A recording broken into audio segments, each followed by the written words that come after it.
Beginning. Area 0. In a realm that was bleak and devoid of color, two beings were engaged in a battle of titanic proportions. One was a humanoid figure that had dark gray skin and possessed features that looked slightly demonic. The other, which seemed to lack a definite and solid form, was what appeared to be some sort of shadowy serpent. It was around 20 meters long and 5 meters wide. The two had been battling for longer than either could even care to remember, but they did remember their main purpose for the long-standing duel. The ethereal black serpent was a being that desired chaos and destruction indiscriminately, whilst the humanoid being wished to stop the serpent and keep peace. Both were more or less evenly matched, however therein lied the issue. Neither was gaining a decisive advantage. Not for long enough to end the fight anyway. I have to put a stop to this, thought the humanoid being as he skidded back across the flat stone ground, pale blue lightning crackling briefly around him. This endless stalemate needs to be broken. For that, I have to do something that's outside the box. No, I'll need to completely tear down the box. He then envisioned a certain spiky, orange-haired teen within his mind. It was nobody he knew personally, yet an unknown time ago, he had gained information on the individual. Someone he felt a vague sense of resonant affinity with, one with firm convictions and unyielding willpower. I am sorry for this selfishness, he thought. But it seems I must take you as my successor. Ichigo Kurosaki. May you succeed where I cannot, young warrior.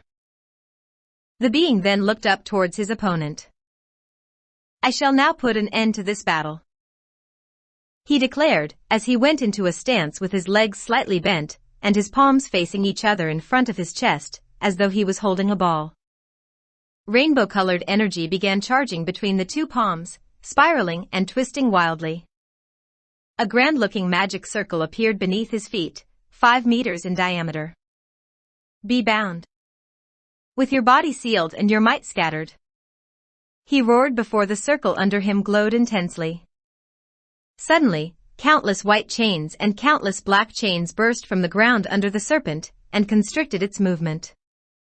Then, 4 large stone slabs rose up around it, followed by a flash of light, and the serpent shrieking in agony. Once the light had died down, the serpent was fractionally smaller, and down to 1/4 of its original power. The lost mass and might appeared as a large, shadowy blob, which then separated into 200 pieces before they all vanished. There was a poof of white smoke and the serpent was now encased within a crystalline substance with a texture similar to rock. It could still be seen through the brilliantly clear material. Frozen in place and bound by chains. The other being lowered his arms and silently regarded his petrified opponent for a moment.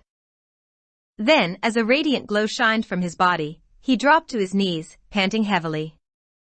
To break the boundaries of reality shall cause my demise. Ichigo, it won't be much, but I shall restore your powers and transfer my remaining strength to you. Please, finish the task that I couldn't, he said through his heavy breathing. The being then rose to its feet as another magic circle appeared beneath it. It was then followed by one materializing in front of him, and another behind him, with a final one appearing above his head. Let's begin. Karakura Town. It had been roughly 2 years since Ichigo had lost his Soul Reaper powers in the battle against Aizen, making him currently 17 years old. 2 years of leading a normal life of an average high schooler. 2 years of a dull life. He felt like he belonged in the world of the supernatural. After all, he had been able to see souls from when he was born, even before he became a substitute Soul Reaper. To be suddenly cut off from that world, he felt great, indescribable sadness within his very being. But it had been entirely his choice. He knew what the consequences of the final Getsuga Tensho would be. That's why Zangetsu had tried to stop him from learning it. He had willingly sacrificed his powers to save everyone and everything he cared about, so he read not to dwell on it too much. Besides, his friends were still keeping Karakura Town safe from any hollows. While he didn't fully like the prospect of leaving all the work to them, he knew that they were reliable and able to take care of themselves. It was currently a Saturday morning, so he was free with nothing to do. His part-time job's boss, Mrs. Ikumi, had given him the weekend off. Despite all that, however, he was bored. He wanted something to do. Needed something to keep himself active and occupied. He scratched his orange-covered scalp as he pondered what to do. After coming up with nothing else, he just settled for taking a stroll. Who knows, he thought. I might end up seeing Chad, or Aheim, or Yuryu. Maybe even one of the others. As he walked down the stairs from his room, he saw his younger sister, Yuzu, at the bottom. Hey Yuzu, he greeted as he walked past her. She turned to face him. Hi Ichi and she greeted back. Where are you going? I'm just going out to take a walk. I've got nothing else to do. Okay, make sure to come back before lunch, okay? I'll make something special. Heh, sure, he replied with a rare smile as he put his shoes on. Bye. Take care. Don't worry, I will. He then opened the house door and stepped into the outside. It was a beautiful day and the sun was shining down, but not too harshly. He placed his hands into his trouser pockets and walked along at a steady pace. It's not like there was anywhere that he needed to be, or anything. Suddenly, Ichigo felt an extremely powerful pulling sensation all over his body. What the? He exclaimed before he began screaming in pain. He then seemed to burst apart and vanish. Ichigo was surrounded by darkness when he awoke. He turned his head and looked around, but found nothing. There was nothing to see except swirling black. Where am I? He asked to nobody in particular. Hey. Is anyone here? A bright light that shone magnificently appeared before him. It slowly began moving towards him, but for some reason he never felt afraid. Ichigo actually felt a comfortable warmth radiating off the sphere. He raised his right hand and began reaching out to it. He didn't know why. It just felt like the right thing to do. The moment he made contact, the light enshrouded him, and he calmly fell unconscious. Ichigo's inner world. Ichigo opened his eyes to see clear blue skies. Sitting up, his eyes widened in shock as he took in the large, sideways skyscrapers. No way, he said in disbelief. This is... He then quickly looked at his clothes. Gone was his casual attire that he'd been wearing. Instead, there was the jet black uniform of a Soul Reaper. He bolted to his feet and put his right hand behind his head. Sure enough, he felt it close around the handle of his oversized, constant-released Zanpakuto, Zangetsu. It is good to see you again, Ichigo, came a deep voice from behind him. He immediately turned around and saw the spirit of his sword standing on a flagpole, his clothes billowing in the non-existent wind. Old man. Zangetsu, he said in shock. Hey there, King. Ichigo then noticed another being on Zangetsu's right. A white version of himself with black scara and golden-yellow irises. His inner hollow. What the? Ichigo was stunned speechless. He was supposed to have completely lost all of his Soul Reaper and hollow powers. It didn't make sense at all for any of this to be happening. What's wrong, King? Cat got your tongue. Teased his hollow with a grin. But you were supposed to, I was meant to stuttered Ichigo, unable to form a coherent thought in face of these highly unforeseen circumstances. He drew in a deep breath and calmed himself. What's going on? How is any of this happening? Do not worry, Ichigo, assured Zangetsu. I shall explain everything to you. Instinctively, you already know due to what had been done, but I shall tell you everything nonetheless. Yeah, Kingy, you're in for a real treat. Agreed his hollow, before laughing heartily with his head thrown back. Somehow, that one action unnerved Ichigo about what was to come. New world, new powers and new job. Ichigo's inner world. So, what happened? Asked Ichigo. How are the two of you here, old man? Hee, brace yourself, king, said his inner hollow. He craned his neck to face the older-looking being atop the flagpole. You want to do it, or should I do it, old man? Zangetsu nodded to let the hollow know that he'd do the explaining. Ichigo, began Zangetsu. We are no longer in your world. 1 second went by. Then another. Ha, you're joking, right, old man? Asked Ichigo, his voice strained. Zangetsu merely closed his eyes and shook his head at Ichigo. What? He exclaimed when he saw that his Zanpakuto was being completely serious. What do you mean, no longer in my world? Even stranger was that, within his being, Ichigo felt like he knew that it was true. You were brought to this reality by a powerful being, Ichigo. That being also restored your Soul Reaper and Hollow powers, thus allowing us to return, explained Zangetsu. He then told Ichigo the basics of the new reality. About how there were various supernatural beings and factions that existed, like the angels, fallen angels and devils, and their current standing with one another. Ichigo listened to the spirit's words, his face a neutral mask. How do you know all this, old man? It was the light, king, replied his hollow with a serious expression, and his arms folded. A rare change from his standard, unrestrained and almost insane attitude. The light that you touched before coming here. The light? Repeated a puzzled Ichigo. How? I suppose you could say that the light was kind of a gift package from the being that brought you here, his hollow clarified for him. It fixed you up and more or less ingrained the basic information of this world into you, letting me and the old man gain that knowledge. Ichigo took a second to let it sink in, nodding in acceptance of the response. Where's this being now? The being used up all of his strength to tear through the boundaries of reality to bring you here and restore your powers, Ichigo. After that, he faded from existence, answered Zangetsu.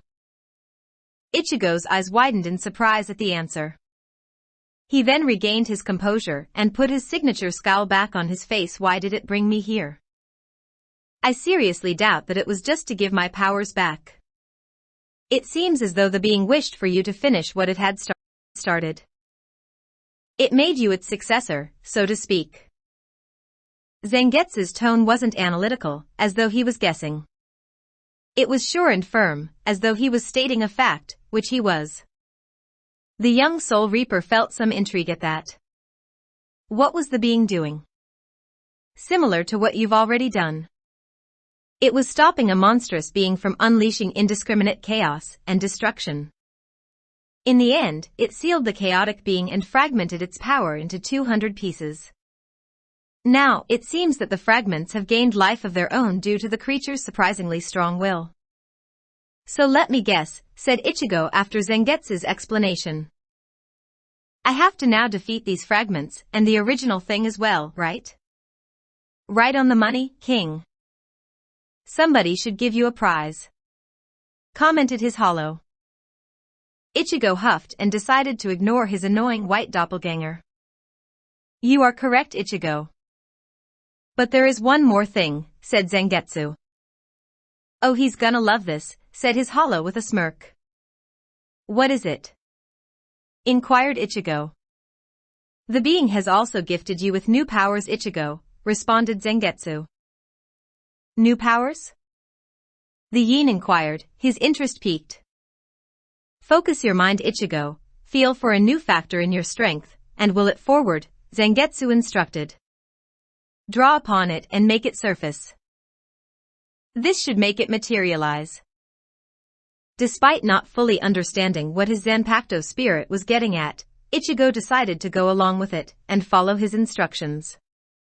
Zangetsu had aided him many times before and he trusted him, so why should now be any different? Closing his eyes, Ichigo drew in a deep breath. He tried feeling around his power. His Soul Reaper powers were there, his hollow powers, and a new irregularity that had never been there before. Though Ichigo couldn't see him, Zangetsu nodded in approval. His hollow also gave a satisfied smirk. Ichigo deduced that the irregularity must have been what Zangetsu had been talking about. He began to draw it out, willing it to come forth and obey him. The new power seemed to happily oblige and easily flowed with no resistance. He felt a change. "It is done, Ichigo, open your eyes," instructed Zangetsu. Ichigo did as he was told and opened his eyelids. He looked at his body to see if anything was different. He soon found his answer. His hands were now covered in identical black, vaguely skeletal armor with small and slight red highlights. The armor covered the space from the back of his hand up to just below his elbow on each arm. "So, what does this thing do?" he asked. "All right, King. Try not to get too surprised, all right?" began his hollow. "That nifty little thing there's called a sacred gear. There's supposed to be special powers given as a gift to some humans by God. Now, what's special about this is that it wasn't created by God. It was created by the being that brought you here, so it's a bit of an anomaly in the general system. Still with me?" Ichigo nodded affirmatively. "Good. Now, the powers of your sacred gear are lightning and fire generation and manipulation, which you can perform when you summon it. Apparently, it's called Shock Burner. Don't ask me why, it just is," finished his hollow. He looked sideways and scratched his chin, a thoughtful look on his pale face. "Oh yeah, sacred gears have special modes too, called Balance Breaker. You get it after going through intense training with it, or when you experience a dramatic change with great emotion." Ichigo scowled at his twin gauntlets. He then looked to his hollow. "You know that's really great and all, but I don't see how that was supposed to be something so shocking that you'd warn me." His inner hollow immediately gained a predatory smile. Ichigo found it rather unsettling. "Oops, did I forget to mention it? No, your sacred gear itself isn't the shocking thing, nope." Zangetsu seemed to tense as the hollow was about to continue. "No, what's really shocking is that the God of the Bible in this reality is dead." Ichigo's eyes went so wide, a plate would have been jealous. "Wait, what?" he shouted as his mind struggled to comprehend what he'd just heard. "Are you being freaking serious?" His hollow simply nodded with a smirk. "Ichigo." Zangetsu's tone was full of urgency, prompting said orange-haired Soul Reaper to immediately turn his focus to the Zanpakuto spirit. "That information that you just heard is highly classified. It is a closely guarded secret among the leaders of the three factions. You mustn't tell anyone, understand?" Ichigo's face became serious. "Yeah. I won't breathe a word of it." He then gained a slight, contemplative look.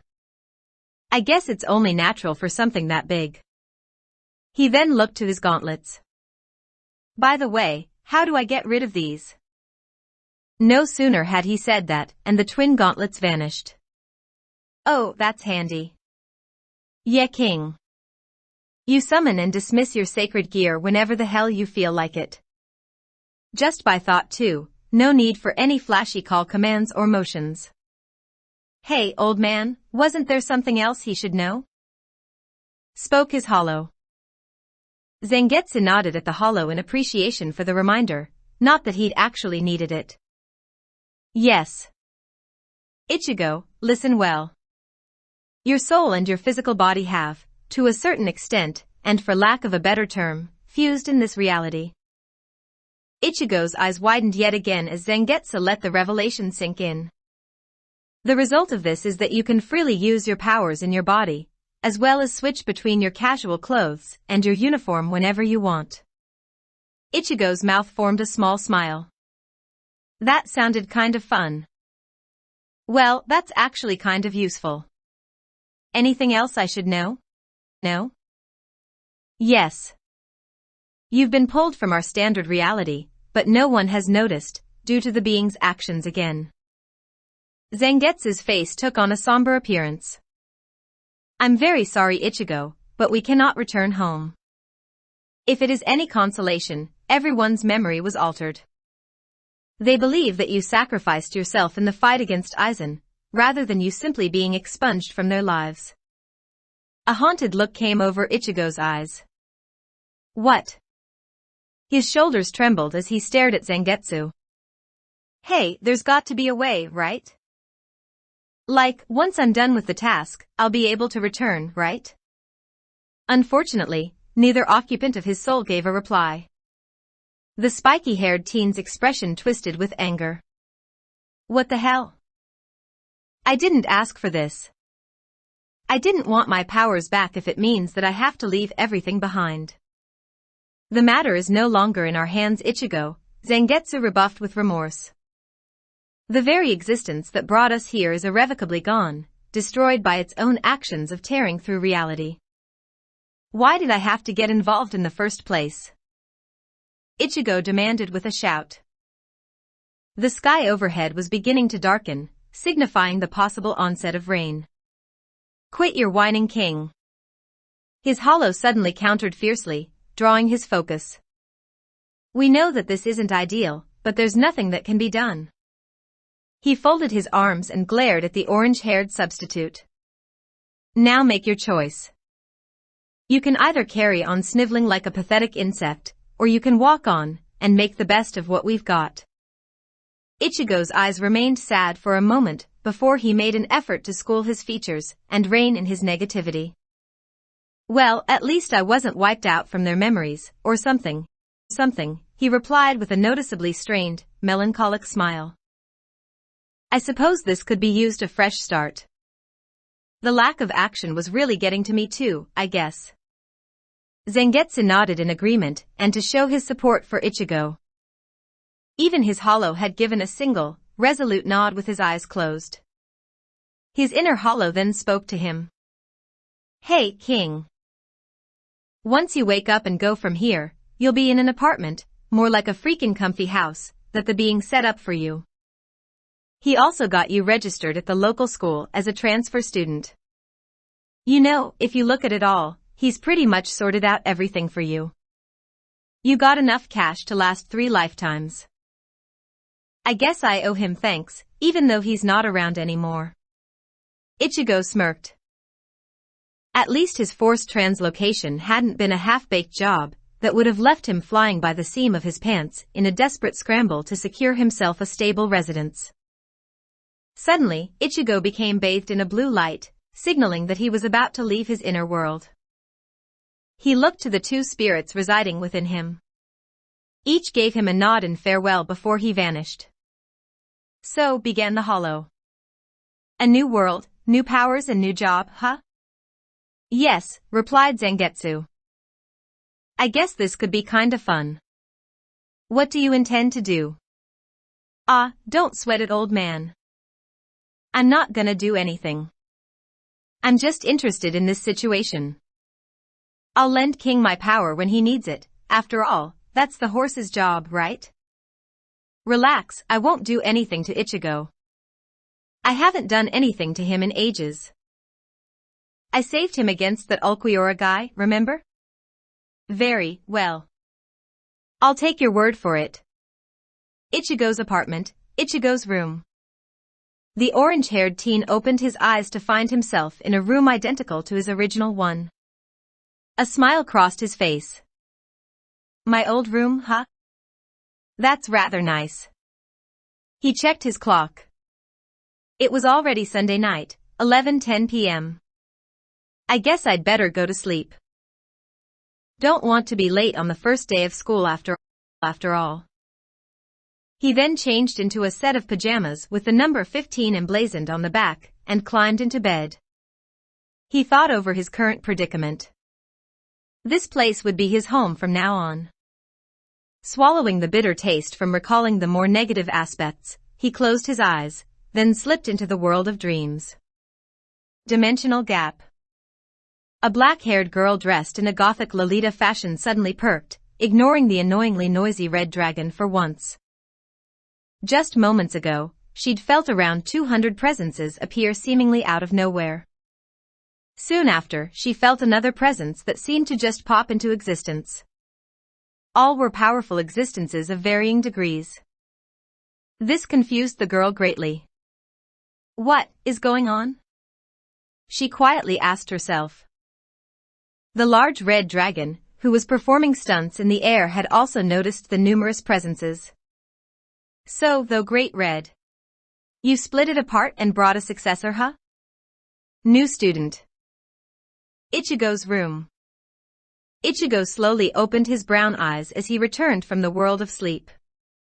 Suddenly, before he could move, he felt a strong pulse-like sensation throughout his full body. Hey there, King, came the voice of his inner hollow. How you doin'? You. Ichigo thought back, replying mentally. What the hell are you trying to do? Relax, King, relax. No, I'm not going to relax whilst you're dash. I'm not trying anything, you idiot. His hollow refuted in an annoyed tone. He then continued more calmly.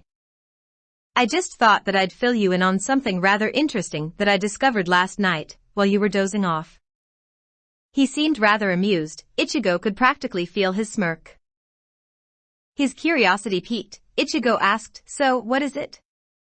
Haha, it's to do with your hollow powers, his hollow answered. Ichigo became slightly tense and concerned. If it was regarding his hollow powers, then it could very well be something bad. He listened carefully as his inner hollow continued speaking. What I found is that you can now successfully fully transform into your first fully hollowified state, the one you went into when you were training with the Vizards, and keep full control of yourself. Before you ask if I'm serious about this, yes, I am completely, 100% serious. You can transform without losing your sanity. What Ichigo felt after hearing those words was a mixture of surprise and relief. This was something completely unexpected, but by no means unwelcome. In fact, he was actually quite happy, because it meant that he had attained greater control over his power. He was less likely to run rampant and start hurting people. He was brought out of his musing by his inner hollow's voice. Well, that's all, to be honest. I guess you should start getting ready for your new school, or something for now. Take care of yourself, King, he said before cutting the connection. Ichigo gave a slight nod of acknowledgement before he sat up and got out of his comfortable bed. After a few stretches, he got changed into his new school's uniform. He believed that it was called Koa Academy. He then proceeded out of his room. Though it was technically an apartment, it was apparently, according to his inner hollow, a freaking comfy house. From this, he guessed that it must have been either a small house or a very large apartment. Once he stepped out into the hallway, he turned his head right and left, looking down both ways. It seemed that his room was in the middle of the hallway, on the left side. There was another room on each side, and 3 rooms on the opposite wall. He walked to each one and had a look inside to see what they were. The rooms on either side of his bedroom were guest rooms, containing a double-sized bed, wardrobe, and desk with a swivel chair. The room near the end of the hallway, and the room in the middle on the opposite side, were also guest rooms, with the same arrangements. The one near the beginning of the hallway was the bathroom, with a luxury bathtub that could easily hold 4 people, as well as a shower box that could hold 3. Okay, scratch any thought that this is an apartment. It is a freaking house. Old man Zangetsu and Hollow didn't say anything about rent either. Hollow just said that the being completely sorted me out. So I'm guessing that I won't even have to pay rent for this place, he thought. After doing what he had to do and brushing his teeth, he went downstairs, proceeding to examine that too.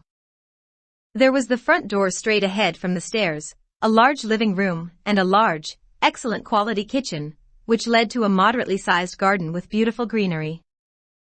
After checking the time and deciding to be a bit quick to avoid being late, he started making himself a simple breakfast of 2 slices of toast.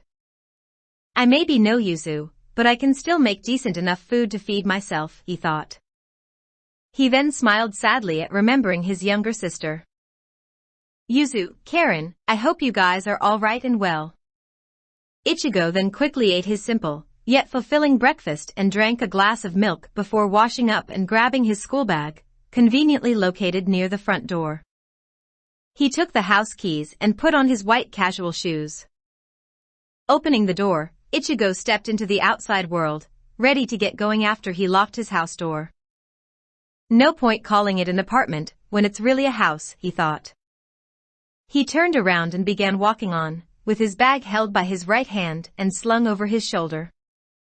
After about 5 minutes of simply walking forward, he saw other students wearing the Kuo Academy uniform, thankfully moving in the same direction as him, and decided to follow the way everyone else was going, since it was his first time attending, and he didn't really know the way. Everyone else was talking to someone else, so no one really noticed him, despite his bright and rare hair color. Ichigo's inner world. Ha ha ha ha ha. Laughed Ichigo's inner hollow whilst holding his stomachache. Zangetsu looked at the other being with a raised eyebrow. What are you laughing so hysterically about? He inquired to the white copy of his wielder. Once the hollow had calmed down, he answered Zangetsu, but still had a grin on his face. I can't wait to see King's reaction when he finds out that Kuo Academy is a mostly girls' school. Ha ha ha ha ha. Near the gates of Kuo Academy. Is it just me, or is there an awful lot more girls at this place than guys? Ichigo mentally asked, after he noticed the rather considerable female-to-male ratio. By now, a few students had already taken notice of him, and there were whispers going around, which kind of annoyed him. This caused his signature scowl to appear on his face as he just looked forwards. Someone's going to pay for withholding that bit of info from me, Ichigo thought as he entered the school gates. He went to the main reception office and told them that he was the new transfer student. The faculty member commented that it was strange for a third year to transfer in, as it was usually second or first years, but didn't question him. After receiving his lesson plan, he made his way to the specified homeroom. Okay, this seems to be the right place, he murmured to himself as he stood at the classroom's door. He knocked on the door and received an enter from the teacher, whose voice sounded rather feminine. He opened the door and walked into the empty class, since there were still a few minutes before school started. The teacher was a young woman who looked to be in her late 20s, and had brown hair that reached to between her shoulder blades. He walked over to her and told her that he was the new transfer student. She told him to wait outside whilst everyone came in, and she'd call him to introduce himself. He simply agreed with an okay and stepped back out. Zangetsu, I can sense quite a few inhuman presences in this place, he told his Zanpakuto spirit. Yes, we noticed, Ichigo. They seem to be devils from the feeling of their presence, Zangetsu replied. You might want to keep your guard up, King, chipped in his hollow. Ichigo nodded in agreement. Hey Zangetsu. What is it, Ichigo? You were telling me about the 3 factions yesterday, and their current standing with one another, right?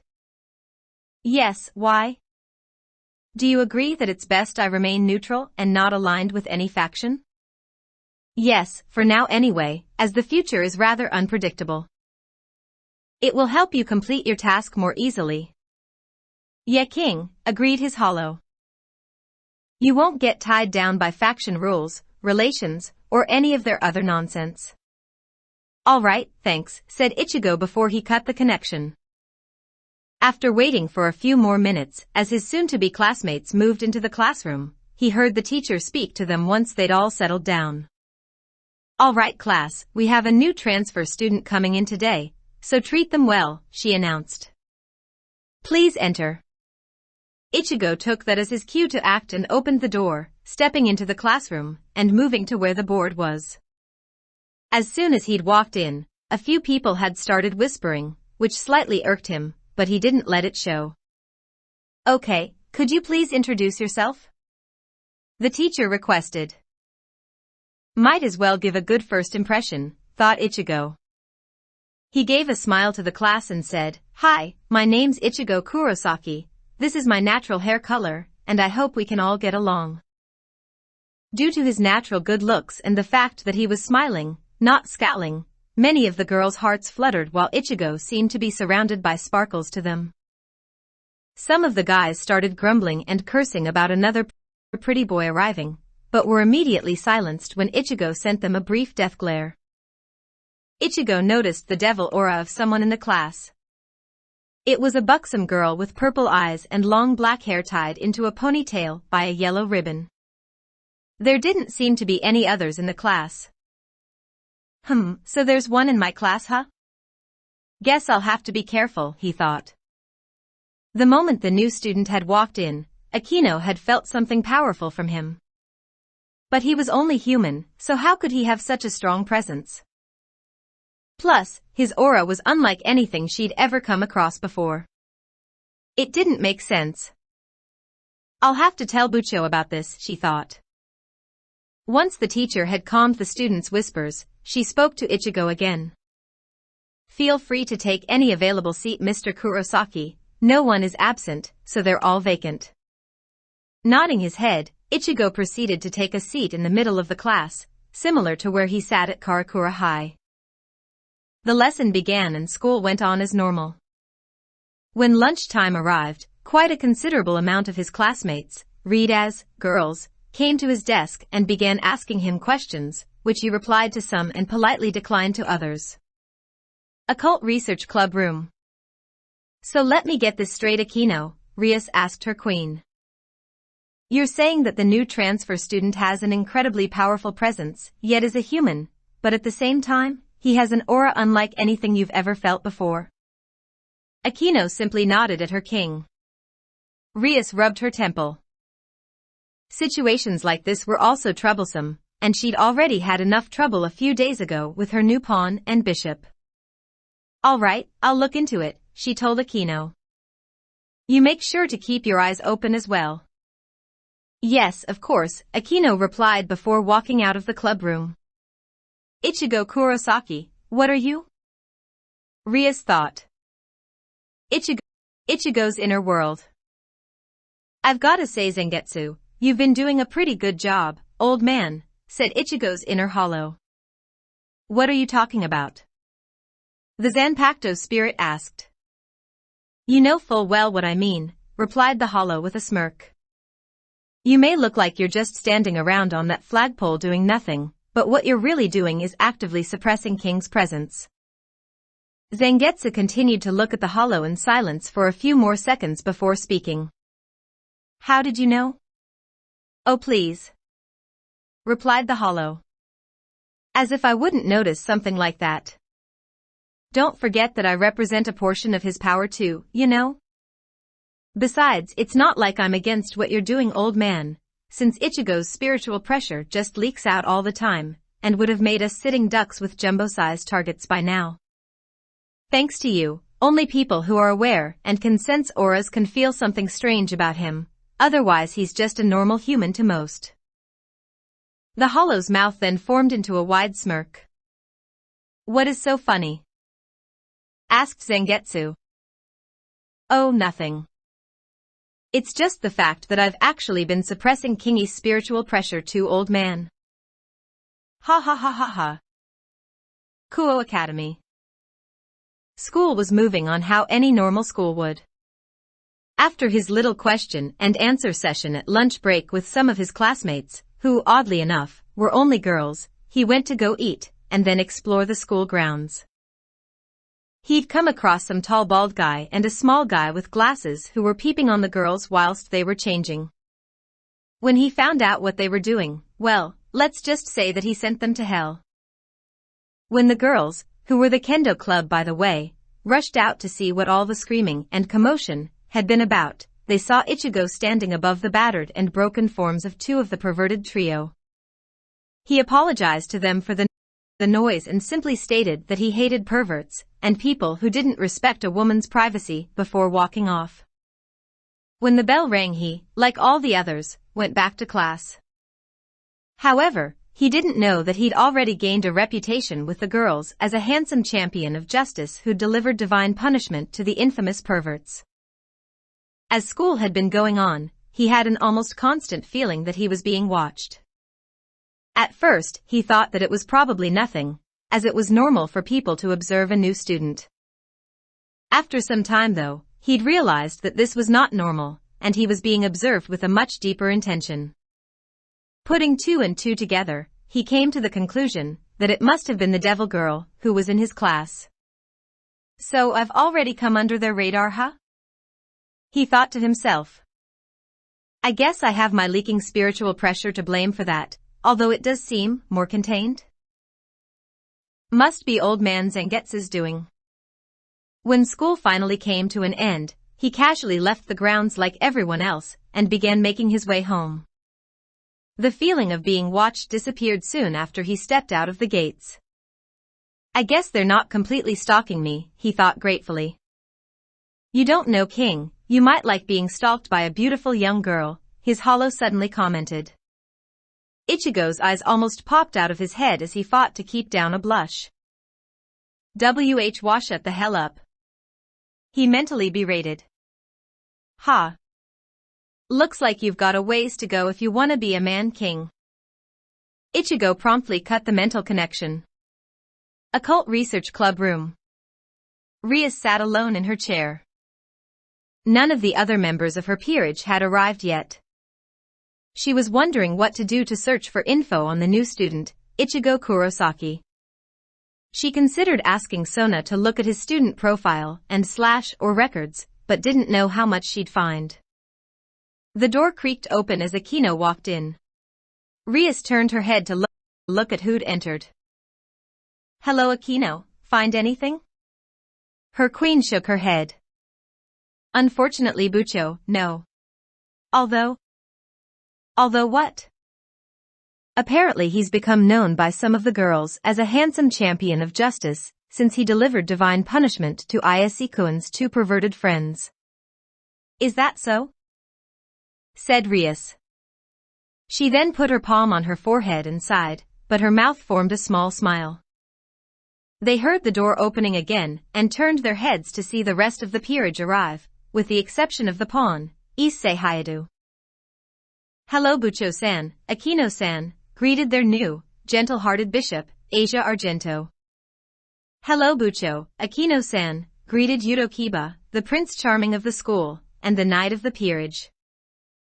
Hello, was all their rook, Kaneko Tujo, the unofficial lowly mascot, said. Hello everyone, said Rias kindly. She then noticed that someone was missing. Where's Ayase?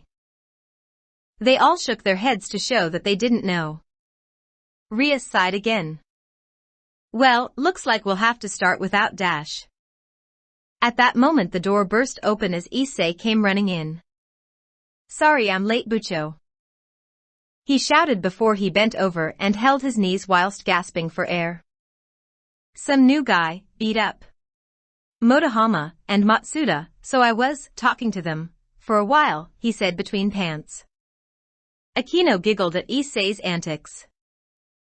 Era, and here I thought that you weren't going to come. We were about to start without you. Wah! Exclaimed Issei. I'm sorry, Bucho, I won't be late ever again. So please don't ever start without me and leave me behind. He seemed to be on the verge of begging and crying. I can't afford to be left behind by these beautiful women and miss basking in their beautiful presence and beautiful épée. He thought. I feel like I want to hit you, said Kaneko emotionlessly, making the resident pervert flinch. Rias giggled at Issei. It's all right, Ayase, you're not in trouble, and we won't leave you behind, just don't be late again, okay? Issei immediately got up straight. Yes. Thank you, Bucho. I swear I won't be late again, even if Matsuda and Motohama are beaten up. The rest of the peerage, minus Kaneko, all giggled or chuckled at Issei's funny behavior. Rias then cleared her throat, catching their attention. All right, we dash. She never finished her sentence as they all, even Issei, who lacked any talent whatsoever as a devil, felt an immensely powerful and evil presence suddenly appear. And it was right outside the old school building, which they were in. What is this? Was the unanimous thought that ran through their heads. They rushed outside to see what was the cause for such a twisted presence to appear. All became shocked with what they saw. There was some sort of creature that was easily 5 meters tall standing there. It had pure crimson eyes, obsidian black skin that seemed to shine green where the light shone on it. It appeared to be roughly humanoid in shape, with a very muscular build. Sharp gray claws adorned its 8 fingers and 2 thumbs, and its jaws were lined with multiple razor-sharp, silver teeth. Its body seemed to constantly emit a thin, gray, and smoky aura. What is this? Rias asked in shock and fear. The creature then threw back its head and roared. The sound sent deathly chills down their spines. Ichigo's house. Ichigo was relaxing on his bed. Hey, Hollow, he called out. Yeah, what is it, King? You said that I could transform into my first hollowified state, right? Yeah, what about it? What about my second fully hollowified state, the one from the fight against Ulquiorra? No. You can't do it. Even if you do, you'll lose your sanity, and just become a rampaging berserker from the sheer power of that form. It holds so much power that it was able to destroy the indestructible chains of hell, which is unheard of and really shouldn't be possible. You'll never be able to attain control over that form, and I seriously mean never. I see, was all Ichigo thought in response. Ichigo. Zangetsu interrupted, urgency in his voice. Oh, this is kinda bad, said his Hollow. What's happened? Ichigo asked. It's one of the fragments, King. It's showed up, and it's attacking. Fragments? Ichigo asked. One of the 200 fragments that were scattered when the chaotic being was sealed, Zangetsu clarified. Ichigo stood up and changed his clothes into his Soul Reaper uniform, and materialized Zangetsu on his back. Where is it? He said seriously. At your school, replied Zangetsu and his inner hollow simultaneously. Old school building. Soon after it had roared, the mysterious creature had charged at the Gremory group, making them scatter to avoid it. Yudo. Commanded Rias. Right. He then dashed to the monster before him, creating a demonic sword in each hand. When he was in range, he prepared to give it a powerful cross-slash. However, Hiba's attack never connected. Instead, the creature swatted him away, as though he was an annoying fly. He impacted with the ground harshly, forming a crater. Yudo. Screamed Rias. I'm all right, Bucho, he breathed before fainting. I'll heal him. Asia said as she quickly ran over to him. Aquino. Rias called. Right. Her queen replied. Rias shot a blast of her power of destruction, whilst Aquino threw a thunderbolt at it. However, their attacks didn't harm the monster in the slightest. It simply shrugged it off as nothing, before moving with incredible speed and smacking both of them into the wall. Bucho. Aquino-san. Issei screamed. We're okay, Ise, replied Rias. But we can't move, said Aquino. This thing, it's easily a powerful high-class creature. She thought. Issei and Kaneko were frozen. If the two most powerful members couldn't do anything, neither could they. They watched the monster in fear. Then, they watched in horror as a neon green light began shining from the creature's mouth. It then opened its mouth and shot a laser-like attack, think Zero, straight at Asia, who was frozen in place, near the unconscious Kiba. Asia! Screamed Issei. Ichigo. Ichigo was flying through the air towards Koa Academy. He was almost there. He could see the fragment, yes, that's what he, Zangetsu and Hollow decided to call them, fighting and beating some students, who he sensed were devils. He saw it charging a neon green light in its mouth. Crap! It's gonna fire! Cursed his inner Hollow. King! Quick!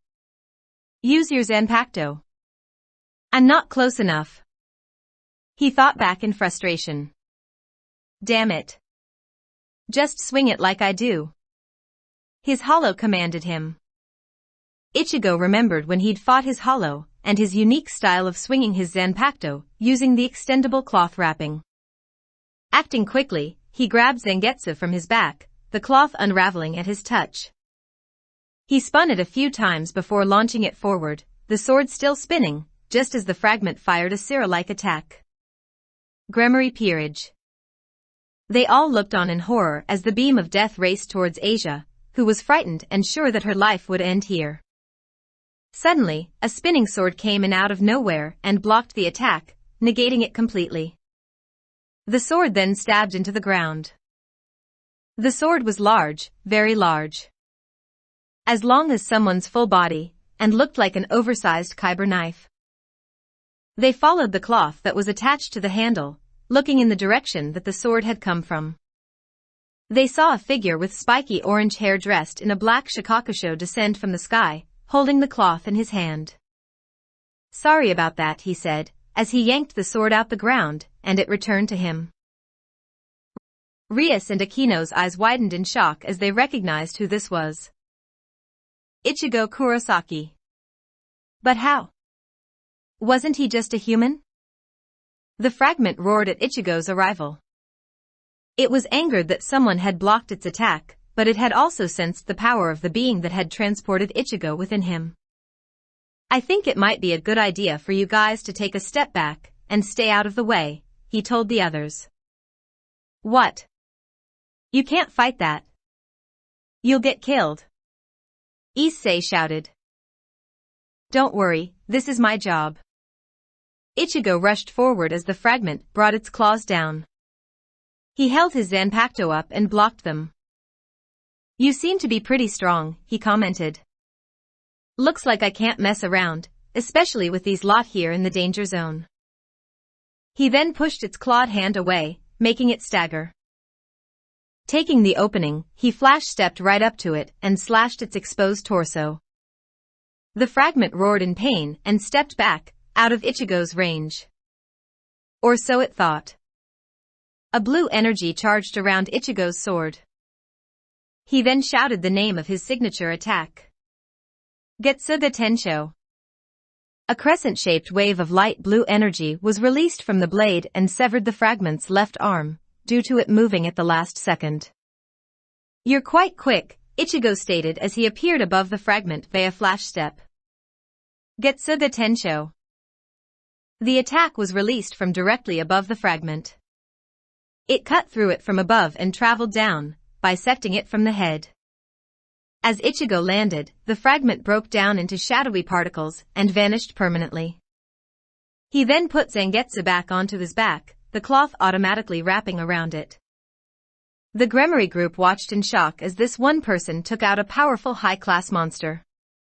Ichigo didn't want to have to explain things right now, as he wanted to familiarize himself with the town, so he decided to make a quick retreat. I'd appreciate it if you don't tell this to anyone, he said before he promptly flew away. Wait, said Rias, but it was too late. Ichigo had already vanished. The truth? Ichigo's room. Ichigo slowly cracked his eyelid open as the alarm clock rang. The orange-haired Soul Reaper reached out with a hand and turned it off, before slowly rising to a sitting position. He was still feeling a little sleepy. Man, Dad's a much better alarm clock. I never feel sleepy when he wakes me up, he thought with a smile. All his tiredness vanished and his mind became awake and alert as he remembered what had happened the previous day. He'd encountered and eliminated one of the fragments, but now had some explaining to do to that group of devils that he'd saved, since he just took off without explaining anything, because he didn't know how to explain to them at that point. Or that's what he assumed, as it seemed to be the most likely scenario. Geez King, you are totally incompetent when it comes to stealth, aren't ya? Sneered his inner hollow. Wash it the hell up. What did you expect me to do, let it kill them? Ichigo mentally retorted. He then gained a smirk. In fact, wasn't it you who told me to act quick and save that girl by swinging my Zanpakuto how you do? Crap. Ichigo, called Zangetsu. Yeah, what is it old man Zangetsu? Be careful not to say too much when you are explaining to that devil and her peerage. Yeah, I know. I'm still thinking how much I should leave out. You know what I think? Asked his inner hollow. I say that you should just let them go with the bare minimum, speak ambiguously, and let them assume whatever the hell they want, so long as it ain't too bad. After all, you don't want the big shots to get involved, do ya? I'll think about it, was all Ichigo thought back. He then stood up from his bed and proceeded to go to the bathroom in order to freshen up. Somehow, he had the feeling that today was going to be a long day. Occult Research Club room. Rias Gremory sat in her chair, deep in thought.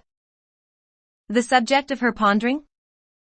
None other than the new transfer student Ichigo Kurosaki. He was a complete enigma. He was supposedly a human, but just yesterday he'd easily defeated something that was a strong high-class level being. Add the fact that he could fly, as well as seemingly disappear from where he was and reappear somewhere else. Then, there was that strange sword that he was using. Rias let out a sigh. It's no good, she thought. He's simply a complete mystery. She wanted answers, but how should she obtain them? After all, this was her territory. She thought that her best chance would be to invite him to come to the clubroom, where they could talk face to face. Wait, isn't Aquino in his class? Rias smiled as an idea popped into her head. Okay. I'll simply ask Aquino to invite him. She stood up and left the clubroom in order to find her best friend and queen. Kuo Academy entrance. As Ichigo walked through the school gates, he was thinking about what the most likely questions were and how he should answer them. He and Zangetsu had agreed with the hollow on his suggestion. It was best for Ichigo to remain an irregular factor. It would prevent too much interference with his task. Due to him being deep in thought, he failed to notice the happy smiles that quite a number of girls immediately sported upon seeing him, although he probably wouldn't have noticed anyway. He did, however, notice the glares that some guys sent him, as his fighting instincts that had been honed for years immediately picked up on the hostility. He responded by sending his own glare back at them, which left them feeling as though death itself had looked at them. School went on as usual. Lessons took place, he made the necessary notes, then lunch break arrived. As he got up from the desk, he heard a voice call him. Excuse me, Kurosaki-san. Turning in the direction that the voice had come from, he saw the black-haired devil girl, who was in his class. Yes, what is it? He asked.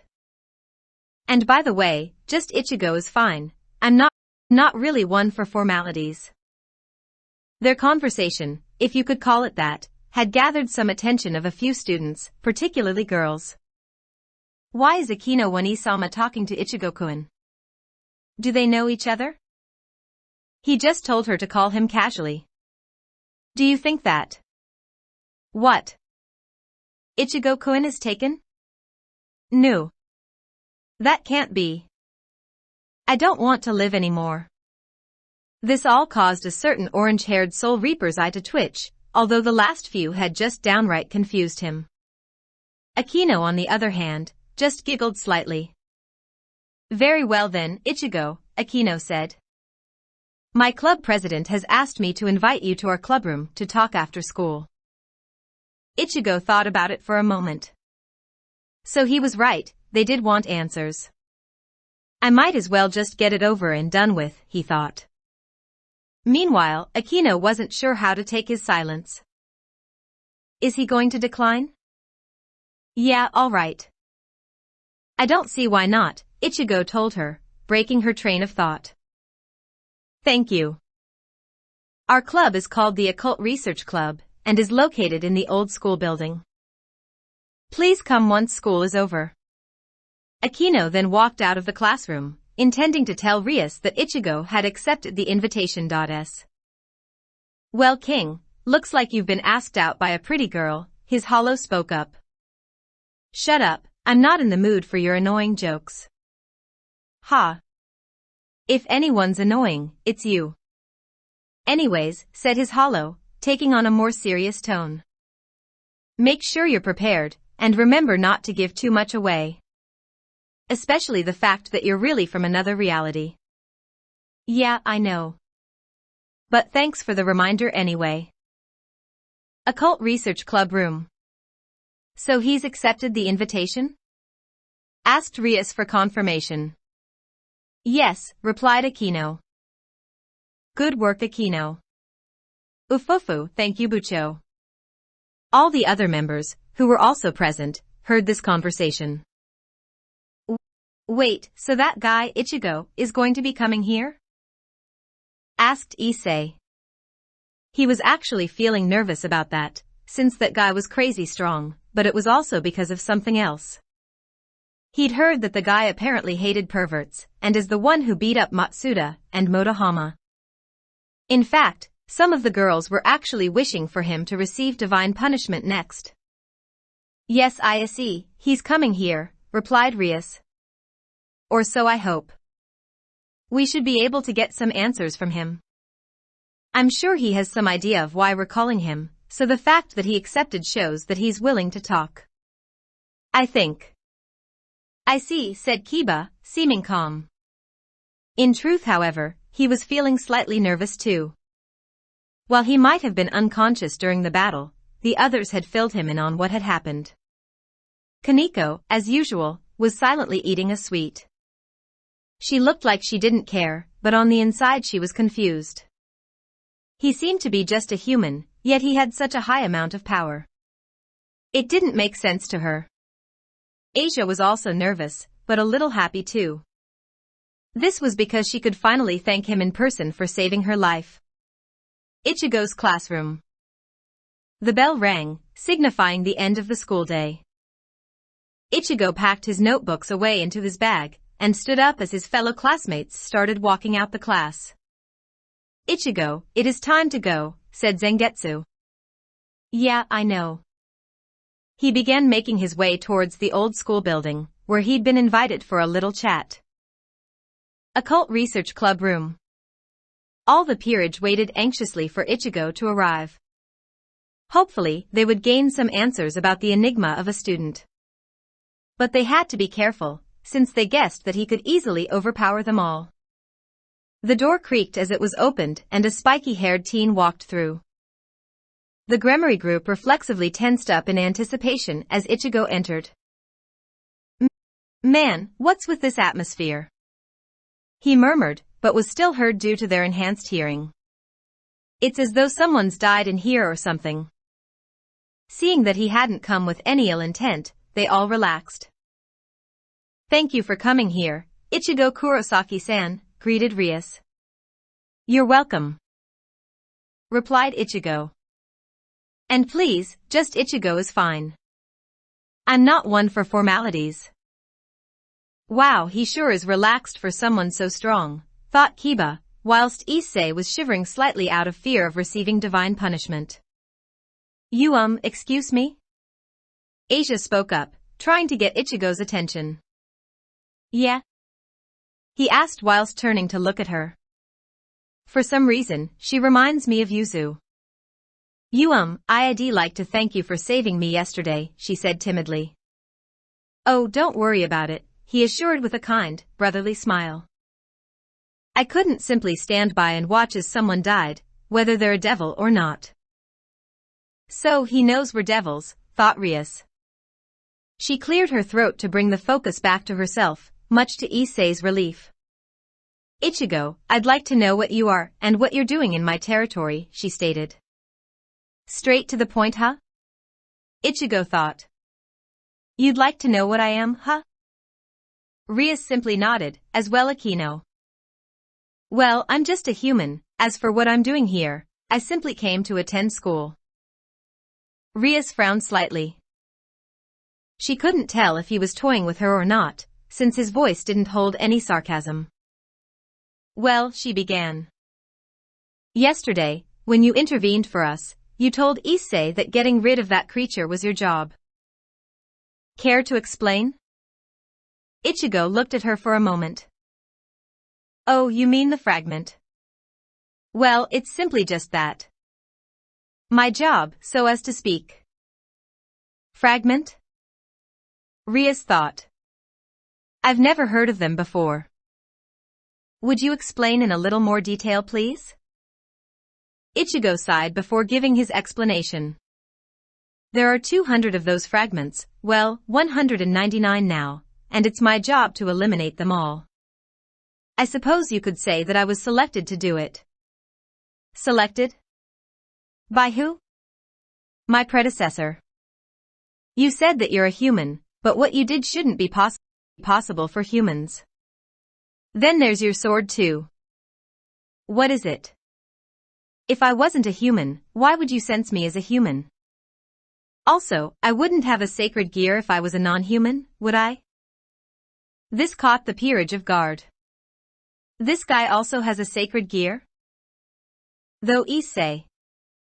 It has to be that sword, right? A sacred gear? Thought Rias. Is that what his sword is? No ordinary sword could do the things he did yesterday. Is that what your sword is, as sacred gear? She asked Ichigo. Well, what do you think? Well, I suppose that it's the only logical answer. I didn't see any magic sources, so I doubt that he's a magician. It would make sense if his sword was a sacred gear. Rias furrowed her brow as she thought over it. She then looked Ichigo dead in the eye. Tell me, she said. Which faction are you aligned with? And will you be a threat to us? Ichigo held Rias' gaze, looking her back in the eye as he answered her. Currently, I am aligned with no faction. I'm a neutral force and I intend to remain that way. As for the second part, I don't intend to be a threat to you. You simply stay out of my way, and I'll stay out of yours. Nothing more, nothing less. I see. Rias continued to look at him for a few moments before speaking up again. Well, that's all I have to ask you. Unless you want to tell us more, you may leave. Ichigo took the opportunity and turned around to walk out of the room. Once he was outside, he heard his hollow speak up in his head. Well, I think that went rather well, don't you? Yeah, I guess it wasn't too bad. I have a feeling that things are going to get very interesting, King. Funnily enough, so do I. Work efficient. Ichigo's room. Ichigo slowly opened his eyes as he returned from the land of dreams and back to reality. The orange-haired Soul Reaper sat up and turned the ringing alarm clock off before he rubbed the sleep from his eyes. Ichigo, called Zangetsu. Ichigo stretched as he mentally replied, What is it, Zangetsu? I would recommend that you train with your sacred gear and become more familiar with it. Now fully awake, Ichigo remained sitting on his bed as he conversed with his Zanpakuto. Yeah, that would be a good idea, he agreed. After all, I don't want to be in a situation where I need its power, but lack any experience with it. My thoughts exactly, said Zangetsu proudly. Thanks, old man, Ichigo replied whilst smiling. He remained silent as he thought over how his life had changed. It was now his third day in this new world. Once again, his heart ached a little as he remembered his family and friends back at Karakura Town, and how he wouldn't be able to see them again. He stopped his reminiscing to prevent himself from becoming a depressed heap. A thought then occurred to him. Hey Zangetsu, he called out. Yes? How should I train with my sacred gear? Won't civilians end up seeing me? That's why I was going to recommend that you use the basement of your house. Wait, there's a basement? Ichigo wondered if Urahara had somehow followed him and modified his house. Don't be ridiculous, King, rebuked his inner hollow.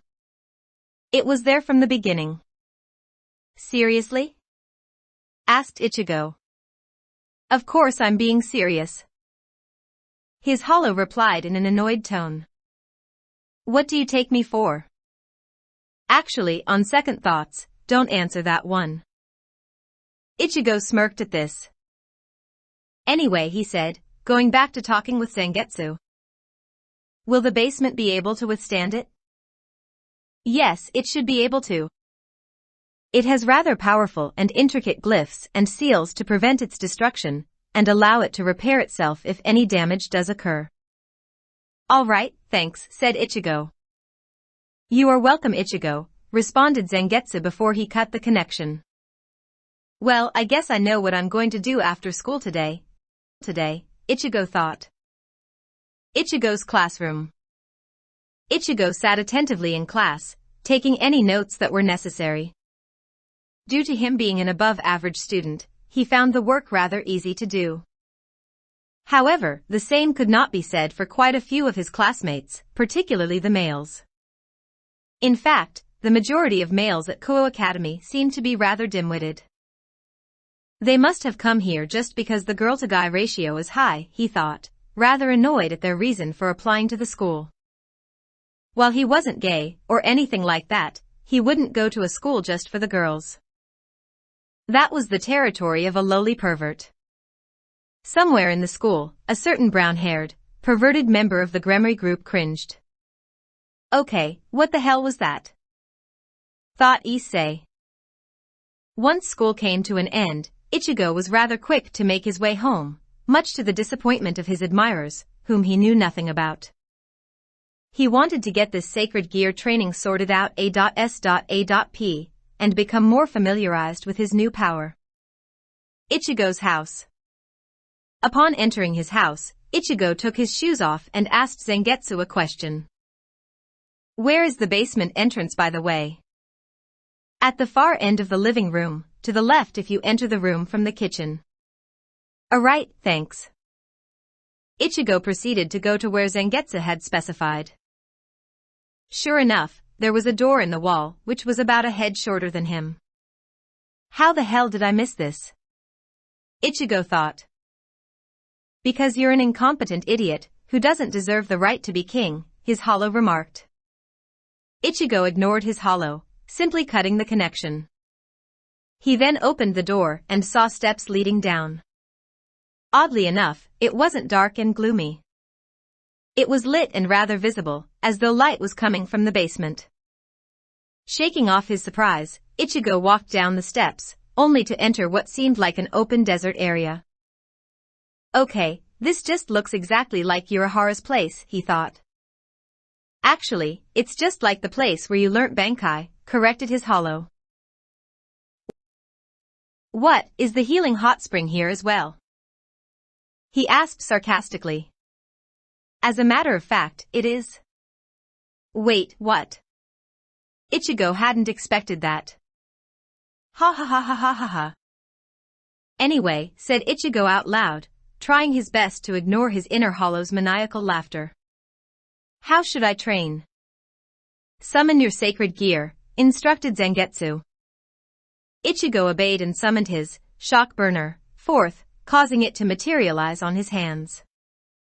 Now materialize the two of us, Zangetsu continued. Ha! Was Ichigo's intelligent reply. Materialize me and your inner hollow, so that we can assist you in your training, Zangetsu calmly clarified/repeated. Oh, right. Ichigo then closed his eyes and focused on bringing forth the two beings that resided within him. When he felt that he had done it, he opened his eyes, and was rewarded with the sight of Zangetsu, and his inner hollow standing before him. All right, King, said his hollow. You need to learn how to use your shock burner in battle. The best way to do that is for you to gain experience. His hollow then charged towards Ichigo without warning, an insane smile on his face. The local convenience store, 3 hours later. Ichigo paid the money for the drink that he'd just picked out. Upon exiting the store, he started walking to the local park. After a few minutes, when he reached it, he decided to confront whoever had been following him since he left the convenience store. They had a strange presence. It felt holy, yet tainted. A fallen angel, he muttered, deducing the fact from what Zangetsu had told him upon arrival to this new reality. Turning around, he spoke out. You know, I really hate people following me and trying to be sneaky. I noticed you from before, but didn't say anything because you might have simply gone away without me needing to do so. Evidently, that's not the case. A man who looked to be in his 20s, with straight black hair that was average length appeared from the alleyway. He was wearing a black trench coat and blue jeans. Well, looks like I've been caught, he said sheepishly. Let's cut to the point, said Ichigo bluntly. I know what you are, fallen angel, so don't worry about dragging someone who's unaware into the supernatural. So, why the hell were you stalking me? Ouch, stalking's a bit of a harsh word, don't you think? Upon seeing Ichigo's fixed scowl not change, he sighed. Fine, fine. I guess I wouldn't like it either anyway. It seems that you've caught our leader's attention. He asked me to observe you. Ichigo's scowl deepened slightly. Well, you can tell him to quit it. I don't have any intention of joining your, or any other faction. However, I don't intend to attack any of you either. Just don't bother me and stay out of my way, and I'll do the same for you. The fallen angel nodded. Very well, I'll let him know, he said before revealing his black, feathery wings and flying off. Ichigo sat down on one of the benches as he opened his bottle of drink. He gulped it down thirstily, savoring the cool refreshment that it brought him.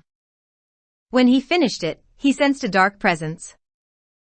It's another fragment, informed his hollow. I know, was all Ichigo said before changing into his Soul Reaper attire, and flying off in the direction that he'd sensed it. He arrived near a lake. Looking around for the fragment, he saw it about 15 meters away from himself. It looked like a large, black scorpion with red eyes and red lines running along its body. Its pincers had silver edges and the tail had a silver sting. It seemed to roar upon catching sight of Ichigo.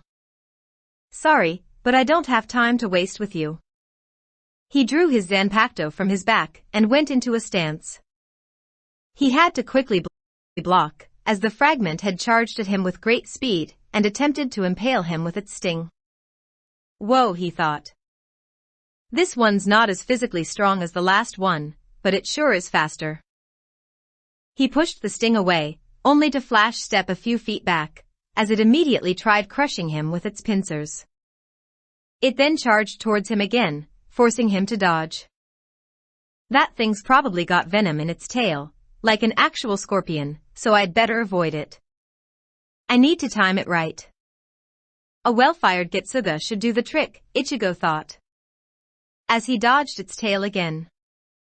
He flash-stepped a few meters back, hoping that it would fall for his trick and charge him. Thankfully, for him anyway, it did just that.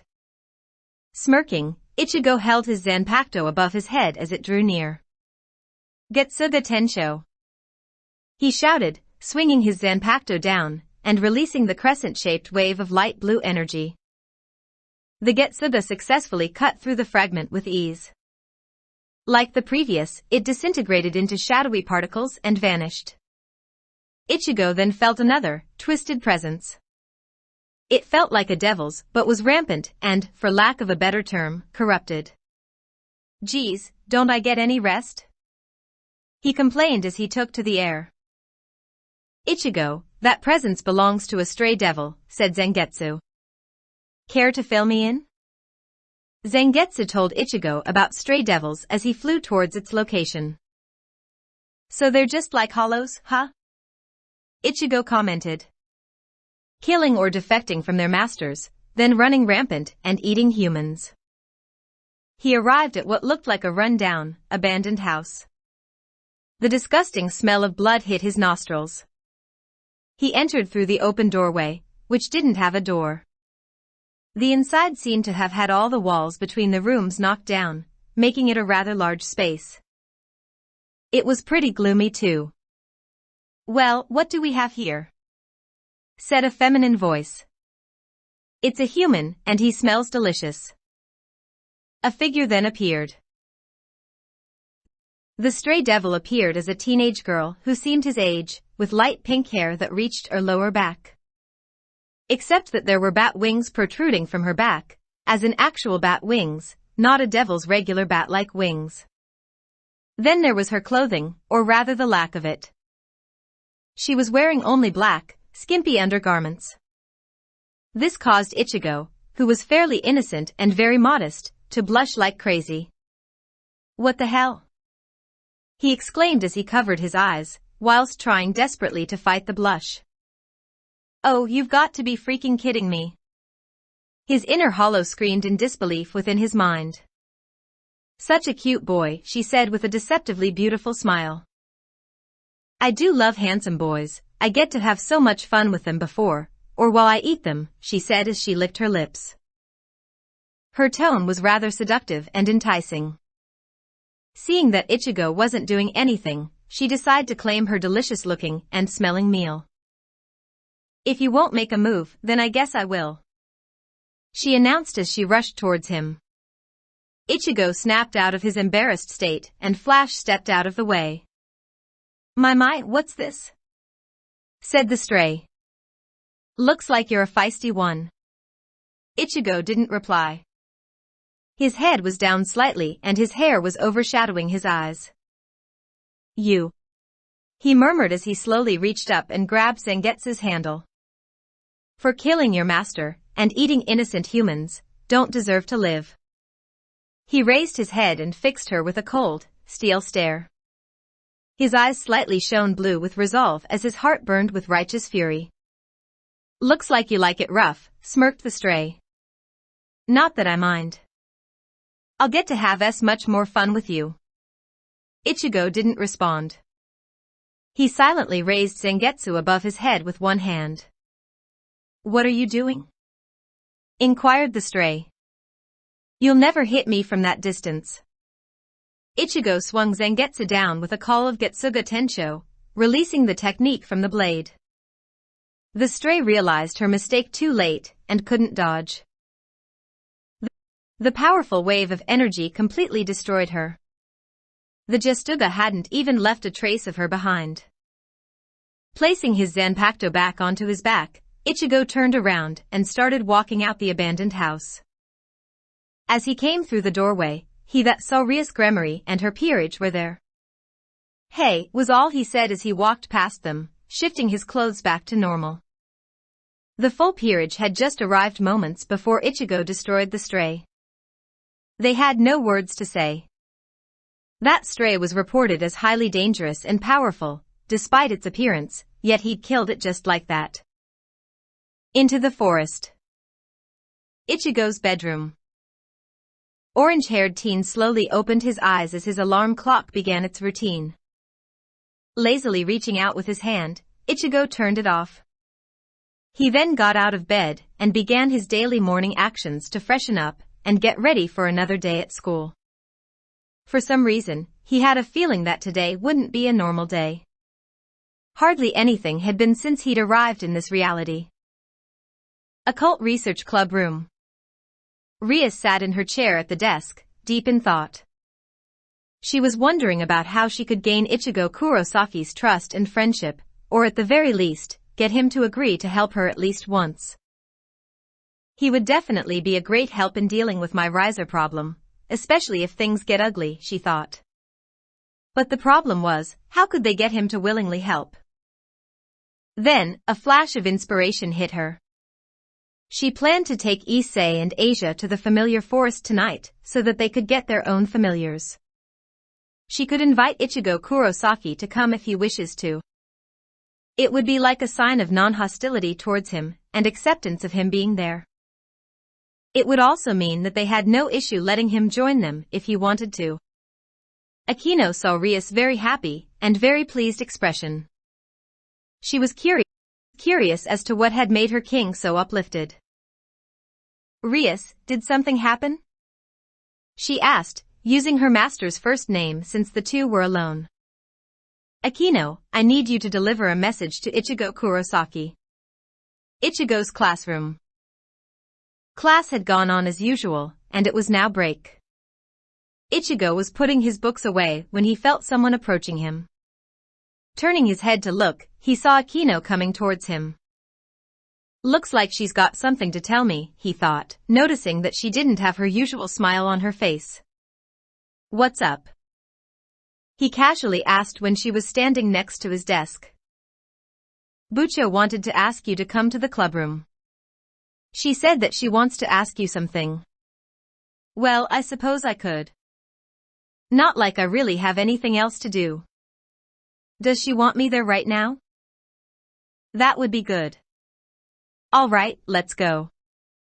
Ichigo then stood up from his chair and began trailing behind Akino as they made their way to the clubroom. There were various whispers going around from people seeing them walk together, which Ichigo did his best to ignore, but still deepened his scowl slightly. Occult Research Club Room. Rias was patiently waiting for Akino to come to the clubroom, hopefully with Ichigo. She didn't know if there would be another chance after this. Suddenly, the door began to open, catching her attention. A second later, Akino walked in, followed by Ichigo. This little success caused her to smile slightly. "Welcome Akino, Ichigo," she greeted. Akino responded with a nod, whilst Ichigo gave a simple hey to her. "Have a seat," she told Ichigo. Hospitality would hopefully help her, so she'd have to try to be as hospitable as possible, however not to the point of making him suspicious. "So, what do you need to talk to me about?" Ichigo inquired as he sat down on one of the sofas. "Well," began Rias. "I'm going to be taking my peerage to the familiar forest tonight, so that Issei and Asia can get their own familiars. Would you like to come as well?" "Why?" "Huh? What do you mean? Why are you asking me if I'd like to tag along? I'm not in your peerage, or even a devil, just a human. I'd naturally be curious as to why you're making me this offer." Rias was a bit surprised by this, but she wouldn't back down. As a sign of non-aggression, she answered. "Also, as a thank you for helping us before and saving Asia." Ichigo gave a slight laugh. He then looked at Rias with a slight smile. "Geez, if you've got a problem and want my help with it, all you've got to do is ask, you know? There's no need to take such a long-winded attempt to gain my assistance. Mind you, I won't help with anything and everything though. After all, I am and do intend to remain a neutral force." Rias was stunned into silence. She hadn't seen that coming at all. She couldn't believe how simple it was. "So, would you still like to come anyway?" "I guess I could. It should be rather interesting." "Very well, just come here after school," said Rias with a smile. Ichigo's classroom. Ichigo gave a stretch as the final lesson for the day finished. As he was loosening his muscles, Akino approached him, her usual smile in place. "Shall we get going?" she asked him. "Yeah, I'm ready," Ichigo replied. Both then made their way out of the classroom and towards the old school building. ORC room. Rias had just finished telling Issei and Asia about her plans to take them to the familiar forest. Just then, the door opened, followed by Ichigo and Akino walking in. Era, sorry I'm late Bucho," said Akino in a cheerful tone. "Hey there Rias," greeted Ichigo. "Ah, we were waiting for you two to arrive," said Rias with a happy smile. Issei suddenly felt a chill go down his spine the moment Ichigo walked into the room.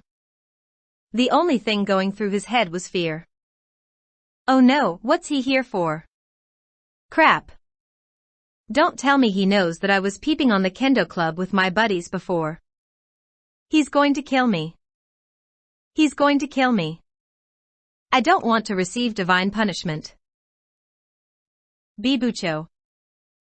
What's he doing here? Issei frantically asked whilst pointing at Ichigo. Oh, I invited Ichigo to come along with us as a thanks for helping us, Rias replied. Oh, so he was invited here by Bucho, although I still can't let him find out about the perving. Issei thought. Suddenly, the door opened again and the student council entered. The council president, who was in fact a high-class devil named Sona Citri, stepped forth. Rias, she said. I heard that you plan to go to the familiar forest tonight. Yes, I do. I want to get some familiars for my new servants. Well, so do I, however only one group can go. Bucho, Issei suddenly interrupted, causing all heads to turn to him. Why is the student council president here? Ichigo's sweat dropped at that. Good grief, how thick are you? He thought.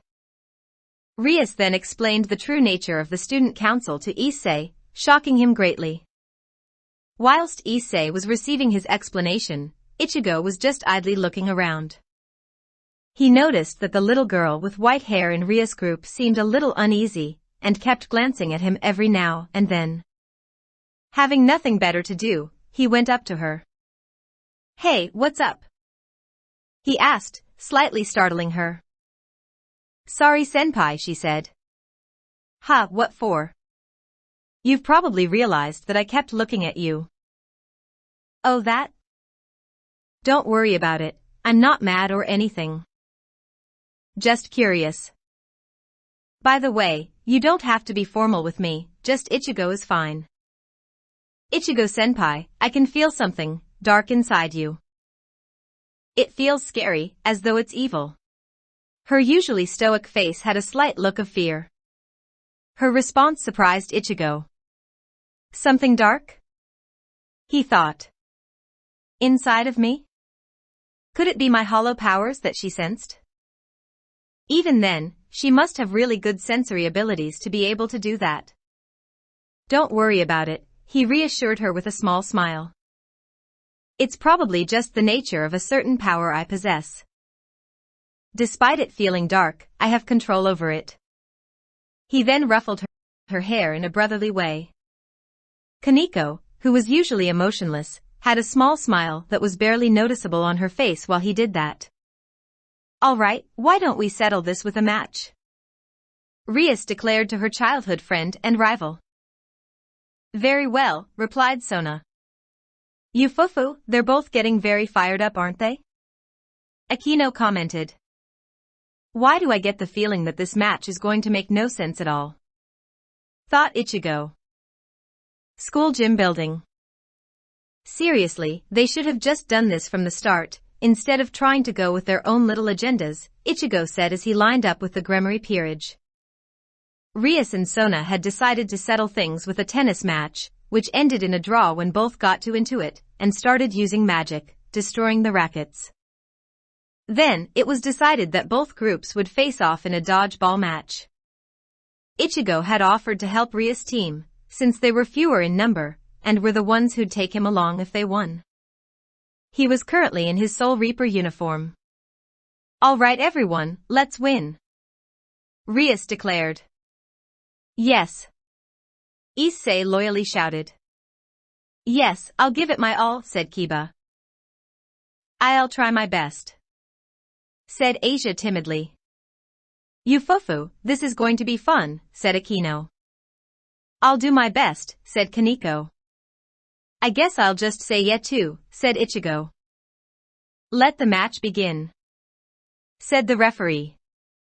Without a moment's delay, both groups sprung into action. Ichigo, being very fast, grabbed a ball before anyone else and took out an opponent straight away. Both sides then began getting into it. Eventually, someone dragged magic into the match. Why didn't I see this coming? Ichigo mentally wondered. The Gremory group was playing very skillfully, although it seemed as though everyone was avoiding going for the girls and focusing mainly on Issei. A few went for Ichigo, but he easily avoided them and countered. Ichigo then saw someone aiming for Issei's balls. In a flash, Ichigo got there and intercepted the ball by deflecting it with the one he was holding. "You know," he began, causing everyone's attention to shift to him. "I may hate perverts, but I'm not one to idly stand by and watch a fellow guy who's on my side get hit in the nuts." He then raised the ball he was holding, inducing fear into the person who'd attempted to strike Issei. The only male on the student council, Genshiro Saji. "Let's see how you like it," said Ichigo, readying the ball. Then, before anyone could even react, he threw it precisely and powerfully, straight at Saji's balls. The projectile impacted harshly against its intended target, causing Saji to scream in pain and fall to the floor, clutching his damaged goods. "This match is taking too long," stated Ichigo. "So excuse me, but I'm going to finish it in the next few moments." What happened next was a one-sided annihilation. ORC room. "Good job everyone, congratulations on winning," congratulated Rias cheerfully. "Thank you Bucho, but it was Ichigo-san who actually did everything," said Kiba. "Don't sweat it, I just wanted to get it over and done with," said Ichigo. Issei gulped before speaking. Hey, he said. "Thanks for saving my, you know." "No problem," Ichigo assured. "All right, step into the circle everyone, it's time to go," said Rias. All of them did as they were told. The magic circle glowed brightly before they all vanished from the room. Familiar forest. They appeared in spooky-looking forest. The sky was dark red and the trees looked dead. Out of nowhere, they heard a voice cry out as someone leaped towards them. "Get days!" he shouted, before landing on his face. The man got up and dusted himself off. He was wearing what seemed to be hiking gear. "Yo!" he greeted. "I'm Zatuji, a familiar master in training. If you're looking for the perfect familiar, then leave it to me." Ichigo gave the man a blank stare. "I think I just found this reality's equivalent of Don Kanonji," he thought. He then zoned out as the eccentric man and Issei started talking about which familiar Issei should get, with Rias putting in her 2 cents and teasing the clueless fool. The man, Zatuji, suddenly did a 180 in personality when Asia asked him if he could help her get a familiar. He was more than willing. They began to move, following Zatuji's lead. A little incident occurred with some sort of acidic slime that began eating the girls' clothing, and some tentacles that began holding/groping them. It ended with Ichigo about to blow them off/away from the girls by releasing some of his spiritual pressure, but a baby sprite dragon saved the girls and Asia took it as her familiar. Issei was distraught at losing his perfect familiar, for which Ichigo smacked him up the head. As they walked along, Ichigo saw something out of the corner of his eye. "Ichigo, there is something there," said Zangetsu. "Yeah, it seems like another fragment," said his inner hollow. "Hold on," he told the group. "There's something there." They all prepared for a confrontation, tensing at his words. "It's another fragment," informed Ichigo. About 5 meters away from them, near a tree, they saw a shadow suddenly move to the tree next to it. Then, something rose out of it. Something they weren't expecting. It was rather small, probably around 50 centimeters in height. Its body was completely black, except for its fully yellow, round eyes. 2 antennas protruded from the top of its head. It actually looked pretty harmless, and maybe a little cute from a certain viewpoint. Picture a shadow from Kingdom Hearts. The fragment looked at them, swaying slightly from side to side. "Yeah. This thing looks so weak," Issei exclaimed. "Yeah, it feels pretty weak too," Ichigo agreed. Ichigo then began walking towards the fragment. However, as soon as it saw Ichigo coming towards it, it suddenly went into its shadow and ran away from him, moving away from the trees and in front of the group. It rose out again when it was about 7 meters away from them, out in the open. Ah, he's scared of you, you fufu, Akino giggled. Well, that's certainly new, commented Ichigo. Usually they can't wait to try and kill me. Maybe they're all different? Rias suggested. Could be, said Ichigo. Yeah, we're all different, said an unknown voice. They all looked in the direction of the sound. They saw someone who looked like a teenager, around 16 or 17. He had a peach skin tone, like Ichigo's, green eyes, and was wearing full black clothing. Black, slightly baggy trousers, black top, and a long black coat with a hood, which he was wearing. Kind of the opposite to me, huh, King? Commented Ichigo's inner hollow. Yeah, kind of is with all that black, Ichigo agreed. The small, feeble-looking fragment went up to the stranger. He crouched down and patted its head. Hey there, little guy, he said kindly. Who are you, and what did you mean by we? Asked Ichigo. The mysterious stranger stopped petting the little fragment and stood up. Me? He asked back. I meant exactly that. We, as in I'm also a fragment. The revelation shocked the group. They all tensed and got ready, except for Ichigo. You don't intend to fight, do you? He inquired. Nope, not with you guys anyway, the fragment responded. That's fine by me. Thanks. What? Shouted Issei in disbelief. How can you just trust him like that? Ichigo glared at Issei. Listen, he told him. I've got way more battle experience than you and I've been at death's door multiple times. I can tell he's telling the truth, and I'm not one to start senseless fights. Yeah, said the fragment. Just because I'm a fragment, it doesn't make me evil. Just like how the fact that you're a devil doesn't make you evil. Issei fell silent, feeling slightly ashamed of himself. So what are you gonna do? Asked Ichigo. Nothing really. I suppose I'll just stay here with this little guy, said the fragment, motioning to the little fragment, which had been snuggling against his leg for the past few moments. I see, murmured Ichigo. You got a name? Me? No, I don't. Why? How about Kuro, since you're wearing all black? The fragment wasn't expecting anything like this, so he didn't know how to respond. He quickly got over his surprise and gave a smile. Kuro. Sounds like a good name. I'll take it. All right, I'm Ichigo. Take care of yourself, Kuro, said Ichigo. Ichigo then turned back to the others, who were simply looking on speechlessly. Shouldn't we be going back now, or something? He asked. Rias came out of her stupor. Oh, right. Yeah, I suppose we should. She answered. Thank you, Zatuji-san, for guiding us around. Ah, no problem, said Zatuji. Just remember, get days. The group then got together, and were about to leave. Wait. The newly named Kuro suddenly called out. What's up, Kuro? Ichigo asked.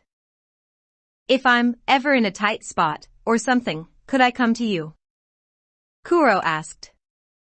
Ichigo had a brief look of surprise before he gave Kuro a small smile. Sure you can, he confirmed. Thanks, said Kuro gratefully. Ichigo then turned back to the group. A magic circle appeared beneath them. They then left the familiar forest. Thank you, Ichigo, said Kuro after they'd gone. Riser revealed. Ichigo's bedroom. Ichigo slowly opened his eyes. Before he could do anything further, he heard Zangetsu's voice. Ichigo called his Zanpakuto spirit. What is it, Zangetsu? Ichigo asked as he rose into a sitting position. About that, interrupted his inner hollow. Me and the old man here have both agreed on something, King. Oh, and what would that be? Ichigo asked curiously. You should practice your fully hollowified transformation, responded Zangetsu and his hollow at the same time. Ichigo's eyes went wide for a second before he returned them to normal. All right, just let me freshen up and have some breakfast first, he said whilst scratching the back of his head. He then proceeded to continue with his standard morning routine. Ichigo's training ground. Ichigo stood in his Soul Reaper uniform. His Zanpakuto was laid down near a boulder 10 meters away from him. All right, so what do you want me to do? He asked the two beings inside him. Simple, Kingy. His inner hollow stated in a mocking, teasing tone. Just draw on your hollow power like you usually do. However, continued Zangetsu, draw out more than what comes and flows through automatically, otherwise you will simply end up with your mask. Alright, here goes, confirmed Ichigo. Raising his right arm to his face, Ichigo swiped it down in a tearing fashion like he usually would. He felt his hollow power flow out in response. Now, drag out more, commanded his hollow. Ichigo tapped into his hollow power. He was surprised to see that there was much more than what had come through to form his mask. Latching onto it mentally, he gripped it firmly and forcefully dragged a much greater quantity out into the flow. Immediately, Ichigo felt his full body surge with dark power. Black spiritual power burst forth from his form and obscured him from view. After a second or two, it dispersed away, revealing Ichigo in his first fully hollowified form. It was the same form that he'd gone into against the Vizards when he was learning how to control his hollow powers. Like then, the clothing had been shredded away from his torso, exposing his moon-white, ripped abdomen, and the hole where his heart should be. Raising his right hand up in front of his face, Ichigo stared at his chalk-colored palm, which had a tuft of red fur beneath it. You know, I always wondered what I looked like when I'm fully hollowified, he said, his voice coming out how it usually did when he was hollowified. Well done, Ichigo, congratulated Zangetsu. Yeah, whatever. Now hurry and get moving before you get late for school, said his inner hollow in a sneering tone. Huh? Oh crap!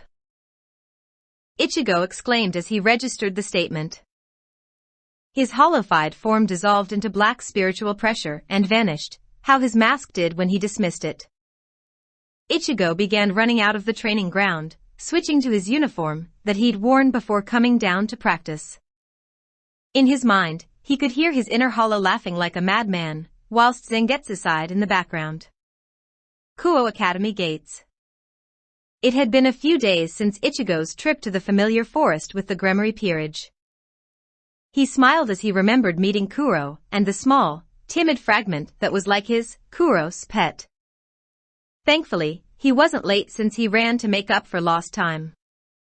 He walked past the gates and through the school grounds along with the mass of other students. School field. Ichigo was sitting on a bench, having just finished his lunch. It had only consisted of rice and simple curry, but it still tasted quite good. In fact, some people would say it wasn't possible for such simple food to taste that good. Maybe I should buy a few books and learn how to actually cook. I don't want to just eat simple food for the rest of my life, thought Ichigo. He became aware of someone calling him. Ichigo-san. Turning his head in the direction of the sound, he saw Kiba, Issei and Asia walking towards him. Ichigo-san, Bucho asked me to call you, said Kiba. What's wrong? Asked the orange-haired teen as he scratched the back of his head. I don't know, replied Kiba apologetically. She didn't say. I just told to ask you if you could help her. Ichigo thought things over for a few seconds. I suppose as long as this doesn't become a regular thing, he murmured. All right, lead the way, he told Kiba as he stood up. ORC clubroom. When they reached the door, Kiba suddenly tensed as he grasped the door handle. Ichigo heard him mutter something about presents and for him to not have felt it. His curiosity piqued, Ichigo actively swept the clubroom with his senses. His widened at what he felt. Whoa, there's someone who's at least captain class in there, he thought. Kiba opened the door, and they all stepped into the room. Inside were Rias, Akino, and a lady with silver hair, who was dressed like a French maid. The atmosphere was tense, and Ichigo could tell that Akino's smile was more due to habit, or force, as opposed to being natural. Ah, good. You're all here, even Ichigo, thank for agreeing, greeted Rias. The silver-haired maid spoke up. Miss Rias, do you want me to explain the situation to them, or shall you do it yourself? No, it's fine Grafia, I'll tell them myself, Rias responded. She turned to face the others. You see she began, but was cut off by the large magic circle on the floor activating without warning.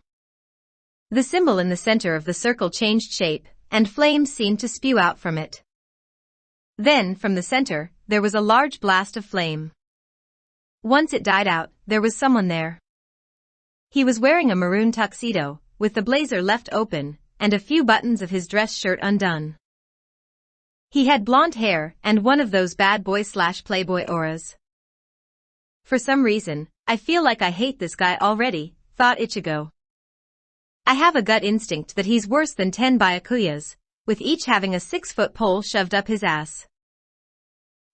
However, outwardly he kept a neutral expression. The human world, said the man. It's been a while. He then looked to Rias.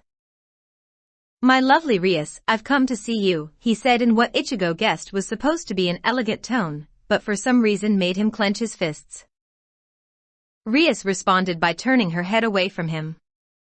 Get lost, Riser, Rias said coldly. My, cold as always. It doesn't matter. Come, we need to see the hall for our engagement. Issei interrupted before anything further could be said. Hey, who do you think you are? You're being rude to Bucho. Riser turned to look at him with a displeased face. And you are? Issei put his fist over his chest proudly. Rias Gremory's pawn, Issei Hayadu. I see, said Riser with complete uninterest as he turned back to Rias. Issei face vaulted, then got straight back up. What the hell? I mean, who the hell are you anyway? Riser seemed to become genuinely astonished at that question. What? There are devils who don't know about me? He said in disbelief. Ichigo's sweat dropped at that. Just how big is this guy's ego? Riser looked Issei over. I see, a reincarnated devil, but even then. Rias, haven't you told your servants about me? There was no need to, said Rias simply. The silver-haired maid, Grafia, was the one who gave him an answer. Allow me to explain. This man is Riser Phoenix. He is a pure-blood high-class devil, and the heir to the Phoenix clan. He is also the fiancé to the current heiress of the Gremory clan. Issei's face became one of pure shock. The current heir of the Gremory clan? He repeated. Wait, don't tell me he's... Yes, confirmed Grafia. He is Miss Ria's fiancé. Fiancé? Exclaimed Issei. I see, thought Ichigo. So he's her betrothed, huh? But, from the looks of things I'd say that Rias hates his guts, he observed. Riser and Rias were sitting on one of the sofas, the one closer to the windows. Everyone else was either sitting or standing behind the opposite sofa. The atmosphere was still tense. Rather, it felt highly volatile, as though it was just begging for the trigger. Riser took a sip of tea from the teacup he was holding. Ah, the tea made by Rias Queen is excellent as always, he complimented. Thank you, replied Akino, but it lacked her usual cheerfulness. She then walked away from him. Riser began to play with Ria's hair and blatantly feel her body. And it was obvious that she wasn't enjoying it. Ichigo was mustering every bit of self-control that he possessed to prevent himself from literally taking the guy's hands off her and possibly beat the crap out of him for good measure. Please leave me alone, said Rias, clearly displeased as she stood up. Riser, I've told you many times before, I have no intention of marrying you. Riser smirked. But your family will be destroyed if you don't take a husband. Do you really intend to destroy one of the remaining 72 pillars? He countered. Rias turned to face him. I won't destroy my family, she said firmly. Riser seemed to get happy at that. But who I marry is my choice, continued Rias. Pure-blooded devils decreased greatly in number after the last war, Riser stated. That's a problem that affects all devils. Your father and Surzek-sama thoroughly thought our engagement over. Rias turned away from him once again. My brother and everyone else in the family, they're all far too worried over nothing. I won't say this again, Riser. She turned to face him. I will never marry you. Riser stood up, an annoyed expression on his face. He held Rias' chin with his right hand. Listen, Rias, he said. I'm the next heir of the Phoenix family. I won't allow that title to be tarnished. He looked at the others. In the next second, flames burst to life around him. Even if it means burning all your peerage members to ashes, I'll drag you back to the underworld with me. Rias' eyes began to glow red. Suddenly, everyone felt a brief wave of immense pressure wash over them, completely extinguishing the flames and shocking everyone. Then, Riser began to feel the pressure being focused on himself. What did you say you'd do again, Birdbrain? Ichigo inquired, glaring at said low-life piece of playboy trash. You dare to speak up to me, boy? Riser demanded arrogantly. Yeah, got a problem with that, you overgrilled turkey? Everyone was surprised by Ichigo's retaliation, except Issei, who was too stupid to fully understand what was going on. Why you? Snarled Riser. Everyone please stop, or I will be forced to take action, said Grafia. I am here on orders from Surzek-sama. I won't allow my king's honor to be tarnished. Riser immediately backed down and stepped away. For the ultimate queen to say that, even I'd be scared, he commented. Ichigo backed down more out of respect for the authority that the woman seemed to have, as well as because Riser had backed down first. Grafia continued. My masters foresaw that something like this would happen, so they arranged something as a last resort. Last resort? Asked Rias. What do you mean, Grafia? If Miss Rias was to still vehemently oppose the engagement, they suggested having a rating game to settle things once and for all, the maid explained. A rating game? Questioned Rias. She then became visibly annoyed. Just how much do they plan to interfere with my life? So, am I to understand that you are rejecting the rating game? Asked Grafia. No, refuted Rias. This is a chance. I'll take it. Rating game? Ichigo heard Issei muse to himself. I've heard that somewhere before. His eyes then widened as he recalled Sona mentioning it before. Oh yeah, the student council president mentioned it before. Kiba began to explain to Issei what a rating game was, and Ichigo listened in as well whilst keeping watch on Rias and Riser. Riser gained a smug look. He shifted his gaze to Rias. I've taken part in many rating games and won most of them too. You, however, have no experience whatsoever, or even a full set of servants. Do you still intend to take me on? Rias smirked. This is a chance for me to be free. I'll blow you away, Riser. Riser smiled haughtily. He pointed to the others. By the way, Rias, would they happen to be all your servants? He asked mockingly. All of them apart from me are her peerage members, Ichigo interrupted. It's like he said, confirmed Rias. All of them apart from Ichigo are my servants, why? Riser laughed heartily. Ha, this is going to be even easier than I thought. Of all your servants, only your queen, the priestess of thunder can fight on par with my adorable servants. He clicked his fingers. Behold, these are my adorable 15. The magic circle lit up again and flames swirled out, revealing 15 feminine figures. The flames died down, showing Riser's peerage clearly. Ichigo face-palmed. Are you freaking serious? He thought. This guy has a peerage full of girls only? He's a worse playboy than I originally thought. Issei, on the other hand, was moved to the verge of tears. Riser noticed this and seemed to become rather unsettled. Hey, Rias, your servant here seems to be lusting after me, he informed her. Rias sighed.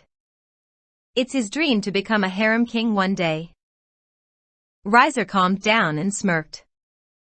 Gross, remarked one of his peerage members, who Ichigo noticed/thought looked awfully similar to Riser.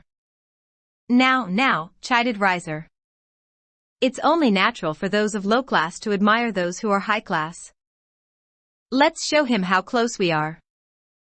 He motioned one of his servants, who seemed to be dressed in some sort of highly revealing sorceress outfit, to come forward. Yubalona. Riser then proceeded to intensely make out with her, making her moan. Issei seemed to become a mixture of aggravated and jealous, whilst Rias and the rest of her peerage looked away in disgust. Ichigo could barely hold himself back from just going up to the snob and pummeling him into the ground. Riser pulled his lips away from his servants and smirked at Issei. This is something that you'll never be able to do, he said whilst stroking her hair with one hand and groping her with the other. That remark sent Issei over the edge. Damn it. Don't say what I was thinking you were trying to say. He shouted.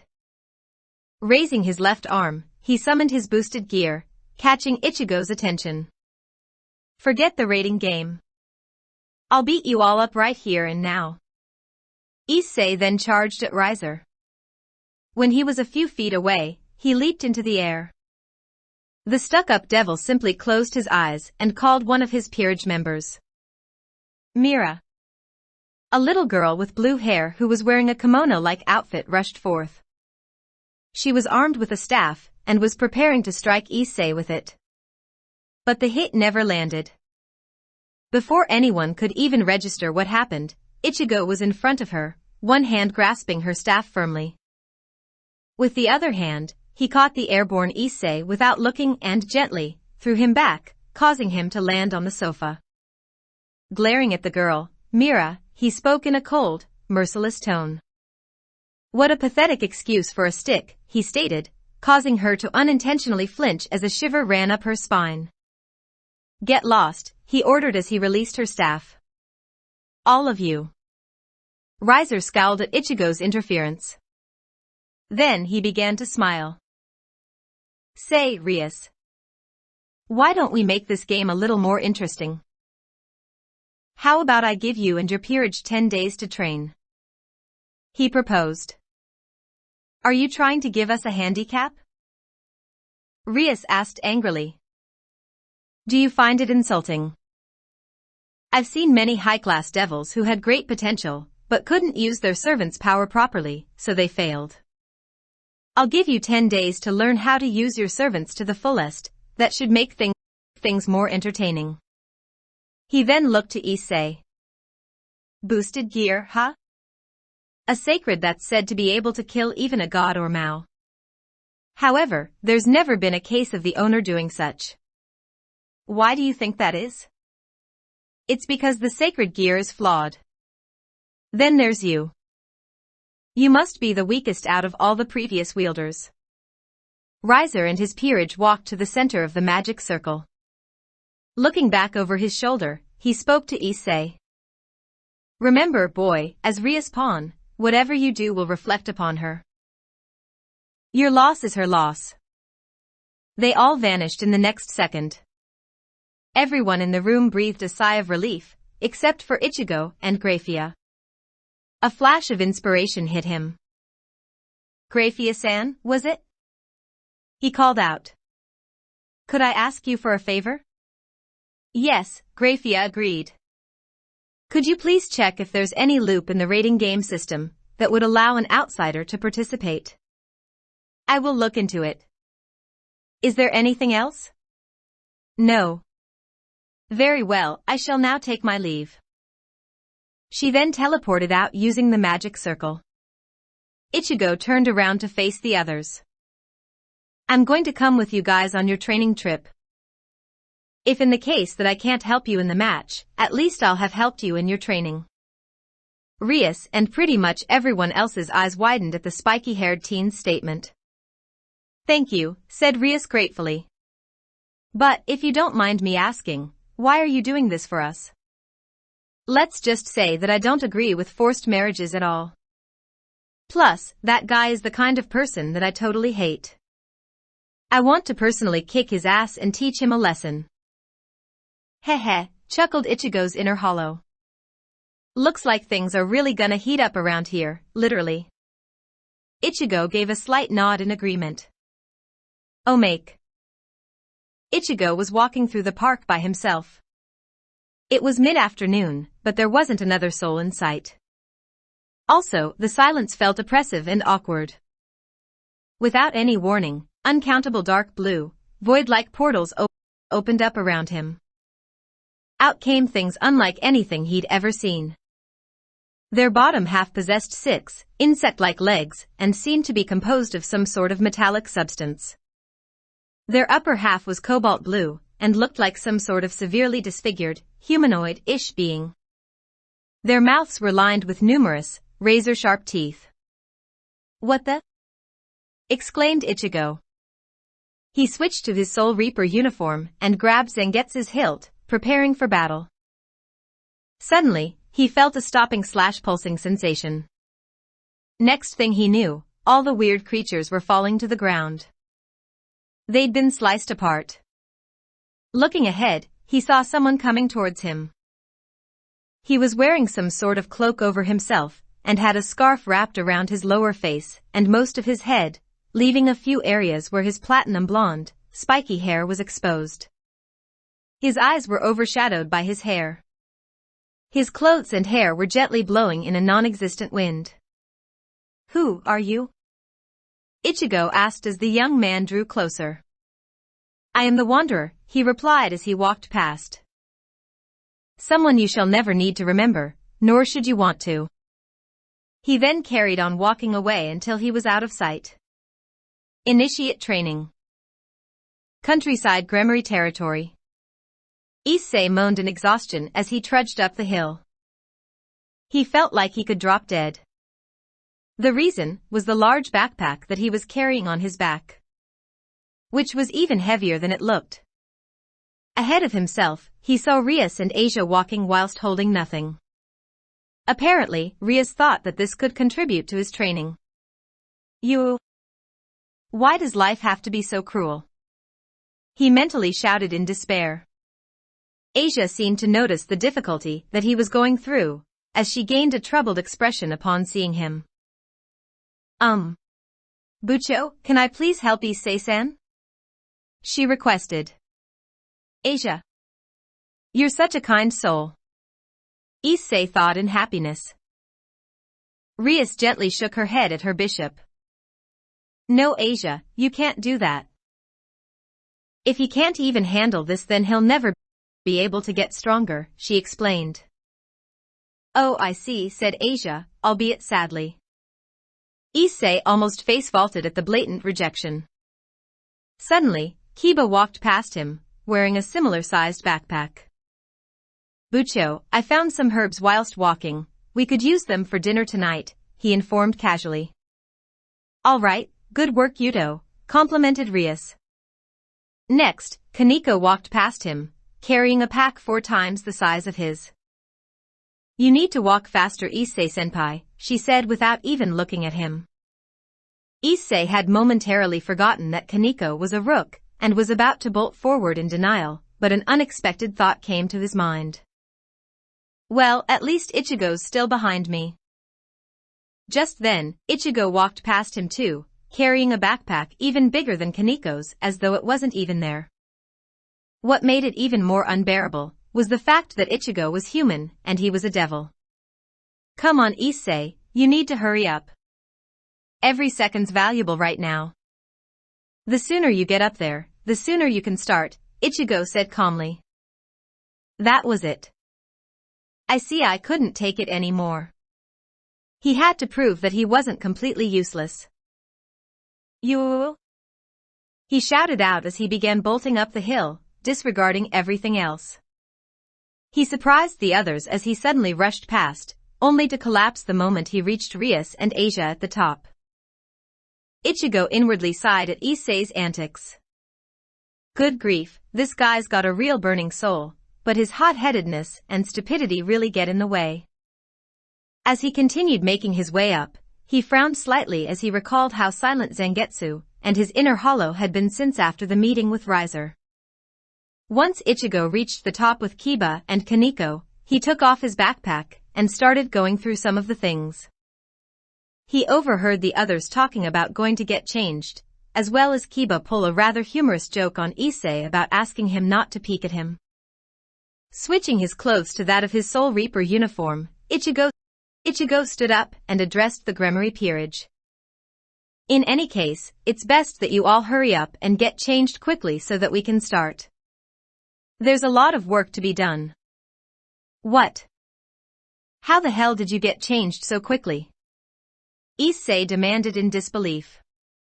It's a secret, now hurry up and move your ass before I kick it, replied Ichigo. They all began to go to the respective changing rooms, with Issei practically running there as though his life was on the line.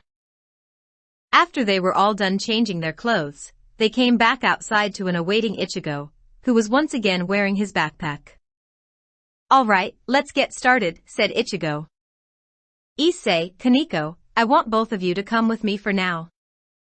Kaneko silently obliged, whilst Issei paled until it was as though he was a sheet of paper before trembling after his orange-haired senior/coach and white-haired junior. This seems like a good spot, Ichigo murmured. All right, stop here, he instructed his two followers as he turned to face them. I'll get straight to the point. He then took off his backpack and began rummaging through it. What he took out looked like 2 sets of protective gear and some training gloves. Put these on, he instructed as he tossed a set to each, giving Kaneko the gloves too. He waited until they were equipped with the gear. Right. Listen up, Issei. First, we're going to work on improving your speed. Whilst it's higher than an average person's, due to your constant running from angry girls, it still sucks, Ichigo said nonchalantly, causing the pervert to act as though he was struck through the heart. Kaneko, you also need to work on your speed. You're a rook, but you need to be able to act quickly too. Suddenly, Issei gained an unexplainable sensation of dread in anticipation of what was going to be said next. Kaneko, on the other hand, began to feel slightly satisfied for some reason. Ichigo gave a predatory smirk as he turned to Issei. Kaneko, chase this pervert and attempt to strike him as many times as you can. Issei, run, evade and, just survive her wrath. What? No. Protested Issei. Begin. Commanded Ichigo. Issei couldn't say anything further, as he ran off screaming, being pursued by a determined Kaneko. Ichigo began to walk away from the scene, leaving Issei to his training, read as torture. He returned to the others, who were patiently waiting for him. Setting down his backpack, he motioned Kiba forward. Come here, Kiba. The school's Prince Charming did as he was instructed. Ichigo took out a wooden training dummy from the inner vestiges of his backpack.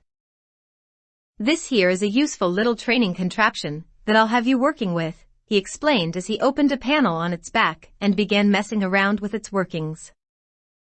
The dull, colorless eyes suddenly lit up a light blue and Ichigo closed the panel. He then took out a wooden bakken and threw it to the blonde devil, who caught it on reflex. Listen up carefully, Kiba. Your speed is your strength, however you lack defense and power. I don't want you to use your sacred gear at all. Also, I want you to deliberately let this thing hit you every now and then too, rather than just avoid its attacks. That'll improve your defense. Oh yeah, don't worry about breaking it. It's got various spells and seals that reinforce as well as constantly repair it. Kiba nodded in understanding. Okay, I'm ready. Ichigo then nodded to the dummy when it turned its head towards him. The thing then faced Kiba and set off towards him with remarkable speed, though it wasn't as fast as the knight. Turning to the others, who were looking on in awe, Ichigo cleared his throat, gaining their attention.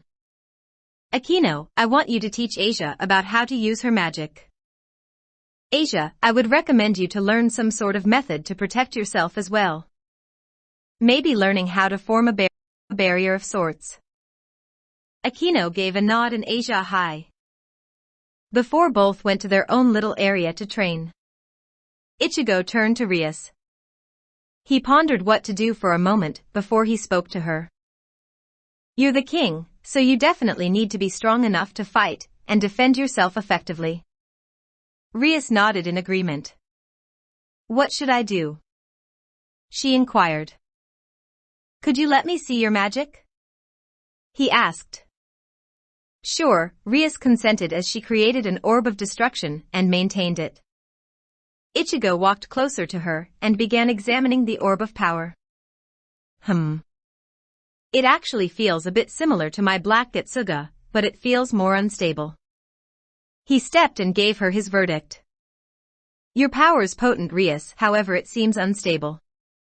If I'm correct here, using it like that would actually wear you down more quickly. His words made Rias visibly shocked. No one had ever told her anything like that before.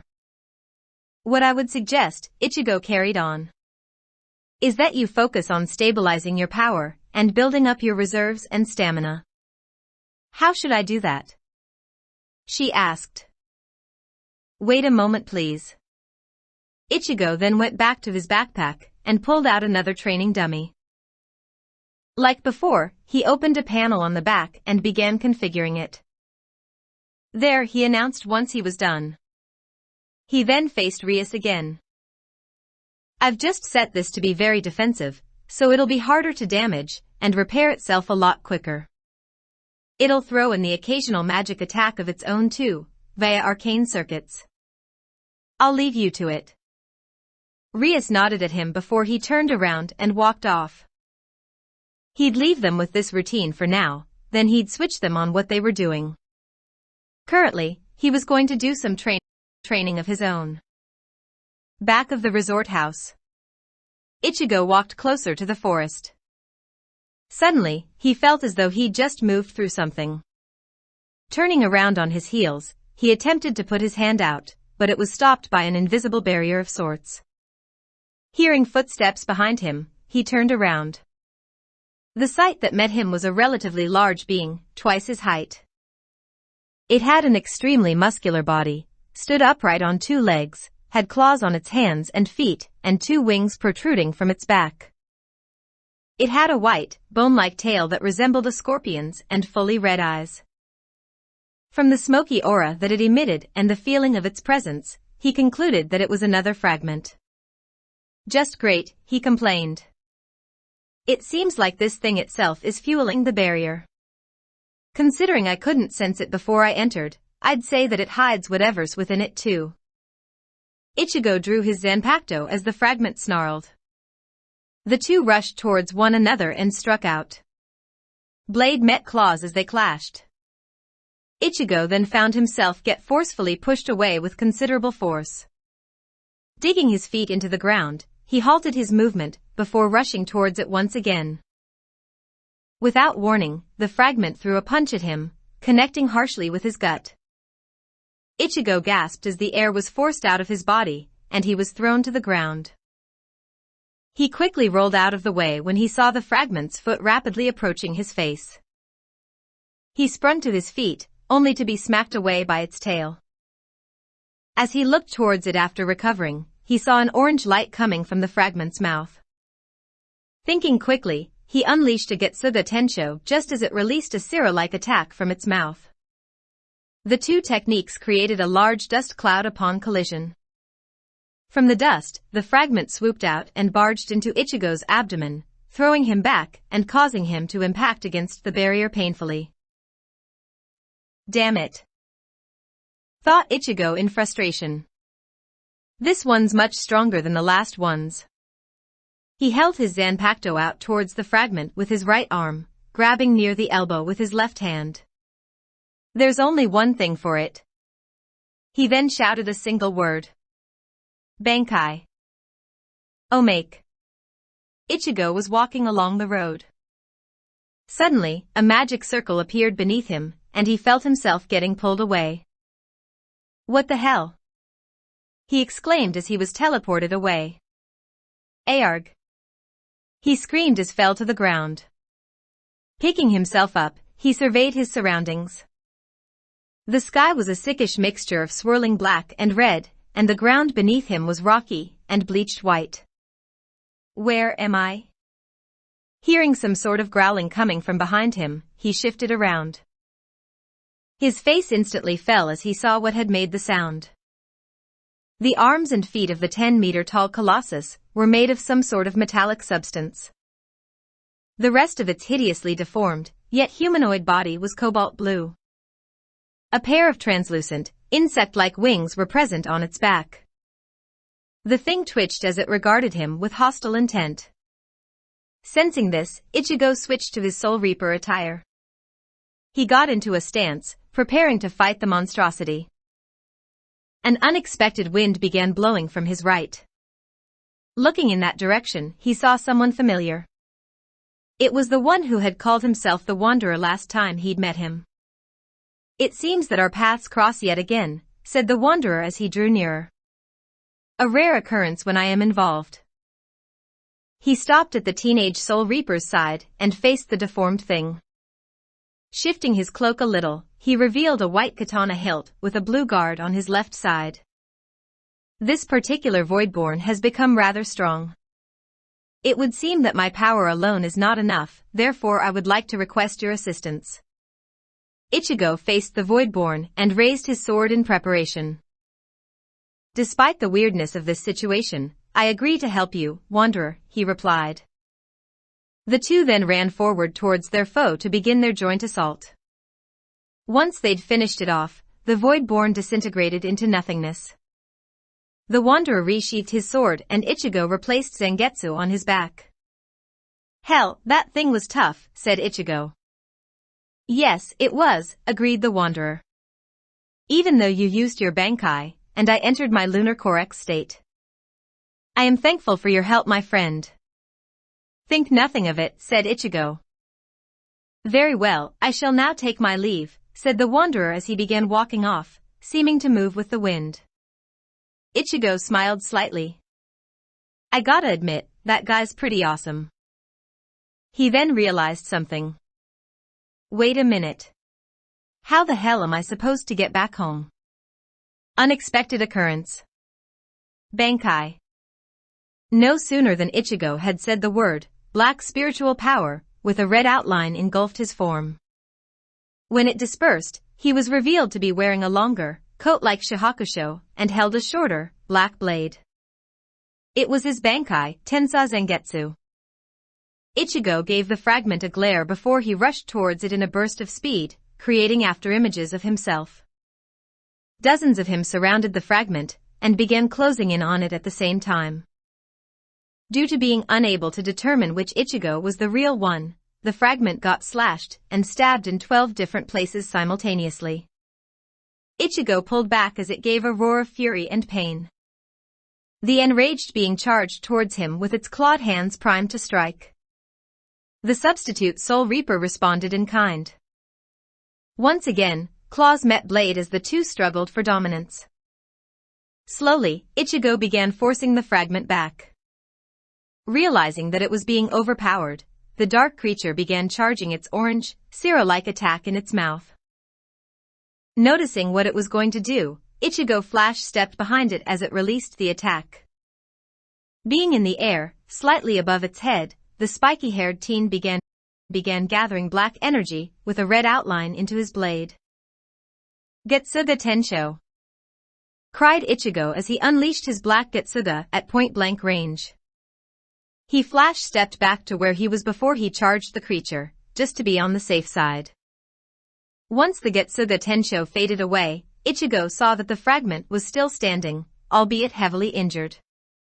Suddenly, before he could make a move, an orange glow began to emit from the fragment. Its claws extended slightly, spikes emerged from its elbows, and its muscles seemed to get a bit bigger. What the? Is it evolving, or something?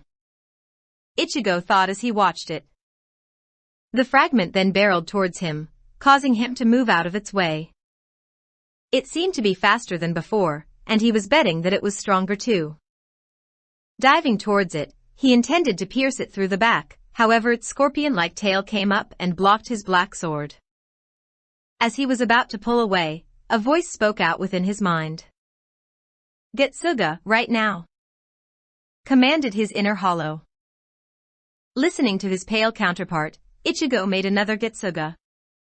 The technique was writhing through Tensa Zangetsu's blade before he realized it. "Keep it going," said his hollow before he ended his attack.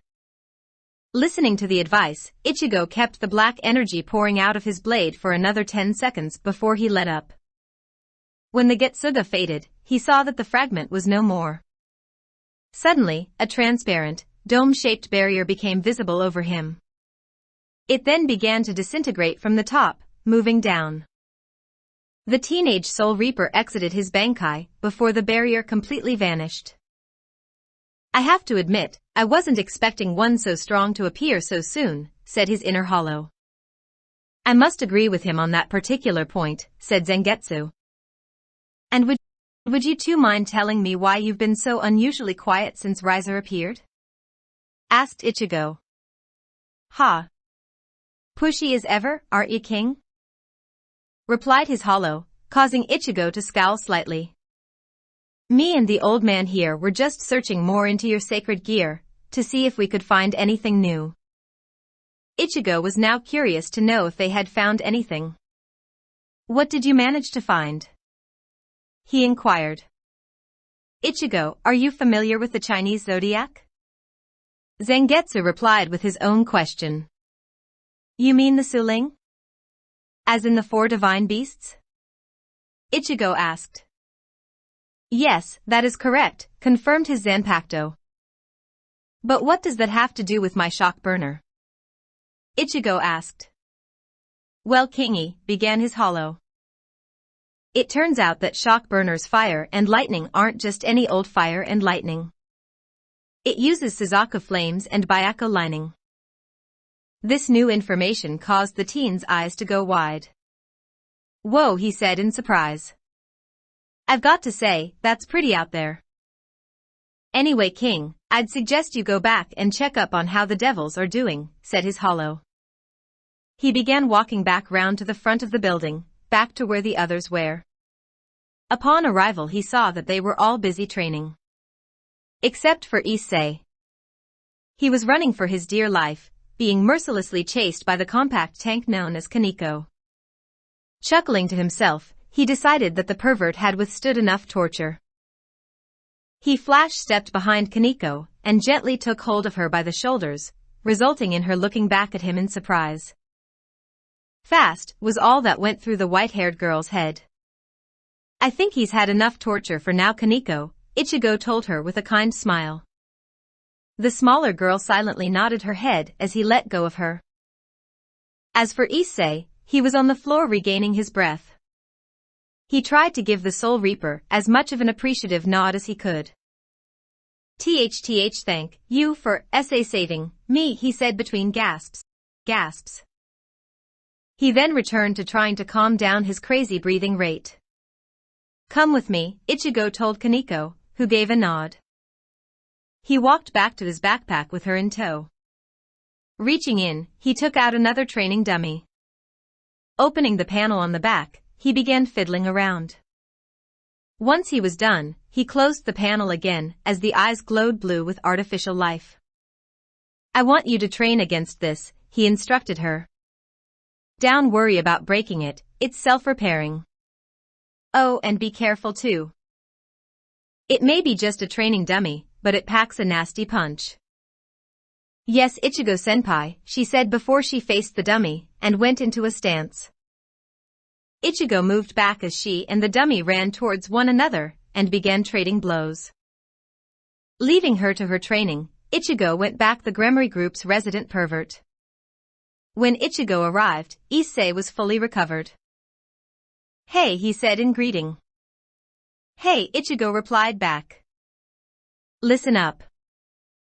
As you're now pretty much physically worn out, I'll let you carry on with physical training tomorrow. He then saw Issei's expression pale, and he could guess why. Don't worry, it won't be with Kaneko, unless you do something that warrants it, he assured him, causing the color to return to his face. For now, go over to where Akino and Asia are and get to work on your magic, because even though I've never seen it, I can tell that it's ridiculously low. That last part hit Issei like a jab, but he obeyed nonetheless. He began trudging over to where said two girls were. Ichigo decided to cut him some slack, and not reprimand him for moving so slowly. He had after all been running for his very survival up until recently. Things went on for about an hour and a half. Ichigo had gone to them from time to time, giving them advice and tips. He then let them all take a 30-minute break. After all, it wasn't good to push them to a breaking point. They weren't ready for something like that, not yet anyway, so it'd produce adverse effects. Inside the Gremory estate, dining room. Night had fallen and everyone was inside, sitting before a large array of food that looked highly appetizing. The very sight was making them want to just attack and dig in. It was as though the food had a radiant glow. Who had cooked it? Why, that would have been Ichigo for most the part. He'd let Akino and Asia help out a little because they'd insisted and Asia had, unintentionally, given the puppy dog eyes. It just seemed too cruel and inhumane to say no to that face. Whoa. There's so much. It looks so delicious too. Issei exclaimed in joy. Calm down, I made plenty for everyone, Ichigo chided good-naturedly. What? You made this? Issei shouted in disbelief. Kiba and Rias also had surprised looks at this. Well, Akino and Asia did help out a little, the orange-haired teen admitted. That's what most of what I was carrying was anyway. Ingredients. Ufofu, it wasn't really all that much. You did most of it, Ichigo-kun. Me and Asia just contributed a little bit, Akino said. Yes. You really did most of it, Asia backed up. Well, if you say so, Ichigo replied whilst looking away and scratching the back of his head. Well, dig in, guys. The moment they placed the first morsel into their mouths, their brains, well, the part for taste anyway, went into a state of pure bliss. A delightful sensation of flavor spread across their taste buds. Ichigo, who had not yet eaten anything, saw their motionless faces with worry. Oh crap. He desperately thought. I guess my cooking is really bad. Guys? He said in concern. This, began Issei, is the best thing that I've ever tasted in my life. He then proceeded to scarf down the rest of his bowl with great relish. He looked to Ichigo with stars in his eyes. How did you make this so good? I've eaten the same kind of food at shops and at home, but it can't even compare to this. Is it really that good? Ichigo questioned out loud. I just did what was in the book, mostly anyway. No, he's right, agreed Rias. I can't even find the proper words to describe it. It's just so beautiful. She then smiled at Ichigo in thanks before going back to the sweet pleasure that was the food. This truly is amazing, complimented Kiba in awe. Asia could barely contain herself as she ate. It's so delicious, she exclaimed. I'm blessed to be eating such cuisine. Even Kaneko, who was usually calm and collected, was eating rather quickly. "Ichigo, senpai's cooking is delicious," she said between mouthfuls. Era, whoever marries you is going to be a very lucky girl. I envy her already, being able to eat food like this on a regular basis," commented Akino, causing Ichigo's face to gain a slight blush. "Well, I'm just glad that you all like it," Ichigo replied. They carried on eating in silence. The Gremories were simply too occupied with enjoying the food as much as they could. They didn't know when they'd be able to taste such divine food again. Once everyone had finished eating Ichigo's marvelous cooking, they settled down. However, they were all secretly hoping that the substitute Soul Reaper would cook for them again. Heck, Issei was even willing to temporarily put his perversion on hold if it meant he could experience that bliss again.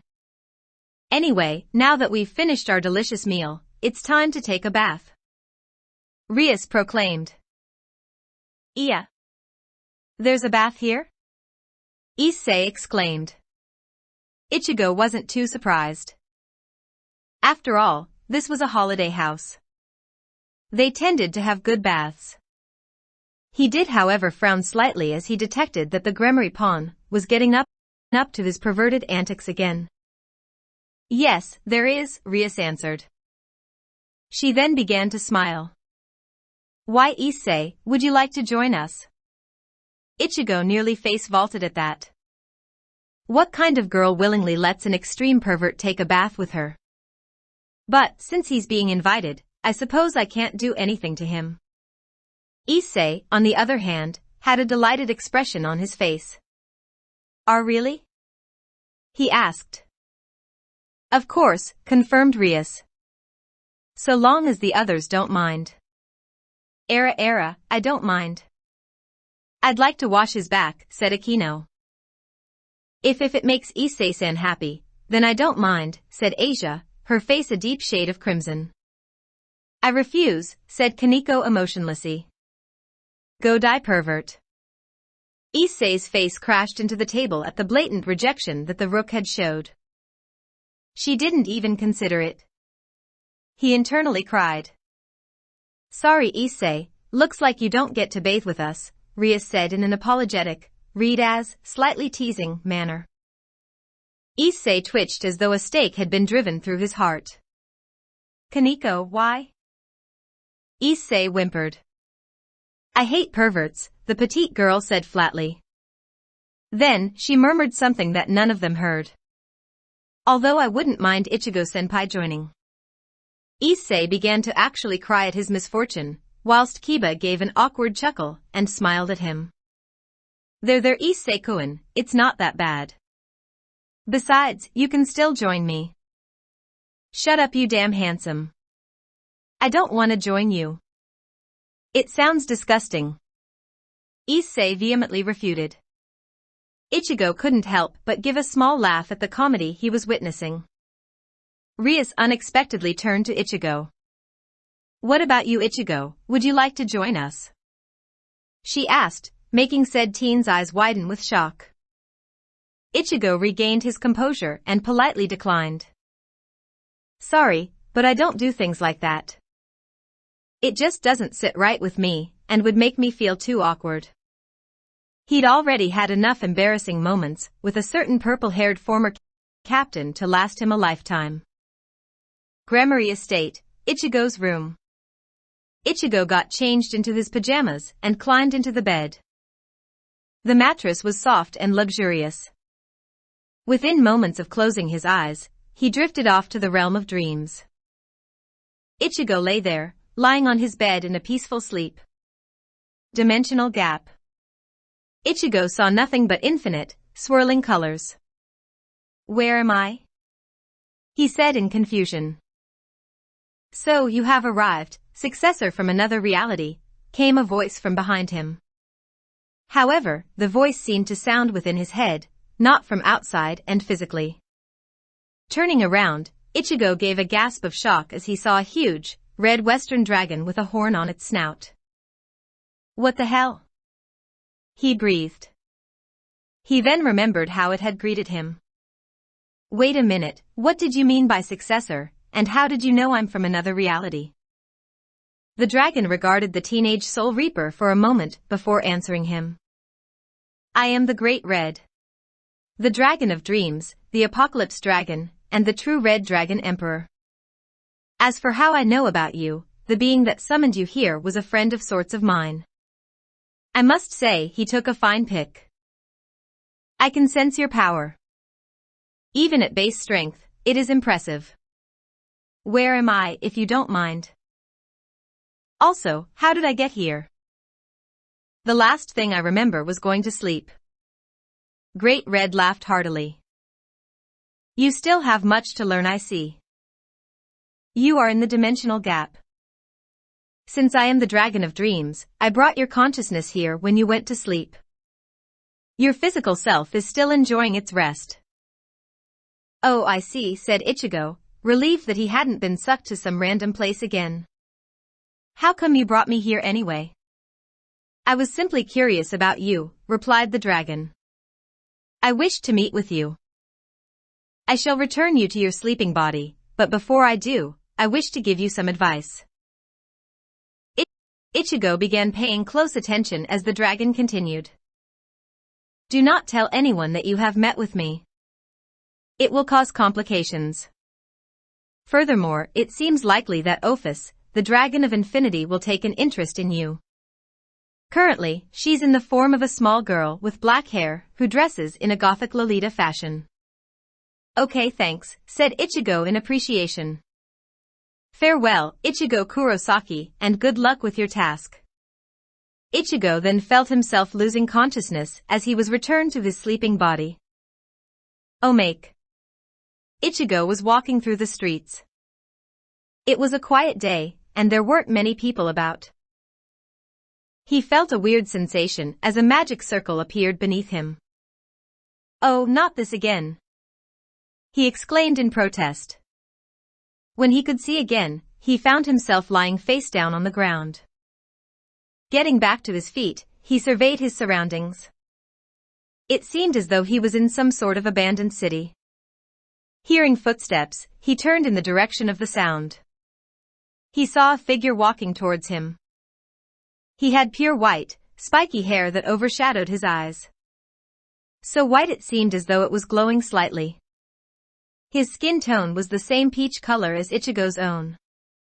He was wearing a leather-looking, unzipped jacket. The upper half was black, with ZX being on the right side in red lettering. The lower half was gray, and had a mirrored white section at the lower center. The sleeves of the jacket were white, and looked like they were woolen. Underneath the jacket he wore a navy blue top. He was wearing blue tracksuit trousers and white trainers. On his back was a katana sword with a plain black hilt, no design. From the pommel was a chain composed of 2 links, and a white cloth attached to the second link. He looked like he was Ichigo's age. He had an air about him that seemed to say that he was searching for something. He walked up to Ichigo and stopped 2 meters before him. Who are you? He asked casually, yet politely. Ichigo Kurosaki, the orange-haired teen replied. And who might you be, if you don't mind? I'm sorry, replied the white-haired teen. I don't remember anything of my past. It's just empty. But you can call me ZX. Before either could say another word, they heard some sort of distorted, garbled growl. Turning in the direction of the noise, they saw some sort of creature. Its full body was green, save for its full yellow eyes.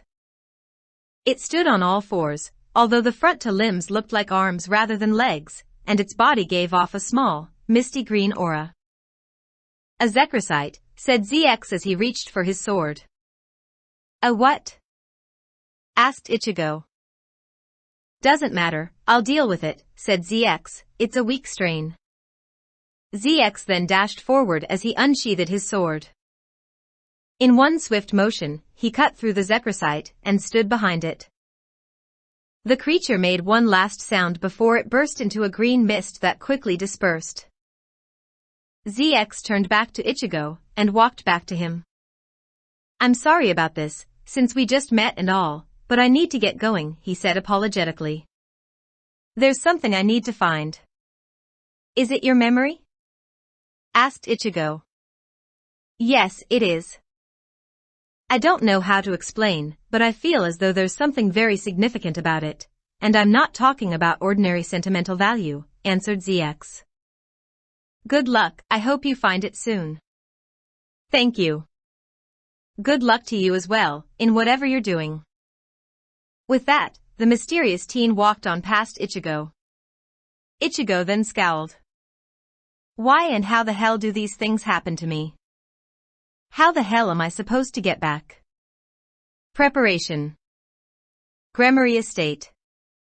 Training continued for the next few days, with Ichigo overseeing and instructing the Gremory peerage on what to do. He'd been making each member focus on one main thing primarily, but did shift them around on what they were doing from time to time. He himself would train in private, attempting to become more familiar with his sacred gear. However, one thing was painfully obvious to him. Issei really needed a lot of work. The resident pervert had potential, Ichigo knew that much, but his current state was kind of pitiful. It was as though he was unsure of himself, holding himself back with doubts that he had. He couldn't allow things to carry on like that. Otherwise, Issei would probably be taken out immediately after the raiding game began. Looks like I need to have a little chat with him, Ichigo muttered to himself before he began making his way towards the possessor of the boosted gear. Issei was currently holding his knees and panting, having just finished a half-an-hour spar with one of the robot training dummies. Due to this, he didn't notice Ichigo approaching him. Hey, you doing okay? Ichigo asked him.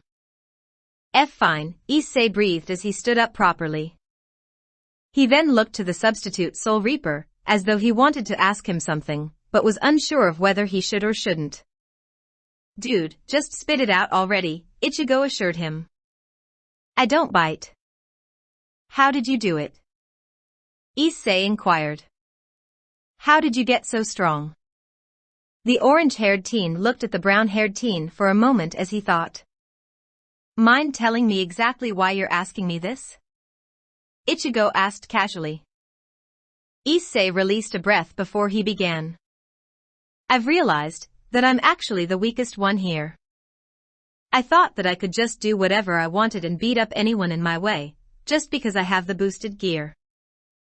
But back in the club room, when you stopped me from charging that asshole's pawn, I realized that I was nowhere near that. He moved his gaze from his hands and looked to Ichigo. I want to help Bucho, I really do, but what can I do? I'm useless. Ichigo nodded in understanding of the situation. I wasn't always strong, you know, he told Issei, causing the latter's eyes to go wide. But then how? Issei stammered. It was my friends, or rather, my intense desire to protect them, Ichigo clarified. I constantly pushed myself so that I could protect them no matter what. Your heart's in the right place, Issei, I can see that clearly. However, your fear is holding you back. Huh? Was Issei's intelligent reply. You want to protect the others, but you're afraid you'll fail. When you fight someone and try avoiding their attacks, you're afraid they'll hit you. When you're trying to hit someone, you're afraid you'll miss. You can't afford to think like that. You need to cast your doubts aside, believe in yourself and steel your resolve. When you're protecting someone, you have to believe that you will protect them. When you're dodging an enemy's attack, you need to believe that you will dodge it. When you're attacking, you need to believe that you will hit them. Understand? Issei looked at Ichigo in shock, before he regained his composure. Yeah, I think I do, he said as he nodded his head. That's good, encouraged Ichigo. You're one of the guys of your group. A guy's duty is to always protect what's dear to him. Become strong, help Rias escape marriage to that grilled turkey, and protect all of them. Yeah, I think I'll do just that, Issei agreed, a newfound resolve in his eyes. Great, Now get to work on becoming stronger. After about an hour, go train your magic with Akino and Asia, the spiky-haired substitute Soul Reaper instructed. Ichigo turned around and walked away from Issei, who was preparing to have another session with the training dummy. The substitute Soul Reaper went back behind the house, into the forest, and began his own training with his sacred gear. Forest. Ichigo was sitting on the ground, catching his breath. He'd been training with his sacred gear for around 40 minutes, before training his regular powers for roughly 20 minutes. Overall, he was quite pleased with his progress. He'd become familiar in the usage of his sacred gear, enough to have gained the ability to prevent it tripling his strength, unless he wanted to. It would be a useful tactic in turning a battle around and catching the enemy off guard. Not bad, King, not bad at all, complimented his inner hollow. Thanks, replied Ichigo. By the way, King, me and old man Zangetsu here found a little technical issue we think you should know about, informed his hollow. Really, what is it? Inquired Ichigo. It is regarding your fully hollowified form and your sacred gear, answered Zangetsu. Yeah, it looks like your hollow form and your sacred gear aren't compatible, elaborated his pale copy. Meaning, you can't use your sacred gear when you go full hollow. But don't worry too much, Kingy, your first fully hollowified form is almost unstoppable anyway. Ichigo frowned for a moment. But I can still use the shock burner if I'm only wearing my mask, right? He asked. Yes, there is no problem with that, answered Zangetsu. Good to know, murmured Ichigo. He then got back on his feet. I guess I should start making some food, it's almost lunchtime. Since the first day, he had been the main one cooking the food, because the peerage of devils had practically begged him to. Although, there were times when Akino, Rias and Asia would insist he let them cook, saying that they couldn't just make him do it all the time. Without any further delay, he began making his way to the kitchen. Issei's room. All right, said Issei in triumph. After Ichigo's little talk, he'd been burning through the full day. Frankly, all the others were pretty shocked at how hard he'd started training after that. He was also feeling quite pleased with his results. Everyone in Rias' peerage could tell that all of them had gotten stronger over the past few days.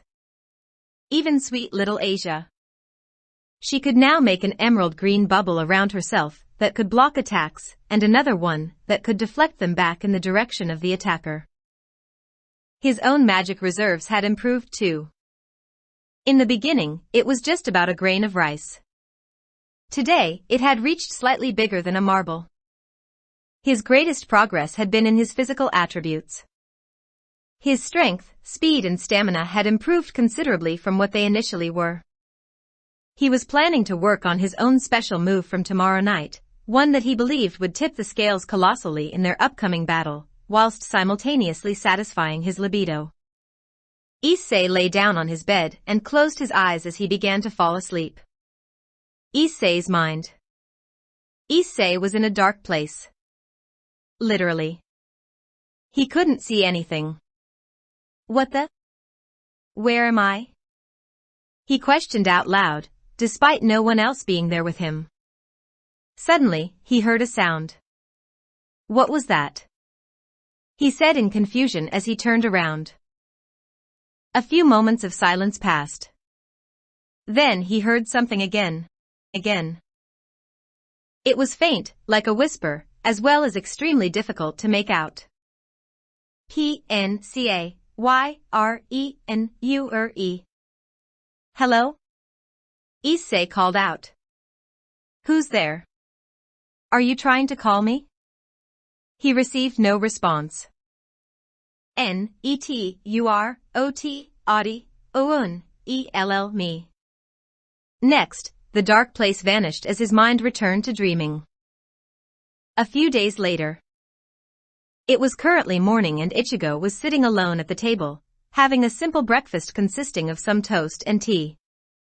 They had been training intensely for the past 7 days now. Everyone had made great leaps in their progress, even Issei. He'd also told Ichigo that he'd heard some sort of voice in his sleep a few days previously, as well as that he was working on some sort of secret sure-kill technique for the upcoming match. As for the others, Rias had managed to stabilize her power of destruction, consequently improving its power and efficiency. Akino was now able to recharge her magic reserves more quickly, and was also more efficient in expending it when she was using magic. Kaniko's speed had increased a good deal. She wasn't on Kiba's level, but would at least be able to read the movements of opponents going at a speed similar to his. Kiba had increased his defense a good deal. He could now withstand a few good hits from a Rook-class enemy, and keep fighting fairly effectively. Asia's barriers had gotten stronger, to the point that Kaniko had to give it 3 powerful punches to break it. Ichigo heard footsteps entering the room. Turning his head, he saw it was Issei who had entered. Except that he had an excited expression on his face, as though he'd won the jackpot in a lottery or something. It happened. It finally happened, he said excitedly. Whoa, calm down, said Ichigo with his hands raised to emphasize his point. Just what exactly happened? The voice became clear last night. I heard it properly. Turns out that it was the dragon in my sacred gear trying to get through to me, Issei explained. Did you actually meet it?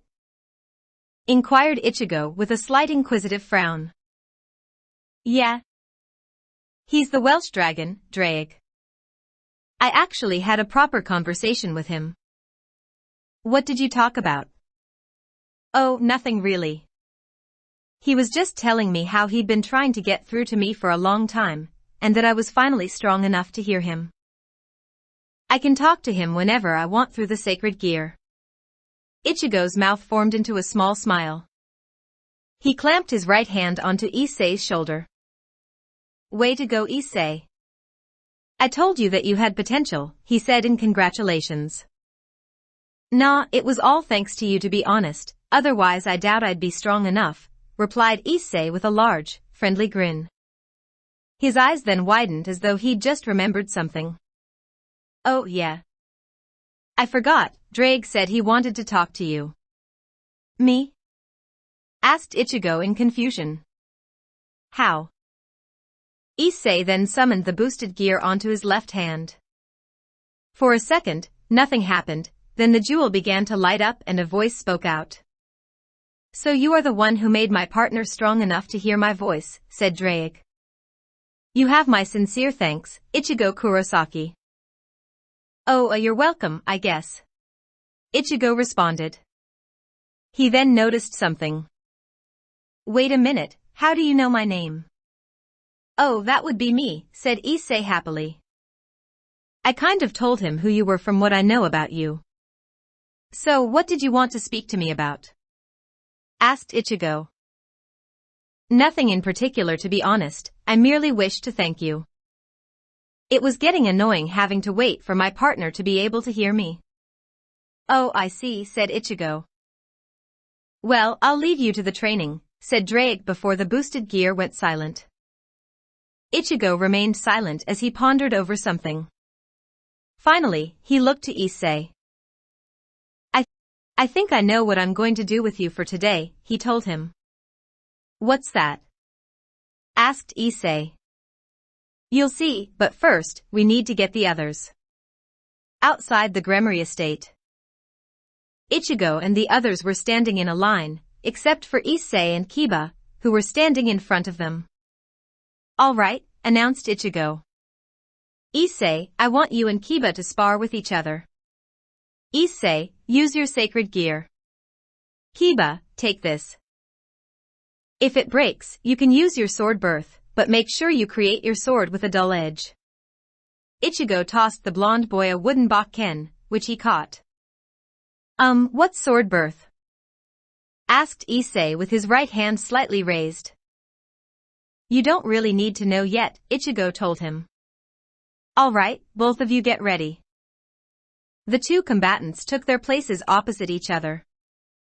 Issei summoned the familiar red gauntlet onto his hand. Kiba took a stance with his Bakken at the ready. Begin. Ichigo called. Immediately, Kiba rushed towards his fellow Gremory, taking advantage over his superior speed. Issei just about blocked the wooden sword in time by using the boosted gear. What the hell? At least give me a warning, you damn pretty boy. Issei screamed. Sorry Issei, but in battle, your enemy won't really give you any warnings, Kiba replied with a smile before pulling away. Damn you. Fine. Issei responded, just as his first boost occurred. The pattern continued for some time, with Kiba attacking and Issei blocking or dodging them. However, that in itself was impressive, considering what his starting point had been. Issei attempted to land a few strikes of his own, but the knight avoided them. One thing they all noticed though, was that the Issei was responding better, and becoming more effective as he gained more boosts. Alright, here goes. Exclaimed Issei as his 10th boost occurred. Explosion. The jewel of the boosted gear lit up as Drake's voice mimicked Issei's cry. Suddenly, a green aura and sphere briefly appeared around the brown-haired teen's form. Without warning, Issei began to rush Kiba with a flurry of strikes. Kiba blocked them all, however more and more cracks were appearing on the Bakken with each hit. Finally it shattered into splinters. The blonde teen immediately leaped back as he drew out his holy eraser, making sure that the edge was dulled as he'd been told. He rushed back towards Issei, slashing horizontally at his midsection, but the resident pervert deflected his strike by punching the sword with his armored left fist. He then struck out with his right, aiming for Kiba's gut. He almost made contact when his opponent stepped to the side and retreated by jumping back. Issei. Ichigo called out. Use a magical attack. All right. Issei agreed. Issei thrust his left arm forth and gathered his magic power in front of his open left palm. It stopped at the size of a ping-pong ball. Damn, looks like I'm still lacking in the magic department, he commented to himself. Oh well, guess this'll just have to do. He reared his fist back and punched the red sphere. Dragon shot. He shouted. What no one expected was for it to turn into a huge laser-like attack, which Kiba frantically threw himself to the side to avoid. It carried on past the knight and hit a neighboring mountain. As soon as contact was made, the tower of rock exploded. Reset! Cried the boosted gear. Issei fell onto his backside from a mixture of shock and slight exhaustion. Whoa, he muttered in amazement. Ichigo gave a whistle. Damn, I honestly wasn't expecting that, the orange-haired Soul Reaper commented. Congratulations, man. Yes, well done Issei, agreed Rias. That attack was on the same level as a high-class devil. Seriously? Issei asked in shock. Our little Issei's grown so much, giggled Akino. Issei-san, congratulations. Asia exclaimed happily. Well done Issei-kun, complimented Kiba. You've improved, Kaneko monotoned. Ah heh. Thanks guys, Issei smiled with a slight blush and a goofy grin as he got back to his feet. He then dismissed his sacred gear. Ichigo turned to Kiba. What was your opinion of the battle? He asked the knight. To be honest, I tried to end the match with the first few strikes, but he kept avoiding or blocking them, replied Kiba. Even when he blocked them, he didn't budge, despite me putting so much force into them that it actually caused strain on the Bakken and made slight cracks. Then he actually broke it through raw force. See? You've become a lot stronger Issei, Ichigo told him. In fact, that Bakken was actually reinforced and made to withstand strikes, yet you managed to break it. Yeah, I guess I have, agreed Issei. Although it's really all thanks to you, Senpai-sensei. Relax, there's no need to be so formal with me, remember? Ichigo replied with a smile. Suddenly, a white magic circle with the Gremory insignia appeared on the floor, about 2 meters away from them, making every head turn towards it. Then, a figure appeared before them. A woman in a maid uniform. Also known as Graphia. Graphia. Rias said in surprise. What are you doing here? Greetings, Miss Rias, and everyone else, said Graphia. I've come here regarding Ichigo Kurosaki-san's request. By the way, just Ichigo is fine. I'm not one for the formalities, Ichigo told her. Very well. As I was saying, I have looked into what you requested. Did you find anything? Yes, replied Graphia in the affirmative. All of the Gremory peerage gave a sigh of relief. With the substitute Soul Reaper on their side, they felt like they were almost bound to win. What was it that you found exactly? Ichigo inquired. In a raiding game, each team is allowed to take 2 treasures with them, began the maid. However, if a peerage doesn't have a complete set of members, like Miss Rias, then they are allowed to take 1 additional person onto their team, at the cost of not being able to take any treasures. Furthermore, the additional person does not necessarily have to be a devil. It can be anyone. That's fine. Thanks again, Graphia-san, Ichigo said appreciatively. You are welcome, replied Graphia. It was not an issue. The silver-haired Ultimate Queen then went back to wherever she had come from, via magic circle. Ichigo turned to face the devils. All right guys, looks like I'll be joining you in your match against the turkey, he stated. But that doesn't mean we stop training, he clarified. We all need as strong as possible. I don't have a problem with that. After all, I aim to become the ultimate pawn. Issei declared. I don't think any of us have an issue with getting stronger, Ichigo-kun, said Akino. The rest of the peerage nodded in agreement. All right then, let's get to it. Ichigo ordered. Yes, sensei. Was the unanimous response, which Ichigo decided to not bother refuting. Gremory Estate, sunset. Everyone was resting as they finished training for the day. Ichigo was sitting down with his back against a tree behind the building. Hearing footsteps, he turned his head to see Kaneko walking towards him. Can I sit with you, Ichigo-senpai? The white-haired rook asked when she was standing next to him. Sure, I don't mind at all, Ichigo consented. Thank you, she muttered before taking a seat on his right. A few seconds of silence passed. Kaneko turned her head to face the orange-haired teen. Ichigo-senpai, can I ask you something? Ichigo thought for a second.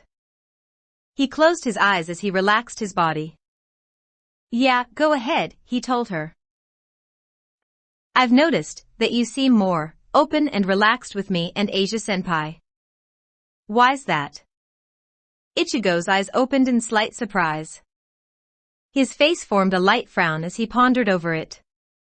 His face relaxed as he found his answer. I guess, he began, it's because the 2 of you remind me of my own little sisters. Your sisters? Kaneko asked with a confused expression. What do you mean? Well, I've got 2 sisters. They're both younger than me and are twins. One of them has light, sandy hair and an innocent, loving personality. She's the one that Asia reminds me of, he explained. The other one, she's a little more straightforward and isn't afraid to give someone a beat down if they need it. A bit like you. He began ruffling Kaneko's hair in a brotherly way.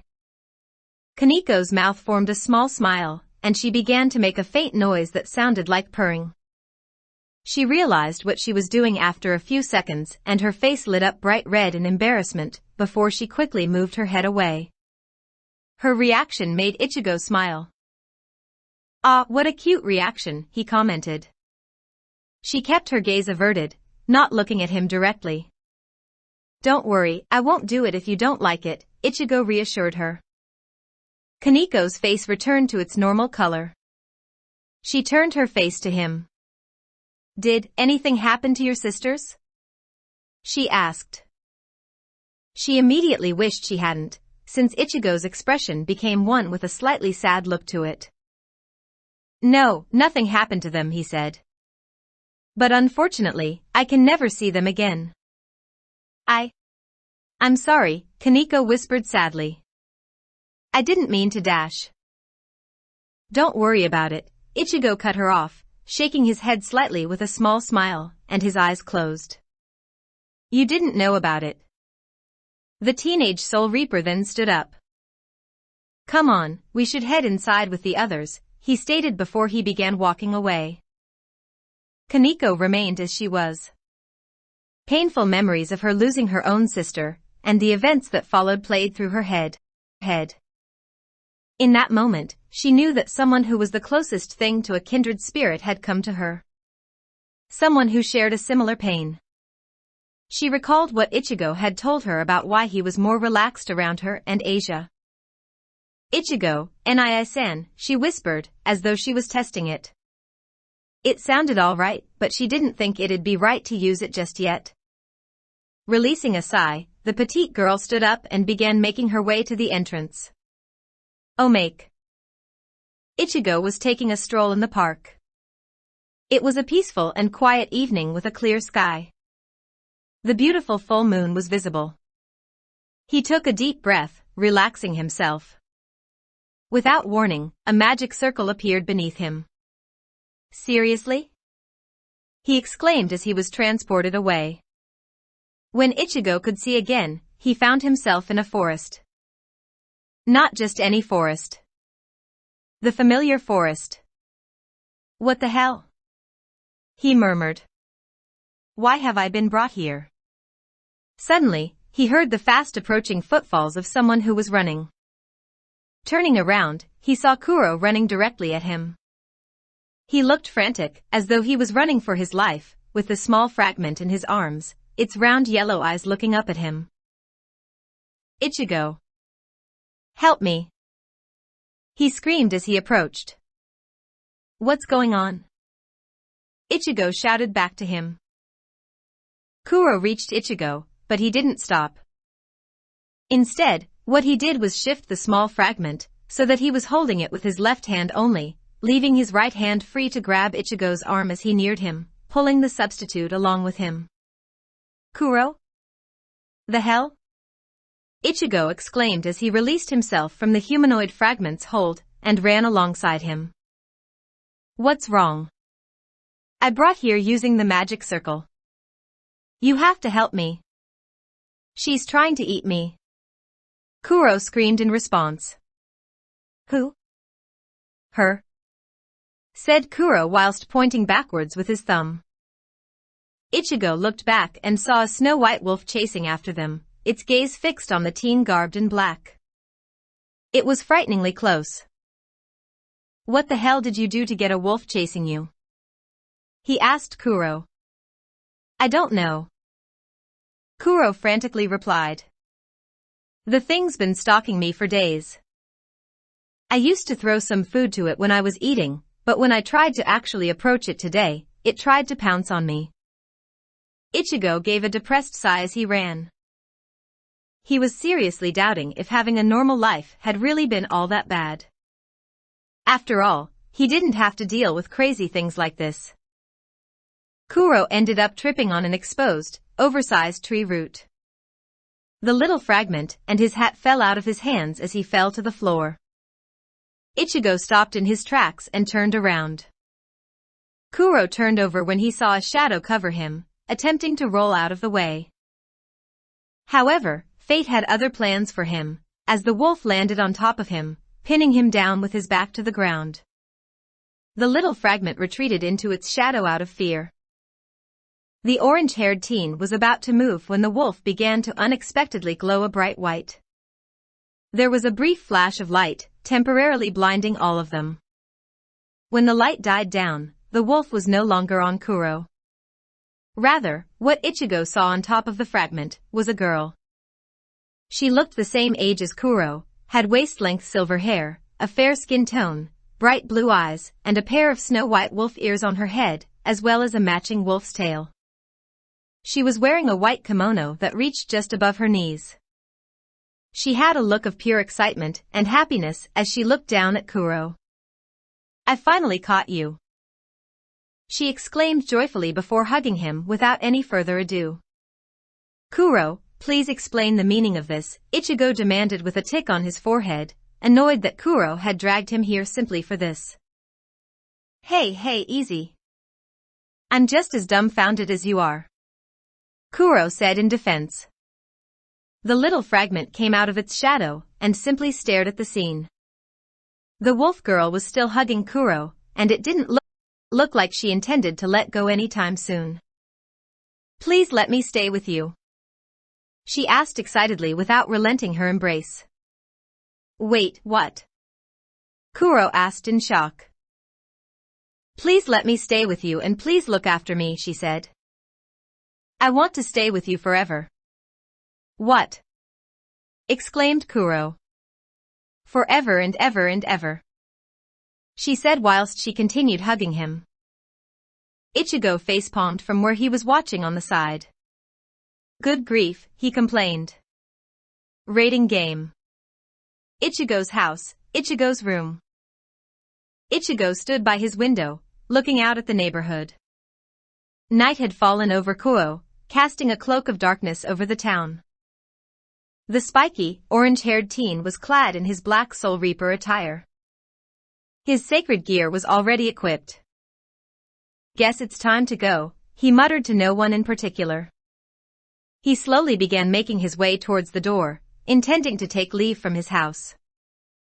Once he was outside, he calmly took to the skies as he started his journey to Koa Academy. Issei's house, Issei's room. Issei was sat down on his bed in anticipation. He'd just finished talking with Drake. Today was the day of the rating game. The battle against Riser and his peerage. They'd all been training intensely during their last few days, except for the final day of the training period, because Ichigo had instructed them all to just use that day to rest up and recover. Otherwise, they'd lose the match due to fatigue. They couldn't afford to lose. Not when Ria's freedom was on the line like this.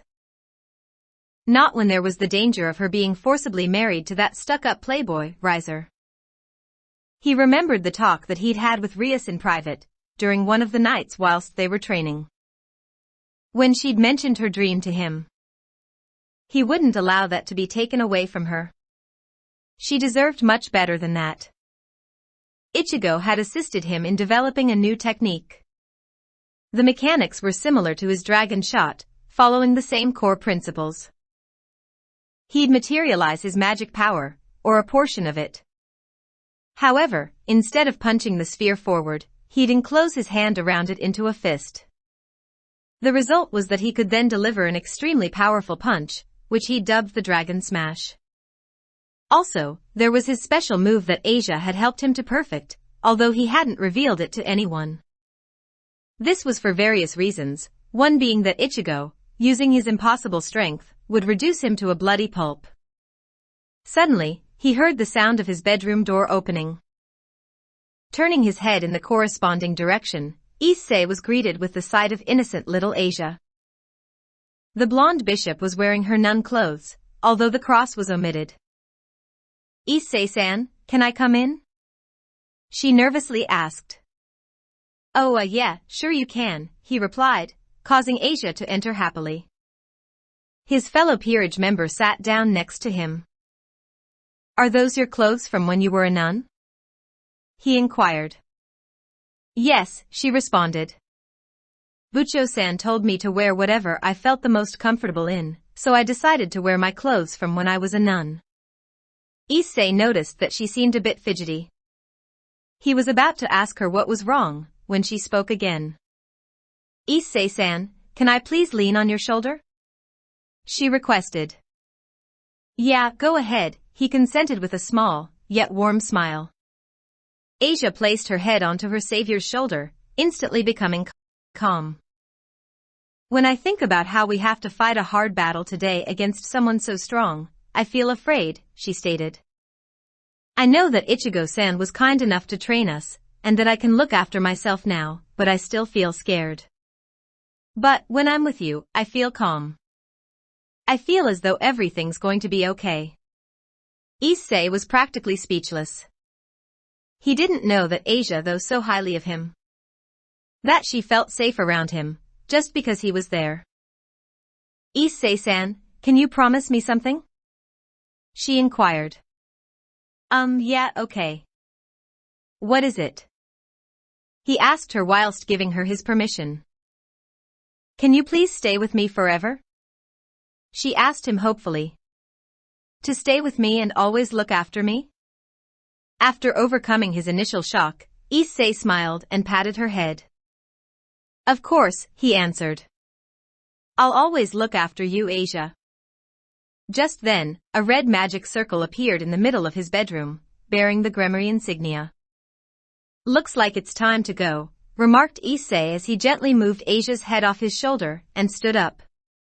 Come on, Asia, Bucho's waiting for us. ORC clubroom. Everyone was present in the clubroom. Except for Ichigo, who was calmly sitting on one of the sofas. All of them were garbed in their school uniform. Besides, his shahakusho was black, so it matched their uniform, and they'd be able to easily recognize him. They all noticed that he had black, skeletal gauntlets on his hands, but no one questioned him about it. He was currently sipping tea from a cup in his right hand. Akino was standing with her usual smile. Unlike the majority of the group, she was wearing a red and white shrine maiden outfit. She was also holding a circular tray with both of her hands, which practically told everyone that she was the one who'd given Ichigo the tea. Hiba was putting on simple metal gauntlets and greaves. They'd increase his defense without really slowing him down due to their lightweight. Even now, he retained his cheerful, prince-like demeanor, however you could tell that there was tension on his mind. Kaneko was sitting on the sofa reading a small handbook on martial arts. The short rook was wearing fingerless MMA gloves that had a metal strip on the back of each hand and a pink, cat's paw print in the center of each strip. Thank you for coming, everyone, said Rias appreciatively. And thank you, Ichigo, for training us when you didn't have to. Don't mention it, it's nothing, insisted Ichigo. Besides, I hated that guy's attitude and I told you, I don't agree with forced marriages. The door to the clubroom opened as Sona and her queen, Tsubaki, walked into the room. Their facial expressions were as blank and stern-looking as ever, however there was a hint of anxiety in their eyes. Hello, Rias, greeted Sona. I came here to wish you luck against Riser. Rias smiled at her childhood friend. Thank you for your support, Sona. By the way, continued Sona, me and Tsubaki are going to be watching your match. Before any further exchanges could be made, the magic circle in the center of the room lit up and activated. Soon after, Graphia appeared via her own magic circle. Everyone, it's time for the rating game to begin, she informed them. Also, in addition to the elder members of each household, Master Surzex will be watching this match. I see, muttered Rias. So Big Brother's going to be watching this battle too. Ichigo stood up from his seat and briefly loosened his shoulders. Well, looks like the preparations are complete, the substitute Soul Reaper observed. Everyone else finished what they were doing before they all stepped into the glowing circle on the floor. Then, a bright light shone up around them, temporarily obscuring their vision. When the flash had died down, they saw what looked like an exact replica of the room. Damn, thought Ichigo. Gotta say, this is pretty neat. Looks like they got everything down to the fine details. Yeah, exclaimed Issei. What? Why didn't it work? We're in the exact same place. Ichigo looked at the brown-haired teen with a deadpan stare. Seriously, just how thick are you, Hayadu? He asked flatly. What do you mean? Was Issei's reply, a confused expression on his face.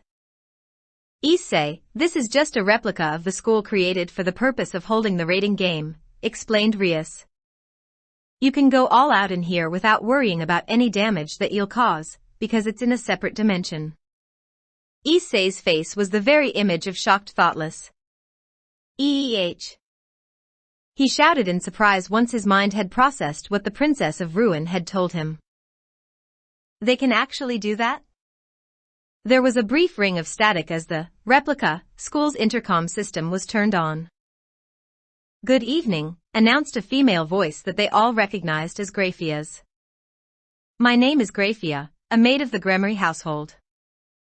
I shall be the arbiter for this match between Miss Rias and Riser Phoenix. Both teams have been placed in their base, Miss Rias being the Occult Research Clubroom, in the old building, and Riser Phoenix's being the Student Council office in the new building.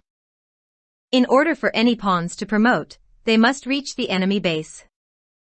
The match will continue till sunrise in the human world. Both minutes have 15 minutes to plan. The intercom was then turned off. Everyone, please take one of these, requested Rias, holding small, translucent, pink spheres in her hand. These are magic transceivers and will allow us to stay in contact. The others gathered around and took one each, placing them into their ears.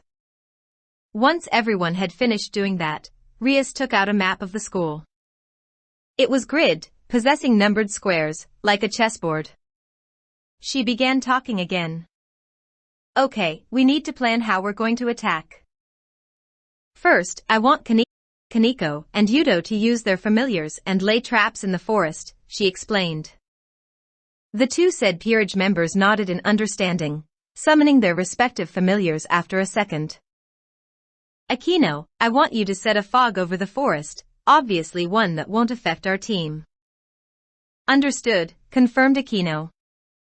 They're most likely going to try taking the gym building, since it provides a clear path from the new school building to the old school building. It'll troublesome if all of Riser's pawns came here and promoted to queen pieces, so we'll have to focus on taking it out. Yuto, I want you to take this map and mark the places where you and Kaneko lay any traps, she instructed, rolling up the map and handing it to Kiba. The blonde knight picked up what looked like a small toolbox before him. Kaneko and Aquino made their way out of the clubroom. It was then that Issei decided to speak up and ask about what was on his mind. Bucho, he began, what are we supposed to do? Rias gave him a soft smile. Come here, Issei, she instructed him as she made her way over to one of the sofas. The pawn did as he was told to, moving towards her whilst she sat down on the sofa. Now put your head here, she told him whilst patting her lap. Needless to say, all three of the others were shocked. Although in different ways. Issei had a dumb, excited grin plastered all over his face. Ichigo's eyes had widened considerably. As for Asia, she had blatant jealousy written all over her face. Oh. Could it really be? Thought Issei ecstatically. Am I about to receive a legendary lap pillow from Bucho? He quickly regained his outward composure before replying to Rias. Why yes, of course. When the brown-haired boy had placed his head where ordered to, Rias began to gently stroke his hair. Soon, Issei began to get an unexpected, but not unwelcome feeling of strength building up inside him. He wondered if it was something to do with his master's actions. Bucho? He inquired. I just undid some of the seal on your power, Rias answered him. When I reincarnated you using the 8 pawn pieces, it was too much power for your body to handle at that time. That's why I sealed it away, otherwise it would have broken your body apart. Now that you're stronger thanks to Ichigo's training, I was able to safely unseal some for you. Issei was practically speechless. Thank you. Asia was now wearing a teary-eyed expression. To think, I was jealous of Bucho when all she was doing was helping Issei-san, she mentally cried. So I was right in thinking that he had potential, huh? More right than I knew apparently, thought the orange-haired Soul Reaper. Issei, said Rias. Become strong. Try to get to the enemy's base and promote to queen. Aim to become the ultimate queen. Okay, if you tell me to do it, then I'll try my best, Issei accepted. Although, as a guy, it feels kind of weird to become a queen. Rias giggles, whilst Ichigo gave a small smirk. Don't worry, Rias consoled. It's just a title. After about a minute, Rias lifted Issei's head. I think that's enough, the others are back. Okay, Issei complied as he sat up straight. The door opened as Kiba, Kaneko, and Akino entered the clubroom. Bucho, we're finished, reported Kiba. Thank you, replied Rias gratefully as she stood back up. Here's what I plan to do. Yuto, I want you to go into the forest and deal with any pieces that risers put there. They'll most likely be pawns. Issei and Kaneko, I want you to go to the gym building. Ichigo, please go with them to provide support. They'll most likely be pawns again, but there's a high chance that Riser will place a rook there as well. Once you've disabled them, let Akino know. Then evacuate the building so that she can destroy it. After that, move to the sports field. Asia, I want you to stay with me. It'll be bad if our healer gets injured or taken out the match. The two of us will move later on in the game. Everyone else nodded in agreement. All right, my adorable servants and trusted friends. Our enemy is Riser Phoenix, a high-class devil. Let's go together and show him defeat. She commanded. Yes. They all cheered, even though Ichigo's was more of an all right. Without any further ado, the appointed members opened the window before leaping out. Duplicate, Kuo Academy, gym building. Ichigo, Issei and Kaneko were in the shadows at the back of the gym. To be more precise, they were on backstage, behind the curtains. Cautiously peeking through a gap, they saw the enemy. There were the two twins, the girl who'd tried to strike Issei, called Mira, as well as another girl with black hair and white hair buns who was wearing what looked like Chinese-style clothing. 3 pawns and 1 rook, stated Kaneko in a whisper. Suddenly, one of them called out, intending for them to hear. Come out, servants of Gremory. We know you're there. Damn, muttered Issei. I was hoping we could surprise attack them. Let's go, said Kaneko monotonously as she stood up. Her 2 companions soon did the same. Calmly, the 3 of them entered into the open area of the gym hall. Boosted gear, whispered Issei, summoning his sacred gear into existence. Stand by. Ichigo-senpai, Issei-senpai, said Kaneko in a low voice. That rook will be my opponent. Fight like with like, huh? Commented Ichigo, not taking his gaze off their opponents. Fine with me. I guess that means we'll take the pawns, chipped in Issei. All right, Drake, let's do this. What are you doing just standing there and talking with each other? Questioned the rook. Come down and fight us, or are you too afraid? Without any further words, Ichigo and the 2 members of the Gremory peerage jumped off the stage towards their agreed opponents. Kaneko was before the enemy rook, whilst the 2 guys were in front of the 3 pawns.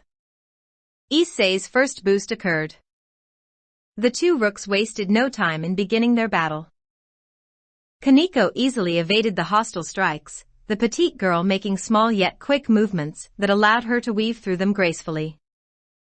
Ichigo could tell that she was just biding her time before she retaliated with her own assault. Disassembling time. Cheered the 2 twins a little too gleefully as they set their shoulder bags down. That sent some minor alarms off in Ichigo's mind. I have a feeling that this is going to be crazy, but still serious, he thought apprehensively. Suddenly, the 2 twins pulled out chainsaws and revved the machines to life. What the hell? screamed Issei in disbelief. What the hell are you two doing with dangerous things like that? This battle is for Riser-sama, they announced in unison, as though they hadn't even heard the brown-haired pawn. So that's why, please die. Without warning, the twins and the third pawn charged towards Ichigo and Issei with their respective weapons. Issei rushed forward to engage Mira, whilst Ichigo faced the twins. Using his armored hands, the teenage substitute deflected the first chainsaw by punching it with his right hand. The second sister came from behind and attempted to land a hit, but Ichigo spun around and smacked the dangerous tool off its intended course. He heard Drake's voice cry out from Issei's gauntlet as his second boost took place.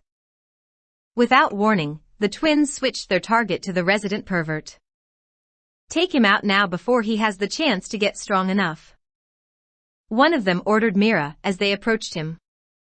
Issei leaped away from the staff-wielding pawn and turned to face the twins of destruction. He ducked under the first chainsaw, then blocked the second using the boosted gear. Before Mira could take advantage of the situation and strike him, Ichigo arrived in front of her and kicked the staff out of her hands. As she jumped back to try and catch it, he grabbed Zangetsu's handle, causing the impromptu cloth sheath to unravel from the blade. Without a second's delay, he rushed to the one twin that was trying to land a hit on Issei and batted her chainsaw away with his Zanpakuto. Issei's third boost occurred as he swung his arm outwards, consequently forcing the twin that he was blocking away. All right, let's go, boosted gear. He commanded as he raised his covered left arm into the air. Explosion! Shouted Drake's voice in response. Issei was briefly enshrouded in an emerald green aura. Checking on Kaneko, Ichigo saw that she was brutally striking Riser's rook with a fast flurry of punches. He turned his focus back on the current Red Dragon Emperor. Issei had charged forth, sidestepped the chainsaw of one of the twins, then smacked her on the back with enough force that she was sent to the floor. However, the orange-haired teen's observant eyes noticed a red magic circle briefly appear after the contact of Issei's hand. How dare you hit my sister? Screamed the other twin in fury as she bolted towards Issei, wanting revenge. She lunged at him to cover the ground between them more quickly.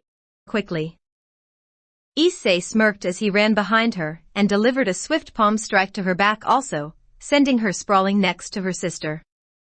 Again, Ichigo saw a red magic circle flash a second after the contact. What the hell's going on? Asked the first one in surprise and a hint of fear. There's no way that he's the same weakling from before, he's like an entirely different person. Mira rushed towards the Gremory pawn, readying her staff. Issei turned around and grabbed her stick firmly with his left hand when she swung it towards him. He momentarily reared his right fist back before punching the stick in the middle, snapping it in half. Using his enemy's shock to his advantage, Issei moved behind her and punched her in the back, sending her to join her fellow pawns on the floor. Just like the other two, the red magic circle had appeared for a moment just after Issei touched her. The two teens turned to look to Kaneko. The enemy rook was lying down on the floor with bruises all over her body, as well as Kaneko sitting on her back and holding her hands in place, restricting her movement. All right, said Issei dramatically, drawing everyone's attention to him. It's time to use my secret killer technique that I've been developing. Secret technique? Ichigo questioned mentally. He actually made his own move? Issei raised his gauntlet-clad hand into the air. Dress break! He shouted as he clicked his fingers, his bat-like devil wings bursting out. Almost immediately, the clothes of the three downed pawns shredded away into nothingness, leaving them as exposed as the day they were born. Naturally, all three gave a high-pitched scream in response and desperately tried to cover themselves as best as they could, with the twins hiding behind their chainsaws. Issei, on the other hand, was practically drooling as he marveled at the sight before him. He began to cheer excitedly in triumph. Wow! It really worked. My super technique which allows me to truly appreciate a dash.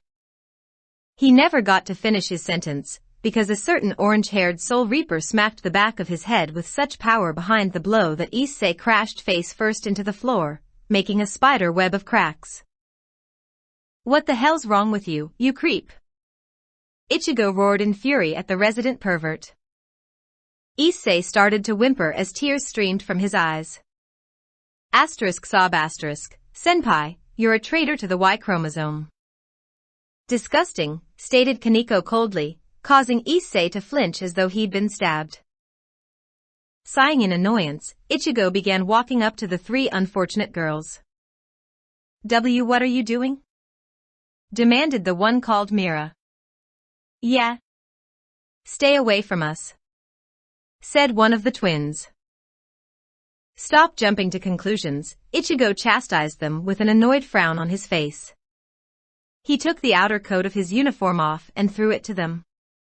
The three pawns looked at him blankly for a second before they registered what he'd done and picked up the black overcoat. They huddled together and used it to cover themselves. Thanks, they muttered. Suddenly, Ria's voice sounded in their ears via the communicators. Hello? Ichigo, can you please tell me the situation? She asked. Yeah, replied Ichigo. Riser's pieces have been subdued. All right, everyone please evacuate the building so that Akino can destroy it with her attack. Ichigo, Kaneko and Issei all began rushing towards the gym's exit. Hey! Where do you think you're going?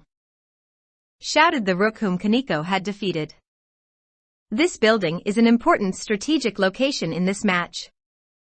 But her words fell on deaf ears as the trio continued making their way out. Whilst they were moving, in a second, Ichigo shifted his clothes to his casual clothes before switching it back to his Soul Reaper uniform, thus restoring his black overcoat. When they arrived in the open air outside, Issei contacted Rias. Bucho, we've left the gym building, he informed her. Good, now stand by, Rias instructed. They all turned around to face the building. In the next second, a huge yellow thunderbolt descended onto the structure, completely obliterating it. Riser Phoenix's 3 pawns and 1 rook retire, announced Graphia over the intercom. Looking up, the 3 of them saw Akino flying in the air, her wings out. All right. Way to go, Akino-san. Issei cheered in congratulations. Ufofu, it was my pleasure, giggled Akino before she flew away. That was some great teamwork, right, Kaneko-chan? Issei asked as he raised his hand for a high five with the white-haired rook. Don't touch me, rejected Kaneko icily. Ichigo raised his right fist slightly. Issei, I swear if you dare try to do that again. Hey. I'd never use it on a comrade. Issei protested as he waved his hands in denial. Issei, Ichigo and Kaneko, said Rias, move on to the woods and meet up with Yuto. Akino's on standby until I give her another order, or the need arises. Okay Bucho, we're on our way, confirmed Issei. Without warning, Ichigo's battle instincts kicked in, warning him of approaching danger. Without a word, he spun round to face Kaneko with the speed of lightning, put his arms around her shoulders, and got a firm hold on the surprised rook before he flash-stepped a few paces away. He was just in time too, for a large explosion struck where the small girl had been standing just a second ago, creating a reasonably sized crater. Kaneko subconsciously held onto her protector's shirt when she thought of what would have happened if he hadn't saved her. Oh, what's this? Spoke an arrogant voice. I didn't expect you pathetic weaklings to be able to avoid that attack. Especially when your guard should have been down due to your recent little victory. Seems that you deserve some credit after all. Looking up, the 3 of them saw Riser's queen, Yubaluna, flying above them. The woman had a smug look etched into her face, which only served to further aggravate Ichigo. He fixed her with a deadly glare as he gently let go of Kaneko. Issei's fists were shaking in anger. That was a cowardly move, the teenage substitute Soul Reaper growled. Ha, in battle you can use any means to get victory, she countered proudly. We can afford a little loss like this because your group is so small. It doesn't matter if we have to sacrifice a few pieces. Her last statement practically drove Ichigo up the figurative wall. He was ready to unsheath his Zanpakuto and knock her down a few notches. However, before any action could be taken, Riser's queen was forced to take evasive maneuvers and dodge an oncoming thunderbolt. Era, it's not very nice to try and attack my friends in such an underhanded manner, Akino chastised as she arrived above her team members. Her right hand was sparking with a few remnants of electricity. Your opponent will be me, Yubaluna-san. Although her words were polite, the last part of her small speech contained a noticeable, almost tangible sharpness. Akino-san. Issei called out. Even though the priestess of thunder didn't look towards him, he knew she was listening. Make sure you beat her. Don't worry, Ise-kun, Akino reassured. I'll be just fine. You should get going, after all you have your own part to play in this fight too. Hey, Akino, Ichigo called out. She nodded to show that she was listening. Conductivity, was all Ichigo said to her. Akino nodded, knowing what Ichigo was referring to straight away. It was a little tactic that he'd taught her during their training. Ichigo and the two Gremory Peerage members turned on their heels and took off for the forest, Ichigo holding himself back so he didn't leave Issei and Kaneko behind. So you'll face me alone, Priestess of Thunder? Questioned Yubaluna smugly. Especially when you just performed such a large magic attack? Oh, don't worry, reassured Akino playfully. My receives still have more than enough magic, and I only need a moment to recharge, Bomb Queen. Riser's queen scowled. I hate that name because of its bad taste, she spat. Enough talking. I won't allow you to interfere with Riser-sama.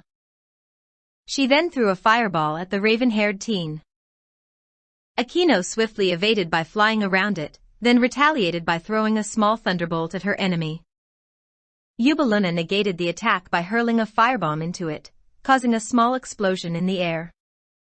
As the two queens were getting into their aerial combat, Ichigo and his two companions were approaching the border of the forest.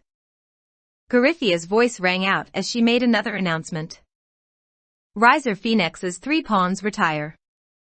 That must be Kiba's doing, the teenage Soul Reaper commented. Yeah, agreed Issei. I never thought I'd say this, but way to go, pretty boy. Kaneko simply nodded with a slight hum to show that she was of like mind. The trio entered the array of trees, moving with caution in case any of Riser's servants were lurking about.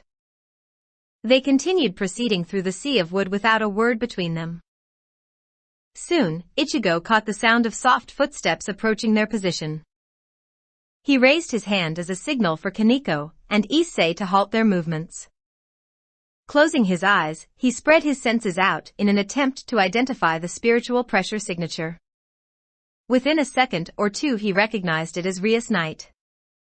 It's all right, he told the other two. It's just Kiba coming towards us.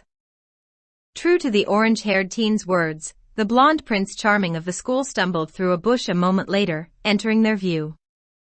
After regaining his composure, he looked towards the group. It's good to see that you're all fine, Ichigo, Issei-kun, Kaneko-chan, he stated with his signature smile in place. Good to see that you're still in fighting condition too, replied Ichigo. By the way, nice going with the 3 pawns, complimented Issei. Good to see you. Yudo-senpai, Kaneko responded. Let's get going, suggested Kiba. We need to reach Riser's base. The 4 of them turned in the appropriate direction and proceeded to move along stealthily, yet at the same time fairly quickly. Destroyed gym building site. Thunderbolts and fireballs danced through the air as the 2 opposing queens relentlessly attacked one another.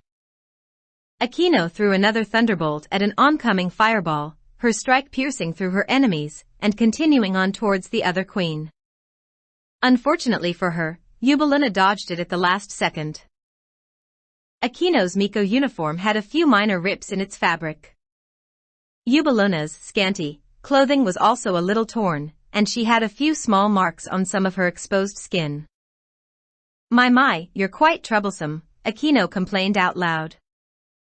It looks like I'll have to change tactics. Oh? And just what would that be? Inquired Yubaluna. Instead of receiving a verbal response, she was unexpectedly soaked by a spray of water that Akino had flung at her. Yubaluna blinked as her mind processed what Ria's queen had done to her. Was that it? She asked. Just make me wet with water? I have to say, it's rather underwhelming. She was soaked by the black-haired girl again. But this time, she actually got annoyed. You little brat, she growled through gritted teeth. Fine. Carry on acting so stupid. I'll just put you out of your misery right now. The woman in magician-like clothing then hurled another one of her trademark firebombs at Akino, then followed it up with 3 fireballs that trailed behind it. Akino countered by sending a large wave of water at the approaching fire. Following it up, she quickly sent a relatively small stream of water straight after it, then a small thunderbolt just after that. Her first wave of water extinguished her opponent's fire attacks, with just under half of it still remaining. It was then hit by the stream that she'd fired, taking it forward with the already moving water, and the thunderbolt was close behind. Yubaluna was consequently soaked for the 3rd time. Before she could scream in frustration, however, she was struck by the thunderbolt. The electricity assaulted her like there was no tomorrow, shocking her eagerly. Amidst the pain, it then registered in some back part of her mind why Ria's queen had soaked her. The water was acting as a conductor for the electricity in the thunderbolt. Since her full body was drenched, there was no part that it couldn't easily access. Thunder Javelin. Akino shouted out as she raised her right hand high above her head before bringing it down and keeping it outstretched towards her enemy. A mere moment after her words, a huge lightning bolt the size of a transport coach crashed down onto Yubaluna. When the attack eventually dissipated, Yubaluna's heavily electrocuted body fell to the ground. She was still conscious, although barely. She had just enough strength to move her arms. Slowly, her muscles burning with pain, she retrieved her hidden vial of phoenix tears. The extreme damage dealt to her was quickly taking its toll, her vision growing darker by the second as she felt her grip on consciousness rapidly declining. Raising the small bottle to her mouth, she pulled out the stopper with her teeth and quickly began drinking the liquid. In an instant, she felt all the pain and fatigue vanish as her body was rejuvenated and restored to its prime condition. Using a sudden burst of speed, she shot back up into the air and hurled a firebomb at an off-guard Akino.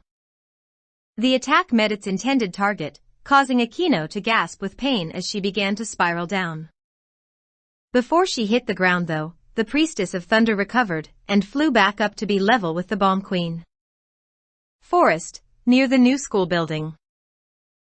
The 4 ground assault members of Ria's team were crouching down near the edge of the forest. The enemy base was within sight. So were Riser's remaining pieces. 2 pawns, 2 bishops, 2 knights and 1 rook. Issei was visibly nervous, his full body vibrating. He jumped slightly when Kiba tapped him on the shoulder. Issei-kun, he called. What do you want? The pawn replied in a slightly snappy tone. And don't scare me like that. Are you nervous? Asked Kiba kindly. Well, of course I am. Issei answered. I mean, why wouldn't I be? I don't have any combat experience, and there's so many of them. I'm also nervous, responded Kiba, raising his right hand slightly so that his comrade could see it. His hand was visibly trembling. What the? Even Kiba's nervous? Issei thought in surprise. Ichigo blocked out their conversation as he checked up on Akino's spiritual pressure. His eyes widened at what he ended up reading. Kaneko noticed his reaction from her position next to him. Ichigo-senpai, what's wrong? The white-haired girl asked. It's Akino, he told her. She's in a tight situation.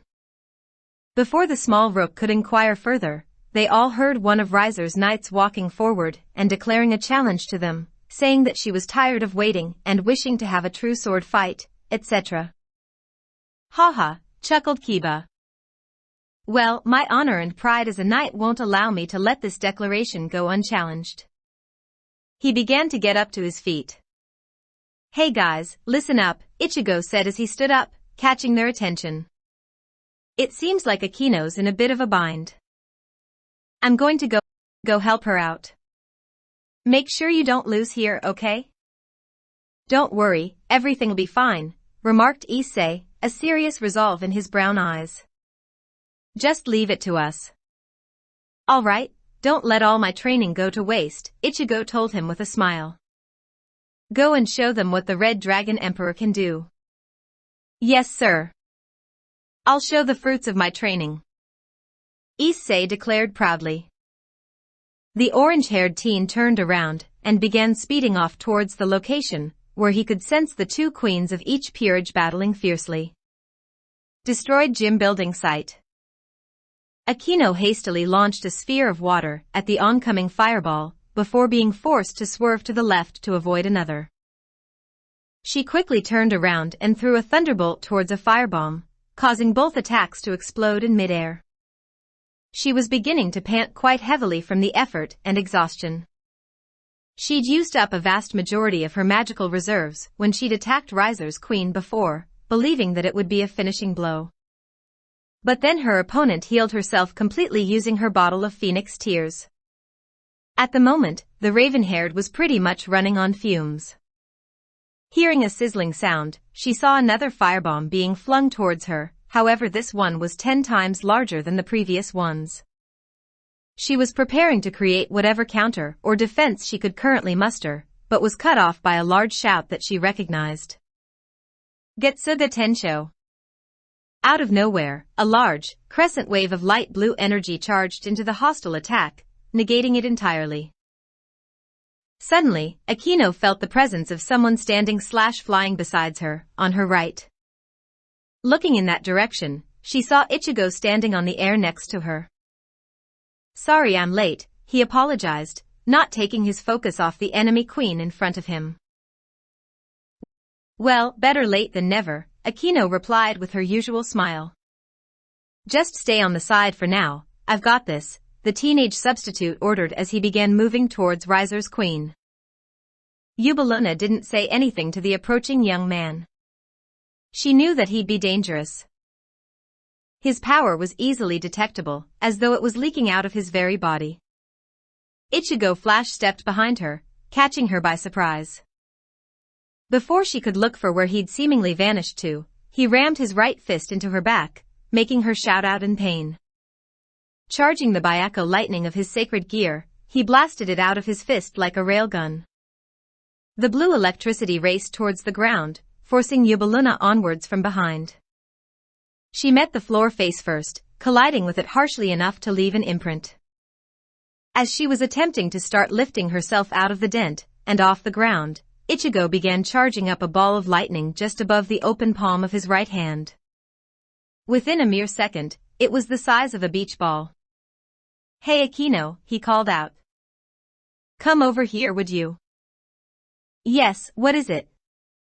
She inquired as she drew near him. Do you want a part of the finisher? He asked her. What do you mean? She asked him, the confusion present in her purple eyes. Do you want to do a joint attack with me to finish her? Ichigo clarified. Akino's mouth formed a smile. It would be my pleasure, she told him. The raven-haired girl brought her hand close to Ichigo's sphere of lightning.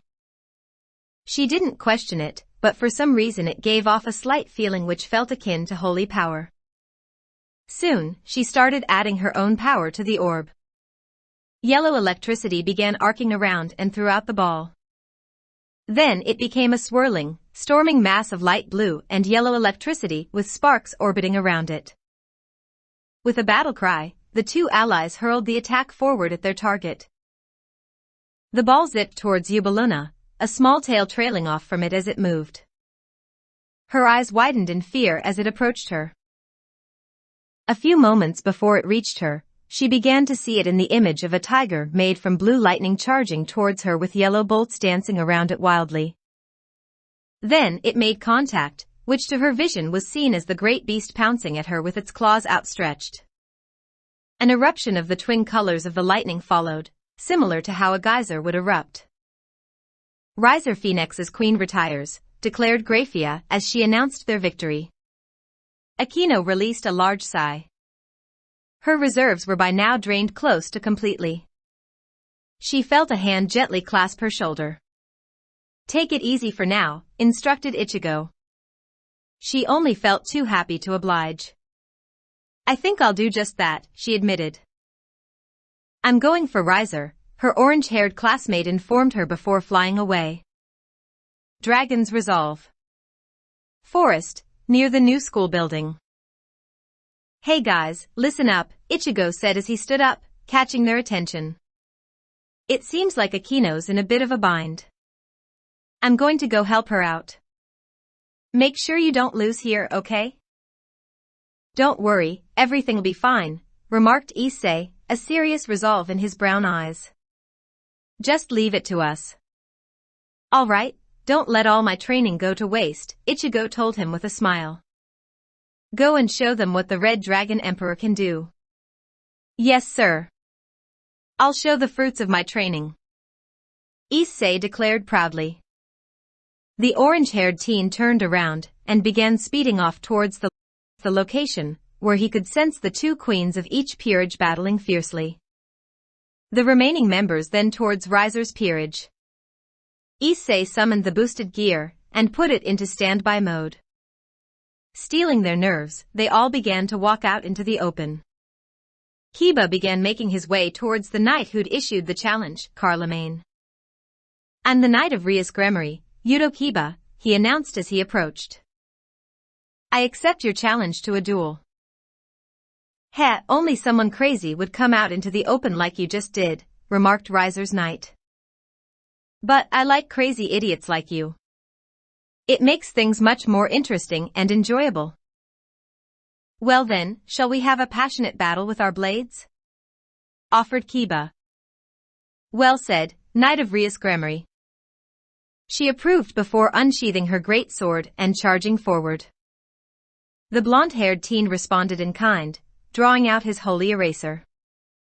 Everyone else had observed the exchange that took place between the two knights.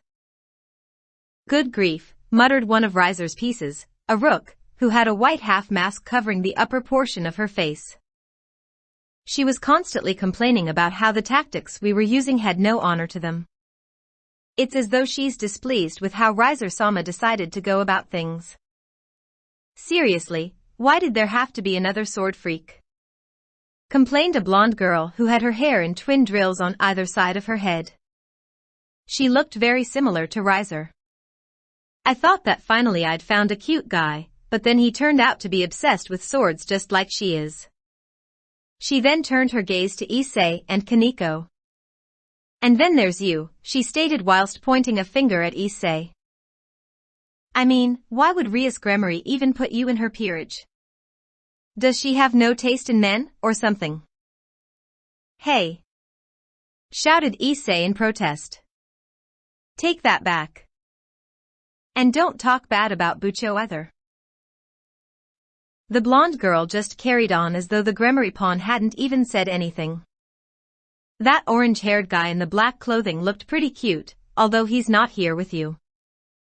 He trusts in us enough to go and help someone else whilst leaving us to deal with things here, Issei declared boldly as he fixed the girl with a serious look. And I've had enough of your rambling. Get over here and fight already. The enemy bishop looked at Issei for a second before giggling. Oh, I don't fight, she told him. What? Please take care of this, she told the other members of Riser's peerage, as she took a few steps back. The rook in the half-mask stepped forward. I've been looking forward to this, she said. You guys actually seem like you'll be able to give a challenge if you've come this far. Kaneko stepped forward. Issei-senpai, I'll take care of this one, she informed him casually. All right, good luck Kaneko, Issei consented as he advanced towards the others. Riser's other pieces, save for the blonde bishop, began responding to his move, coming forth themselves. Nice to meet you, I'm the other knight piece of Riser-sama, Cirrus, said one of them. However, I don't carry the same ideologies as Carloman. I'll do whatever it takes to beat you. She then dashed towards Issei whilst readying her sword. Issei activated his Longinus, causing the first cry of boost to ring out. He dodged her horizontal swing by ducking under the blade. As soon as he stood up again though, he suddenly felt someone strike his back, then another strike. Turning around, he saw the twin cat girl pawns. You'll never beat us, Naya, taunted the one with blue hair. Because this is a cat fight, finished the one with red hair. Before Issei could respond, he had to leap out of the way as a fireball was sent his way. Looking in the direction of the attack, he saw Riser's other bishop flying in the air. He then noticed that the blonde bishop, who looked like Riser, was still just standing at the side. What the hell? Why doesn't she fight? He demanded. The enemy rook who was fighting with Kaneko heard his outburst. She blocked a punch from the petite rook, but still felt considerable pain shoot through her arm. I can explain that, she told Issei. That girl is Ravel Phoenix, Riser-sama's real blood sister. What the hell? Exclaimed Issei. Why on earth would he put his own sister into his peerage? Riser-sama said something along these lines, continued the rook. Flashback, room with Riser's peerage. Riser sat on a throne, surrounded by his personal harem. You know that little sister fetish? He inquired to no one in particular. Where you just want to be surrounded by little girls that look up to you and affectionately call you big brother, or Oniai-chan. Well, it's kind of like that. But, I don't want people to start thinking that I have a thing for my younger sister, so I keep her in my peerage as a fashion instead. Raiding game arena, outside the new school building. Seriously? Asked Issei. Riser's rook nodded in confirmation. What the hell's wrong with that moron? He was then forced to dodge as Cirrus swung at him again. Although I suppose a little sister harem would be pretty sweet. His second boost activated. The two cat girls attempted doing a combination assault on the pawn, but Issei gracefully weaved around them safely. He kicked the red-haired one, who was the one closest to him, in the back. Meanwhile, Hiba and Riser's other knight were engaged in an intense sword fight. Carloman ignited her sword with orange flames. Hiba activated his Holy Eraser's special ability, causing the blade to turn pitch black. The two of them clashed fiercely a few times before Kiba's Holy Eraser broke into half. Ha! With your weapon destroyed, you're finished. Riser's knight shouted as she prepared to strike the finishing blow. That's where you're wrong, interjected Rias' knight as he drew a second sword. Its blade consisted completely of ice. Flamed Elite, a sword of ice that extinguishes fire. He then parried his opponent's sword, removing the flames and breaking the blade. What? Two sacred gears! Exclaimed Carloman in shock. Quickly regaining her composure, she unsheathed a second sword. It doesn't matter. In the end, I will still strike you down. They began parrying, blocking and striking once again. Soon, both of their blades shattered. The enemy knight drew a dagger from a sheath strapped to her leg, setting the tiny weapon alight a second after taking it out. We of the Phoenix clan are known for our power over fire and wind, she stated. Taste it with your own flesh. She leaped into the air, preparing to come down on the now unarmed Kiba. I don't think so, rejected the Prince of Koa Academy calmly. From the hilt in his hands, a blade began to form. The completed sword had a hollowed-out, diamond-shaped section at the top. Replenish calm. He blocked his adversary's strike as she descended. Another sacred gear, commented Carlemagne in disbelief. Are you someone who takes the sacred gears of others and makes them your own? I don't take sacred gears, replied Kiba whilst a small black orb formed in the diamond-shaped gap of his sword. It then proceeded to suck away all the flames that were wrapped around the enemy knight's dagger. I make them. Taking advantage of her shock, Kiba deflected the dagger away and out of her hands before delivering a rapid cross-slash to her midsection. Riser's knight screamed out in pain. Her body began to glow with a blue light until it vanished into a dispersion of light blue particles of energy. Riser Phoenix as one knight retires, announced Graphia. Kiba turned to face his two friends as he quickly started to make his way to help them. Issei dodged a fireball as he bounded across the sports field. His fifth boost took place. All right, I should have enough power now to do a finisher, he thought. Quickly take him out before he gets enough boosts. Ravel shouted an order to the others who were actually fighting Rias Pawn. Stupid brat, one of Riser's twin pawns muttered under her breath. She just orders us around all day, without even doing anything herself, grumbled the other in agreement. Before I get enough, huh? Thought Issei as the cat girls and Knight began racing towards him. Sorry, but it's already a bit too late for that. Explosion! He commanded. Drake's voice immediately boomed from the crystal of his gauntlet, mirroring his words. Don't underestimate me. I'm not the same person from 10 days ago.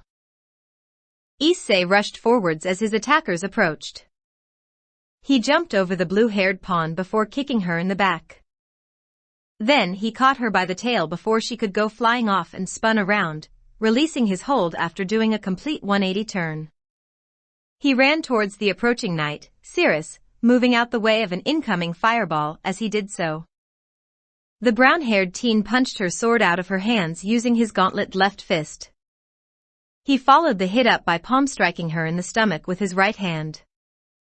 A second after the contact, as the knight's body suffered from the recoil, a red magic circle briefly glowed.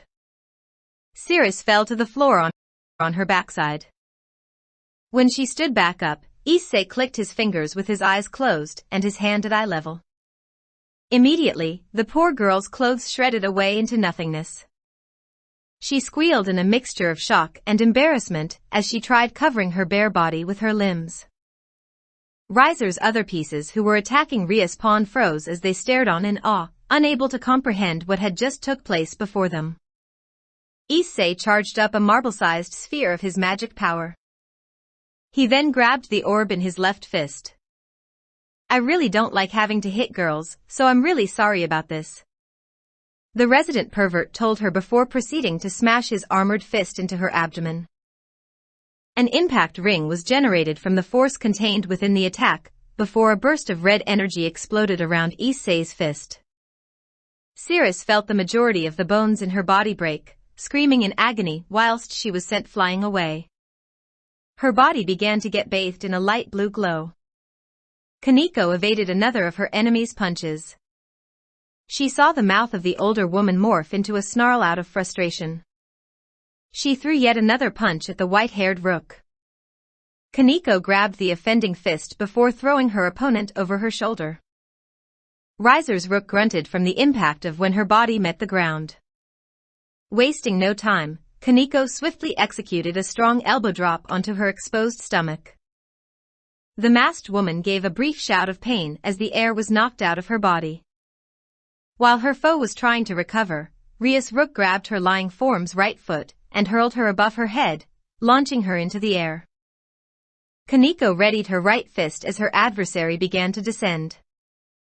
However, the falling woman was suddenly crashed into by a shrieking nude girl, who was glowing a light blue. The rook gave a shout of pain from the impact of the collision, both hit the floor at roughly the same time, then were transported out of the arena in a flash of light blue specks. The white-haired rook looked in the direction that the other person had entered from. She saw Issei with his fist outstretched, as though he'd just delivered a punch.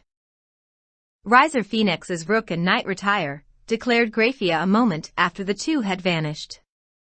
All right, cheered Issei victoriously. Got 2 in 1. Even if it kind of was an accident. Nice work, Issei-kun, complimented Kiba as he and Kaneko approached their comrade. Thanks, replied Issei appreciatively. By the way, good going with your own fight. The first of his new series of boosts occurred. The trio of Gremory members looked towards Riser's remaining pieces. There were only the twin pawns and the 2 bishops, one of which was Riser's sister Ravel. Don't think that you've won yet, said the pawn with blue hair. Yeah, we won't let you get past us so easily, her sister backed up. Besides, Yubaluna is going to come soon, and get rid of you all, stated the bishop matter-of-factly. Just after that moment, Graphia's announcement was heard loud and clear. Riser Phoenix's queen retires. You were saying? Remarked Issei with a smug smile etched on his face. Riser's servants went into a state of stupor at the news. Ravel was the first to snap out of it. So what? She asked. You still don't stand a chance of defeating Oniai-sama. She then pointed to the roof. Look, your beloved master is already up there against him, and she doesn't look too good to me. Everyone directed their focus to the rooftop. True enough, there was Rias and Asia facing off against Riser. Rias looked a little out of breath, whilst Riser was standing there as confident-looking as ever. Riser's pieces began to feel reassured at seeing their master having the upper hand. Issei's second boost happened, but no one really noticed it. Damn it. Issei mentally cursed. I have to do something. I can't just leave Bucho by herself like that. I have to help her. He looked to his sacred gear. Hey Drake, he whispered silently, the sound reaching his ears only. Sacred gears evolve and change according to the will of their users, right? Yes, the Welsh dragon telepathically replied. Then show me, demanded Issei. He then shouted, show me what you can do. As he raised his left arm high above his head. Come on. He desperately thought. I really need your help right now. I'm supposed to protect what's dear to me, right? That's my duty as a man, right? He began to feel power welling up within him. Well, I want to protect everyone here. And I want to give Bucho her freedom that she more than deserves. Suddenly, the boosted gear was enveloped in a bright light, drawing everyone's attention to the brown-haired boy. Boosted gear, second liberation. Drake's voice shouted out whilst simultaneously the light around the boosted gear burst away, revealing it in a new form. The most notable changes were that it was longer, and now had 2 crystals on it. This is your new power, Drake told his host. The boosted gear gift. It allows you to transfer your charged power to whatever you want, even inanimate objects. As the newest Red Dragon Emperor processed the information given to him, his third boost took place. A second after, Issei was struck by a flash of inspiration. It was just as well too, for Riser's peerage members began charging at the trio, recognizing Issei as a viable threat. Kiba. Release your sacred gear. He commanded. What? Asked the knight in confusion. What do you mean? Just do it. All right, here goes, said Kiba. He dropped to his knees, slamming his palms to the ground. Sword birth. He howled. Boosted gear gift. Issei roared as he punched the ground, sending the energy into the uncountable swords that were forming. Massive blades began erupting out of the ground around them without warning. The unexpected attack impaled all of their advancing opponents, except for Ravel, who took straight to the air with her wings of fire. Since she had been standing at the back, she'd managed to narrowly avoid being speared by the emerging swords. Riser Phoenix's 2 pawns and 1 bishop retire, Graphia systematically informed after the said members had been removed from the battle. Powerful, Kaneko commented upon seeing the strength of the attack. Wow, I have to admit, I wasn't expecting anything like this, Kiba observed in awe as he took in the field of demonic swords. Haha, neither was I, admitted Issei. But I just had a gut feeling that it would work out. He then remembered their master's situation. We need to get to Bucho. Kiba gave him an encouraging smile. Go on, Issei, he told his fellow peerage member. You're the only one who can make a difference now. Well, Ichigo too, but that's besides the point. You're our game changer. Issei-senpai has become stronger, agreed the stoic Rook. I believe in you. Like Ichigo-senpai does. Besides, I feel like taking a small break, Kiba said in a light-hearted tone. The brown-haired pawn didn't know what to say. He didn't want to openly admit it, but he knew that his 2 friends before him were much stronger than him. They'd been with Rias for longer than he had, were better combatants than he was, yet they were telling him to be the one to go on. I don't, he stammered as he struggled to come up with the right words. He finally sighed in resignation. Thank you, both of you. This means a lot to me. He then turned around and started sprinting towards the new school building. When he reached the doors a few seconds later, he heard someone land behind him. Turning around, he saw that it was Ravel. What do you think you're doing? She asked him with genuine curiosity. Don't you know that you can't possibly beat Oniai-sama? Issei fixed the blonde girl with such an intense and serious stare that she subconsciously flinched a little. I don't care about any of that, he bravely declared. All I care about is Bucho's happiness. I owe her my life. To me, seeing her happy is all that I need to be content. That's what's precious to me. It's a guy's duty to protect what he holds dear to himself, so that's why I'll fight for Bucho till the end. I'll fight for her freedom and happiness, so that she can live how she wants. Ravel gained a slight blush across her cheeks as she began to see the teen in a new light. She started to feel a weird sensation in her chest. I don't like having to fight girls, he stated. But if you get in my way or try to stop me, I won't hesitate to take you down. With that, he turned around and vanished into the building. Rooftop. Riser stood arrogantly as he faced Rias. The crimson-haired girl was breathing heavily and her uniform was torn in a few places. Behind her, Asia had a worried expression on her face. Stop this foolishness already, Rias, Riser chuckled. You're nearing your limit, and your pretty little bishop can't keep protecting you forever. No. Rias refuted firmly. Besides, your peerage have all been defeated, whilst I still have all of my beloved friends. Do you really think that makes a difference? Riser inquired cockily. They'll never be able to take me down. While he wouldn't admit it out loud, he had been surprised at first. He had taken Ria's first few hits without a care in the world, however that quickly changed when he felt how powerful her shots of destruction were. He didn't think that she'd reach such a level just within a mere 10 days. After that was when he took her seriously, avoiding her attacks and retaliating with his own. Plus, it seemed as though Ria's extra help, the orange-haired boy, was no longer doing anything, so that was a bonus for him. Student Council Room. As Issei entered the room, he wasted no time in making his way to the other end. Promotion, Queen, he muttered as he moved along, feeling a rush of power flow into him. Quickly he began to go towards the way to the rooftop. Rooftop. Riser was creating a large, spinning ball of fire in his hand, intending to throw it at Rias and Asia.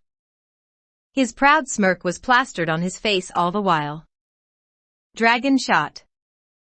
Came a loud cry as a red laser rushed into Riser, incinerating his arm and destroying the fireball. Issei then ran in front of Rias and Asia. Issei Hayadu is here, he declared heroically. Issei-Issei-san, exclaimed the king and bishop in a mix of surprise and relief. You, snarled Riser once whilst his arm was in the process of regenerating. How dare you strike me, you low-class trash. Shut the hell up, asshole. Issei refuted fiercely. I'm going to beat you up myself right now. I won't let you take Bucho's freedom away from her. Ria's cheeks reddened slightly upon hearing his outburst. Oh, and just what are you going to do? Asked Riser mockingly. Issei took a deep breath, clenching his left hand into a fist as he did so. Drake, let's make the deal, he said. Partner, are you sure about this? Asked Drake. Yeah, confirmed the pawn. I've never been sure of anything in my entire life. Issei, what are you talking about? Asked Rias, but her brown-haired servant didn't hear her. What deal? Flashback, Issei's room. Issei sat alone on his bed, having just changed into his school uniform for the upcoming raiding game. He raised his left hand and spoke to it. Hey Drake, are you there?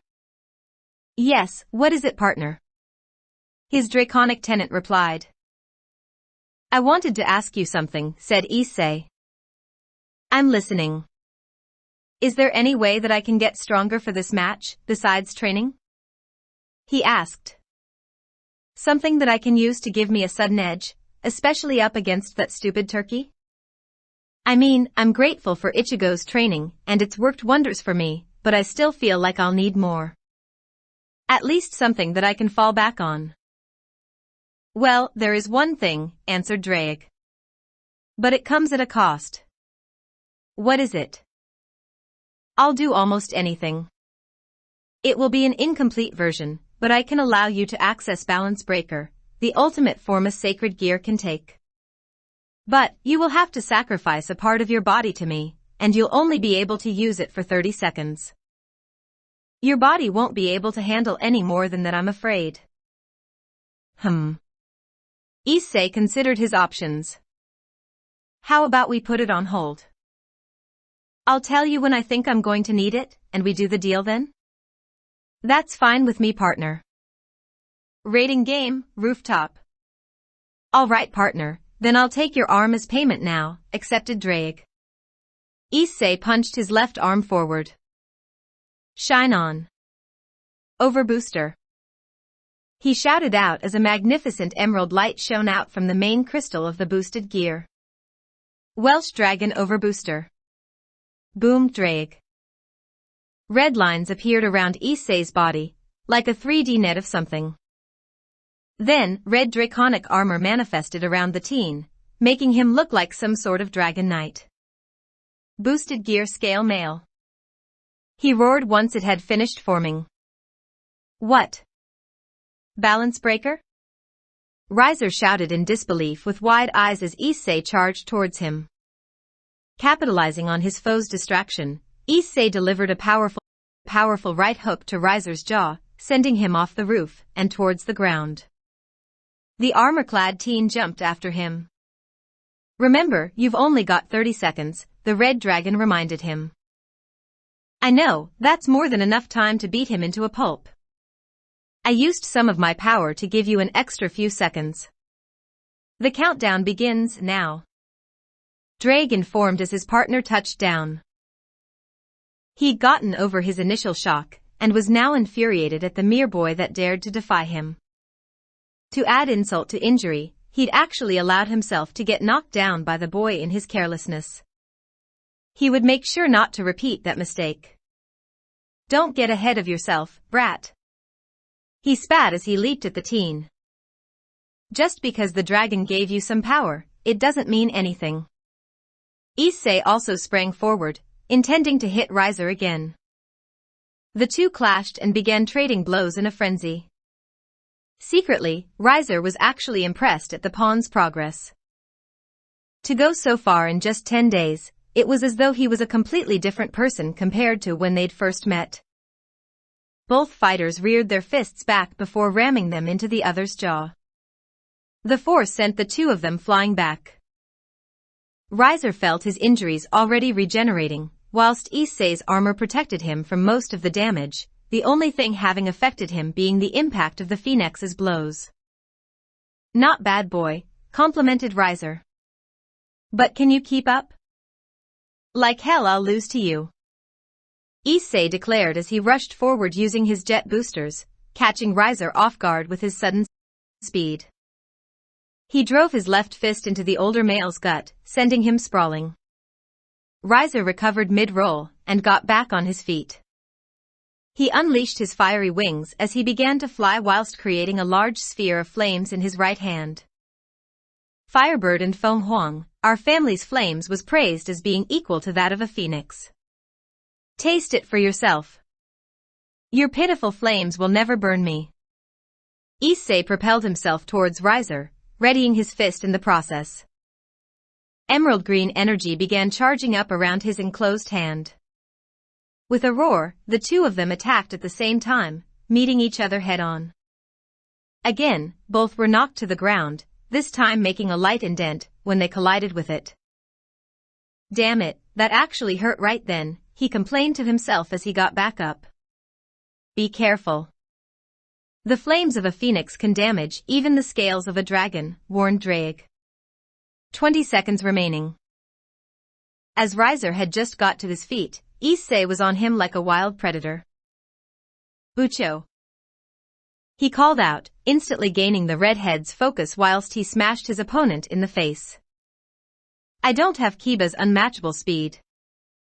He executed a knee thrust into the blonde's gut, making him choke out saliva as he doubled over. I don't have Kaneko-chan's unbelievable strength. Without giving the high-class devil a chance to recover, he delivered a swift uppercut to Riser's chin. I don't have Akino-san's magical prowess or Asia's wonderful healing. He kicked Riser in the side with his right leg. And I can't even compare with Ichigo, he declared, punching the young man in the chest with his left fist. But I will still do everything I can to become your ultimate pawn. As his enemy flew back, the draconic teen clashed his fists together and began charging a large quantity of emerald-colored energy between them. It quickly grew to the size of his torso. Dragon Blast. He roared as he fired the concentrated, laser-like attack towards his nemesis. Riser saw the oncoming mass of power a few seconds before it struck him. At the last second, he had desperately thrown the strongest fireball he could create in such a short time at it, lessening the damage dealt somewhat.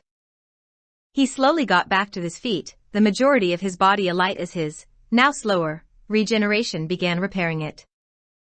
Wow, Issei-kun's become quite the phenomenon, hasn't he? Remarked Kiba. Yes, agreed Kaneko. He's become strong. Rias watched her beloved pawn in wonder as he fought for her. She felt so happy that he was doing all this for her. Ravel observed the fight in amazement. She'd never seen anyone fight with her brother so evenly. Her heart began to hammer within her chest, and she felt her face heat up as she continued looking at the boy in the red balance breaker. What's going on? She mentally panicked. Why am I feeling like this? And over him? 15 seconds left, notified Drake. Riser glared at the brown-haired pawn. The boy's armor was proving to be quite formidable. Still, something seemed off about it. More specifically, his left arm. Riser concentrated on that particular limb. Somehow, it seemed different to the rest of the armor. It was almost as though it was alive. You gave your arm to the dragon? Riser blurted out when the realization dawned on him. That particular outburst caught everyone's attention. Are you insane? It'll never turn back to normal. So what? Demanded Issei. This is nothing if it's for Bucho's sake. I owe her my life. If I have to sacrifice my body to help her, then I'll do it without a second thought. You're dangerous, stated Riser darkly. That's why I'm going to put you down this instant. He created a large sphere of fire above his head, its size equaling a small house. He flung the burning ball at Issei, who jumped out of the way with help from his armor's thrusters, and retaliated with a quick dragon shot. Riser immediately faced Issei when the teen touched down onto the ground. Issei began charging his energy around his left arm. Although what began charging up around his gauntlet wasn't emerald green in color. It was a shining, swirling amalgamation of all the colors of the rainbow. What are you doing? Riser asked in slight fear. All this time, my friends have been teaching me important lessons, said Issei as the light around his arm increased in intensity. With everyone's help, there's no way I'll ever lose to you. Stop that right now. You're getting in the way of everything. Riser unleashed a wave of flames towards the Red Dragon Emperor in his fury. Once again, Issei evaded it. 10 seconds remaining. Alerted Drake. Hiba taught me to observe my opponents and anticipate their movements, he began. Akino-san taught me to feel the flow of magic within my body. Kaneko taught me to aim for the center of my opponent's body. Ichigo taught me to keep my resolve strong and believe in my own power. If I'm going to hit someone, I will hit them. The crystal on his gauntlet began shining a magnificent white. Stop. Don't you know that this marriage is vital for the future of devils? Insisted Riser. A low class like you shouldn't interfere in matters like this. You're ruining our chances of keeping the pure-blood devils alive. Things like class don't matter to me. Issei countered. The only thing I give a damn about is Bucho. You're trying to force her into marriage just for your own selfish ends. You're just trampling all over her own wishes and freedom. 5 seconds left. Drake warned his host.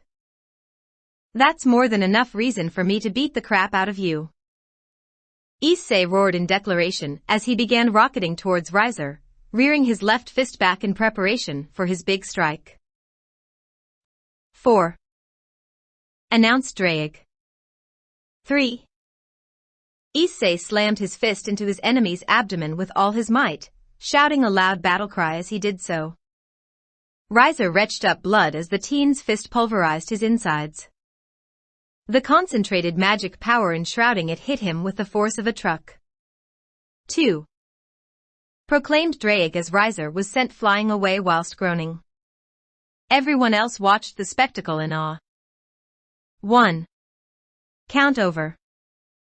Issei's dragon armor dispersed into red flecks of energy before he dropped to his knees, exhaustion taking the better of him. Absent-mindedly, he heard Ravel cry out in concern as she rushed over to her downed brother. I actually did it. He thought happily. Riser gritted his teeth as he fought to keep a hold of his consciousness. His sister appeared into the range of his blurry vision. Oni-sama, are you okay? She asked with worry evident in both her eyes and her voice. Ravel, rasped Riser.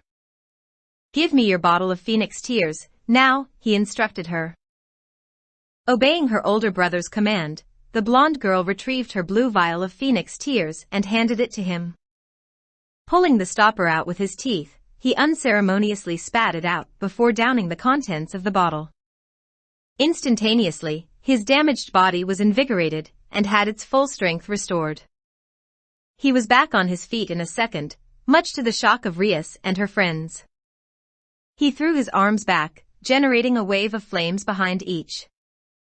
I have to admit, for a mere low-class reincarnated devil, you are exceptionally strong, he addressed Rias Pawn. The brown-haired boy looked at him in disbelief and dread. You truly were a worthy opponent, Riser complimented him. I approve of you being in Ria's peerage, however I still refuse to let you get in the way of this marriage.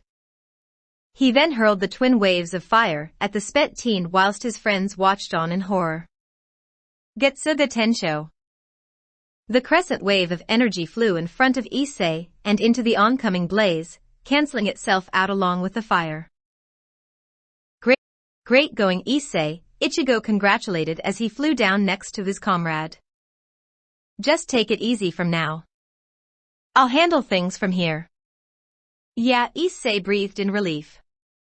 He gave the orange-haired teen a large smile. That sounds like a great idea right now. Akino also landed down next to him. Yufufu, you were amazing back there Issei-kun, she praised. I saw all of it. Thanks, he replied. The teenage substitute Soul Reaper grabbed Issei's arm and hoisted his fellow teen up to his feet. Anyway, it seems like someone's very eager to see you. Before Issei could question his friend's words, he was unexpectedly shoved away to the side. However, rather than meeting the ground, he felt a pair of arms wrap around him in a loving embrace. Lifting his eyes, he saw that it was Rias who'd caught him. Her turquoise eyes were wet with tears of joy. Issei, thank you, she whispered into his ears as she pulled him closer to herself. Thank you for fighting so hard just for me, Issei. My cute Issei.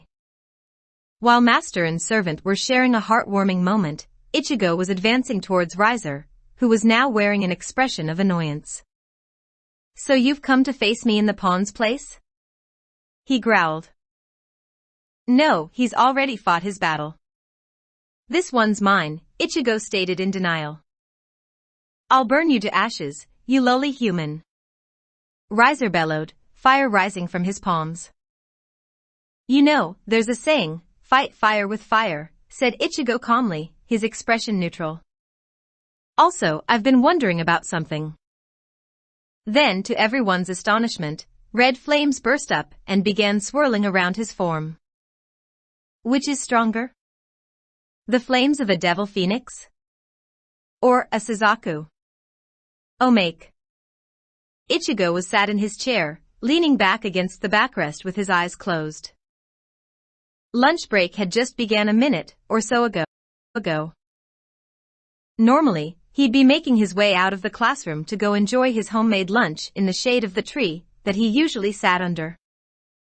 Today though, he decided to just rest for a short while in his seat before going out. Half the class was still inside too, which consisted entirely of girls. He hadn't slept properly the previous night, due to getting an urgent request for assistance from the Gremory peerage in the middle of the night. Something about a rabid yokai that had been rampaging across Koho. He'd simply gone to where the group was, eliminated the monster, without even bothering to examine or identify it properly, courtesy of a Getsuga Tensho, then gone back to bed. Just outside the classroom window, a shady figure was clinging to the wall. Whoever it was, they were completely obscured from head to toe by a black hooded cloak. All that could be seen was a hand covered in white armor with clawed fingertips, which was what the person was using to stay on the vertical surface of the wall. Looks like everything's in position, they observed. The voice was fairly deep, suggesting that it was a male. Using their free hand, the mystery person brought a small, round object made of metal out from their cloak. Let's see if we can cause a little mischief, eh? They then nonchalantly tossed the object in through the open window. The young Soul Reaper opened his eyes when he heard a metallic clinking sound, followed by a few more of the same noise afterwards, as though something had been dropped. Searching with his oculars in the direction that the sound had originated from, he caught a glimpse of some kind of metal ball. Without warning, the sphere burst open as pink-colored smoke rapidly rushed out. Before anyone could register what just happened, the smoke had blanketed the complete room, causing a few individuals to choke once or twice. Then, just as quickly as it had come, the peculiar-hued smoke thinned away into nothingness. Ichigo quickly looked at everyone. They all had their heads slightly bowed, causing their hair to cover their eyes. "Hey, is everyone all right?" he asked the girls, feeling a bit nervous when they didn't respond. The next thing he knew, he was suddenly grabbed by over a dozen arms and tackled to the ground whilst his female classmates gave a loud cry of Ichigo/Ichigo-kun. When his brain came up to speed, he was sitting on the floor, with who knew how many girls hugging his limbs and torso, from in front and behind. "Hey, what's going on?" he asked with a slightly frightened tone. "Ichigo-kun, you're so mean!" exclaimed one of them with a pout whilst she was sitting on his lap and holding his shoulders. She had oak brown hair that reached her mid-back and gray eyes with a few streaks of light blue in them. "Huh? What?" was all the dumbfounded teen could reply with. "It's as though you never notice us," the girl explained as she very slightly shook his shoulders. To add to his discomfort, he could feel the uncountable girls hugging him, snuggling him even more, and trying to hold his body even closer to themselves. "Every day, we're just wishing that you'll look us, maybe smile, compliment our looks, or even ask us out," the girl continued. "It makes us burn so much on the inside that we can't even take it anymore." "Well, I'm sorry. I've never known anything about any of this," Ichigo protested as his feeling of tension steadily rose. "And besides, are you sure you're all feeling okay?" He's worried about us," squealed one of them who was cuddling his right arm. "I can't keep it in anymore," moaned the one sitting on his lap, bringing her face closer to his. "I want to steal those lips of yours." "Hey, hold on a second." The orange-haired teen freaked out. Things were becoming seriously creepy for him right now. Seeing that his female classmate had no intent of stopping, he turned his face away at the last second, resulting in her kissing him on the neck. That was the moment when the situation dived from bad to absolute hell. Seeing their fellow female making such a daring attempt seemed to have sparked something in the rest of the girls. All of them practically pounced on the poor boy, aiming for his mouth. Ichigo screamed as he desperately swerved and jerked his head, avoiding all of them. However, he didn't escape entirely, since his forehead, cheeks, and neck became covered in marks of the girl's efforts. Deciding that he needed to escape quickly, Ichigo thrashed his limbs, while consecutively releasing a brief burst of spiritual power. His daring plan had the intended effect of knocking them off of his body.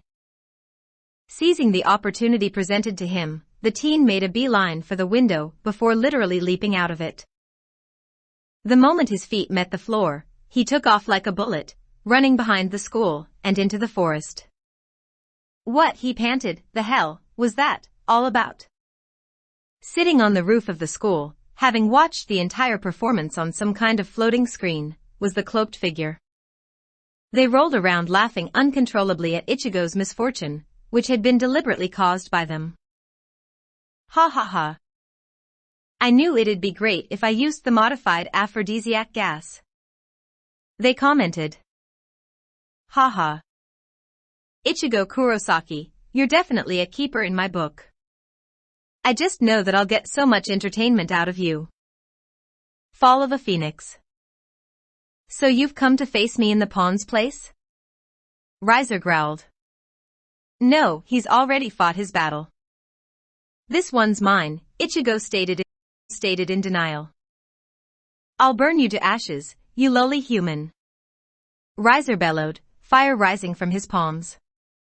"You know, there's a saying, fight fire with fire," said Ichigo calmly, his expression neutral. "Also, I've been wondering about something." Then, to everyone's astonishment, red flames burst up and began swirling around his form. Which is stronger? The flames of a devil phoenix? Or a Suzaku? Ichigo then blasted the inferno towards Riser. The devil recovered from his flabbergasted state and responded in kind. The two opposing waves of fire collided and cancelled each other out. Without letting any time go to waste, the young substitute Soul Reaper dashed forward. To all the onlookers, he appeared directly in front of Riser in the blink of an eye. Taking advantage of his foe's lack of preparation for such a speed, Ichigo rammed his right fist into Riser's chest. Just when the blonde devil had gone off his feet, and was about to soar away from the force of the impact, the orange-haired teen grabbed his foot with his left hand. Whipping around 180 degrees, he relinquished his hold, roughly throwing Riser into the wall of the new school building. He crashed into it with such speed that a spider web of cracks was generated. Pulling himself free of the wall's forced embrace, Riser caught sight of Ichigo speeding towards him, a torso-sized fireball in each hand. Riser instinctively covered himself in flames for protection. It was almost for naught though, as he felt the flames of the teenage substitute blaze through his own easily. Roaring from the excruciating agony of feeling his flesh being seared, along with the painful feeling usually associated with holy power, the blonde phoenix was blasted away. Moments after skidding across the ground, Riser began lifting himself back up whilst muttering furiously. Quickly looking ahead, he saw Ichigo preparing to rush at him once again. Not willing to be subjected to more punishment, he countered by launching a swirling fireball the size of a man at the teen. Seeing the incoming hazard, Ichigo promptly dived to his right in order to evade it.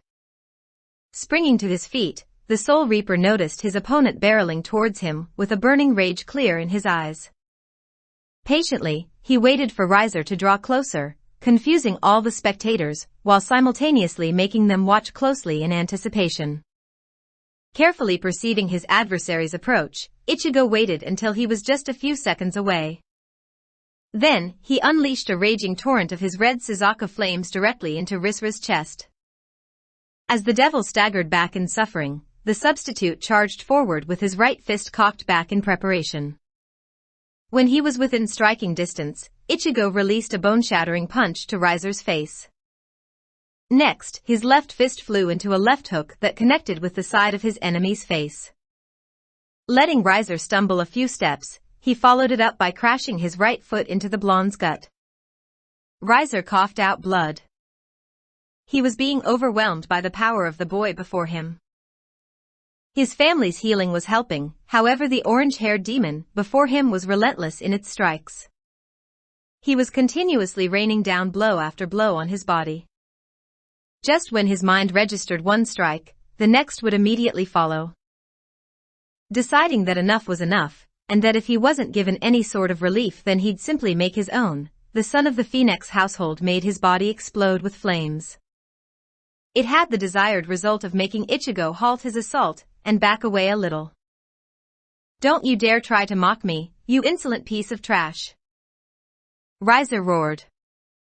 He didn't care about anything else anymore. He would crush the fool before him who had dared to humiliate him. "How dare you try to put me to shame with your absurd notion of defeating me with fire?" He would remove this obstacle in front of him with his own strength. He would prove that he was superior. Then he'd claim Rias as his rightful reward and enjoy her as he saw fit. He'd conquer the oh-so-great Gremory heiress, mind and body. He'd practically make the girl obsessed with only him.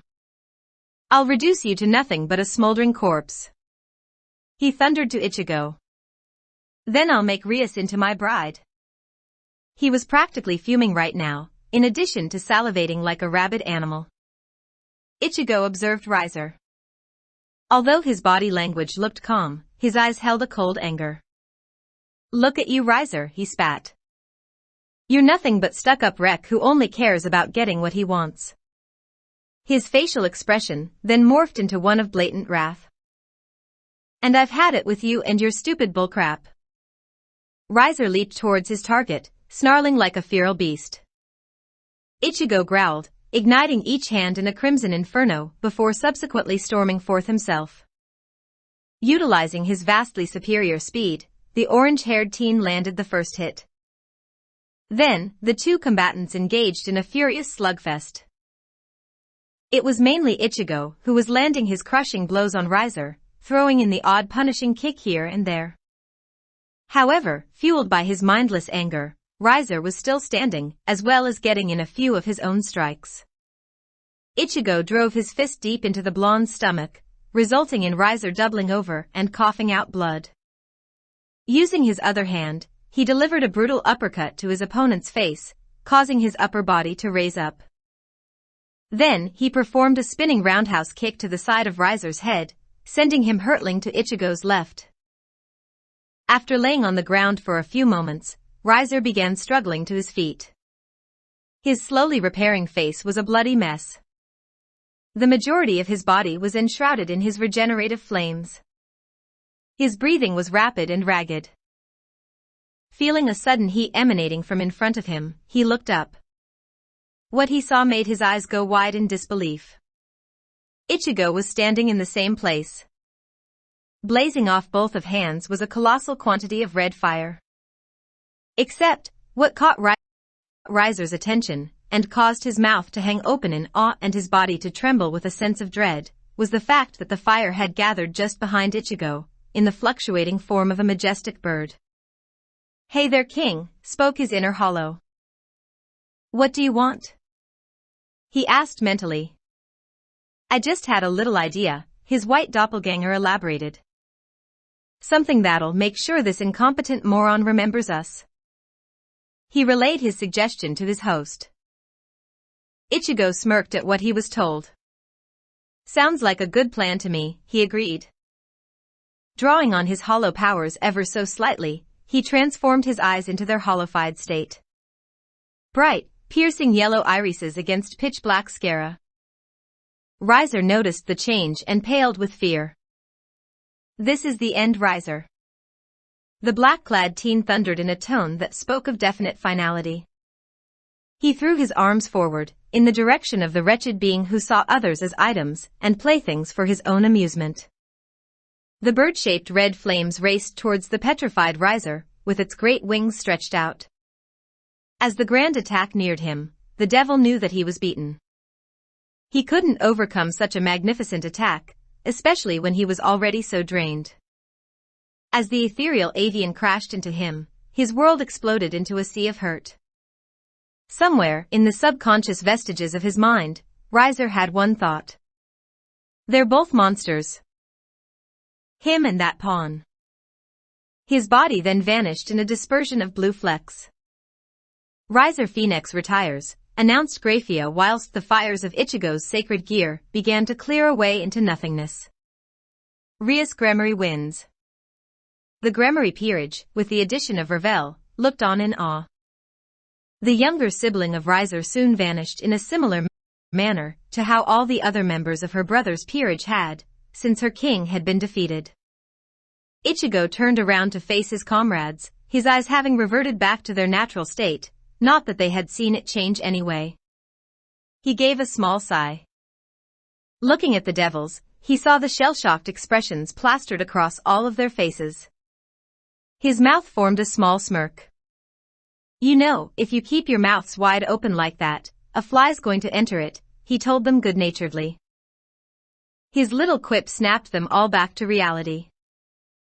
Suddenly realizing that they'd won, they all gave a loud cheer in joy. Except for Kaneko. She simply had a clearly noticeable smile on, but since it was her, that in itself was kind of a lot. ORC Clubroom, Real Koa Academy. The magic circle shone brightly. It soon died down, revealing the victorious party, all in a happy mood.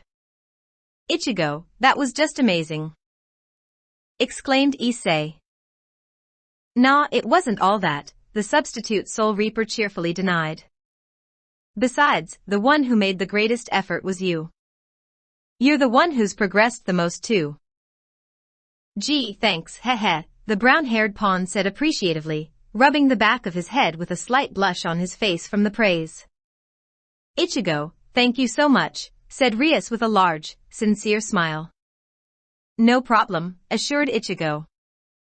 "Like I told you, I don't agree with forced marriages and I hate guys like Riser. Besides, I personally think that you should be thanking Issei. After all his striving, he more than deserves it. If Riser hadn't sneakily used his sister's phoenix tears, it would have ended there." So, the real victor is him. Before any more exchanges could be made, another magic circle appeared in the room.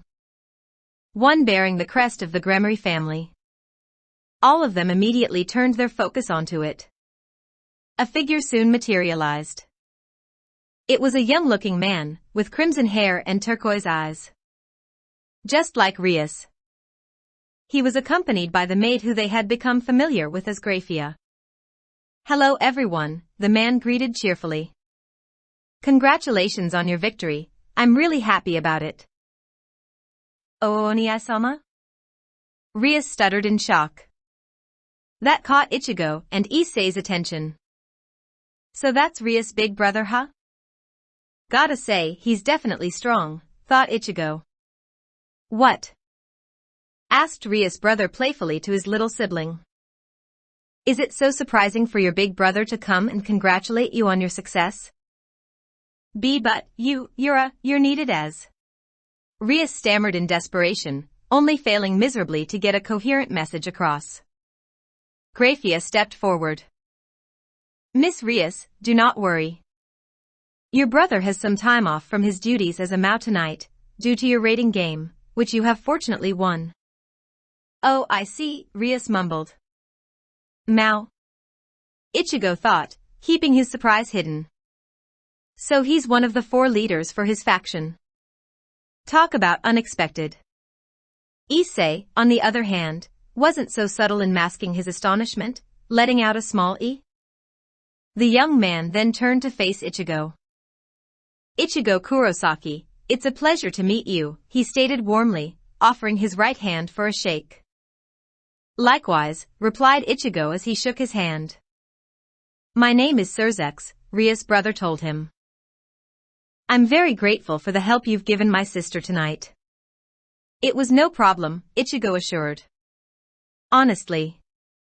Surzex stepped back from the teenage Soul Reaper.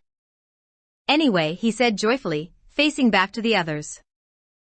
"In honor of your victory, I would like to invite you all for a party." "A party?" Issei exclaimed excitedly. "I'm in." "Ha ha ha. Your new pawn has a lot of passion, Rias, I like that," Surzex remarked, causing his sister to go red from embarrassment. "Come on, follow me."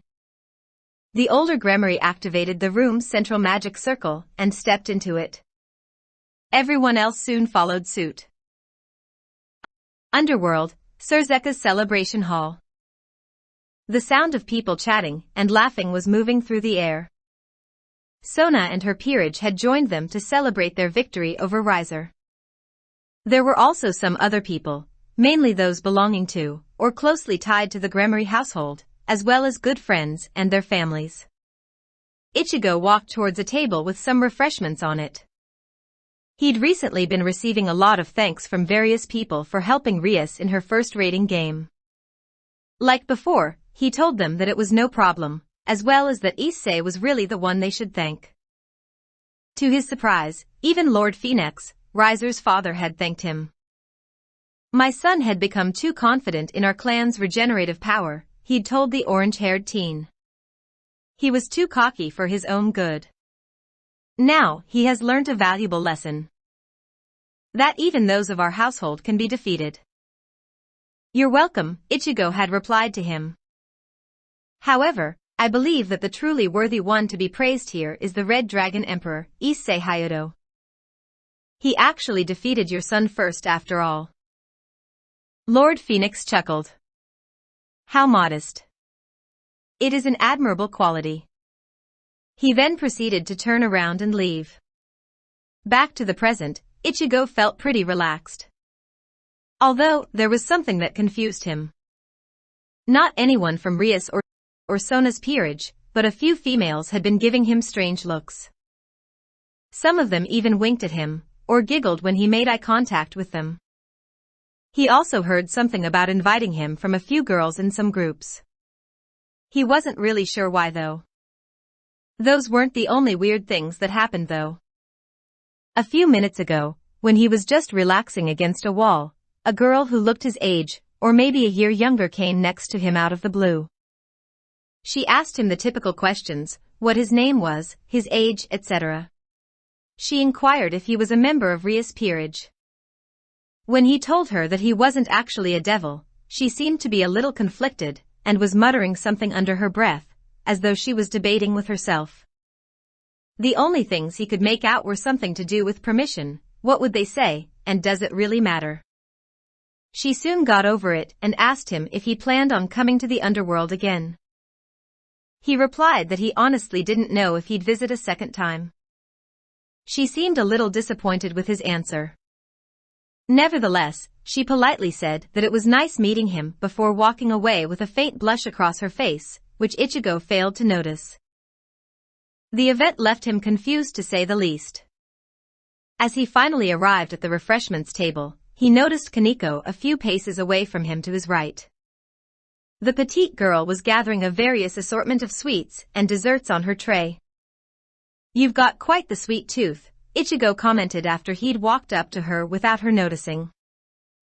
Kaneko gave a slight jump, being startled by his seemingly sudden appearance. "Hello, Ichigo-senpai," she greeted him. She then looked at what she'd gathered so far. After a second or two, she picked up a regular-sized, wrapped chocolate bar, and set her tray down on the table. "Here, it's a good one," she said, offering the chocolate to him. "Thanks," he replied with a small smile as he took the treat from her hand. He subconsciously recognized the chocolate, having seen it multiple times in the convenience stores, but never having actually bought it. Unwrapping the chocolate, Ichigo took a bite. You were right. It is a good one," he told Kaneko. He calmly continued eating it. He'd probably buy one the next time he went shopping. "That's good to hear," the white-haired rook remarked with a ghost of a smile. She then mumbled something that he couldn't really pick up. "I'm sorry, what was that?" he asked her upon finishing. Kaneko fidgeted nervously before barely whispering, "Ni-san." Ichigo's eyes went wide with shock. He wasn't sure if he'd actually heard her correctly. Was she trying to say that she viewed him as an older brother? "Can I call you Ni-san?" she asked tentatively whilst avoiding direct eye contact with him. The next thing she knew, she felt a pair of strong arms wrap around her before pulling her forward. She realized that Ichigo was holding her against himself in a brotherly hug.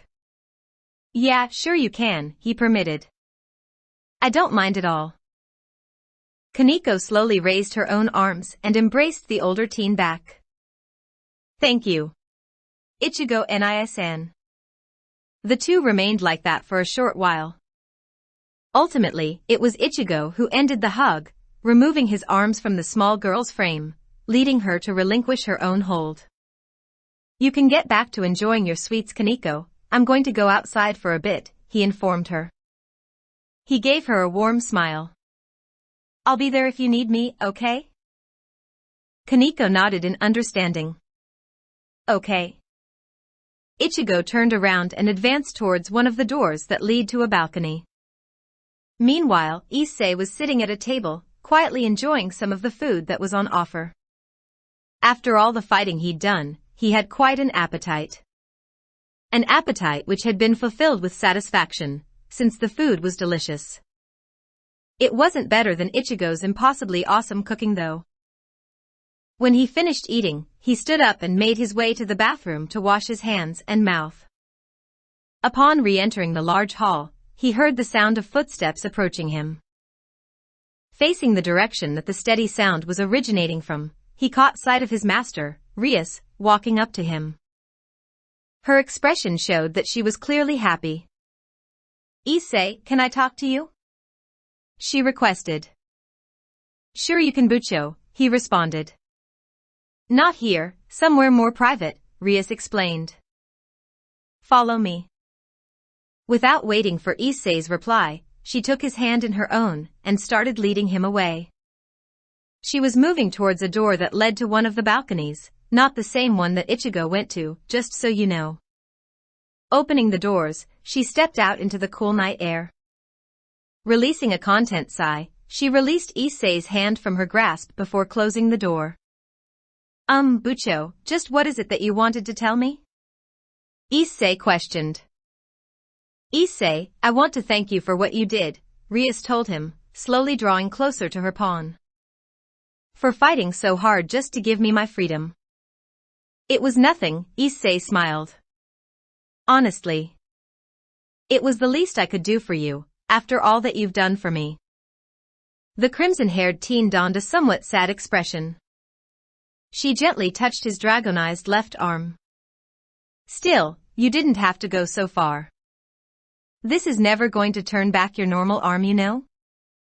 I don't care, Issei refuted firmly. I fully understood the consequences involved in what I did. I don't regret it at all. Rias was dumbfounded by his bold declaration. But this might not be the last time my family tries to get me engaged. There could be others later on. Then the next time I'll give my other arm, the brown-haired teen vowed. Then my leg. After that, it'll be my other leg. If another one still comes after that, then I'll sacrifice my eye. Issei, Rias said in surprise. But why? Why would you go so far just for my sake? Isn't it obvious? He asked her. I owe you everything. Besides, I'm your pawn, aren't I? That was it for Rias. The final nail in the coffin. On impulse, she cupped the sides of his face before pulling him in and giving him a deep, passionate kiss.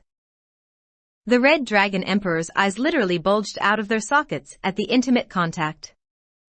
Eventually pulling away, Rias smiled at her beloved peerage member. That was my first kiss, she informed the awestruck boy. Oh right, wait. Your first one? Issei exclaimed in amazement.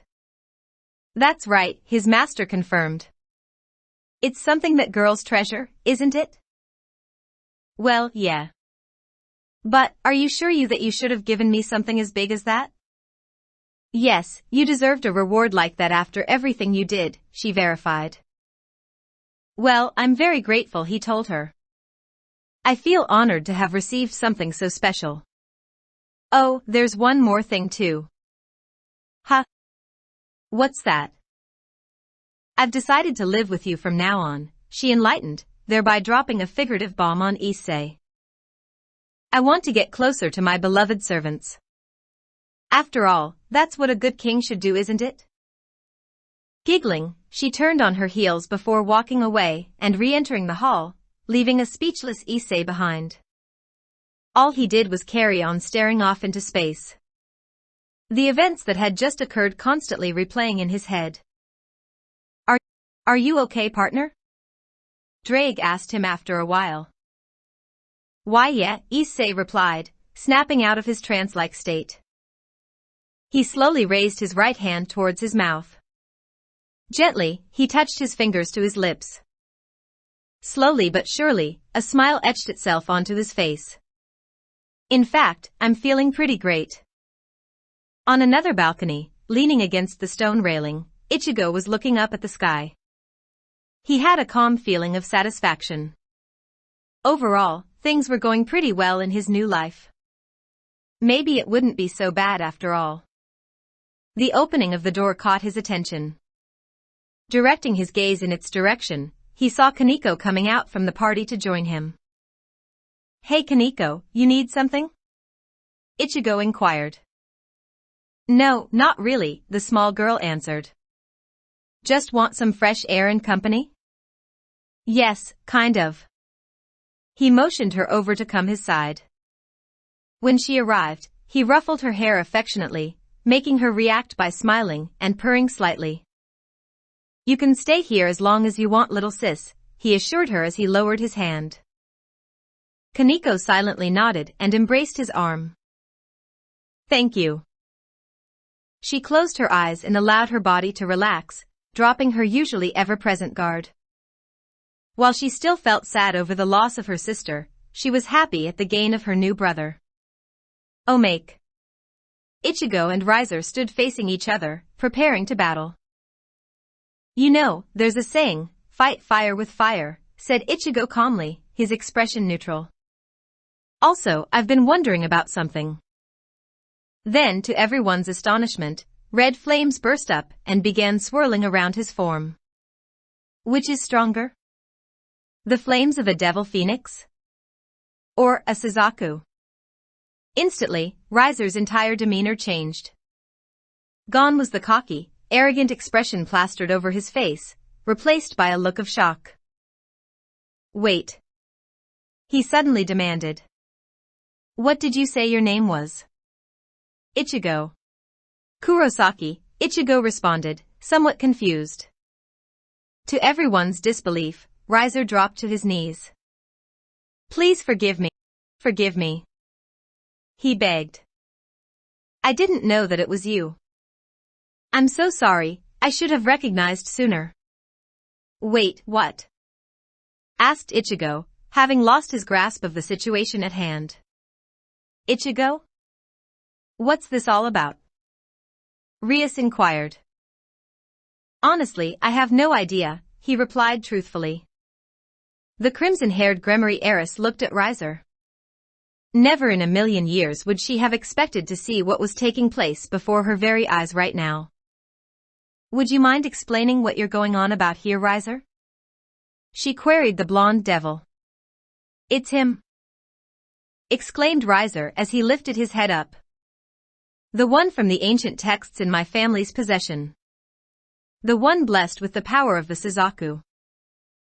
Garbed in black, with hair the color of the magnificent sunset. He who bears the name of Protector.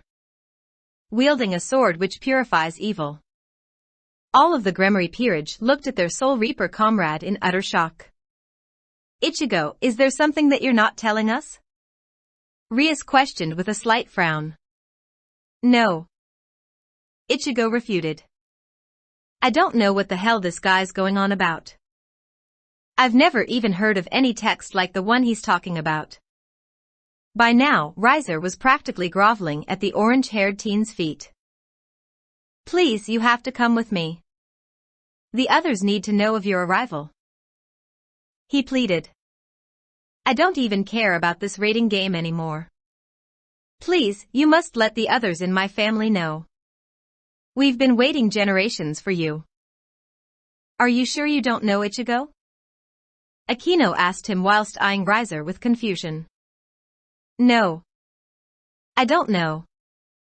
Something like that shouldn't even exist about me. Ichigo vehemently denied. Whoa, remarked Issei. What do you mean something like that shouldn't even exist about you? Arg.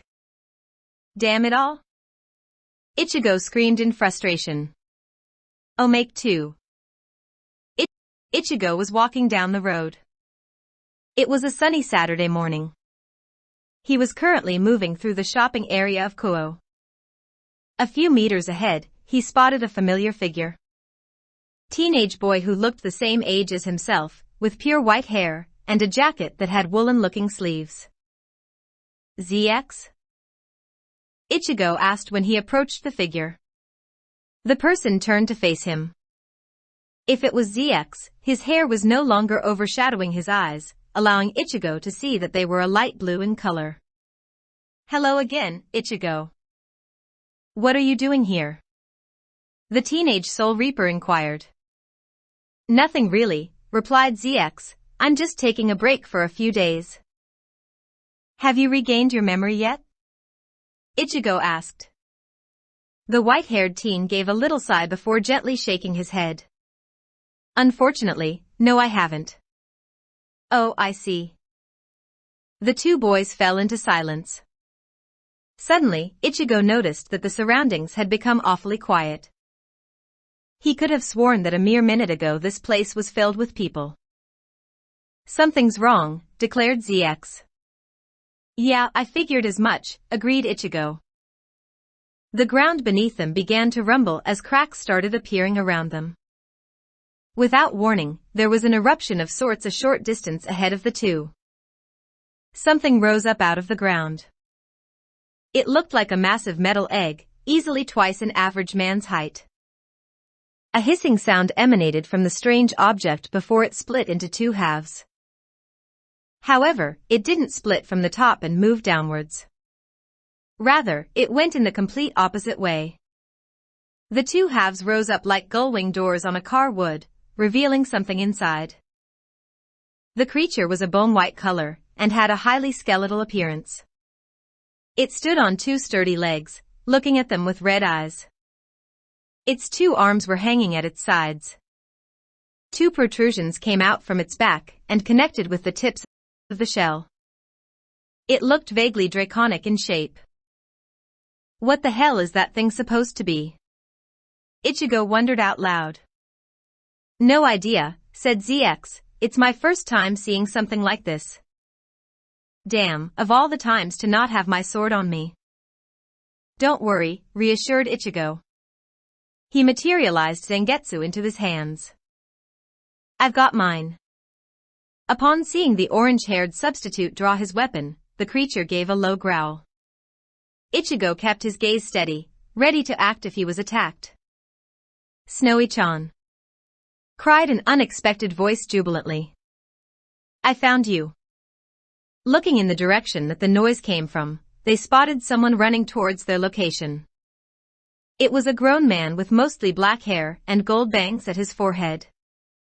He was running towards them with an ecstatic expression on his face. Surprisingly, the creature's eyes went wide with something that looked akin to a mixture of worry and desperation.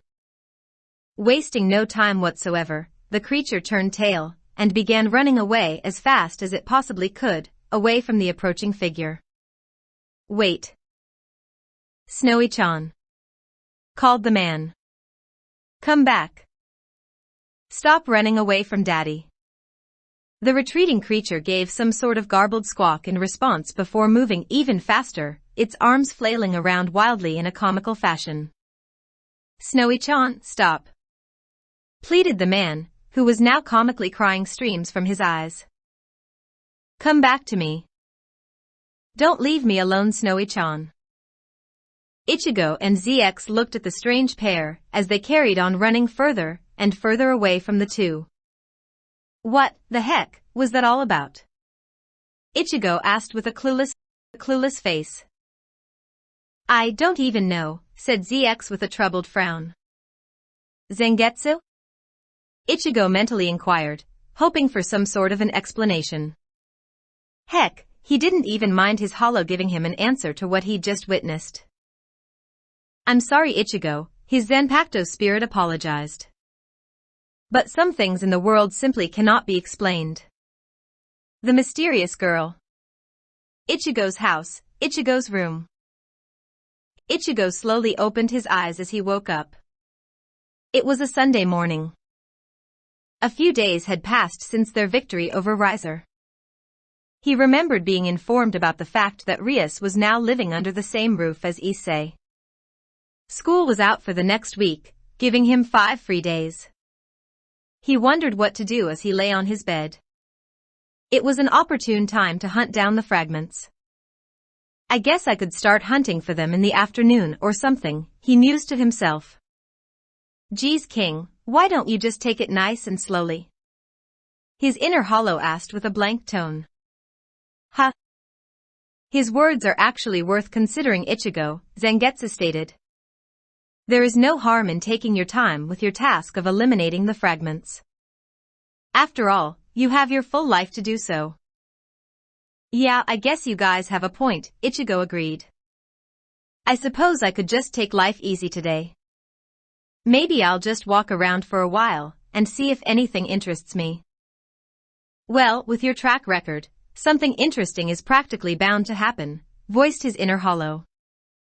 Ignoring his pale copy's quip, Ichigo slowly raised his upper body from the mattress of his bed. After fully rising from his bed and getting to his feet, he proceeded to carry out his usual routine to clean himself and freshen up. 45 minutes later, he was stepping out from the doorway of his house. The cool morning breeze gently blew against his face. Locking the door behind him, he set off to take his stroll around the area. The park seems like a nice area for a walk right now, he thought. He began casually making his way towards his decided destination. Overall, the day seemed pretty nice. The sky was mostly clear. Things weren't exactly sunny, but they weren't cold either. It was more of a nice, cool atmosphere. Since it was a Saturday morning, not many people were around either, thus leaving the orange-haired teen to himself. After a short while, he was at the park. He continued walking, passing through the entrance and into the small pocket of nature within a concrete jungle. His mind wasn't really focusing on anything specific. He was just relaxing his body and mind after all the recent drama with Riser. His gaze shifted to the sky above him. It was a picture of peacefulness. Suddenly, Ichigo felt his foot catch on something, consequently sending him tumbling to the ground with a startled cry. Groaning in annoyance as he lifted his prone body off the floor, he turned around to see what had tripped him up. His eyes promptly went wide with disbelief at what he saw. Lying on the floor in front of him was something that he definitely wasn't expecting to see. It was an unconscious girl with a white sheet draped over her body. Her hair was a dark navy blue in color, and her skin tone was slightly paler than his own. From her arms and legs that were sticking out from under the sheet, he saw that she had a full-sleeved, black top and white trousers that reached halfway down her shins.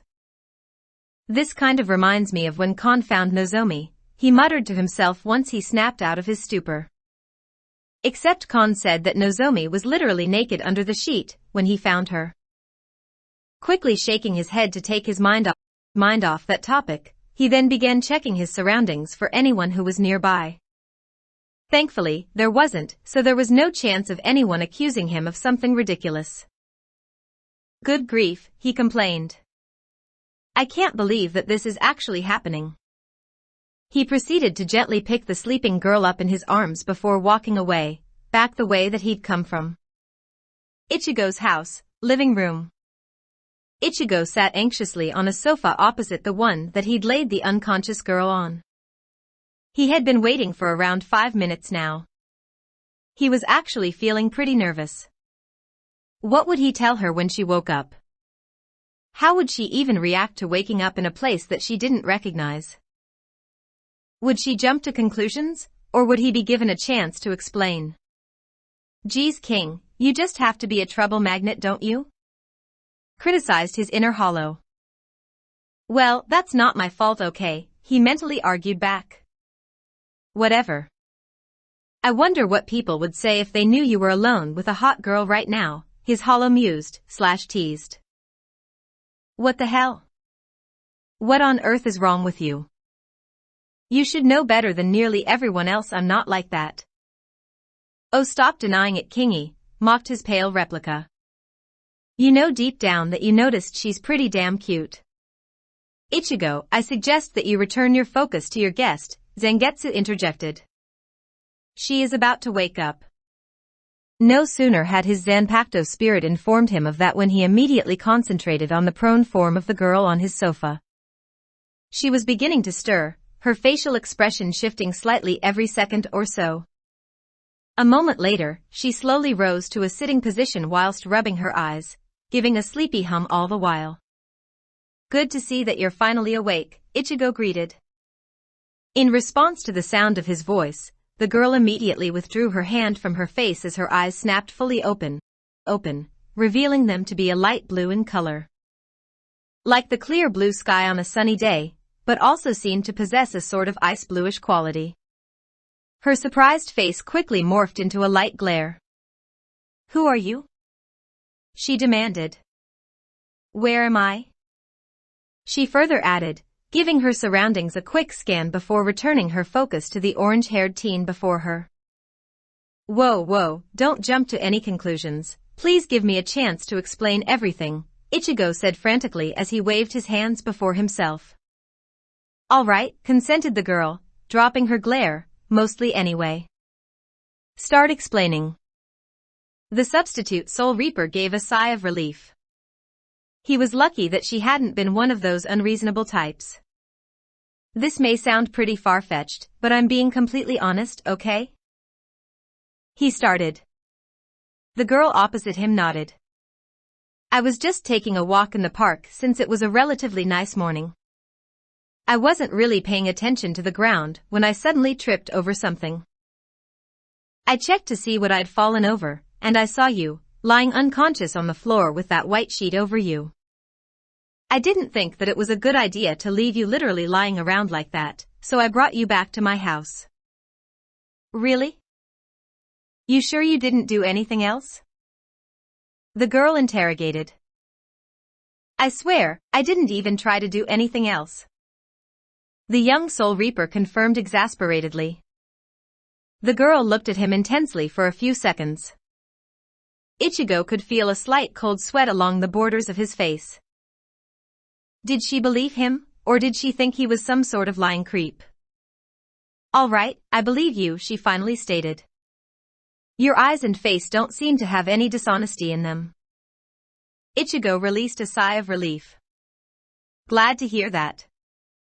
Thanks by the way, said the girl appreciatively. For not leaving me just lying around in the middle of nowhere. She then gained a thoughtful look, as though she was contemplating some sort of decision in her mind. My name's Nina Q's. I'm 16. Ichigo Kurosaki. I'm 17, the orange-haired teen informed. He then decided to ask the question that had been tugging at the back of his mind. So could you tell me why exactly you were lying unconscious in the park? Nina remained silent for a few seconds. Suddenly, her face changed into a panicked expression. I don't know. Ichigo looked at her in confusion. What do you mean you don't know? I can't remember, said Nina worriedly. I can't remember why I was there or what I was doing. I can't remember anything besides my name. Wait, you mean you've got amnesia? Ichigo asked in concern. His guest nodded slowly. It looks like it. Is there anything that you know? Inquired Ichigo. Anything at all besides your name? Any little bits of information? Nina pondered over what he'd just asked her. She tried searching through her empty brain for a few moments. She soon found something, but was unsure on whether or not to divulge such information. Wait, if I just ask him a few questions, then I'll know if it's all right to tell him, she thought. Can I ask you something? She requested her anxious host. Yeah, sure you can, the teenage substitute consented. Do you believe in the supernatural? What exactly do you mean by supernatural? Well, things like magic, yokai, angels, devils, etc. Ichigo examined Nina's expression carefully. The girl was being completely serious. Yeah, I know they exist. Do you mean that from experience, or just as a personal belief? Experience. So he does know about it all, thought Nina. I guess that makes it okay to tell him. I know about the supernatural. I'm not sure if I have any personal ties to anyone who's a magician or anything, but I have a strong feeling that I'm involved with the supernatural side of the world. I see, remarked Ichigo. An idea unexpectedly came to his mind. Since she knows about the supernatural, maybe Rias and her group can help her. Suddenly, on Ichigo's left, a black magic circle materialized on the floor. After a second or two, a person appeared. A male who looked to be around 16, with green eyes, and was decked out in full black apparel. His long coat's hood was down though, revealing his slightly messy mop of obsidian hair. At his feet was a small creature with round yellow eyes and 2 antennas. Hey Ichigo, greeted Kuro. I just thought that I'd. He trailed off upon noticing that the person he'd addressed wasn't alone. Drop by? Hey, Ichigo greeted back. You might want to be more careful the next time you decide to appear like that. You might end up giving someone a real shock if they're not aware of magic being a real thing. Yeah, I'll keep that in mind for the future, agreed Kuro sheepishly. Who is this? Asked Nina, indicating to the new arrival. He's a friend, answered Ichigo. What's the thing hugging his foot? It's kind of like his pet. Kuro and Nina turned to look at each other respectively. They both planned to introduce themselves, until a strange feeling very briefly overcame the two of them simultaneously. It was too short an experience to identify what the feeling had been, leaving them puzzled. On the other hand, to Ichigo's eyes, all he saw was the pair staring at each other. Sorry, still Nina. My name's Kuro, who with her, Nina, with who, Ichigo as a joke. Why? It can't be serious. Besides her name and the fact that the supernatural is real, no, replied Ichigo. He then focused again on the dark navy-haired girl. There's a peerage of devils that go to the same school as me.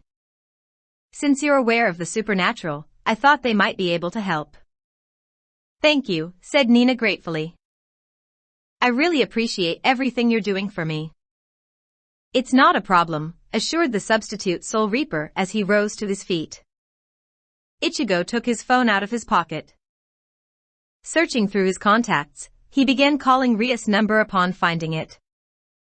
After about 10 seconds or so, the ringing tone ceased, indicating that someone had answered the call.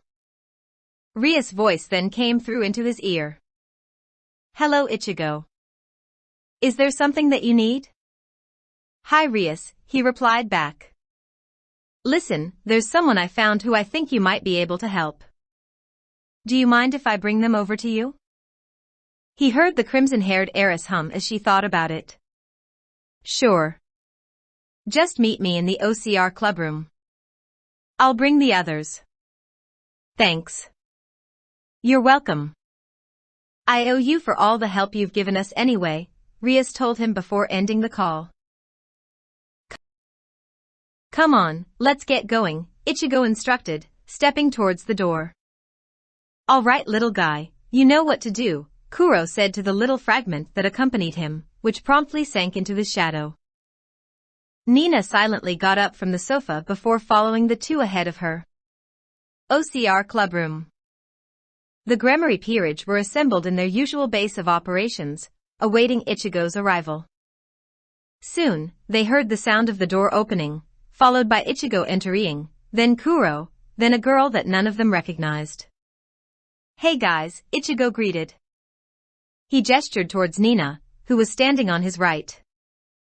This is Nina Q's, the girl who I'd like you to help out.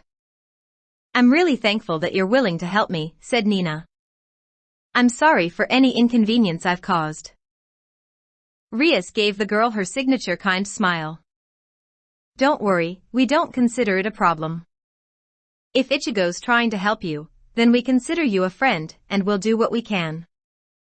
Era, giggled Akino. Bucho loves saying lines like that. I'm the queen of this peerage, Akino Himejima. Yudo Kiba. I'm a knight, introduced Kiba. I'll try my best to help you. Kaneko Tujo. Rook, said Kaneko whilst eating a chocolate bar. If Ichigo Nia-san is helping you then I'll do what I can. I'm Asia Argento. I'm a bishop, Asia told her. I'm more than happy to help you, Nina-san. As for Issei, since the moment that Nina had entered the room, his eyes had automatically swept over her entire well-developed body before becoming riveted on one certain part of her figure. More specifically, her chest. Appay! He mentally exclaimed excitedly. They're huge. Not as big as Akino's or Bucho's, but they're still on that level. Unknown to the resident pervert, a goofy grin had spread across his face, and a little drool was at the corner of his mouth. There was some blood that had trickled out of his nose too. Oh man, I'm so happy right now. Nina had reflexively moved behind Ichigo upon noticing the way the brown-haired pawn was looking at her. The way he's staring at me is creeping me out, she stated in an annoyed tone whilst peering over the orange-haired teen's shoulder to direct a glare at the offender. The air seemed to grow colder by a few degrees. Issei, Ichigo warned threateningly. What have I told you about being a pervert? Issei immediately snapped out of his entranced state. As soon as he did, he noticed another murderous intent being directed at him. "So, you're from amongst the scum of the earth, huh?" asked Kuro darkly, a sinister glint in his eyes. "I hate perverts, you know. I personally believe that they all need to receive a good punishment." "You're disgusting," remarked Nina with an icy glare. The surrounding air seemed to turn even colder for Issei. By now, Issei was a fearfully whimpering mess. The three were shooting visual daggers at him murderously. He could practically see the Grim Reaper before himself, its spectral form hovering above Ichigo. "I'm sorry for his behavior," interrupted Rias whilst holding her palm against her forehead. "But I'd appreciate it if you could just let him off the hook for now." "Ucho, I'm so grateful," the Red Dragon Emperor thought in relief. "Thank you so much for saving me from a most painful death, I love you." "All right," said Nina, accepting Rias' apology on her perverted pawn's behalf. Though everyone could tell she was still a little disgruntled. Anyway, Ichigo spoke out, garnering everyone's attention. "I think it'd be a good idea to start off at the park where I found Nina unconscious. We could check if there's any kind of clue in regards to why she was there." "Yes, that sounds like a good idea," approved Rias. "Let's make our way there right now." The park. The Gremory Peerage plus Ichigo, Kuro, and Nina had arrived at the park. There wasn't anyone else around, so they could all search around more easily. The group walked forward a little, when Ichigo abruptly stuck his arm out to the side and stopped everyone. The orange-haired teen's battle-honed instincts were telling him that something wasn't right, despite what his might be seeing. "Something's wrong here," the substitute Soul Reaper informed the others. "Are you sure, Ichigo?" questioned Akino with a slight frown. "I can't sense anything at all." "My instincts are telling me," Ichigo calmly replied. "And if there's one thing I've learnt from all my experiences, it's to always trust my own instincts." Ichigo slowly took a few steps. With his trademark scowl in place, he steadily lifted his right hand, then cautiously put it forward. They all looked on in surprise as the air seemed to ripple and shimmer, as though it was water, before Ichigo's hand seemed to pass through something and promptly vanished from their sight. "What?" "Hey, Ichigo, is your hand okay?" Issei called out in slight concern. "Yeah, don't worry, Issei, my hand's still attached to my body," the teenage Soul Reaper answered. "It's just passed through some sort of barrier." He then tried to withdraw his hand, but it wasn't coming back through. "Which doesn't seem to be letting my hand pass back out. It's as though it's one way only or something." "Have you come across anything like this before?" Rias asked as they all grew a bit worried for their friend. Something clicked in Ichigo's mind just as he was about to reply. He turned his head to look at the group with a serious expression. "Be careful, guys. The last time I came across something like this was when I was fighting a fragment. It kept itself hidden within a one-way barrier that didn't let me sense it until I was inside." They all tensed up at hearing his words. "So, does that mean there's a monster in there?" Asia inquired frightfully. "Most likely," answered Ichigo. "If it's hostile, I'm helping you," declared Kuro in a tone that said he wouldn't budge from his decision. "Me too," said Issei. "I think the same goes for all of us here," stated Rias. "All right, just make sure to be careful," Ichigo agreed. He walked through the barrier, soon followed by all the rest of the group. Upon stepping inside, they saw an unexpected sight. Standing a fair distance ahead of them was a lone male figure surrounded by a horde of black, humanoid creatures. They were around 5 foot tall, wearing a blue kimono shirt and black kimono shorts. Also, they were dual-wielding 2 katanas whilst defending against the strange obsidian creatures. However, the most prominent feature was that it was a white anthropomorphic rabbit. The creatures were predominantly black, but their necks, shoulders, elbows, and knees were a maroon color. Also, they had 3 glowing red eyes that looked like ovals with pointed ends, the third being placed vertically on their foreheads. Hey, what are all those black things? Are they fragments? Ichigo mentally asked his two tenants. Not exactly, King, responded his inner hollow. They seem a little sketchy. Like they sort of are, but at the same time aren't. They have a similar signature to the fragments, yet they do not seem to be actual fragments in themselves, agreed Zangetsu. Perhaps they were originated from one fragment, and made through some sort of ability. The others were looking on in shock. Are all of those fragments? Rias asked Ichigo. No, not exactly. They have a similar feel, but they're not, answered Ichigo. Forget what they are, blurted Issei, causing everyone to look at him. We've got to help that guy out. Yeah, you're right, agreed Ichigo. Let's get moving. The orange-haired Soul Reaper dashed forward, shifting his attire to his Soul Reaper uniform. He grabbed the hilt of his Zanpakuto and removed it from his back, causing its impromptu sheath to unravel. He viciously cut down one of the creatures that had lunged at him. It turned into black energy that instantly dispersed how steam would. More turned to face him, so he responded as the situation called. Issei had summoned his boosted gear as he charged into the fray. His first boost occurred whilst he struck one of the creatures. Kiba had created a demonic sword using his own sacred gear, before setting to work on the horde. Kaneko was delivering deadly blows using her rook strength and fighting skill. Rias and Akino began raining down blasts of destruction and thunder respectively. Kuro had summoned a sword to his right hand with a call of Diablo, it appearing in a brief cloud of darkness. He stood guard near Asia and Nina, dealing with any creatures that got too close for comfort.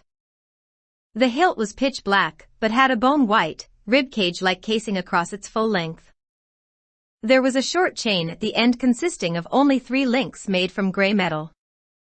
The crossguard was some sort of black metal, with a rather unique shape. The central section of it curved inwards slightly at the top and bottom. The sides were shaped like dull axe heads, having small notches at the back part, where they joined on to the central section. Set into the middle of the central part, on both sides, was an engraved skull with horns and fangs, made of a dark gray metal. The blade itself was double-edged and pure obsidian in color. On both edges, there were 3 small, outwards-facing points, where it came from the crossguard in addition to one on each edge before the curve leading to the blade's tip. The fragment that acted like his pet suddenly grew to the same size as him, gained a slimmer, streamlined body, clawed hand-handed features. Of the burner, them clear out. Ichigo shouted of all the remains. They say to the he could spirit our blade, causing it to blue. Go crescent wave on at the coast. His eye them. Teen gently floated back to ground. Soon came Issei. That was some crazy. Says pretty guy. By the way, tell us who you are exactly? All eyes went on the white anthropomorphic rabbit. His twin blades had been sheathed at his hips left side into 2 black sheaths. My name is Usagi Miyamoto. I am a traveling yokai who currently operates as a freelance bodyguard, although I am taking a short break for the moment, he informed them. Usagi-san, how did you end up surrounded by those creatures? Inquired Kiba. I was moving through this area when I ended up walking through the barrier and couldn't get back out. Then, they literally dropped down from the sky and landed around me. Usagi sighed. It was troublesome to say the least. Are you familiar with what those things are? Asked Rias. Unfortunately, no, he replied. Before any further exchanges could be made, they all heard a male voice speak from above them. My, looks like quite the crowd has gathered. Looking skywards, they saw a figure in a hooded dark gray cloak standing in mid-air. His face was obscured by a light gray mask. There wasn't a gap for the mouth, only slits for the eye holes. The black white hands was a blood-bleeding being under their hood, just like the creatures that they had fought, except they were yellow. Zangetsu, Death Spirit confirmed. Who are you? Demand reply Ichigo and what? The map focused on him. His slight sent Bell's mind. The white cloak they run. In charge, gave lines from within mouth nutties. They recognized these as the creature. The creature the creature upon turned all in the poon. The tour gave the news or as got down Frago began down. Of them ended Ichigo. Sit. You don't it regaining pushing against more force. Release more of your power. Want a true battle. Ichigo enemy sorry, but I'm boy abilities all for Ichigo battle, putting some more space between him and the orange-haired teen. Keeping his sword pointed out and ready, he looked at Kuro, who noticed his gaze and returned it after hacking an enemy down. Why are you siding with these weaklings? The fragment asked. I may have been born from darkness, but I stand in the light. Kuro declared. TCH. Fool. The fragment then charged at Ichigo once again, reclamation for the ones who weren't suited to combat. Bucho, what should we do? He shouted out to his master. Rias obliterated 5 enemies when she heard her pawn call out to her. We need to keep fighting for now, Issei. Their numbers are getting smaller. We'll discuss what to do next when we finish off this group. Okay? Responded Issei. Kiba had an idea whilst dodging his head. Issei. How many times have you powered up? Issei delivered a dragon smash to a creature, bullying it into 5 others before they all vanished. I just had my 5th boost. Issei, let's do a combination attack. Right now, like in the raiding game. Yun resounded loudly as he liberated his sacred gear. Boosted gear gift. Issei roared and punched the ground. Transfer. Cried Drake's voice from the crystal as green dragon energy flowed into Kiba's sacred gear under the ground. Game. Sword rose out, skewering and untouched. Ufofu, that was a powerful combination. Nothing small. That one's not sending any more out, Kaneko observed, pointing at the fragment in the air, which had unleashed. Needs time can get more soldiers. Ria. I hope, said Nina. At Ichigo in the sky withdrew. Other than make more visit, fragment remained silent. Ask, and at brute force. I could have used that method, but it's not as exciting. Plus, this way will confirm something I've been pondering. The fragment raised his sword out towards Ichigo. A solid ball of black energy began to grow at the tip until it was twice as large as himself. He launched it at Ichigo, who began preparing a Gestuga to counter it. The teenage substitute's eyes widened in fear and realization as he saw the fragment begin diving towards Asia and Nina straight after. Damn it, he tricked me. Though Ichigo as he frantically fired his technique at the oncoming orb. He started rushing down as quickly as he could. From this distance, the only way I can reach them in time is. Everyone looked on in shock as they saw the fragment rapidly descending towards them, although they didn't know that he was heading for their most vulnerable members. They all prepared to retaliate, thinking he was going to do something that targeted all of them. Even then, Asia could protect herself with one of her barriers, whereas Nina had nothing. Nothing.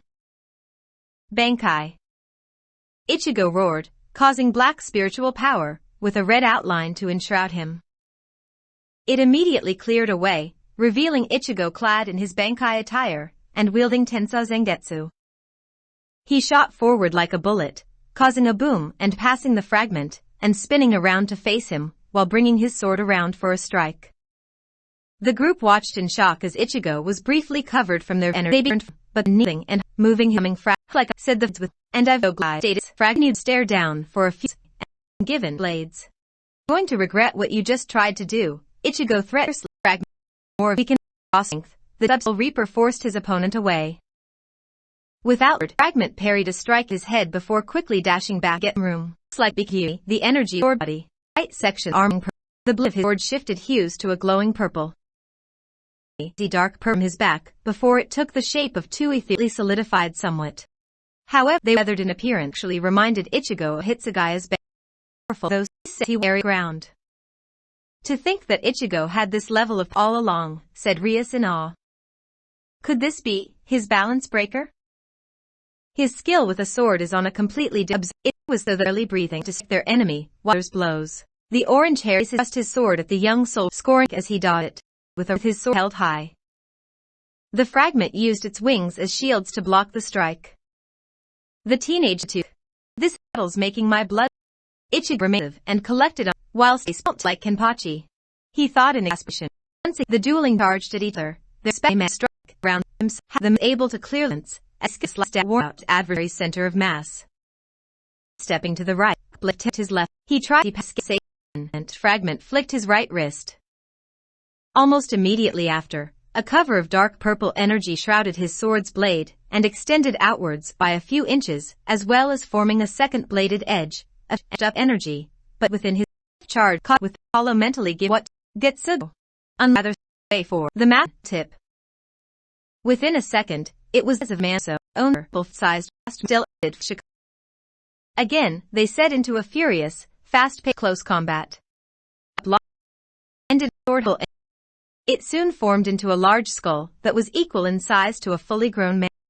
Seeing this, Tencho to counter it.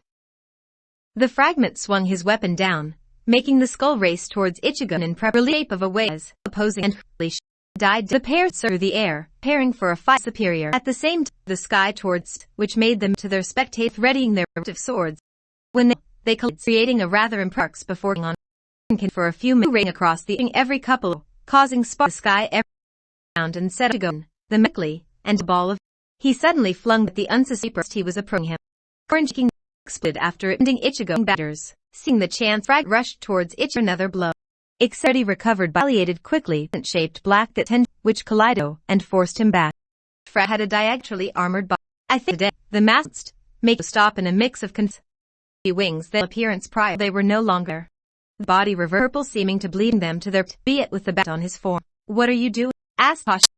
On Tensa Zangetsu just came now, the side round and see float fragmenting him. Themselves. He right producing a that was steady wise. Eat again, told Ichigo. What? I'm afraid of losing. But I'm not fragment count. I stood multiple times and swims are full power and the strong. I have no name, but Nemesis, send you. Those words, the fragment, which prompted and disappeared. Suddenly dome became visitor group noiselessly shattered. Whoa, what the heck was that just now? Issei inquired in wonder. That was the bit was apart since it fragments keeping it up. Jumped slightly standing on the ground. Moreover, clothing and Zenpa had their standard shirt. Was it that you did your sword and talent breaker? Asked Kira. The back of his head. Yeah, you like. Gave a light cough and as a result, all is morphic rabbit. Nothing you saw say no. After all, it was that we came here. Never great the help you get, Kai. Now be on my way. I take care of as well as that I wish to. He then walked away. Rigo looking for clout was unconscious. Kiba simultaneously remained even come play. Yes, we needed to give them a room. Everyone was sitting, drinking provided them. And I couldn't find anything at all. Issei searched the park for two, yet they hadn't come up with a single clue. I'm sorry, Nina apologized. This is all my fault.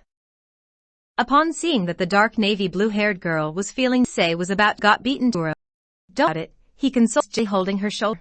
It's not like you needn't be anything. This would have happened to you hadn't showed up. Yeah, you're right, thanks. Nina gave a smile. Damn it. Why'd you have to steal my opportunity to show her that I'm not some insensitive jerk? He thought angrily. However, he let it slide, since, deep down, he knew that he was just being petty. Ichigo had a contemplative look on his face as he calmly drank his tea. It seemed that he was considering something. Hey Rias, he called. Yes. The redhead responded.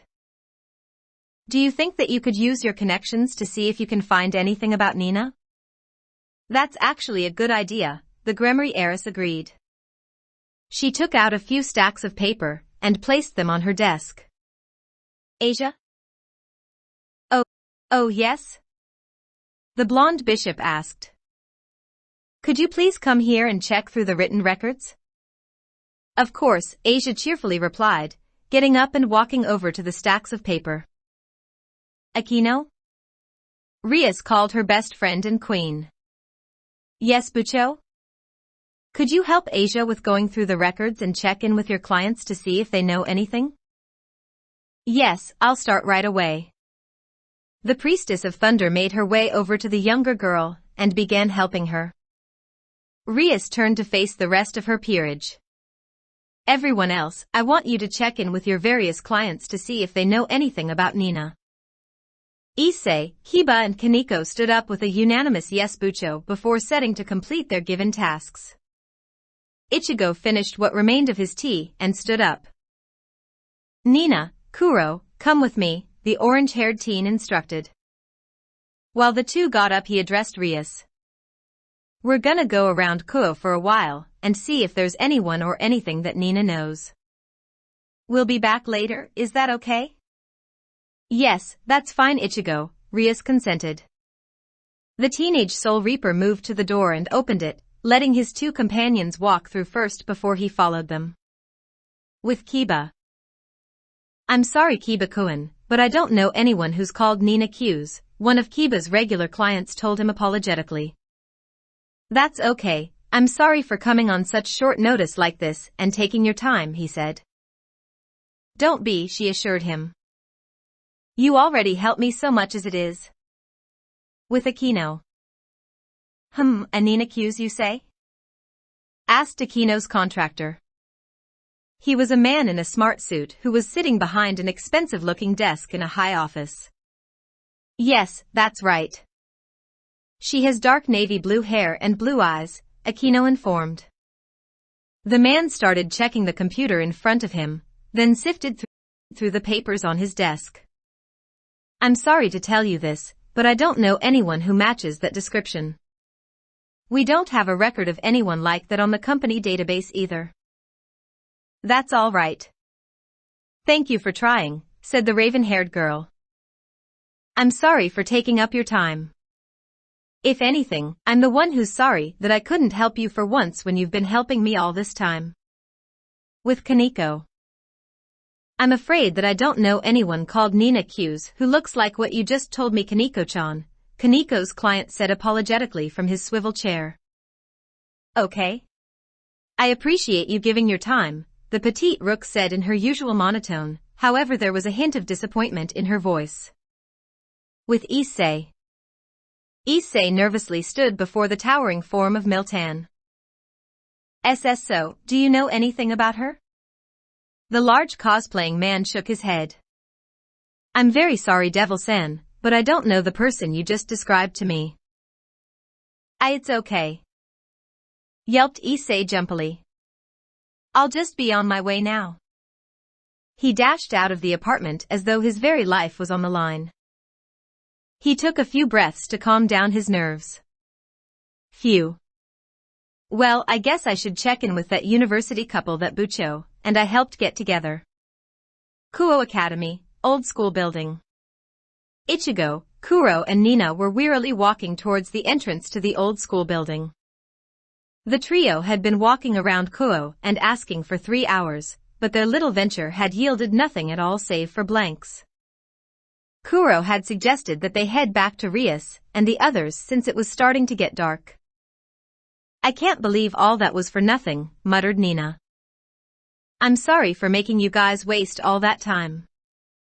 Hey, like Kuro told you before, don't worry about it, Ichigo told her. It's not like you knew that we wouldn't be able to find anything. They entered and continued walking in the directions of the Occult Research Club's clubroom. Hey Ichigo, Kuro called out unexpectedly, halting the teenage substitute in his tracks. What's the deal with that door over there? The one with all the keep-out police tape and magic seals on it? I don't know, Ichigo replied honestly. But there's probably a good reason why it's like that, so I'd suggest you leave it alone. He opened the door and let them enter first. Everyone else was already back. Judging by the somber mood in the room, Ichigo guessed that they hadn't been successful in obtaining anything either. Still, it was best to ask, just in case. So, did you guys manage to discover anything that could help Nina's situation? He inquired. No, we didn't, Rias told him. It can't be helped I guess. He gave a sigh. I'm sorry for taking your full day, Rias. Don't be, she politely refuted. You've helped us all out so much, it's only right that we try to help you out too when you need it. Ichigo faced Nina. I'm going to be heading home now. You can stay at my place until we manage to sort out your amnesia. I think we could all, Rias said to Fella. Else go, Korea began walking, and soon, after a few more, felt a slight tug the sore pulling, he saw that it was Kaneko. The white hair stoic expression in place, although there was some uncertainty hazel eyes. Hey Kaneko. Yes-san, house. Ichigo gave her a warm, brotherly smile. I've got no problem with that. This is okay with it. Buto said don't mind. Kuro said making himself for their little for. The others list that he meant in his oculum unreadable manner. Since we're on the top of your house, with you? Well, our talk off for today, a more permanent basis. It queried. I was on about a more permanent basis, the green-eyed fragment with black hair staying in that especially being wary of me since my dark energy. Sure staying, itch. This to have some comfort ahead of the come on, or we spending the night outside. The other something for us to eat when we get home. At that last statement, Kaneko pleased indeed, to go. Quartet was sitting table. Was some chef slice all prepared curd itself. Was eyeing the food with dissipation. Feel free to go, announced. At those words to immediate food rather quick pace. Her and nothing either. The same as during their training period. Nissan's is delicious. Kuro looked at her eyes as they raised their mouths. The moment the flavor reached their taste buds, devouring the food. Kaneko. This is Kuro between gulp. Best. I did. Good? Go asked, aloud. Just follow the instructions. Answer. We're all too busy. The food brought them. Ichigo's room. Kuro in the guest room. Nina was staying before. Kaneko's room opposite him. Ichigo already in his pajamas. He was deep in thought day's events, particularly Nemesis' strong feeling cast fragment against him. Ichigo could tell he hadn't used his full power in their fight earlier. Furthermore, there was the possibility of other fragments, who had the same levels as Nemesis. He'd have her that he was prepared confrontations. He was also feeling that he had conversation came before told him the dragon of if he remembered correct, Ophis was said to her the appearance of a god. Wound up having her down. Already had enough already. What could he actually within the drags? Yes, I'll just deal with it to call it a day for. He was musing by his door opening. Looking saw that it was encanding in the door. She was own clothes. A white t-shirt on the front and anxious and a little lightest of pink. Kaneko asked her gently. Nissan, only by myself. Can I? Apprehensively, it took Ichigo what she just would to him whenever they were only. A smile graced his features. Sure you can, Kaneko, he told her kindly as he and pulled the thing into his bed. Nodding appreciatively, the no-haired girl walked up to it and climbed. She arms around his torso, snuggled face into his chest, just like a cat would. For some reason, comparison hyper. He wrapped own arms all a warm, brotherly embrace. Sleep well, Kaneko, he whispered to her. She gave a hum in response. The pair then proceeded to fall asleep in each other's embrace, with Kaneko feeling happier than she had in a long time. Oh, make déjà vu? Ichigo was quietly walking through the park. Suddenly, Ichigo felt his foot catch on something, consequently sending him tumbling to the ground with a startled cry. Groaning in annoyance as he lifted his prone body off the floor, he turned around to see what had tripped him up. His eyes promptly went wide with disbelief at what he saw. Lying down on the floor, covered only by a white sheet, was an unconscious girl. However, the one feature that immediately caught his focus was the unusually colored green hair on her head. And no way, Ichigo gasped in disbelief. And Nozomi? He and girl? It really was his friend resident. Suddenly, that girl. His head round to burst, he saw that it was a of dread, what current situation to the elder person.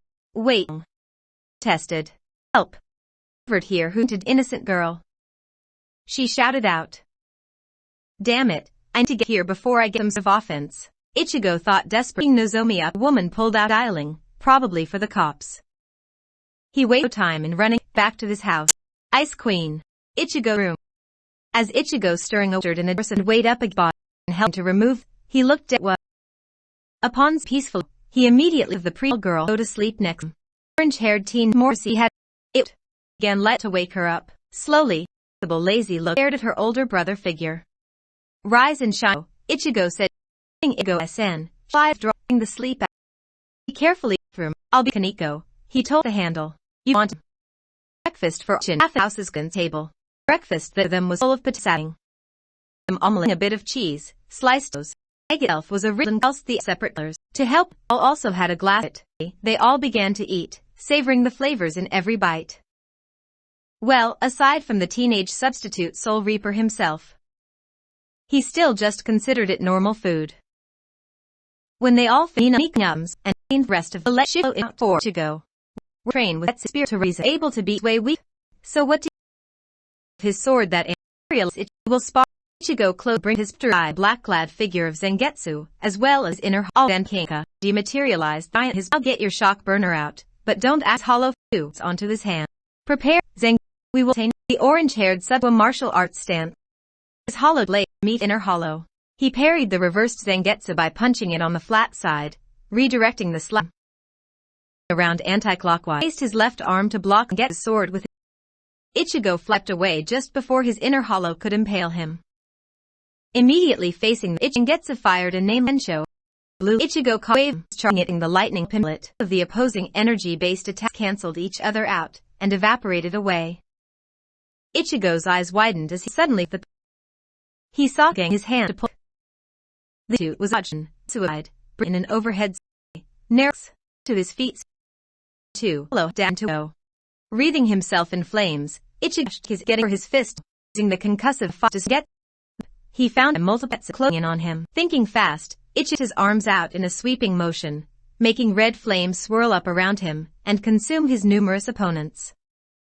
When the flames died down, he saw Zangetsu standing near his inner hollow. That was that same technique you used during my Bankai training, wasn't it? Ichigo asked. The one where you made solid clones of yourself. Yes, it was, replied Zangetsu's blade. Both kept and respect on the yang from opposite. Then hopped back to a strike. United his gauntlet also moving forward with his pyroelectric. He bat with the 2 and all. Stepped right up to his struck out. The hollow hastily blocked broadside of his own weapon. Ichigo continued attacking with a barrage of high punch ever shakier. However, detected Zangetsu toward bomb his pale replica up into the eye somewhat and give a strike. It was just Zangetsu unexpected and in annoyance. His eyes widened prior to quickly dodging his first like a dart. The hollow sped toward Ichigo whilst yanking his Zanpakuto back to him. He flung his weapon at the orange-haired teen once again, who deflected it by hitting it with both of his fists intertwined together. Pulling the sword back to himself, Ichigo's inner hollow was in front of Ichigo when he gripped the cloth-wrapped hilt with both hands and brought his sword down in a mighty swing. Ichigo blocked it using a crossguard, but the power behind the blow still forced him back down to the ground. Thankfully, he was able to stabilize himself and land safely. His twin skeletal gauntlets were still covered in flames and electricity as he watched Zangetsu and the hollow stand side by side in the air above him. He looked on in a mixture of apprehension and shock as he witnessed them raise their weapons in total sync with each other. Getsuga, Tensho. They both cried out while swinging their opposite-colored swords down. As a result, a large wave of energy composed of a pretty sizable blue Getsuga Tensho traveling alongside an equally proportioned black Getsuga Tensho started racing towards Ichigo. The teenage substitute got over his stupor and prepared himself for the oncoming duel technique. He slid his right foot back and cocked his right fist backwards, so that it was held in near his waist while his left hand was raised at a tilt at his eye level. He dismissed the fire and lightning from both of his hands. Then, intense crimson flames shrouded his right fist, soon joined by excitedly surging blue lightning. So let me get this straight, said Ichigo with his eyes closed.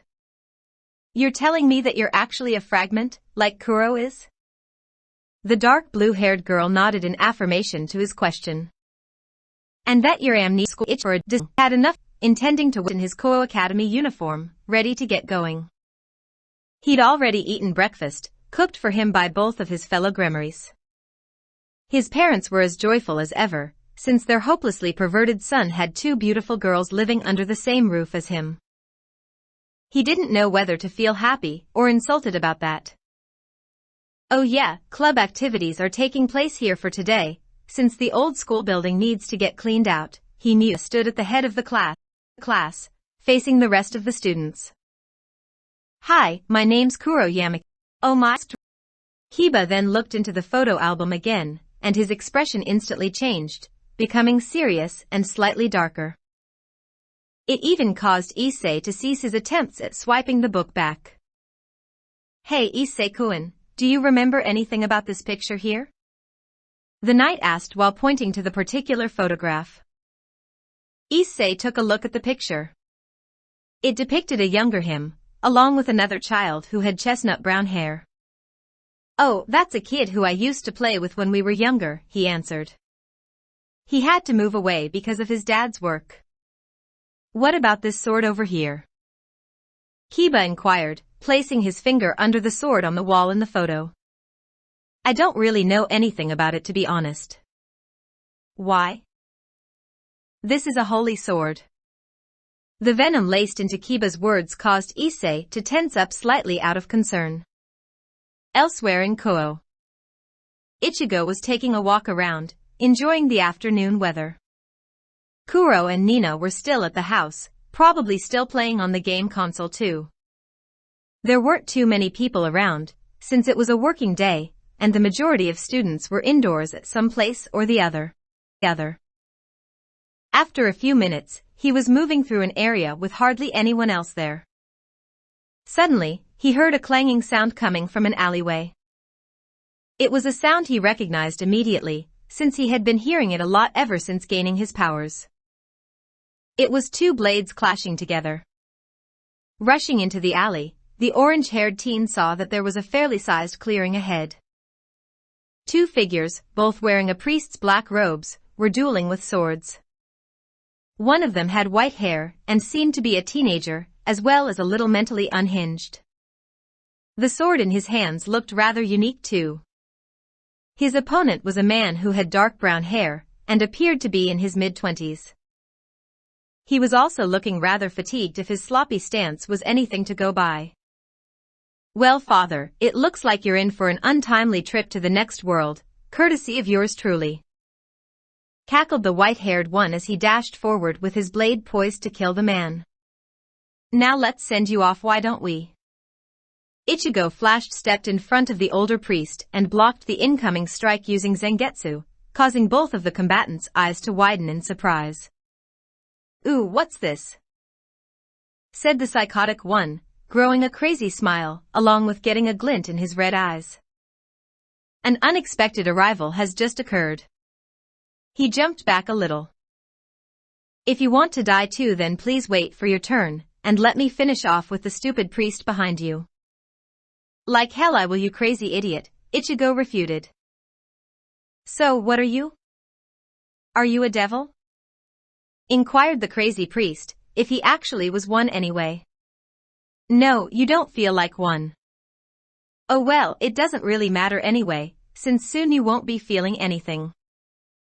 However, before he could continue with his rant, Ichigo stepped right in front of him and delivered a powerful punch to his stomach, causing him to roll across the floor for a pretty good few meters. The psychotic teenager got to his feet, with one hand on his injured gut. That really hurt just then, you know, he stated with a light glare. You didn't even let me make a move to strike you either. He raised his sword back into position. Now, I think I really need to kill you using my Excalibur rapidity here. Ichigo himself got into a ready stance with his Zanpakuto. He kept his sight trained on the white-haired boy, anticipating his movements. Suddenly, the crazy priest frantically checked his watch. Oh crap. I was supposed to start heading back by now. He quickly took something out from his pocket. As much as I'd love to run you through right now, I really need to get back to that old geezer and the boss, so sayonara. He then threw the pellet down, causing an intense flash of white to temporarily obscure the spiky-haired teen's vision. Once the light had died down, the orange-haired Soul Reaper saw that his opponent had fled without a trace. Dematerializing Zangetsu, he turned to face the priest behind him. The dark brown-haired man tried raising his sword in caution, but dropped the weapon before clutching his stomach and letting out a moan of pain.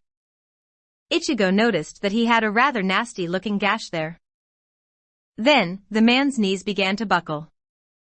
Ichigo caught him by his shoulders before the man could fall to the ground. "Easy there, father," he told him. "By the way, would you mind telling me what that was all about just now?" "Thank you for your help," said the man gratefully. "Since you saved my life, I suppose I can give you the information that you want as repayment." That mad heretic was Fried Zelzen, a former exorcist who was exiled because all he really cared about was killing. He is part of a group who have stolen some of the Excalibur swords. I, along with my partner, was sent to try and retrieve them. It seems as though we've failed. A certain part of what he'd just told him really caught Ichigo's attention. "Excalibur swords?" he asked. "I thought that there was only one Excalibur." The priest who he was supporting gave a light chuckle. "No.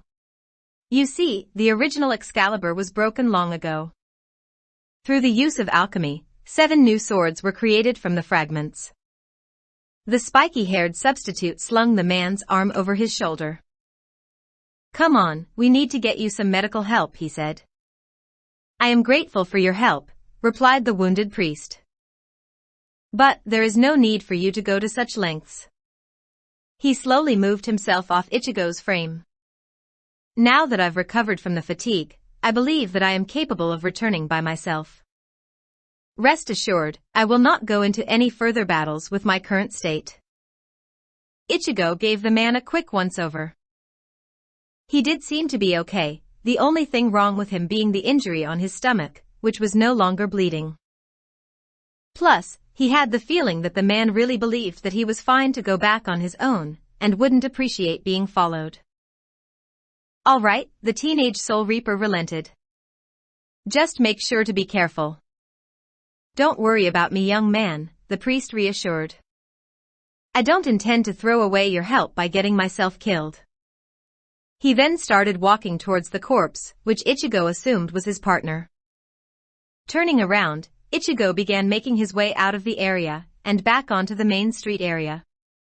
Somehow, he knew that this wasn't the end of things. "Make that 2 of us," stated his inner hollow. "You better make sure to watch your back, King, 'cause even old man Zangetsu here is getting the bad vibes." "Yeah," he agreed. "I have a feeling that things are gonna get ugly pretty fast." Next night, abandoned warehouse entrance. The Gremory Peerage was stood outside a dark-looking building, which gave off a foreboding feeling. School had pretty much just gone by, with nothing interesting really happening. Ichigo and their 2 fragment friends had gone back to Ichigo's house, saying that they would be going around Kuo on their own in order to get Kuro and Nina familiarized with the area. However, they had just received a request to deal with a stray devil that had taken up residence in the town. "Is everyone ready?" asked Rias one last time. They all nodded in confirmation, except Kiba, who had a distant look in his eyes. "All right, let's go over the plan one more time," stated the crimson-haired devil. "Issei, Kaneko and Yuto, the 3 of you will go inside and engage the stray. Then, I want you to lure it out here so that me and Akino can finish it. Asia, you will stay here with me, since you aren't suited for combat." "All right, Bucho, I understand perfectly," replied Issei. He summoned his boosted gear in advance. "I understand," agreed Asia. "Good, now let's begin," ordered their king. "Oi, Kiba, come on." The brown-haired teen called to his fellow Gremory. "Huh?" "Oh right," replied Kiba, causing the pawn to get slightly concerned at his initial unresponsiveness. Issei, Kaneko and Kiba proceeded to enter the dark building. Inside, the space was gloomy and provided little visibility, but due to their supernatural vision, the trio of devils were able to still see clearly. They began steeling themselves for the confrontation with the stray. Hearing a rustling sound coming from one of the pillars, they all turned to see the head of a teenage-looking girl with light hair appear around the corner. She was observing them with a tentative expression on her face. Wow, she's pretty cute, Issei thought. He then shook his head to clear the thought. No, she's a stray that's been killing innocent people. Plus, if she's anything like the last one, then there's going to be something really creepy about the rest of her body. Strengthening his resolve, his first boost took place. Almost as if on cue, the stray suddenly gained a savage snarl lined with sharp fangs, before leaping out to attack them. The Red Dragon Emperor's thoughts were proved to be true as the stray's full body came into view. She was garbed in the tattered, blood-stained remains of what was once a white long dress. She had the body of a normal teenage girl around their age, except that there were also 8 horrific spider leg-like appendages that emerged from her back which ended in sharp points. The stray sailed through the air towards Issei, who evaded the attack by quickly rolling out of the way. Kaneko-chan. The brown-haired teen yelled out. On it. The white-haired rook responded monotonously before rushing over to their target's side and dealing it a crushing blow that sent it sprawling onto the ground. Issei rapidly charged up a portion of his magical power, readying his signature move. Eat this. He cried before punching the crimson orb and blasting it towards the monster. It gave a high-pitched shriek of pain when the ball of energy impacted into it. Kiba, you're up. He shouted to the blonde knight. However, Kiba didn't respond to Issei's signal. It was as though he didn't even hear him, his eyes vacant as he continued staring off into space. Seeing an easy victim within its sights, the stray pounced in his direction. Damn it. The pawn thought in frustration as he bolted towards his friend, trying his best to reach him before he was skewered apart. Oi Kiba! Get out of the way, moron! He all but screamed. Ha! Issei-kun? Kiba questioned as he was snapped out of his daydream. Get down! Issei bellowed before tackling into him. Despite his quick thinking and desperate efforts, the brown-haired teen didn't emerge unscathed. One of the stray's deadly spider legs nicked his shoulder, while it flew over his head, tearing the flesh on contact. He screamed from the unexpected agony, which suddenly burst through his mind. On touching the ground, the monster speedily pivoted around on its humanoid feet, facing the male duo of the ORC once more. It was about to dive at them again, but Kaneko had other plans. Having reached its side without it noticing, the petite girl slammed her fist into it, sending it rolling away. Issei noticed that it had conveniently arrived under a rather large hole in the roof. A flash of inspiration struck him like a lightning bolt. Bucho, Akino-san! He shouted towards the entrance. It's under a big hole in the roof, now's your chance to finish it. He knew they had heard him, since a second or two later, a twin shot of Akino's signature thunder and Ria's famed power of destruction shot down from the hole and crashed into the stray devil, instantly obliterating it. Moving his limbs slowly, Issei began getting back onto his feet. He winced in pain when his injured shoulder throbbed, causing him to reflexively grasp it with the opposite hand. Issei. Are you okay? Rias asked in concern when she, Akino and Asia entered the building. I'm fine, Bucho, he answered. My shoulder just hurts a bit. Rias' eyes narrowed slightly at the sight of his ruined shoulder. Asia, heal Issei, she ordered whilst walking towards Kiba. Yes, right away. The blonde girl affirmed, making her way over to the pawn. Within a few moments, the green glow of Asia's twilight healing covered his damaged flesh, and began repairing it whilst making the bathed area feel pleasantly warm. After a minute or so, his shoulder was back to its previous condition. Suddenly, a loud slap resounded within the abandoned building. Looking to the source of the noise, they saw their leader standing in front of Kiba, who now sported a red handprint on one of his cheeks. "There, have you woken up out of your daydream yet?" The crimson-haired ruined princess asked heatedly. Kiba didn't reply and kept his head hung down. Ria's gaze softened as she regarded her blonde knight. "Yuto, what's going on?" she inquired gently. "You're making me worry about you." Kiba lifted his head, a fake smile drawn across his face. "I'm sorry, Bucho, but it seems that I haven't been too well recently. Since we've finished, may I have the rest of tonight off? I'll be back to normal soon." Rias looked shocked at his response, but soon adopted a more neutral face. "Yes, you may," she consented. Without so much as a word, the school prince started walking away. Almost as if to reflect the damp mood, rain began to drizzle down. Taking a few seconds to recover from his astonishment, Issei began running after him. "Oi, pretty boy," he called out as he approached him. "Issei-kun? What is it?" Kiba asked while he turned around to face his comrade. "Just what the hell was all that about? You're seriously making me concerned about you, man." Kiba gave a mirthless laugh. "Concerned? I thought devils were supposed to be selfish creatures that lived how they wanted." The brown-haired teen grit his teeth together in annoyance. "Don't give me any of that crap. What the hell's wrong with you?" Kiba sighed. "You're a very carefree person, Issei." "Huh. Recently, I've been remembering some important things."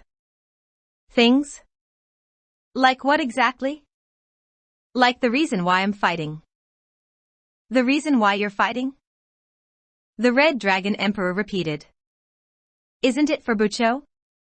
Kiba frowned and clenched his hands into fists. "No, the reason why I fight is to destroy the Holy Sword Excalibur." "Destroy the Holy Sword?"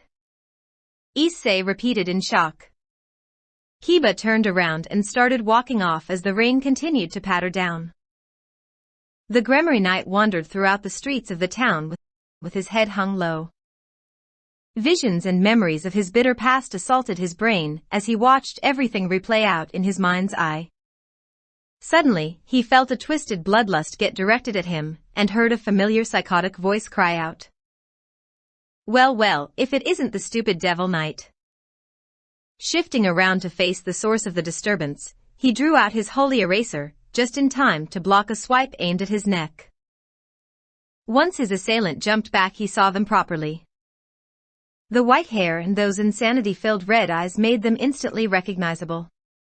It was the crazy excuse of an exiled exorcist, freed. "I never got to kill you last time because of your stupid sacred gear eating the light of my holy sword, but now I've got this wonderful Excalibur-chan, which I'll use to kill you," he boasted. "Excalibur?" Kiba asked in confusion before his face darkened. "Then I'll destroy it, for their sake." The two swordsmen then charged at one another to initiate their duel. Next day, Kuo Academy, Issei's classroom. Issei was sitting in his place with a troubled expression on his face. Ever since he'd seen that picture, Kiba had been acting weird. It was as though his mind was in another world. Of course, this in itself had become quite a topic within the school.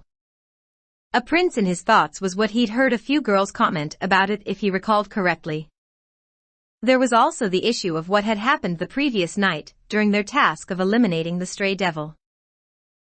Looking to the side, he caught sight of Kuro and Nina being swarmed by the rest of the class, who were asking the pair various questions. Overall, the humanoid fragments seemed to enjoy being in the school. Shifting his gaze, he saw Aika Kiryu, the perverted glasses girl, speaking to Asia.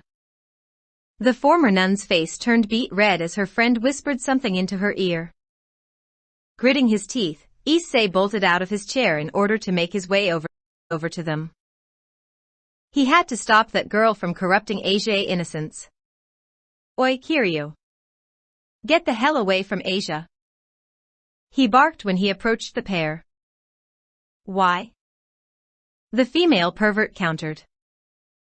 Because the last thing that Asia needs is you corrupting her innocence, you perverted glasses woman. He growled at her. My, that's quite an accusation, don't you think? Besides, aren't you a self-proclaimed pervert yourself?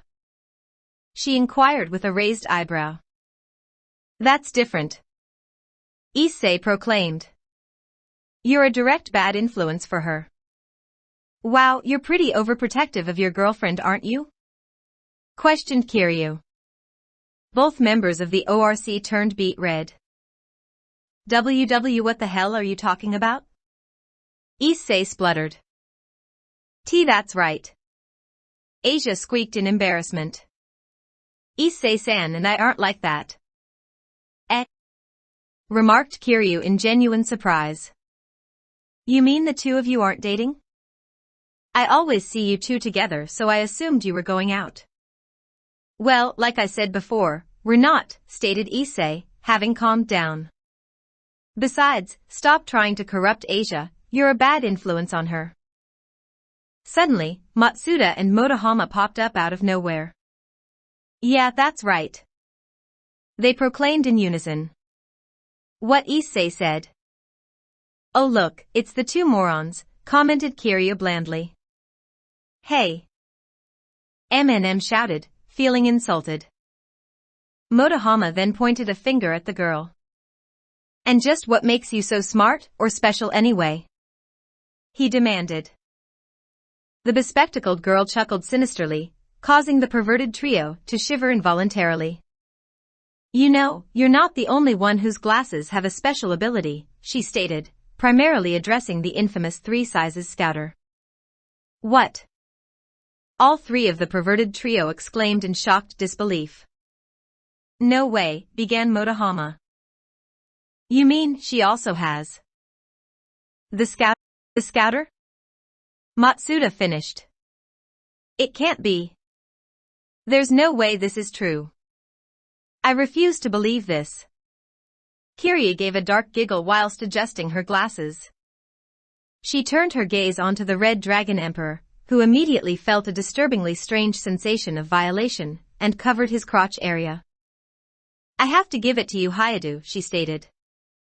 You've been gifted, more so than your friends over there. Ria-senpai and Akino-senpai will be pleased indeed. Issei cringed at the words which left her mouth, whilst fell to the floor crying and moaning about how life was unfair. Kiryu-san, what do you mean? Asia asked innocently. Geez Asia, Aika sighed. What I mean to say is dash.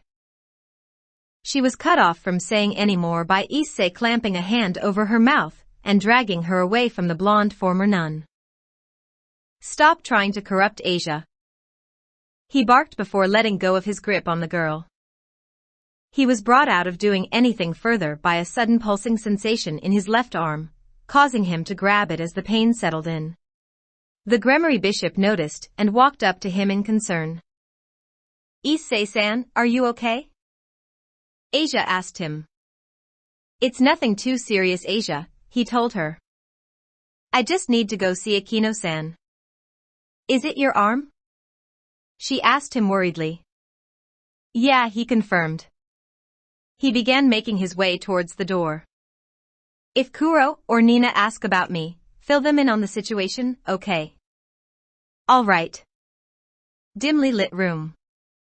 Issei was sitting down dressed in nothing but his boxers.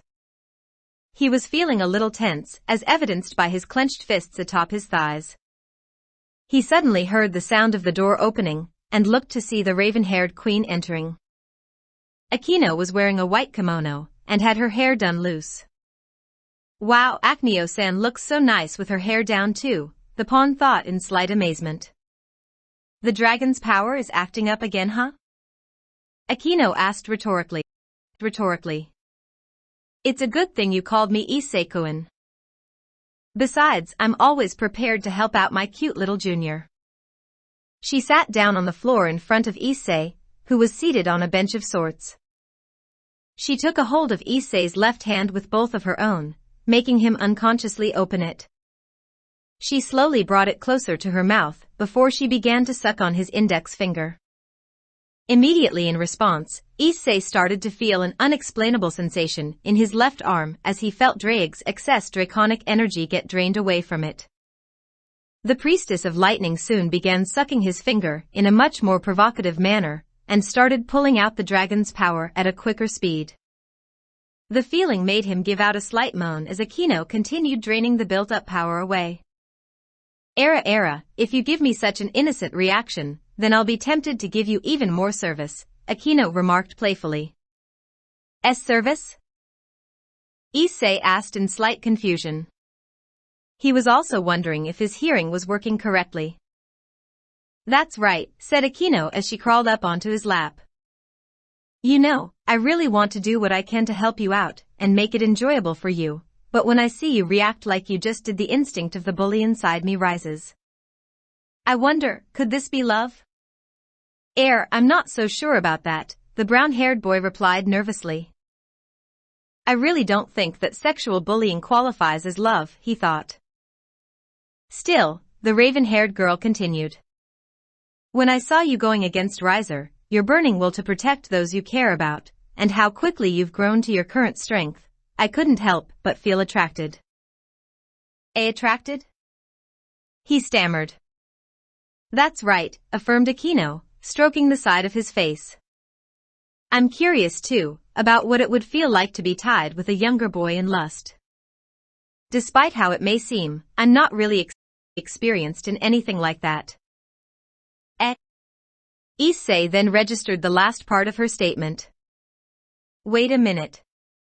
Akino-san, could it be that you're a virgin? That's right, she answered. I don't really know how to go through with everything, but you should be experienced enough for both of us to go through with it. Actually, I have no experience either, the brown-haired pawn revealed. The queen uttered in genuine surprise. With Bucho now living with you, I thought that she'd give you a special treat every night. Issei gave her a look of confusion. Why would Bucho even do something like that with me anyway? You really haven't noticed? Akino asked rhetorically. Even so, I can't take your purity without that person's permission. Akino-san, just what are you talking about? He inquired nervously. Suddenly, the door slammed open and an immense amount of killing intent flooded into the room. Slowly turning his head in a frightened manner, the Red Dragon Emperor saw Ria standing there at the doorway, her hair overshadowing her eyes. Akino, just what do you think you're doing? She asked in a dangerous tone.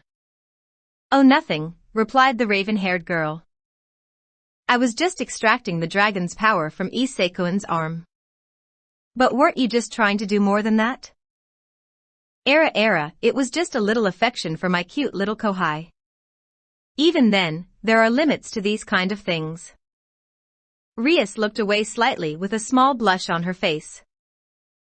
Even I haven't. Well, it's not like things are going to go as smoothly as in the manual, especially when you're not even making a move, Akino taunted. Ria's facial expression visibly darkened. Oh man, I've never seen these two go at each other so intensely before, Issei thought with worry. He could feel a cold sweat around the border of his face. Actually, I've never even seen Bucho and Akino-san actually argue before. Suddenly, he felt his cheek getting pinched and pulled at the same time. With a yelp of pain and shock, he realized that it was his crimson-haired master doing so. Well, Issei? The Gremory heiress asked. Were you getting to personally know your precious senior here? No. I shrew that I want to do in any hin weeketha. He denied tearfully. Well, go do what you want. Rias unexpectedly yelled before storming out of the room, leaving her pawn in utter bewilderment. Seriously, just what the hell was all that about? The brown-haired teen thought. It seems as though Rias is jealous, Akino remarked. Jealous? Issei inquired. Why would Bucho be jealous? It doesn't matter, Akino sighed, making her way towards the door. I'm sorry for dragging you into that kind of situation, Issei-kun. She then left the room too, leaving only a confused Issei behind. On the way to Issei's house, Issei and Asia were walking back to the house on their own. It seemed that Rias was still angry at Issei for some reason, since when he'd asked her if she'd be coming with them, she said, "No, I don't feel like going with you today. Besides, I have things that I need to take care of." Man, talk about harsh, Issei thought. Issei-san, why isn't Bucho-san with us? Asia finally asked. Huh? Oh, Bucho said that she still had some things to take care of, he answered. Although I think she was actually angry about something. Oh, I see, Asia said sadly. I think that it might be my fault. Recently, I've been talking back to Bucho, and not treating as respectfully as I should. Oh, Asia, you really are such a pure-hearted girl, Issei thought. It's got nothing to do with you, it seems to be me that she's angry with, but I don't know why. He took a deep breath. No, I don't think it's because of you, Asia, he told her with a smile. Okay, if you really think so, the blonde agreed. Suddenly, the two Gremory devils felt a large amount of holy energy, coming right from Issei's house. Oh crap, Mom and Dad. Issei said in alarm as he started rushing into his house, Asia close behind him. Mom, are you okay? He half-shouted half-asked when he burst into the living room. He blinked in confusion at what he saw. His mother was sitting on one of the sofas, with two girls opposite her, both wearing white cloaks. Oh, Issei, said the one with chestnut brown hair done into two pigtails on the sides of her head. It's been a really long time, hasn't it? Excalibur issue. Issei's house. Who exactly are you? Asked a confused Issei to the chestnut-haired girl sitting on the sofa. You don't remember me? Said the girl in a shocked tone, her eyes widening as she did so. I know that it was a long time ago, but we used to play together all the time, almost every day. Wait, said Issei as he began matching the girl's face, eyes and hair color to his memories. Irina? Yay. You do remember me. Irina exclaimed happily. No way. I thought you were a boy all this time. Issei. Don't say something so rude and insensitive. His mother scolded. No, it's okay, assured Irina. After all, I was quite a tomboy when we were younger, and I used to keep my hair short too, so it's understandable that you thought I was a boy. The blue-haired girl with a lock of green at the front who was sitting next to Irina nudged her shoulder. Irina, we need to get going, she stated in a somewhat urging tone. Okay, I suppose you're right, Irina sighed. She stood up along with her companion, before turning to face Issei. Well, it was nice to see you again, Issei. I guess you never really know just how much things change. Why yeah, he agreed a little shakily. From the way she said that, coupled with the look in her eyes, he realized straight away that his childhood friend somehow knew that he'd become a devil. Elsewhere in Koho, convenience store. Ichigo held the bag of drinks and snacks in his right hand as he exited the store. Him, Kuro, Shadow, Kuro's pet Fragment, and Nina had all been training in his basement for around 3 hours. They'd done a mix of individual and mixed/group training so that they could familiarize themselves with how to work together while also improving their own skills. He had just gone to get a few refreshments for all of them before they relaxed for a while prior to calling it a day and going to sleep. After all, they did have school the next day. You're getting pretty good with that sacred gear of yours, King, complimented his inner hollow. But you should remember to train with your hollow powers a little more. He is correct, Ichigo, voiced Zangetsu. Your mask is fine, but you should try to gain more experience in using your fully hollowified state. Yeah, I understand, conceded the spiky-haired Soul Reaper. I'll work on it tomorrow. As he neared the end of the street, and was on the verge of turning around the corner, he suddenly felt someone's gaze on him. Not necessarily a hostile one, but it was intense and piercing nonetheless. Slowly turning his head around, he saw a figure down at the end of the street. It looked like a little girl, maybe 12 years old at best. However, her sense of dress was rather bizarre to say the least. She looked like some kind of gothic Lolita. For some reason, he felt as though he was supposed to remember something important regarding that. "Ichigo, think back to your meeting with the dragon, Great Red," said Zangetsu in an ever so slightly tense tone. "Yeah, what was it he told you to look out for again?" chimed his pale replica, giving him a verbal nudge. Ichigo slightly furrowed his brow as he tried to recall his encounter with the giant red dragon.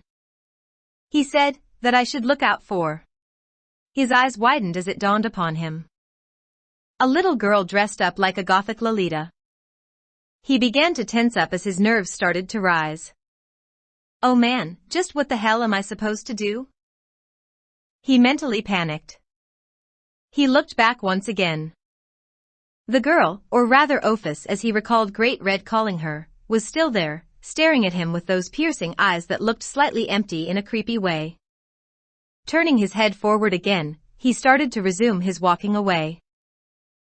"Maybe if I just act casual like I don't know anything then she'll get off my tail," he thought. He continued walking, the feeling of being watched never leaving him. A few seconds later, he could have sworn he heard a whisper saying, "I'll be watching you." Then, the feeling of the intense gaze abruptly vanished. Quickly checking back, he saw that Ophis was nowhere in sight. Clenching his jaw, Ichigo made his way back home with haste. Issei's house. "Thank goodness, I was so worried about the two of you," Rias breathed in relief as she pulled Issei and Asia into a hug. "When I sensed those two exorcists here, I was so concerned. I was afraid that the last time I spoke with you would have been when I was still angry over nothing." "It's all right, Bucho," Issei assured her. "They didn't do anything to either of us." "Bucho, I'm also sorry," said Asia. "Recently I've been talking back to you, and not treating you as respectfully as I should have." "It's okay, Asia," Rias reassured whilst releasing the two from her embrace. "I haven't been as caring to you as I should have been either, so we're both at fault. Let's both make up and be better to each other from now on, okay?" "Yes." The blonde girl agreed with a nod and grateful smile. This is actually a pretty tender moment, thought the Red Dragon Emperor. In fact, with Bucho having her guard down like this. "Chance." "Bucho," Issei called in a low tone. "Yes?" Rias inquired, turning her head to face him. "Appei," the brown-haired teen simply stated, looking the Gremory heiress in the eye with the most earnest stare he could muster. "Fine," she replied with her eyes closed, although a small smile played on her lips. She began unbuttoning her school uniform's blouse from the top, causing the resident pervert to practically drool at what would follow. However, any further progress was promptly halted by a stern-faced Asia, who grabbed the redhead's hands and moved them away from the next button. Not aloud, the ex-nun said. "Wa Asia?" Issei exclaimed, heartbroken at the loss of his perfect opportunity. A comical stream of tears began to flow out from his eyes and run down his cheeks. "How could you?" "I guess it can't be helped," said Rias after seeing the blonde's half-pouting, half-teary face. "Sorry, Issei, maybe another time." At those words, said teenager fell onto the floor face first. "Another time. That might never come." "Why?" he mentally cried. "All right, I've managed to stop Bucho-san from getting ahead of me for now. I just need to be careful and try my best to win." Asia thought determinedly. Kuo Academy, Ichigo's classroom. The class had ended and break had just begun. Ichigo took his bento in his hand and stood up from his desk. He was about to leave the room when Akino came up to him. "Ichigo, could I have a moment please?" she asked with an unusually serious expression instead of her normally smiling demeanor. That by itself told him that whatever she needed him for was something pretty big. Sure, he confirmed. What's up? After school ends, could you please come to the Occult Research Club's clubroom? There are 2 individuals who have something they want to discuss with us, and Bucho requested for you to also come, as it may affect you too. You can bring Kuro and Nina if you want. Got it, he told her. I'll be there. I might as well bring the other 2 along since I won't have to repeat or explain anything to them afterwards. Thank you, said Aquino before walking away, presumably to wherever Rias was. Looks like something is going to happen very soon, Ichigo thought as he walked out of the classroom. Whatever it is, I just hope that we can deal with it. ORC clubroom. The room was thick with tension, like a volatile bomb that could explode any second without warning. All the Gremory peerage were present, with the addition of Irina, and the other girl who had been with her at Issei's house as well as Ichigo, Kuro and Nina. As usual, Shadow was residing in Kuro's shadow. However, the one who has emitting the most hostility was Kiba. The usually calm knight was glaring at the 2 girls in white robes with such intensity that it seemed like he was trying to burn a hole into them. No, it wasn't the girls themselves, it was aimed at the bandaged object that the blue-haired girl was holding. So, why did those who serve the church wish to meet with me? Asked Rias in a professional tone, cutting straight to the chase. It's simple really, responded the blue-haired girl. We only came here to give a warning. A warning? Repeated Rias. Are you attempting to threaten me? No. We were instructed to tell you not to interfere with our mission, she clarified. Well, it won't be much use telling me that if I don't even know what this mission of yours is. Yes, about that. Our mission is to retrieve the stolen Excalibur fragments. Confused by what the girl had said, Issei tapped Aquino's arm to get her attention. Aquino-san, what does she mean by Excalibur fragments? Isn't Excalibur some legendary sword? The brown-haired teen inquired. You see, Issei, the original Excalibur was a great holy sword, but it was broken into 7 different pieces. Through alchemy, each fragment was crafted into a new sword with individual powers, but they're not as strong as the original, the raven-haired school idol told him. I see, said Issei. And some of those have been stolen, huh? Sounds pretty serious. Excaliburs have been stolen? Asked Rias incredulously. It seems that all sorts take place within my territory. Yes, confirmed the blue-haired girl.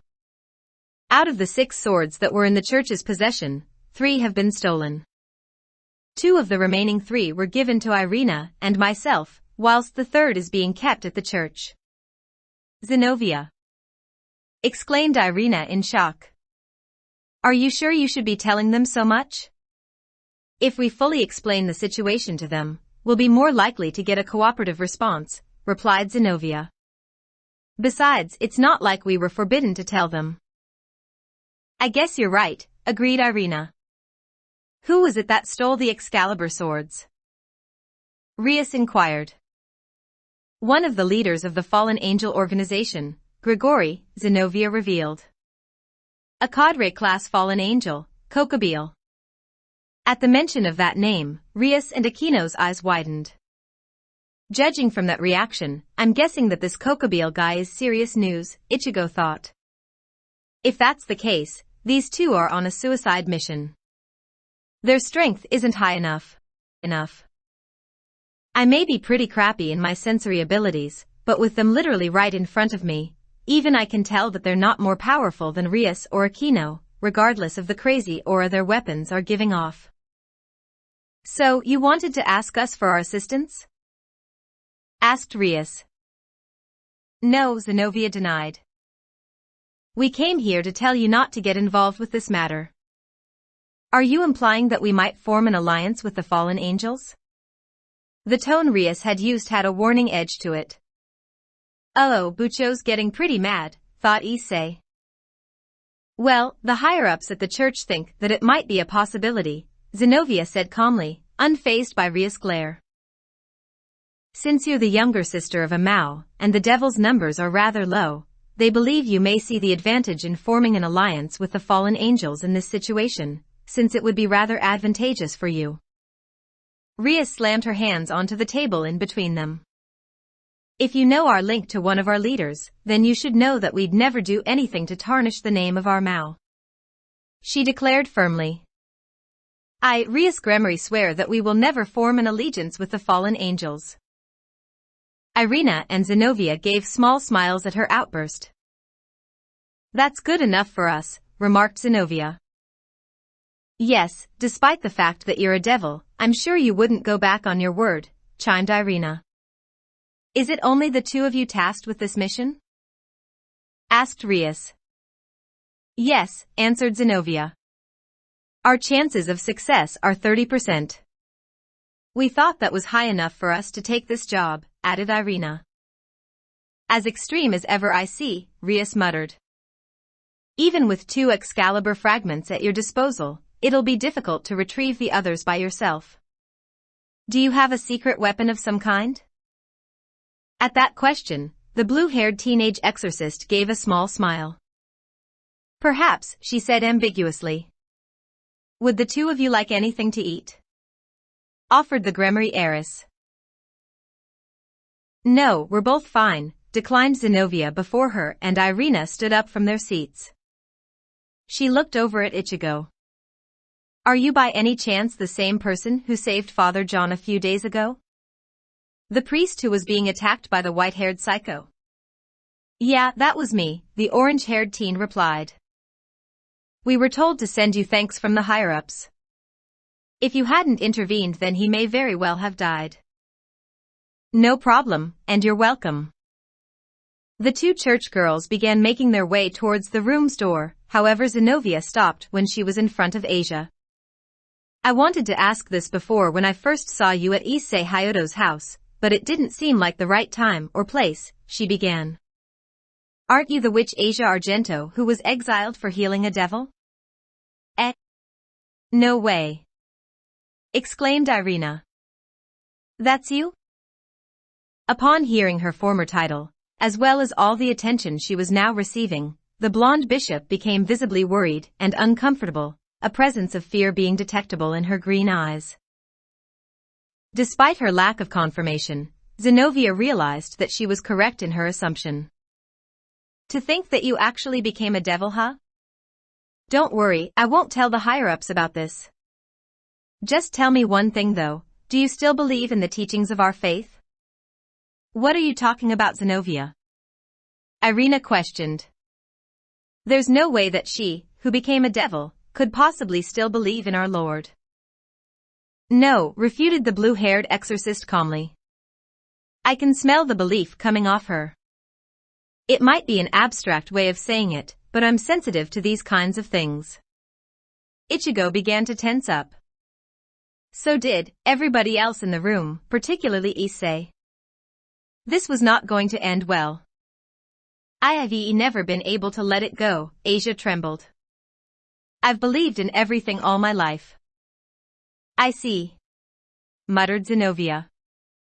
She then unraveled the white cloth surrounding her large great sword, the Excalibur's aura becoming clearer to everyone present. In that case, I'll cut you down in the name of our Lord.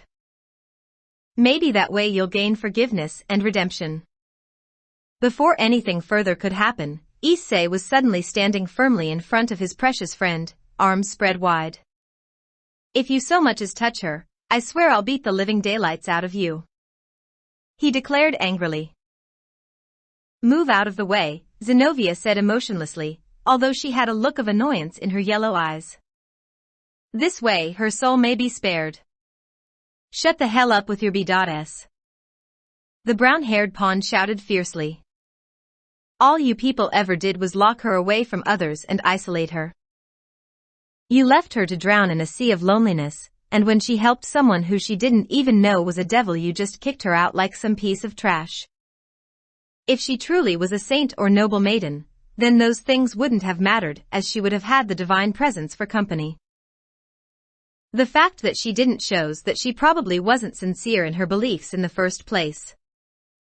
I don't give a damn about what excuses you morons make to float your boats. You hurt her, and I'll batter you myself. Is that a threat to the church? I don't care how you want to take that. I won't let you hurt someone who's important to me. Then how about we settle this with a sparring match outside? That sounds perfect, said Kiba in a low tone, moving away from the wall and approaching them, glaring at the holy sword in Zenovia's hand all the while. Since you'll be doing this, I'll join in too.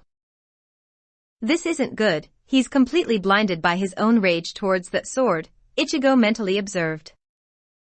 Who are you? Irina inquired at the knight's unexpected interruption. I'm your senpai, he stated coldly, demonic swords materializing around the room. Although I was apparently branded a failure. Bang the old school building. There were two pairs standing ready for combat. Irina was facing off against the young Red Dragon Emperor and Kiba was staring down Zenovia. Everyone else was in a line at the side to watch and make sure that things didn't get too out of hand. The duo from the church had cast aside their white robes, revealing black battle suits beneath. Seriously, skin-tight suits? A certain orange-haired Soul Reaper mentally questioned. The guy who gave them those must be a pervert or something. Zenovia had her large Excalibur held at the ready. Irina removed a white ribbon from her arm, which then transformed into a katana. This is my weapon, Excalibur Mimic, she announced cheerfully. It can change into whatever shape that I want it to.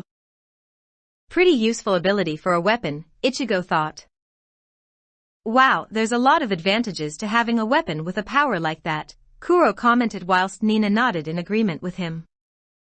He was carrying Shadow in his arms, the fragment being in its normal small form. All right, called out Rias.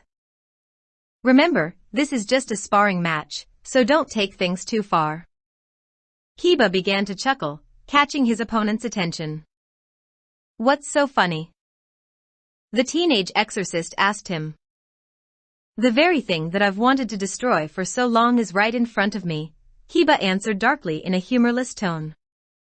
I'd heard that by staying near dragons or beings of great strength that powers would gather, but even I didn't expect this.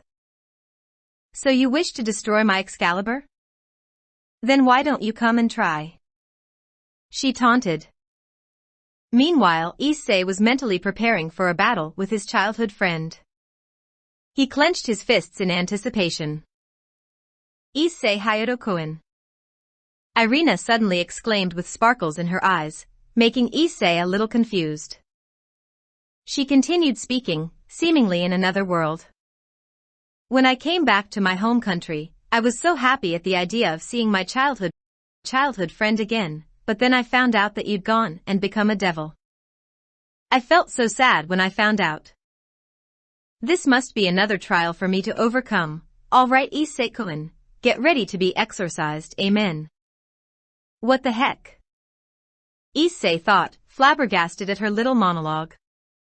He shook his head to clear his mind and punched forward with his left hand, summoning his boosted gear. Get ready, Irina, 'cause I won't make this easy for you. With surprising speed, the chestnut-haired girl dashed towards him with her sword prepared for a horizontal slash. However, Issei's training under Ichigo showed its fruits as he easily evaded her attempted attack, gaining his second boost as he did. He continued weaving around and avoiding her strikes and thrusts. He gained another boost after 10 seconds. I have to say, you're pretty light on your feet, Issei, Irina complimented. Yeah, well, my master made sure that I put effort into becoming stronger, and I had one hell of a sensei train me for 10 days, the pawn responded. At the same time, Kiba's holy eraser had shattered when he blocked a swing from his adversary. He quickly withdrew with a slightly surprised expression on his face, causing Zenovia to miss him and hit the ground with her large sword, creating a crater. My Excalibur is Excalibur Destruction, she revealed. It's a mass of pure destructive power. Boosted gear and sword birth. Both of those are considered heretic sacred gears. One could almost say that you were fated to become devils. TCH, I knew that this wasn't going to be easy, Hiba muttered before making a new sword in each hand. But I'm not going to give up just yet. Freeze and burn.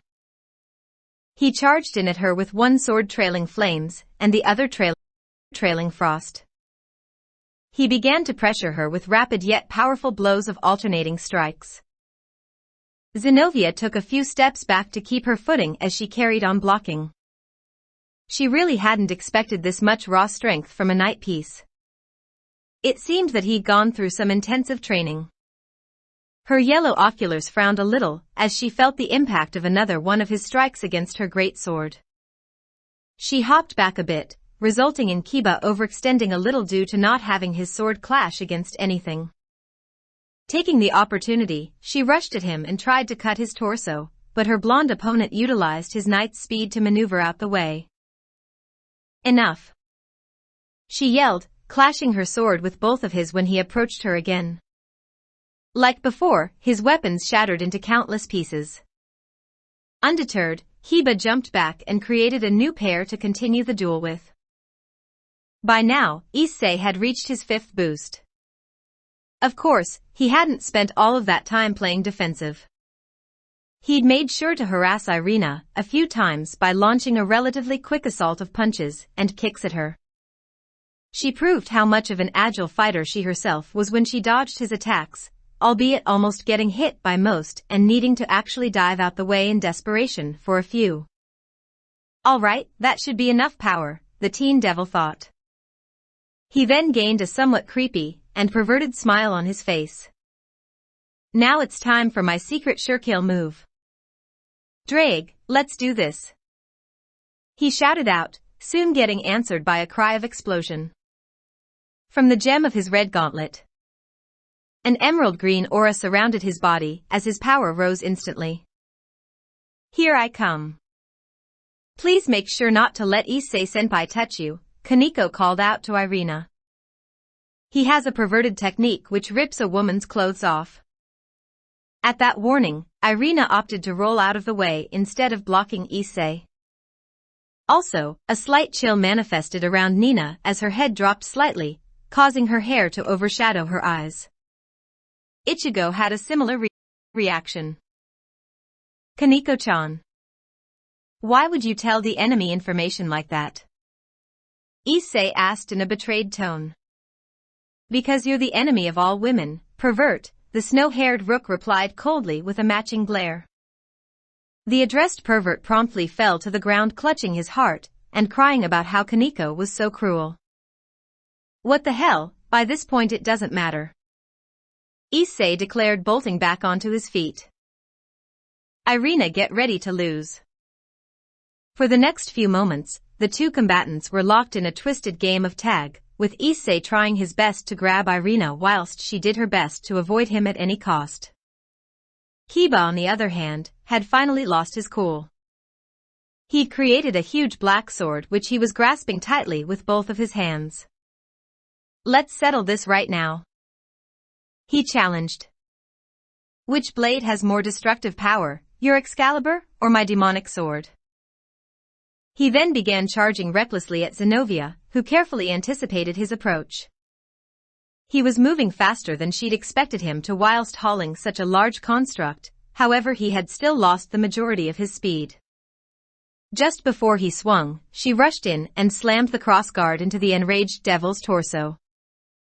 Kiba coughed up blood and dropped to the ground, his sword breaking up in the process. By losing yourself in your anger you acted rashly, and created a sword which you didn't have the required strength to lift effectively, sacrificing your main attribute of speed, the blue-haired girl stated. It seems that you lose, senpai. No, not yet, Kiba grunted, amazingly pushing himself up although with great difficulty. I can't afford to lose, not yet. I have to succeed, for their sake.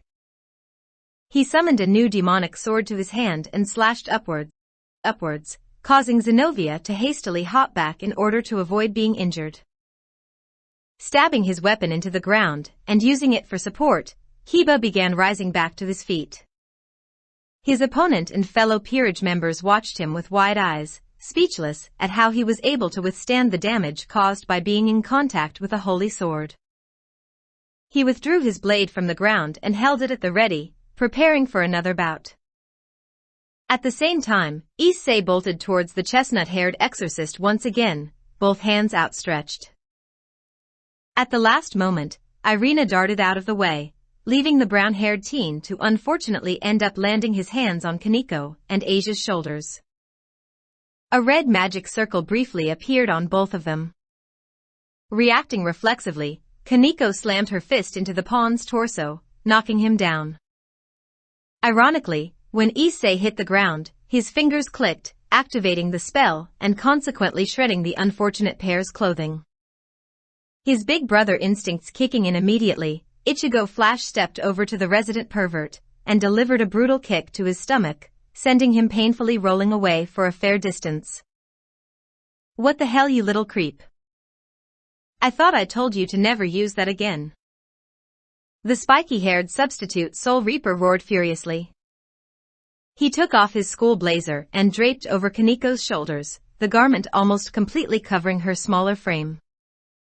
He did the same with his dress shirt for Asia, leaving him in his black t-shirt with a silver 15 on the chest which he was wearing underneath.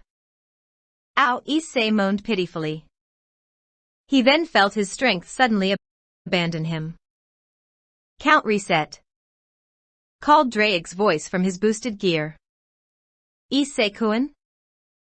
Irina called as she knelt down next to him and prodded his body with her finger. "I think you should seal that perverted technique away and never use it again." The Red Dragon Emperor started slowly pushing his prone body back up, grunting with effort all the while. His opponent carefully backed away from him, not sure what to expect. "I deserve that," he breathed, still getting up. "I forgot that I was fighting this battle for Asia's sake, and ended up letting my perversion get in the way. Thanks for that kick, Ichigo, it really cleared my mind up." By now he was back on his feet and standing firmly, giving Irina a fierce glare. His first new boost took place. "I'm not fighting for my own agenda here, I need to show you not to ever threaten anyone precious to me again."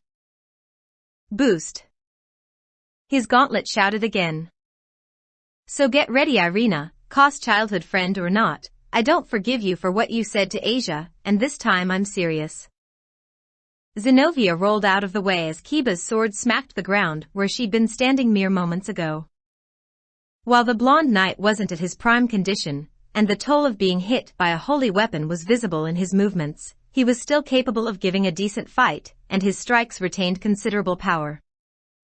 The two duelists locked blades in a fierce clash. The Excalibur destruction made cracks appear all over Kiba's sword, but failed to break it like it had done to his previous ones. Pulling back, Kiba tried to send a jab at her side as she stumbled forward. Reacting instantly, the blue-haired girl dropped to the ground while parrying her opponent's blade, successfully shattering it.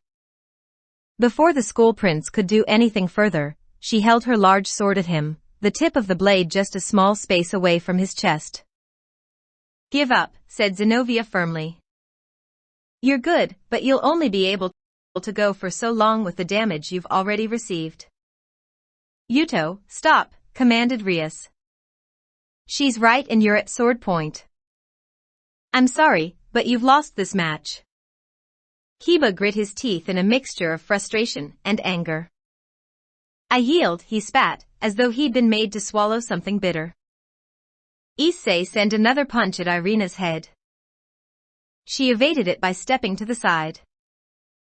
However, she wasn't able to capitalize on the opportunity because he immediately spun on his heel and delivered a powerful kick to her side.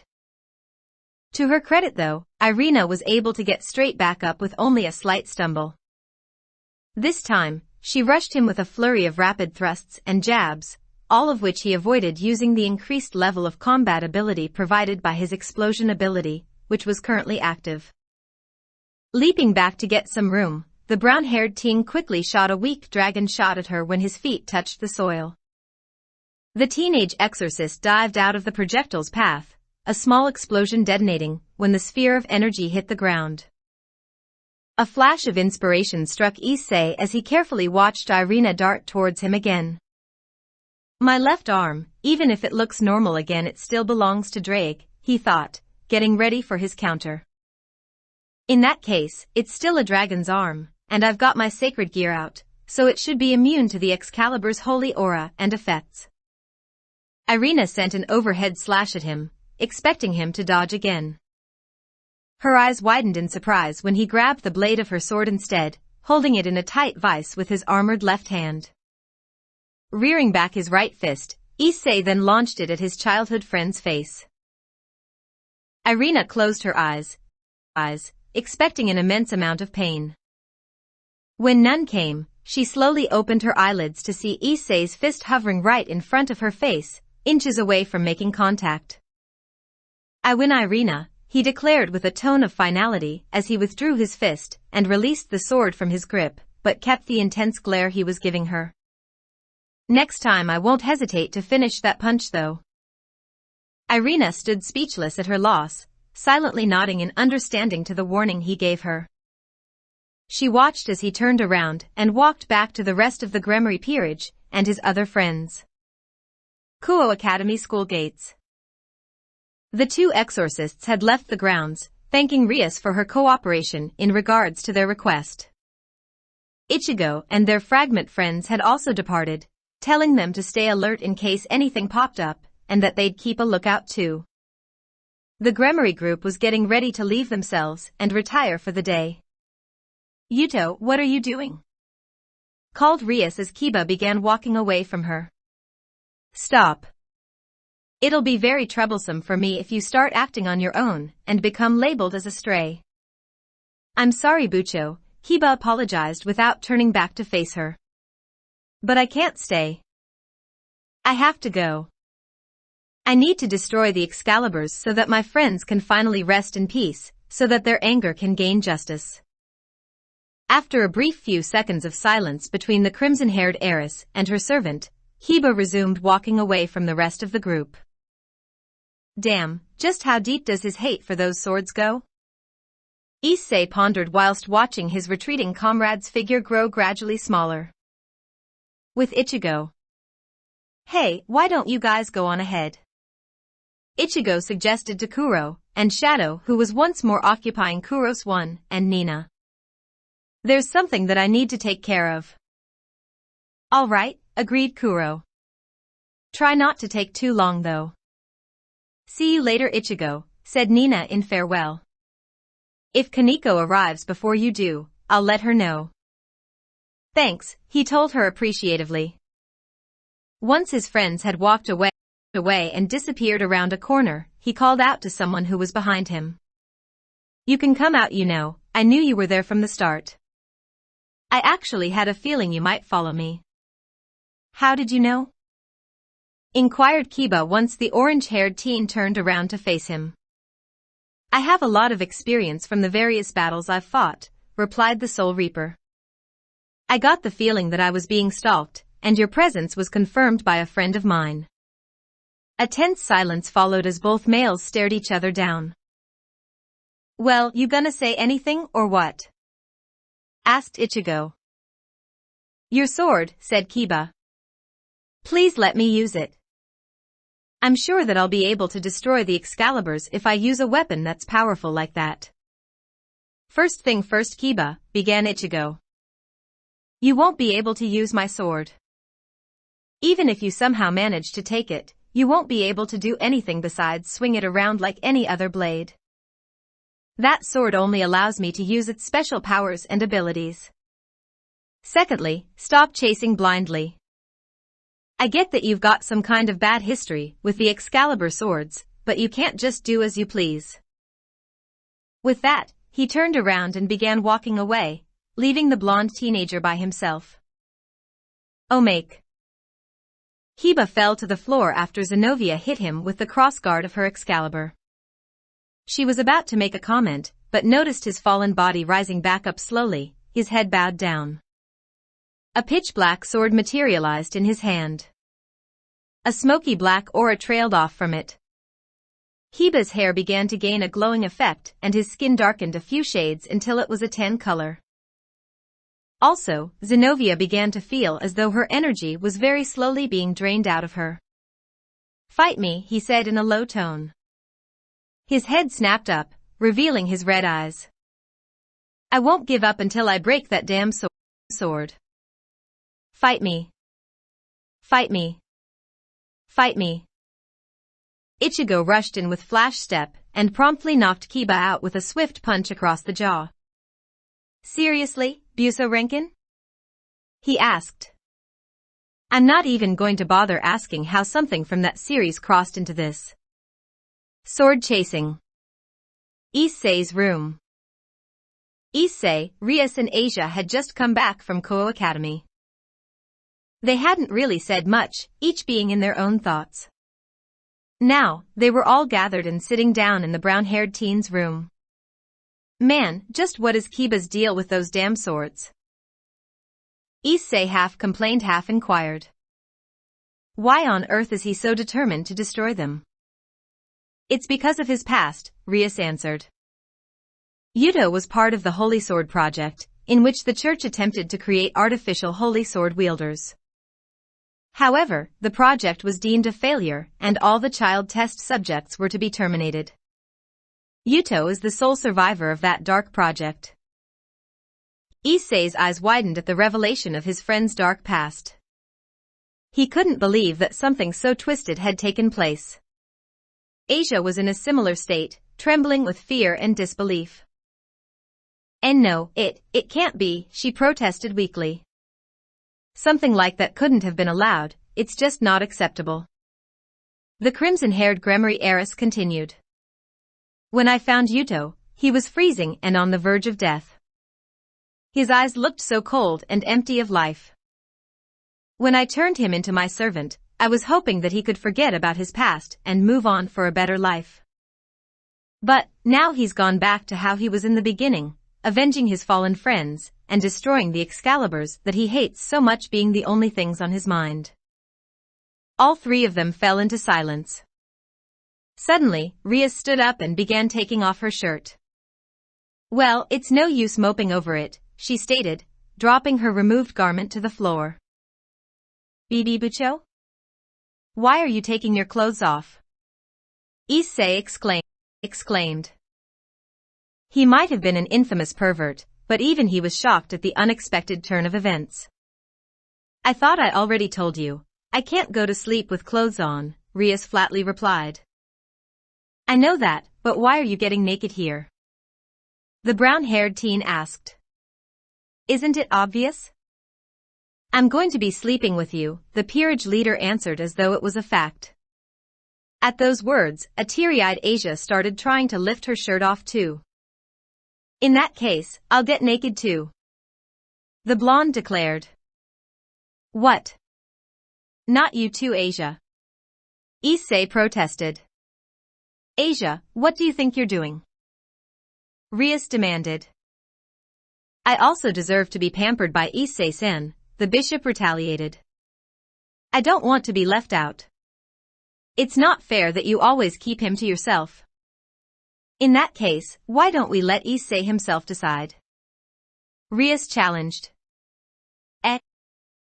Was the only thing the Red Dragon Emperor could utter as he was unwillingly dragged into the spat.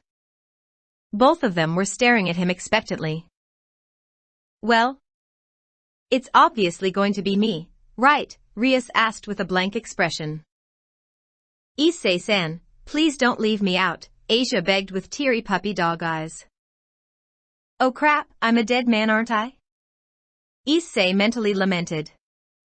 With Ichigo. A certain spiky-haired Soul Reaper was moving through the park, taking a peaceful evening walk. His other housemates had gone to a different part of town, leaving him by himself, not that he really minded anyway. Ichigo took a deep breath of the cool evening air. His momentary peace was interrupted however by a certain pale doppelganger's voice resounding in his head. "Hey King, there's a fragment up ahead," his inner hollow warned. It's not in a barrier, but its presence still seems kind of diffused. Thanks for the heads up, Ichigo replied, shifting his attire to his black Soul Reaper's robes. Ichigo, I would suggest that you use only your sacred gear for this battle, voiced Zangetsu. It will give you more experience as well as let you see how adept you are at using it currently. Sounds like a good idea, old man, the orange-haired teen agreed before equipping the twin black, skeletal gauntlets of his shockburner sacred gear. True to his Hollow's alert, within a few paces he felt himself pass through something. It didn't feel like any kind of barrier that he'd previously moved through. It was more like he'd gone through foam, or some sort of static charge field. Then, the fragment entered his sights. It was a tall, mostly humanoid bipedal creature, a head taller than he himself was. Its body was mostly a dark maroon-red color with black forearms and shins, making them look like natural armor. The head looked somewhat like a helmet carved with a praying mantis design. From the outer sides of each forearm jutted a crescent-shaped crimson blade, and its feet ended in 3 claws. The fragment gave a slightly high-pitched roar, the jaw of its helmet-like head moving to match the action. It didn't have any teeth as far as he could tell, but the full edge seemed to be sharp as a razor. His signature scowl in place, Ichigo shifted into a fighting stance. He made a come-hither motion with his hand. The fragment lunged at the teenager with its right arm poised to strike. Ducking under the blow, Ichigo aimed a strike of his own at the creature's unguarded abdomen. When his fist made contact, he blasted out a bolt of lightning like a railgun, sending the fragment crashing into the ground. After a second or two, the fragment flipped into the air and onto its feet. Both fighters circled around each other, waiting for an opportunity. Deciding to take his opponent by surprise, the orange-haired substitute charged in first. Flash stepping up to it, he punched the off-guard fragment in what would have been its face. Following it up, Ichigo rammed his other fist, which was coated in flames, into his enemy's chest before thrust-kicking it in the gut. Impressively, the fragment didn't fall down from the assault, although it did stagger back a bit. Giving another screeching roar, it rushed at the teenage Soul Reaper. Hearing his inner hollow's suggestion, Ichigo gave an amused smirk. He skillfully blocked and deflected the fragment's strike and slashes using his armored gauntlets. Creating an opening, he shrouded his right fist in fire, then proceeded to deliver a spinning uppercut to the thing's chin. Shoryuken! Ichigo shouted as his opponent was sent up into the air. While the fragment was still airborne and relatively defenseless due to being slightly dazed, he began charging up a ball of blue lightning in his right hand while he charged a crimson ball of flames in his left. His inner hollow quipped another suggestion to him. Fine, but this is the last one, Ichigo agreed in a reluctant tone, but had a small smirk showing his amusement at what he was going to do. Smashing both orbs together, he thrust both hands forward and shot the powerful pyroelectric ball at the falling fragment.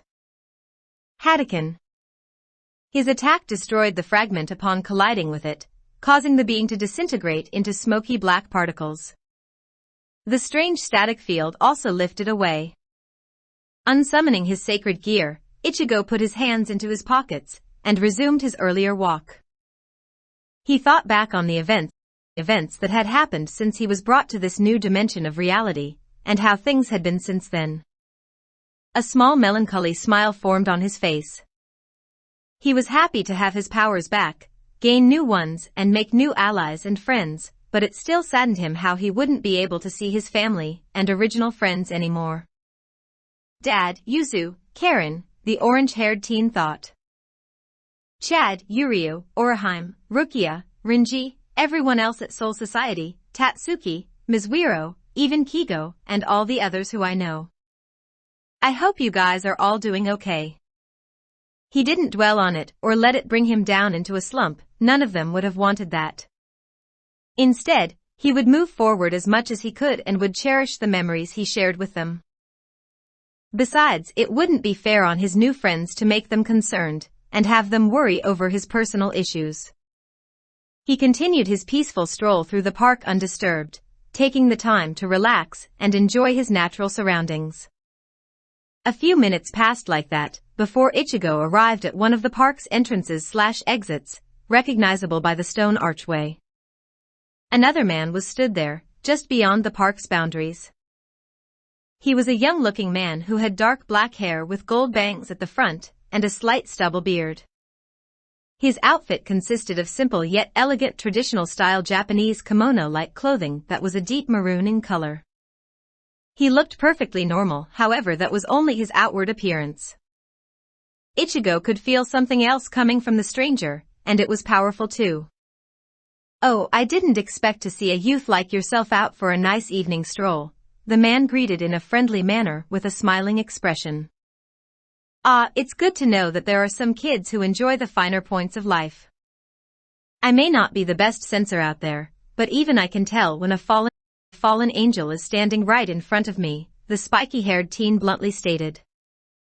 "I hardly believe that it's a coincidence you running into me like this, and I'm pretty sure that I told the other fallen angel who was tailing me that I don't appreciate being stalked. So tell me who you are and what you want." "Straight to the point, huh?" murmured the man. "Don't worry, I'm not here to make a commotion. Not going to try recruiting you either, you made your point of staying neutral quite clear last time." Ichigo kept his trademark scowl in place. "If that's the case, then to what do I owe the pleasure of meeting you this night?" "Ha, I like that no-nonsense attitude of yours," the fallen angel complimented. "Anyway, I just thought that I'd like to meet you for myself. Allow me to properly introduce myself." Numerous jet black wings burst forth from the man's back, 6 pairs in total. "I'm the boss, or governor if you prefer, of the fallen angel faction, Azazel. I'm pleased to make your acquaintance." After revealing his identity, he hid his wings away once more. "Ichigo Kurosaki," the teenage Soul Reaper replied in kind. He almost had to stop himself from adding on substitute Soul Reaper due to habit. "It seems that one of your little generals is causing quite the ruckus, Kokobeel to be precise. You wouldn't happen to have anything to do with that, would you? Geez, why is everybody always so suspicious of me?" Azazel rhetorically asked to nobody in particular. "No, I don't have anything to do with that fool's actions. I'm a rather simple guy, to be honest. I'd much rather prefer being able to get on with my sacred gear research in peace than ignite another war like Kokobeel wants." Ichigo took a moment to process what the fallen angel's boss had just told him. The man didn't seem like he was lying. He was far too relaxed too if he was intending to start something with the teenage war hero. It seemed that this was someone who he could trust for now. "You know, if things get out of hand and I get dragged into the fight, I can't guarantee that your subordinate will survive," Ichigo warned, not as a threat, but simply as a neutral statement. "Don't worry about it," Azazel assured. "If you kill him, then so be it. Kokobeel became a traitor the moment he went against my orders and acted independently to steal the Excalibur fragments. Even if he doesn't die from the upcoming showdown, I'll most like have him sealed and frozen for eternity for trying to start another war." Ichigo stuck his right hand out for a shake, his lips in the form of a small smirk. "You seem like a good enough guy," the teen admitted. "Thank you for thinking so," the fallen leader said, taking the offered hand and shaking it. "I'll be relying on you to straighten things out if Kokobeel goes too far." "No problem. I'll make sure that Crow gets what's coming to him." With a final nod of acknowledgement, both males dropped the handshake and went their separate ways. Issei's room. The brown-haired teen woke up suddenly. Silently freeing both of his arms from the 2 sleeping girls lying on either side of him, he sat up and got out of the bed. What was that? He thought whilst rubbing his forehead. I just had some crazy dream that was so vivid, like a vision or something, but I can't remember what the hell happened in it. Hey there, partner, greeted Drake. Do you have a moment? Oh, hi, Drake. Yeah, just let me get a glass of water, Issei consented. A minute or so later, he was sat at his desk with a glass of the clear liquid in his hand. "What is it you want to talk about, buddy?" "I think it's time I told you more about myself," and the white one, the Welsh dragon, began. "Thanks to Ichigo's training, you are a lot stronger than you would have been on your own, so it's safe to assume that you'll be running into the white one soon. Listen up, partner, because this may take a while." "All right, I'm listening. Let's hear what you've got to say." The next day, Kuo Academy. As far as high school days went, things had passed more or less normally. The only exceptions were Kiba's mysterious absence, which caused a panic attack amongst the female population, and was a hot topic for the daily gossip, with all sorts of stories and suggestions being made to explain it. The other was Issei's somewhat erratic behavior. The resident pervert had been unusually quiet and lost in thought. Ichigo guessed that whatever the thing plaguing his mind was, it had something to do with Kiba's current situation. He wouldn't pry into it though. He respected Issei's privacy. If the brown-haired pawn wanted him to know, then he'd tell him. "Ichigo, it would be wise to stay alert," advised Zangetsu. "The battle against Kokobile will be sooner more likely than later." "I know.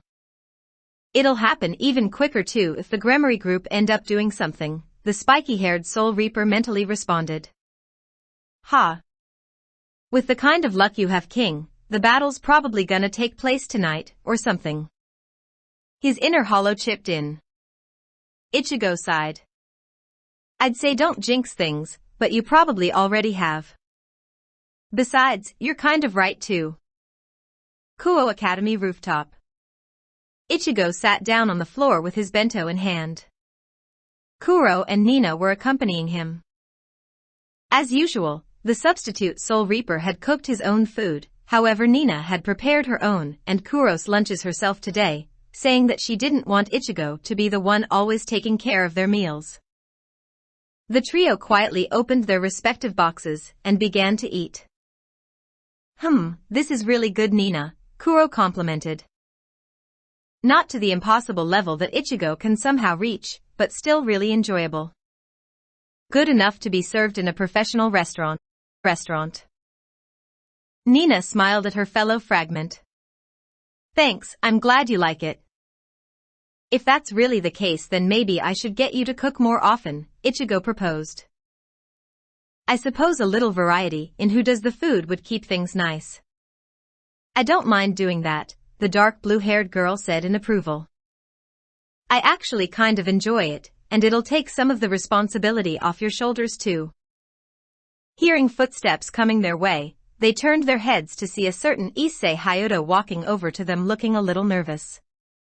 He was checking his surroundings, as though trying to make sure that no one was following him. "Hey," he greeted in a slightly apprehensive tone upon finally reaching them. "There's something that I wanted to ask you guys." "What is it, Issei?"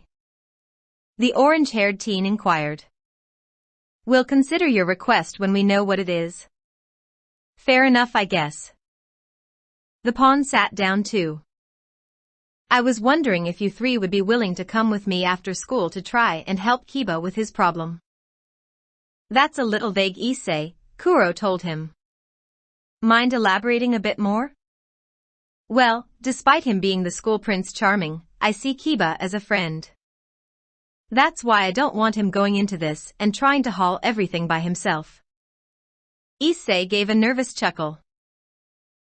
"I wanted to go look for Irina and Zenovia after school to see if they were willing work with me or Kiba, and if they would be able to give one of the Excalibur fragments after they've recovered them, so that he can destroy it." Ichigo, Kuro and Nina took a few seconds to consider what he was requesting. "Does Rias know about this?" Nina asked. The brown-haired devil tensed up a bit. "No, Bucho doesn't know anything about this. I don't like pulling a secret op on her like this, but I can't risk telling her. She wouldn't allow it." "You serious about doing this?" Ichigo asked. "Totally," Issei answered without a trace of hesitation.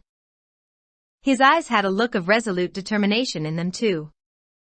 In that case, you can count me in, declared Kuro. I'm not tied with anyone either, so there aren't any repercussions for me. Plus, with the way our blonde knight is going, he's liable to get himself killed. Same goes for me, said Ichigo with a serious face. I'll help you out. I'll come along too, Nina stated. Issei gained a large, sincerely happy smile. Thanks guys. This really means a lot to me. He stood back up. There's just one more person I need to talk to. Meet me outside the train station after school ends. He quickly turned around and walked away, presumably to find this other person he mentioned. Outside Kuo train station. Ichigo, Kuro and Nina were stood outside the building where Issei had told them to meet, all three still garbed in their school uniforms. Their little fragment friend, Shadow, was as usual inhabiting Kuro's shadow. Hey guys, sorry for being a little late. They heard the Gremory Pawn's voice call out to them. Turning to look, they caught sight of Issei walking towards them, with a rather put-off-looking Saji trudging behind him. Oi, Hayato, said Saji once the two had arrived at where the others were.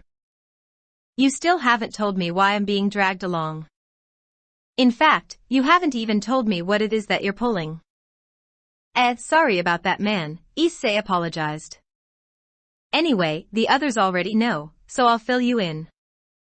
However, before Issei could say anything further, Nina spoke out. Hold on, Issei, did you by any chance invite Kaneko along to this? No, why? The brown-haired teen replied in confusion. I was just wondering why she's hiding behind that bush over there, said Nina. All heads turned towards the bush that the navy-haired girl had just indicated too. A patch of white hair rose up from the cover of the greenery, soon followed by a face. It seems that I have been caught, Kaneko stated monotonously. Now with the rook standing with the rest of the group, Issei continued. So, as I was about to tell you, Saji, we're here to try help Kiba with his current problem. I was right, said Koenko. You are doing this to help Yuto-senpai. You didn't tell Bucho about this, did you? Issei asked, suddenly worried. No.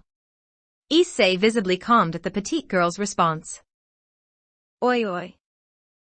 Just what the hell is going on with Kiba? And what crazy thing are you trying to pull that you wouldn't want your master to know about? Well, you see, Saji, it's something like this. Issei then proceeded to tell his fellow pawn about Kiba's desire for revenge against the Excalibur fragments, and his plan to help him achieve it. No. I refuse to do something as insane as this, Saji exclaimed and turned around to bolt off. At least, he would have if Kaneko hadn't grabbed the back of his shirt in an iron grip. Let go me, he protested. You don't understand. Kaicho will kill me if she finds out about this. Your master is kind and strict, but mine is just strict and strict. Ichigo grabbed a hold of the panicking teen's shoulder, snapping him out of his desperate struggle. Hey, the least you could do is hear the full thing out and Kiba's reason for wanting vengeance, then you can decide if this is worth doing or not, the spiky-haired Soul Reaper told him. Saji sighed in defeat. Fine, I'll tag along, for now anyway. Thanks, said Issei appreciatively. But before we get Kiba, we need to find Irina and Zenobia to get their cooperation first.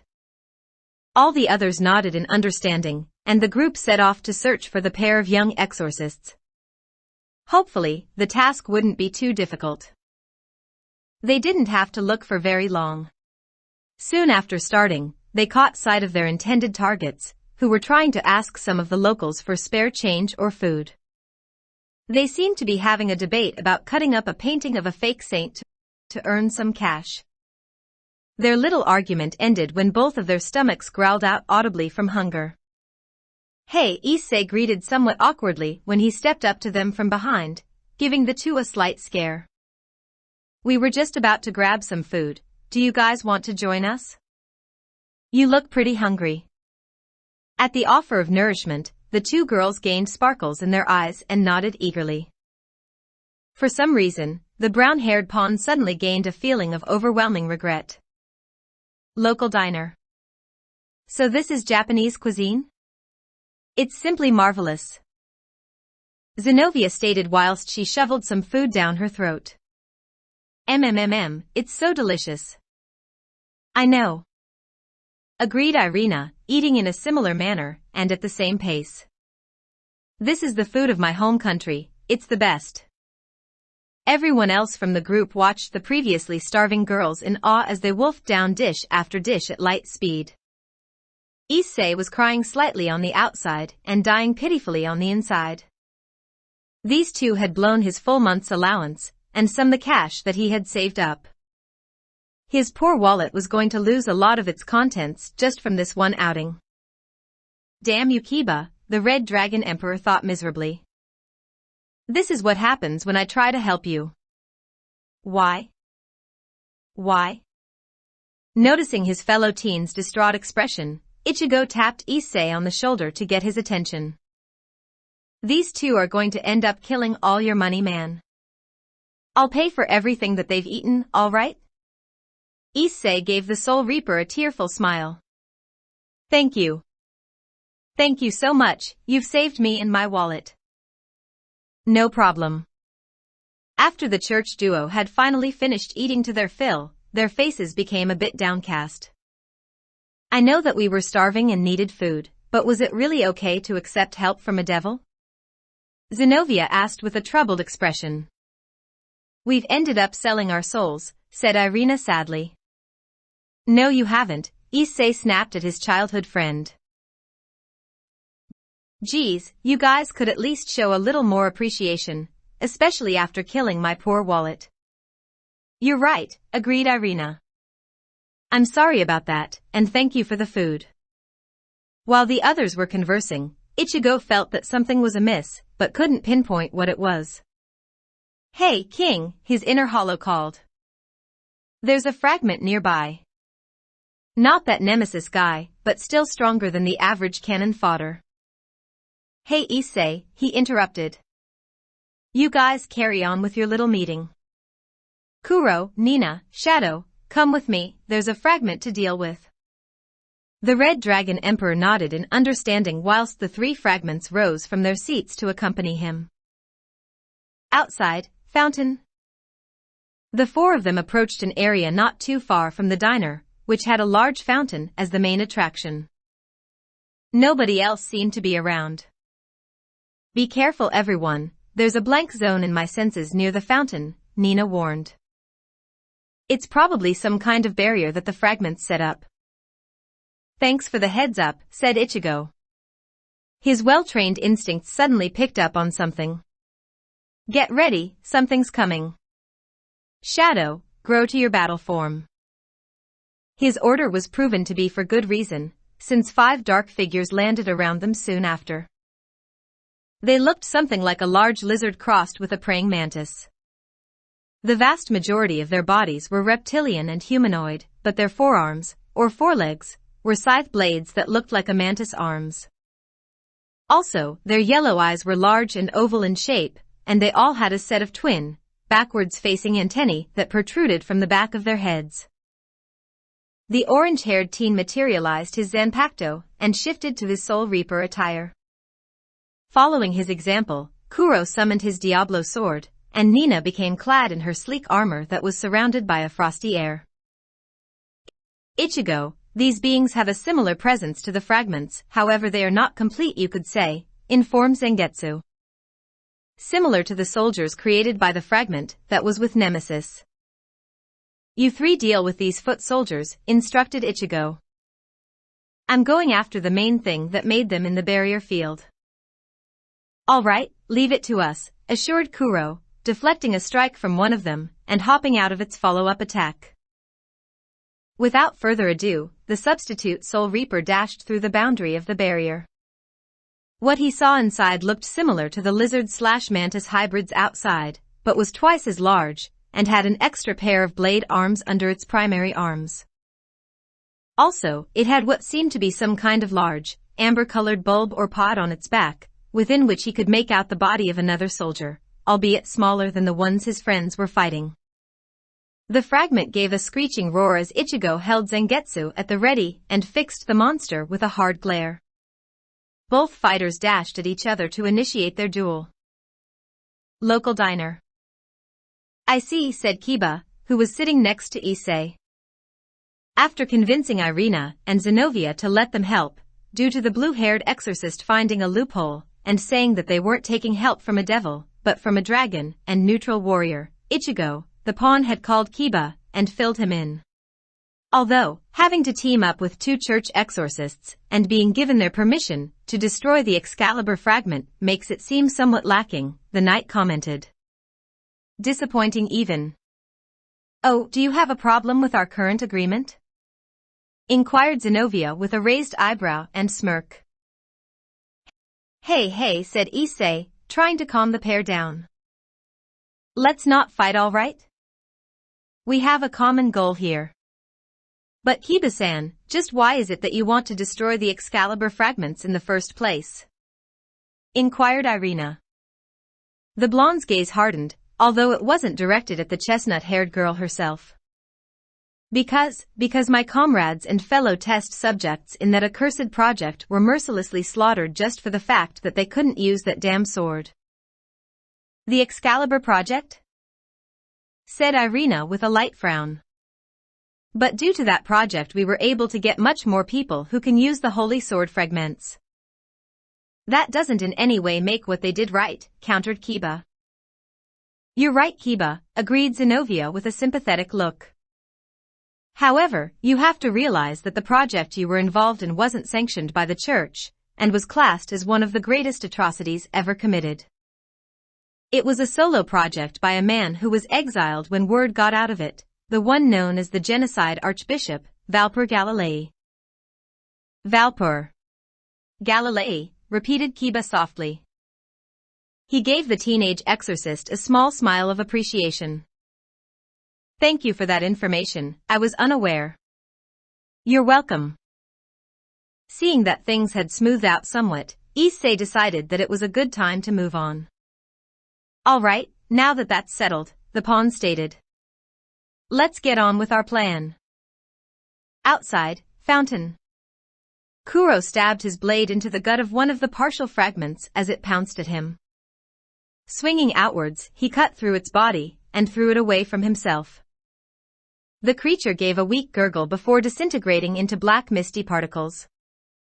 Spinning around, he smashed his fist into the snout of another one that had tried to sneak up on him from behind. Shadow cleaved through one of the others with his claws as he lunged at it, shredding it apart. Like the one Kuro had cut down, it disintegrated into misty black particles. It turned its head to look at Nina. She had completely frozen two of the monsters in two separate blocks of ice. Then, within the ice itself, she formed multiple spears of ice that impaled themselves into the frozen captives before the ice blocks shattered into pieces, leaving the mutilated reptilian creatures to fade away into nothingness. The remaining one soldier was powerfully kicked in the back by Kuro before he swiftly decapitated it. Even though all their enemies had been dealt with, they kept their guard up in case any more decided to show up whilst Ichigo finished off the main unit.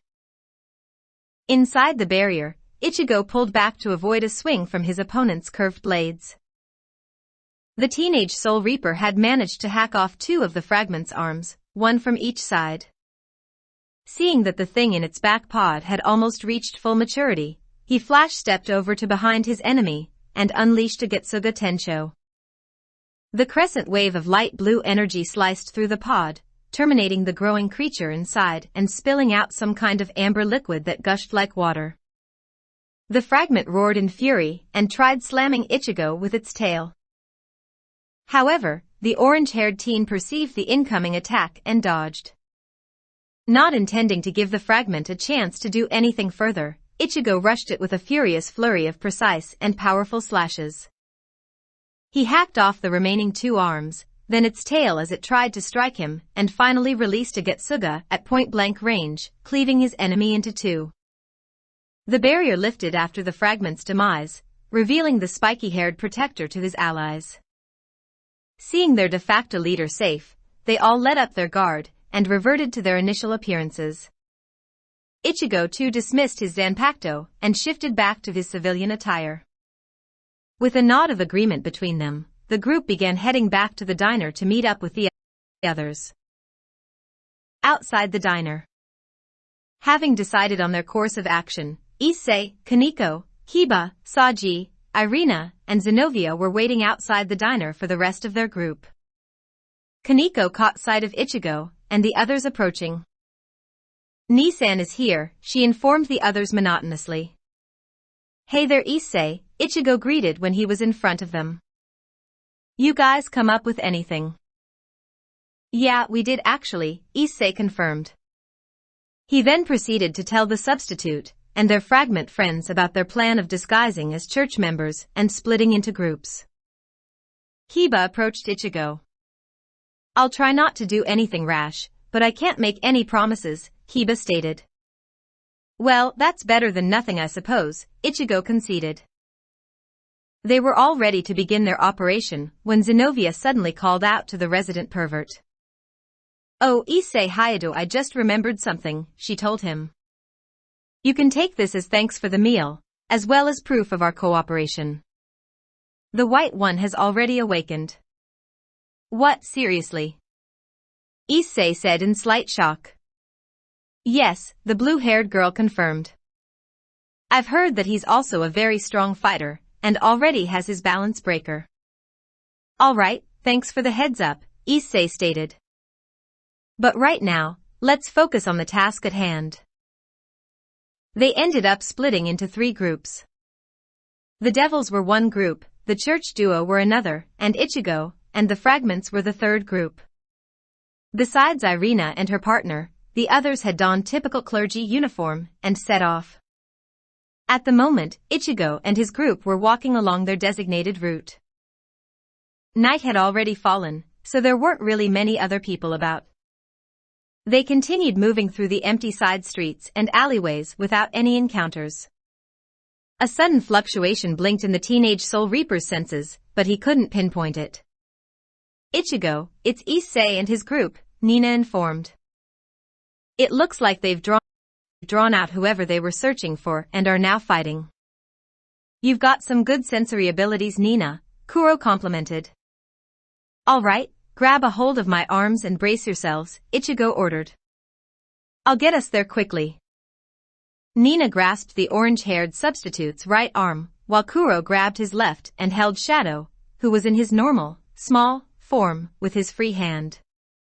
In a blur of movement, Ichigo started flash-stepping towards Issei's group's location. He was holding back for his friend's sake so that they wouldn't become too disorientated from the high-speed travel. At the same time, Issei, Kaneko and Saji were observing Kiba having a sword fight against the crazy ex-priest, Fried Zelzen. The young Red Dragon Emperor had already given some boosted energy to Kiba, and Saji had attached an energy line from his sacred gear to Fried's leg, preventing his escape. Things seemed to be going well for the blonde Gremory Knight, when an old man suddenly appeared and verbally helped Fried to break Saji's line. Then, the church duo also arrived and revealed that the old man was in fact Valper Galilei. "Valper Galilei!" Kiba shouted. "I am a survivor of your holy sword project. I will avenge my fallen comrades." "Oh, there was a survivor?" remarked Valper. "Well, not that it's much of an issue. Fried, we need to return to our base." Ichigo and the others appeared on scene, prepared for a confrontation. Upon seeing Ichigo, Valper seemed intrigued. Spiky orange hair, a large cleaver-like sword, and a black shahakusho, the old man observed. "I see, so you are the one who he was talking about." His statement caught everyone's attention. "Who told you about me?" Ichigo asked, having an uneasy feeling about the answer. "A mysterious being who recently offered us his assistance and calls himself Nemesis," Valper replied. Ichigo, the Fragments, fragments and the Gremory members' eyes widened in shock at the name. Anyway, we need to be taking our leave now. Freed. On it, replied the psychotic youth before taking out a small sphere and throwing it down.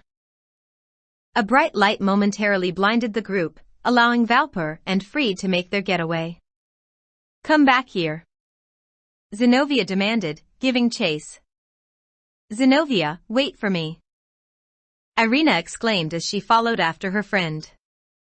I won't let you get away, Kiba declared as he too ran after them. Kiba, wait, Issei shouted after the knight, but it was too late. Aw man. Suddenly, an unexplainable feeling of dread overcame both Issei and Saji. So, Issei, do you care to explain just what you were doing? Asked Rias, a malicious smile on her face. Saji, I hope you can explain yourself, said Sona darkly as she regarded her pawn with a cold glare. Both boys turned pale at the promise of pain present in their respective masters' faces. Saji, I'm sorry for bringing this on you, Issei apologized sincerely. It's all right man, but thanks, Saji responded. Deciding to help out the two doomed pawns and hopefully get them some slack, the teenage Soul Reaper strode up to the two kings. Don't be too harsh on them, Ichigo said to Rias and Sona, successfully getting their attention. I partly pressured Saji into coming along on this and actually helped Issei to set this up. As for Kaneko, she was following us after school to find out what we were doing. We kind of just pulled her into it too. Both pawns looked at Ichigo with thankful and tearful expressions on their faces. The snow-haired rook didn't say anything, but sent her older brother figure an appreciative glance. Ichigo? Why would you do that? Inquired the red-headed heiress. I too would like to know that, Sona seconded. Let's just say that I was concerned that Kiba would do something stupid, maybe even get himself killed, in his aimless questing for vengeance. While I intend to stay a neutral force, I'm not one to just stay on the side, and let a friend walk to his death. In that case I suppose it can't be helped, sighed Rias. Right, Sona? I'll allow this to slide only this one time, the student council president stated. Consider yourself lucky, Saji. Yes, Kaicho. Rias turned to her peerage members. Well, looks like you're off the hook from 1,000 magic reinforced spankings, Issei, she told her pawn. Would you really have done that to me, Bucho? Issei asked fearfully. Rias smiled at him. Of course. As your master, I need to discipline you when necessary. Anyway, take care of yourselves, Issei, Saji, Ichigo said in farewell as he turned around to leave. Kuro, Nina and Shadow began following him. Rias, let me know if anything big comes up. Ichigo's room. The orange-haired teen was lying down in his bed, sleeping soundly. Once again, he found himself, or rather his consciousness, in the iridescent realm of the dimensional gap. Turning around, he saw a large red dragon looking at him. Hey there, Great Red, Ichigo greeted casually. Hello again, Ichigo, Great Red replied. It would seem as though I was correct, Ophis seems to have some kind of interest in you. So that little girl I saw before, was that actually Ophis? Ichigo asked. That is the most likely answer, the colossal dragon told him. So, is there any specific reason why you brought me here? Not any reason in particular, although I will inform you that if you keep up with your current training, you should be able to attain Balance Breaker before too long. Oh, thanks for the alert. It seems that something is taking place. Farewell until we meet again. Ichigo woke up from his sleep and sat up in his bed. He heard the sound of his phone ringing on his desk, and got out to pick it up and answer. Yeah, who is it? Sorry to disturb you, Ichigo, came Akino's voice. But, we have quite a situation here at school. Kokobile is here. All right, I'm on my way, Ichigo replied, already shifting his attire. The others already know, Aquino told him. Konio woke them up and let them know when we contacted her. She's here with us, but you'll need to bring Kuro and Nina. Got it. After getting Kuro, Nina and Shadow, they began speeding in the direction of Koa Academy to provide help. Suddenly, a cloaked figure landed in their path and drew his sword, immediately clashing against Ichigo. The two struggled before disengaging and pulling back. Nemesis, said Ichigo neutrally. Good to see you again, Ichigo, Nemesis replied in a slightly cheery-sounding tone. So you're in league with the fallen angels? Ichigo questioned. Me? No, the opposing fragment refuted. Kokobeel's pulling a solo op. I just joined because I knew I'd get to square off against you. Guys, carry on to Koa Academy, ordered Ichigo. I'll deal with this guy. Go on, I won't stop you, assured Nemesis. All I'm interested in is this battle. We'll fill in the others about this, said Nina. Thanks, replied Ichigo. Kuro, Nina and Shadow took off, leaving the two combatants on their own. Both sprang forward and slashed, locking blades once more. Get ready, Ichigo, Nemesis stated. This time it's going to be way more intense. Bring it on, I'll cut you down anyway. Battle on two fronts. Koa Academy. The Gremory Peerage stood just outside the barrier that Sona and the school council had erected. Man, I can't believe that Kokobeel is actually here right now, Issei murmured. Sona, how's the situation? Rias inquired. It's not too good, Rias, the council president informed her. This barrier should prevent any stray attacks from reaching outside, but Kokobeel can easily break it if he gets serious. Seriously? Even though all you guys are keeping it up? Issei remarked in disbelief. That's the level of the enemy we're facing, Rias told him in a serious tone. Can we even take on someone like that? Issei asked his left arm, specifically Drake. Of course, the dragon answered. Even if it means I have to turn most of your body into that of a dragon in order to give you the power needed for it. If it somehow still isn't enough despite that, then the damage inflicted will keep him frozen for a good while until help arrives. Are you going to call your brother? Sona asked. Why should I? I don't see you asking for your sister, Rias responded. Sona gave a wry smile. Yes, well, I'm sure we both know the complications involved with doing something like that. On the other hand, I don't think that your brother would cause such an issue. Aquino walked up to the Gremory heiress. I've already contacted Surzek-sama. He said he'll be able to arrive here in around 40 minutes. Aquino! Exclaimed Rias in astonishment. Why would you go do something like that? Especially without telling me? Rias, I know that you don't want to have to rely on your brother or trouble him, the raven-haired queen stated. But this isn't an enemy that we can safely deal with on our own. Please, even if just this once, let's rely on the power of our Mao. I suppose it can't be helped, Rias sighed. Thank you for understanding, said Aquino. Rias turned to face the rest of her peerage minus Kiba. Our opponent is a cadre-class fallen angel, Kokobeel, she announced. He wishes to ruin our peaceful lives and initiate another great war. That is something we cannot allow. This is our home. That is why we cannot fail. All right. I'm ready for this Bucho. Issei declared, summoning the red gauntlet of his sacred gear. I will defend our peaceful lives, Kaneko stated. I'm sure that Yudo-senpai will come too. Then let's go, my beloved servants. Rias proclaimed, leading her peerage through the barrier to face the fallen angel general. With Ichigo. Getsuga Tensho. The orange-haired teen roared, launching a black wave of energy at Nemesis, who hastily dodged it. Both of them were dueling in the air, where there were no terrain restrictions. Ichigo was already in Bankai, and his fragment opponent was in the powered form that gave him the increased purple coloring and wings.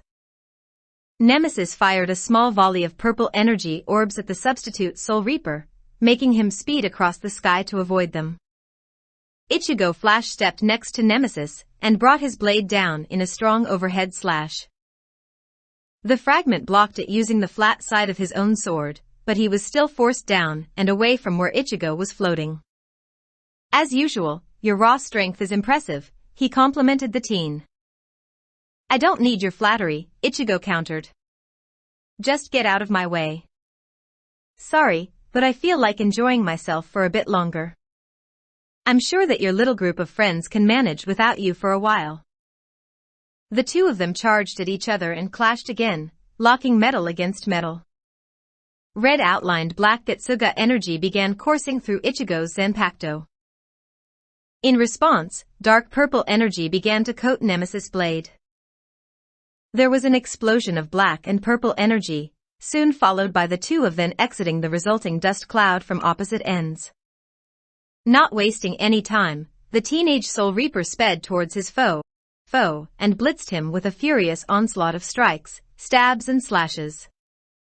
The fragment tried to evade or parry as many as he could, but the majority of Ichigo's attacks still landed on his body, damaging his natural armor.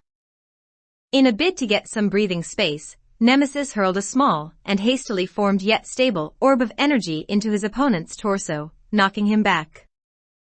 Ichigo quickly recovered from the surprise attack, and was about to dash back in when he saw Nemesis holding his sword up high and forming a large ethereal skull of purple-tinted energy. Acting immediately, he began gathering energy into his own weapon in order to prepare an equally powered Getsuga Tensho, if not stronger. Like in their previous battle, Nemesis flung the monstrous skull towards Ichigo, its fanged jaws open wide. With a look of calm determination on his face, the spiky-haired teen swung his obsidian weapon forwards, releasing a colossal Getsuga Tensho wave that matched the skull in size. The black energy ended up smothering the purple skull, and there was another explosion in the air, but it carried on moving in Nemesis' direction. Seeing the incoming threat, the fragment rapidly dashed out of the way. What he didn't anticipate, however, was Ichigo appearing at his right in a flash and bringing his black Zanpakuto down on his shoulder, hard. The blade cut into his armored body, but he was smacked away by the force of the hit before it could penetrate any deeper. When Ichigo raced after his body, Nemesis countered with a diagonal slash. He succeeded in making the teen stop his motion, and scored a light cut across his abdomen too. Thinking fast, Ichigo summoned his shock burner onto his hands, surprising his enemy since he hadn't used or even revealed his sacred gear during their previous encounter. Without letting the opportunity go to waste, the black-clad teen shot a bolt of lightning into the fragment's chest and sent him hurtling towards the ground. Before he hit the floor though, Nemesis managed to right himself and landed on his feet, albeit creating small cracks when he did so. Interesting, the fragment commented. Are you taking this battle seriously now? I'm just trying to get you out of my way quicker, Ichigo retorted. Using more force seems like the only way to make that happen. Well then, in that case I'll up the ante, Nemesis replied. I don't want things to end too quickly.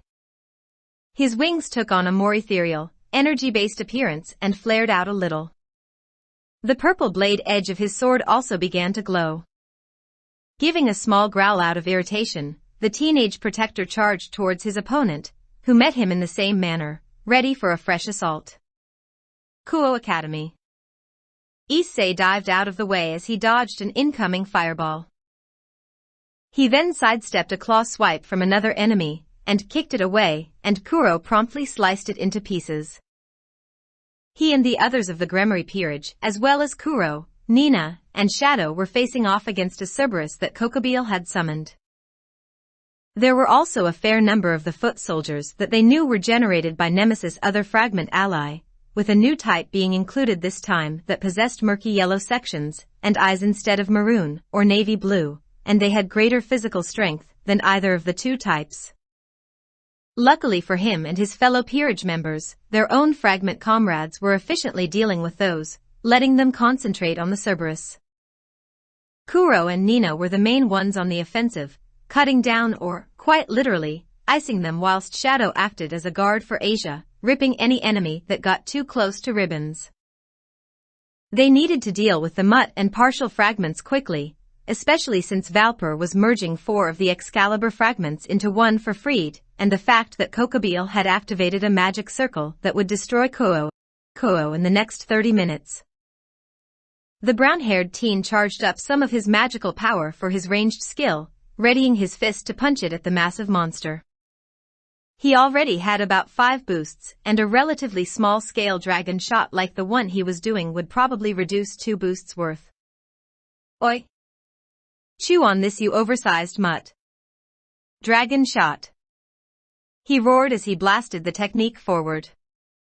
His outburst had gained the creature's attention, making it turn towards him only for its center head to be hit by the dragon shot and get moderately damaged, as well as slightly dazed. Its 3 heads roared in fury after the pain and disorientation had subsided. Before it could retaliate, however, it was hit by a blast of destruction followed by a bolt of thunder courtesy of Rias and Aquino, making it howl in pain. It still didn't kick the bucket though, growling at the group menacingly after recovering. Issei. Rias called out. Yes, Bucho? The pawn inquired once she landed near him. I need you to charge up your power, then transfer it to me. Enough to destroy the Cerberus, she instructed. All right, he agreed. I'm just going to need some time to build that amount up.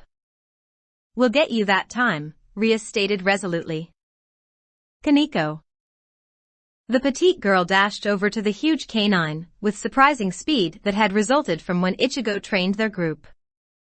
She delivered a powerful uppercut to the Cerberus side, knocking it down before giving it a strong kick, and making it roll away a little, flattening some partial fragment soldiers along the way.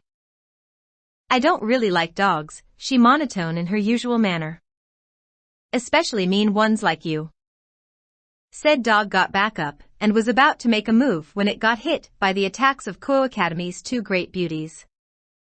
Issei noticed the green gem of his sacred gear blinking and heard a small matching sound coming from it too. Huh? What's that about? He thought.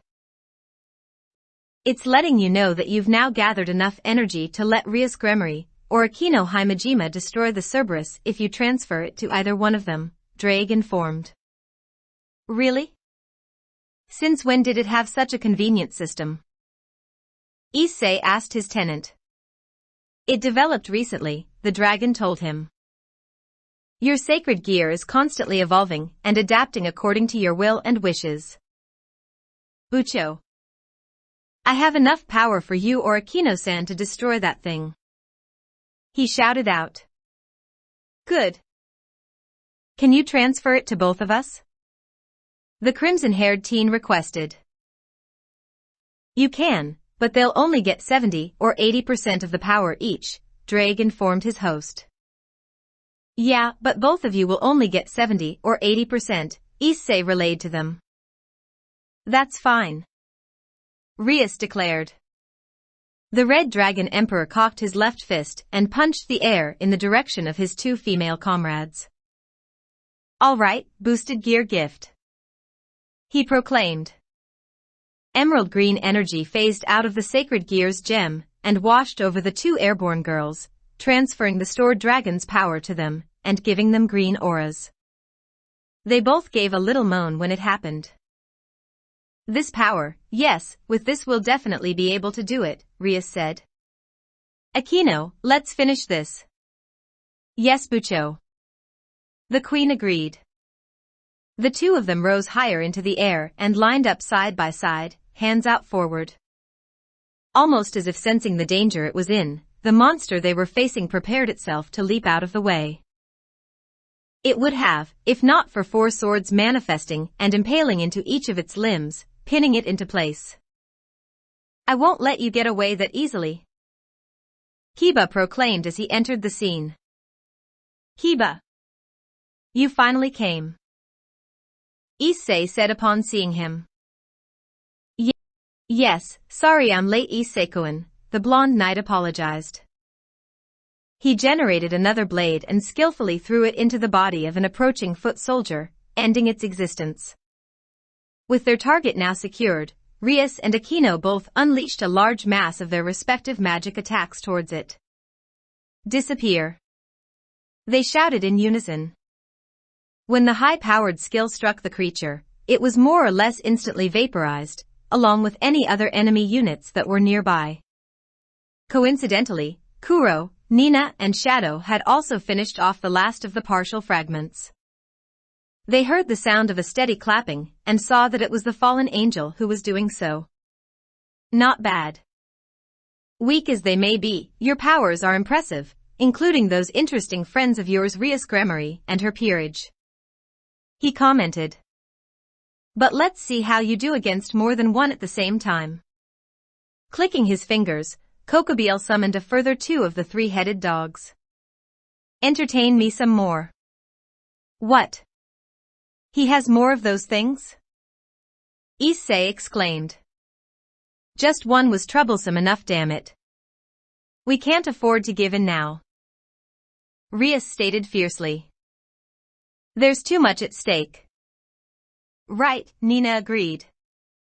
At least there's not a few dozen foot soldiers running around this time though, so it should be easier in that regard. Suddenly, one of the Cerberuses howled in agony as blood was spilled from one of its front legs. They turned to see Zenobia nearby, holding her Excalibur destruction at the ready. I've come to back you up, she announced. The power of a holy sword, it deals critical damage to monsters. Let's take care of this enemy together. Issei grinned widely as he underwent a boost. All right, let's do this. With Ichigo. Sparks lit up and flew across the sky as the 2 fighters repeatedly crossed and clashed with each other. While not sporting any serious wounds, both of them had various small cuts and grazes or larger injuries that were just merely flesh wounds. Ichigo gave battle cry as he simultaneously fired a black Getsuga coupled with a large crimson fireball at Nemesis. The fragment weaved around the twin attacks, barely avoiding them, then used the flat of his sword to block the teen's lightning-infused punch. Instead of pulling away, Ichigo opted to blast the lightning out, pushing his enemy away, as well as damaging him.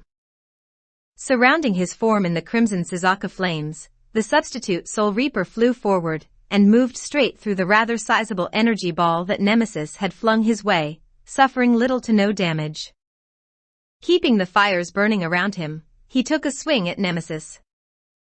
The dark being parried the sword strike and responded by sending his energy-coated right fist at Ichigo's chest. The orange-haired teen flash-stepped away and raised Tensa Zangetsu out towards the fragment with the tip facing him like a gun. Shouting out the name of his signature technique, he let out a continuous stream of it from the tip that raced towards his opponent. Nemesis brought his wings forward and folded them closed in front of himself in a makeshift shield. He felt the impact as the Getsuga wave crashed into them and began to slowly force him back through the air. Struggling against the constant pressure, he eventually managed to push it back somewhat by forcefully unfurling his wings out and quickly throwing an energy orb at it, then darting out of the way before it overcame his small attack and carried on past him. Sensing that his enemy had avoided the Getsuga, Ichigo stopped fueling it, causing it to dissipate away into the air. The spiky-haired Soul Reaper zoomed over to the fragment's location, however this time his adversary was prepared for the sudden strike. Nemesis hopped out of the stab's way and countered by brutally smacking his wing into Ichigo's side. Following it up, he gave a right hook to the teen's head and blasted a shot of dark purple energy into his body, knocking him away. Not wanting to give the protector a chance to recover any time too soon, Nemesis sped over to him and fired another dark orb into his abdomen, sending him further away. Ichigo recovered mid-flight and righted himself. The front of his Bankai's attire had become a little ripped, exposing his muscled chest to the air. Taking a deep breath to help recuperate, he set his focus on the dark being again. Surging blue electricity around himself, he formed a lance of lightning in his left hand. Seeing what he was doing, Nemesis began to create a large phantom skull again. The pair threw their respective moves at the other combatant, however just before he released his, Ichigo propelled his lance forth with an extra shot of lightning to give it increased speed and power. The two attacks collided with each other in mid-air, and the sparking lance actually broke through the skull, and continued for a bit before both of them blew up. Once the dust cleared, the two combatants glared at one another for a moment, then sped forwards to continue the battle. Kuo Academy. Everyone was watching in awe as Kiba held up his newly attained balance breaker. A sword that possessed both a white blade and a black one, representing its impossible dual nature of holy and demonic affinities, making it a holy demonic sword. Just moments ago, they'd all witnessed as the Gremory Knight picked up a crystal tossed to him by Valper Galilei, and how the souls of his fallen friends had manifested and consoled him, giving him the strength to let go of his hatred and move on with his new life. In the end, they merged into the demonic sword in Kiba's hand, who was moved to tears, and helped to create his new weapon. Now, he was looking ahead at Freed, and the merged Excalibur fragments with an expression of firm resolve and strength. "This is my balance breaker," he said calmly. "The holy demonic sword, sword of the betrayer." "What? Holy and demonic?" muttered Valper in disbelief. "How can such a thing be possible? Unless..." Oi, you're ruining my moment with this awesome Excalibur by pulling out that flashy toy of yours," Freed snapped, gripping the merged sword in his hands tighter and readying it. "Kiba! You can do it!" Issei shouted in encouragement. "Take that great new sword of yours and smash that stupid Excalibur for you and your friends. Yuto. You are my knight, there's no way that you can lose to a false Excalibur like that." Rias called out. "Yeah, show them that you're beyond any cheap imitations that they come up with." Kuro cheered. "Kiba-san, you can do it." Asia shouted happily. Kiba smiled at all the words of encouragement that he was receiving. "Everyone, thank you for all your support." Zenobia walked up to Kiba's side. "Knight of Rias Gremory," the blue-haired exorcist started. "Will you allow me to assist you in this battle? Isn't that sword something important that you have to recover? The blonde knight inquired. "Why help me destroy it? It's possible to remake the individual blades again as long as their cores remain," Zenobia explained. "Besides, a sword is only as noble as the one wielding it. Right now, in that person's hands, that so-called Excalibur is nothing but a sword of evil. Even the aura is twisted. It's a strange blade." "I accept your help," Kiba told her. "Let's work together to destroy that blade." "Agreed," said the teenage girl. Stabbing her Excalibur destruction into the ground, she began chanting the names of various saints as a portal appeared with a chained-up sword hilt sticking out of it.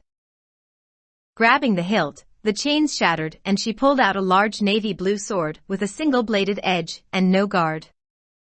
In that overall regard, it reminded them of Ichigo's large single-edged sword. "This is the holy sword Durandal," Zenobia stated, holding the blade up. "Impossible," Valper remarked. "My research didn't go into using Durandal." The blue-haired girl smirked. "Unlike Irina, I'm a natural-born holy sword wielder. Durandal was passed on to and accepted me as its user. Although this guy is pretty troublesome and stubborn, it doesn't listen to me half the time, so I have to seal it away in another dimension in order to keep its destructive power sealed." She gained a small but excited smile. "Now then, why don't we see if your merged Excalibur can stand up to my Durandal? Try not to break your sword too soon." "Hey, stop getting so cocky," Freed barked. "You're forgetting that this sword here is 4 Excalibur pieces in one. Don't you dare look down on me." The crazy ex-priest charged at the pair of sword-wielders with his own weapon prepared to swing. Kiba was the first to dash in and intercept him, blocking his strike. Giving a frustrated glare, Fried pulled back then rushed forward again in a frenzied flurry of rapid attacks. He even went as far as to make his blade invisible after the first few strikes. However, it was all for naught, since Kiba expertly parried and deflected every single one of them. "You won't be able to defeat the power of me and my comrades like that," the knight commented. "And there's no point in turning your blade invisible when I can tell where it is from your unusual bloodlust." He then struck out in a swing of his own and sliced the tip of Fried's sword clean off. Oi, wait a minute," the white-haired psycho said to the heavily cracked and damaged blade in his hands as he stumbled back a few paces. "Aren't you supposed to be the ultimate sacred sword Excalibur? Why are you losing to this pathetic weapon?" "It might have been different if that was the real and original Excalibur," Kiba stated. "But a lowly imitation like that will never be able to break my holy demonic blade." Zenobia took the moment to rush in at Fried. "It's my turn now," she declared, slashing at their opponent. Fried stepped back and dodged. Gritting his teeth and brandishing his sword, he roared, "I'll kill you all." He ran forward and tried to strike at the girl. Zenobia swung her own blade in response to parry it, causing Fried's weapon to shatter into pieces upon contact. "Broken in one hit, huh?" she said in a disappointed tone. "Well, I suppose that's to be expected from a false Excalibur." Fried dropped to his knees, unable to comprehend what had just occurred. "No way it broke. I was supposed to be invincible with that sword. How could this happen?" Kiba stepped up to him and knocked him out with a blow to the temple from the hilt of his own sword. The twin sword users then turned to face Valpur, who had been mumbling incoherently the whole time. "Of course. That's it," the man suddenly exclaimed. "Holy and demonic attributes merging together should be impossible. Therefore, if they suddenly can, like that boy's balance breaker, then that must mean the ones who govern those attributes no longer maintain a hold on it. In that case, in the previous war, not only dash." He was cut off from rambling on by one of Kokobil's light spears stabbing him in the gut, making him hack up blood and fall to the floor. "Valpur, you truly are a genius if you were able to figure even that out." The fallen angel floated down to the floor. "You were entertaining while it lasted, but I'm afraid that I've grown bored of you." Everyone else was observing the scene in shock. Kokobil turned to face them. "Your various powers are more interesting than I initially thought," he stated. "Come, I will be your next opponent. Let's see if you can give me a challenge." With Ichigo. A certain Ichigo Kurosaki raced through the air towards Nemesis, trailing blue sparks of electricity behind him. Upon reaching the masked fragment, he unloaded a barrage of fast-paced hits that were reinforced with Byakko lightning before finishing his combo with a point-blank Getsuga Tensho. Once the black energy dispersed, the fragment was revealed looking worse for wear. There were various cracks over his armor, and a few deep gashes that were lazily oozing dark red blood. He was breathing deeply too, partly from fatigue and partly to assist his recovery from the recent attack.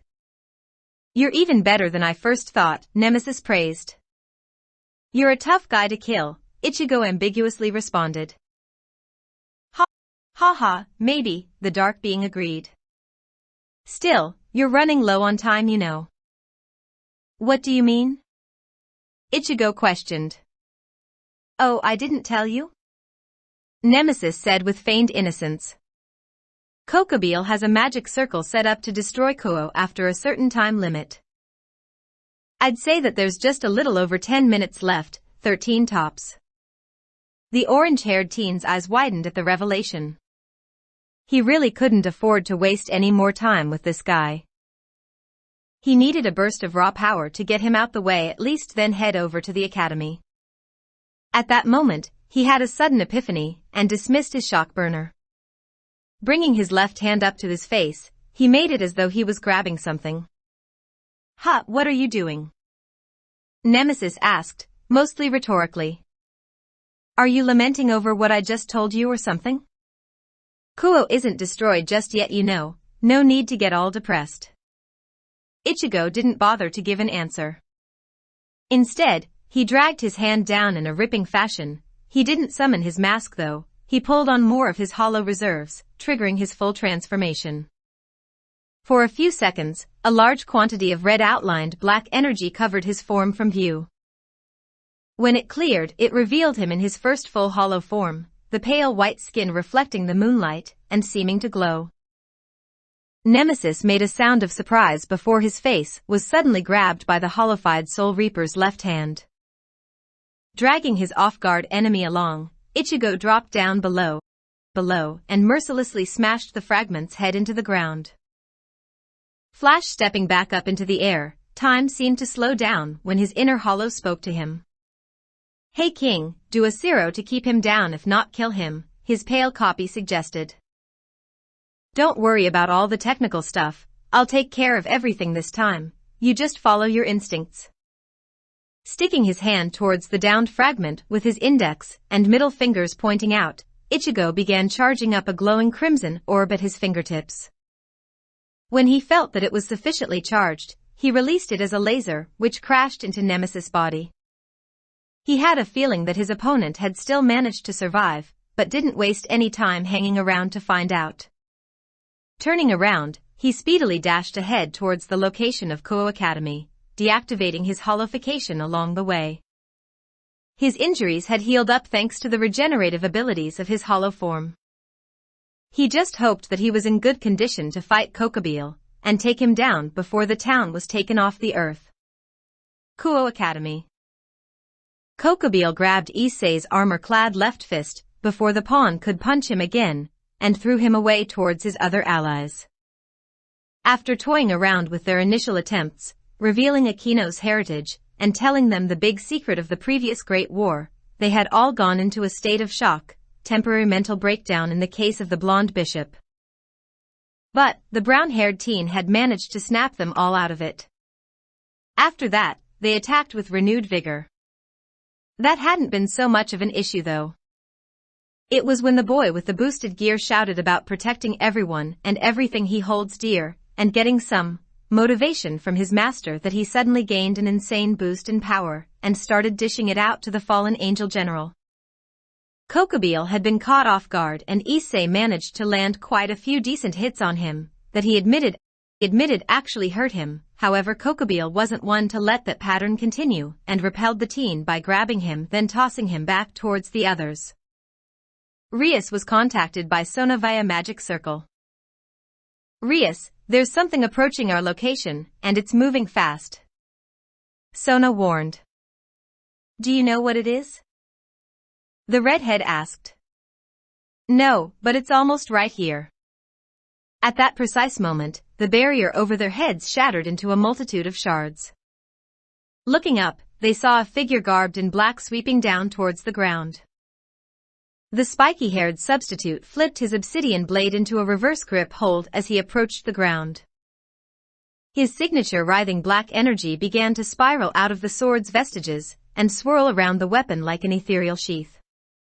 Giving a roaring shout of Getsuga Tencho, he stabbed his sword into the ground the moment he touched down, unleashing the stored energy into the floor in order to forcefully shatter the magic circle that had been embedded into it, removing the threat of the town getting destroyed. Everyone watched on in surprise as Ichigo stood up straight and heaved his Zanpakuto out of the ground. Apart from the front of his black coat being slightly ruined, he looked completely fine. "So you're the one who that fragment mentioned," Kokobile stated. He suddenly gained a feral grin. "Excellent. That was an impressive display of power just now. Let's see if your compatibility matches it. If what Nemesis said about you is true, then I can finally go all out, even use this little gift that he gave me." Before their very eyes, an intense dark purple aura blasted out of the warmonger, then focused itself, and became more contained yet concentrated. They all felt his powerful presence increase by bounds, like a pressure that was trying to crush them. Undeterred, Ichigo raised Tensei Zangetsu and held it at the ready. He began to flare out his own spiritual power to match the enemy's, releasing his usual restraints on it. It also had the added bonus of alleviating the oppressive pressure from the others. "Hey King, congratulations," piped his inner hollow. "You've reached it." "Indeed," Zangetsu seconded. "It is time, Ichigo, reveal your strength to this fiend." Maintaining his standard scowl, Ichigo addressed Kokobile. "You want to see my power? Fine, I'll show you and beat you down regardless of the little boost that Nemesis gave you." He called upon his shock burner to materialize. "Get ready for this, you damn crow." Balance breaker. Inferno bolt. Omake. Ichigo was rushing towards Ko Academy to help deal with Kokobile. Kuro, Nina and Shadow had already gone ahead via magic circle with Kaneko. Suddenly, Nemesis dropped down into his path. "Ichigo. Fight with me," he challenged. The orang-haired Soul Reaper promptly shifted into his full hollow form, without slowing down his movement. Garbing Nemesis by the face, he proceeded to unceremoniously fling the fragment out of the way somewhere to the side. "Stay out of my way. I don't have time to waste with you, moron." Ichigo roared in his hollowified voice, continuing on his path and speeding away, leaving a stunned Nemesis embedded in the side of a nearby building with spinning swirls on his mask instead of his normal eye holes.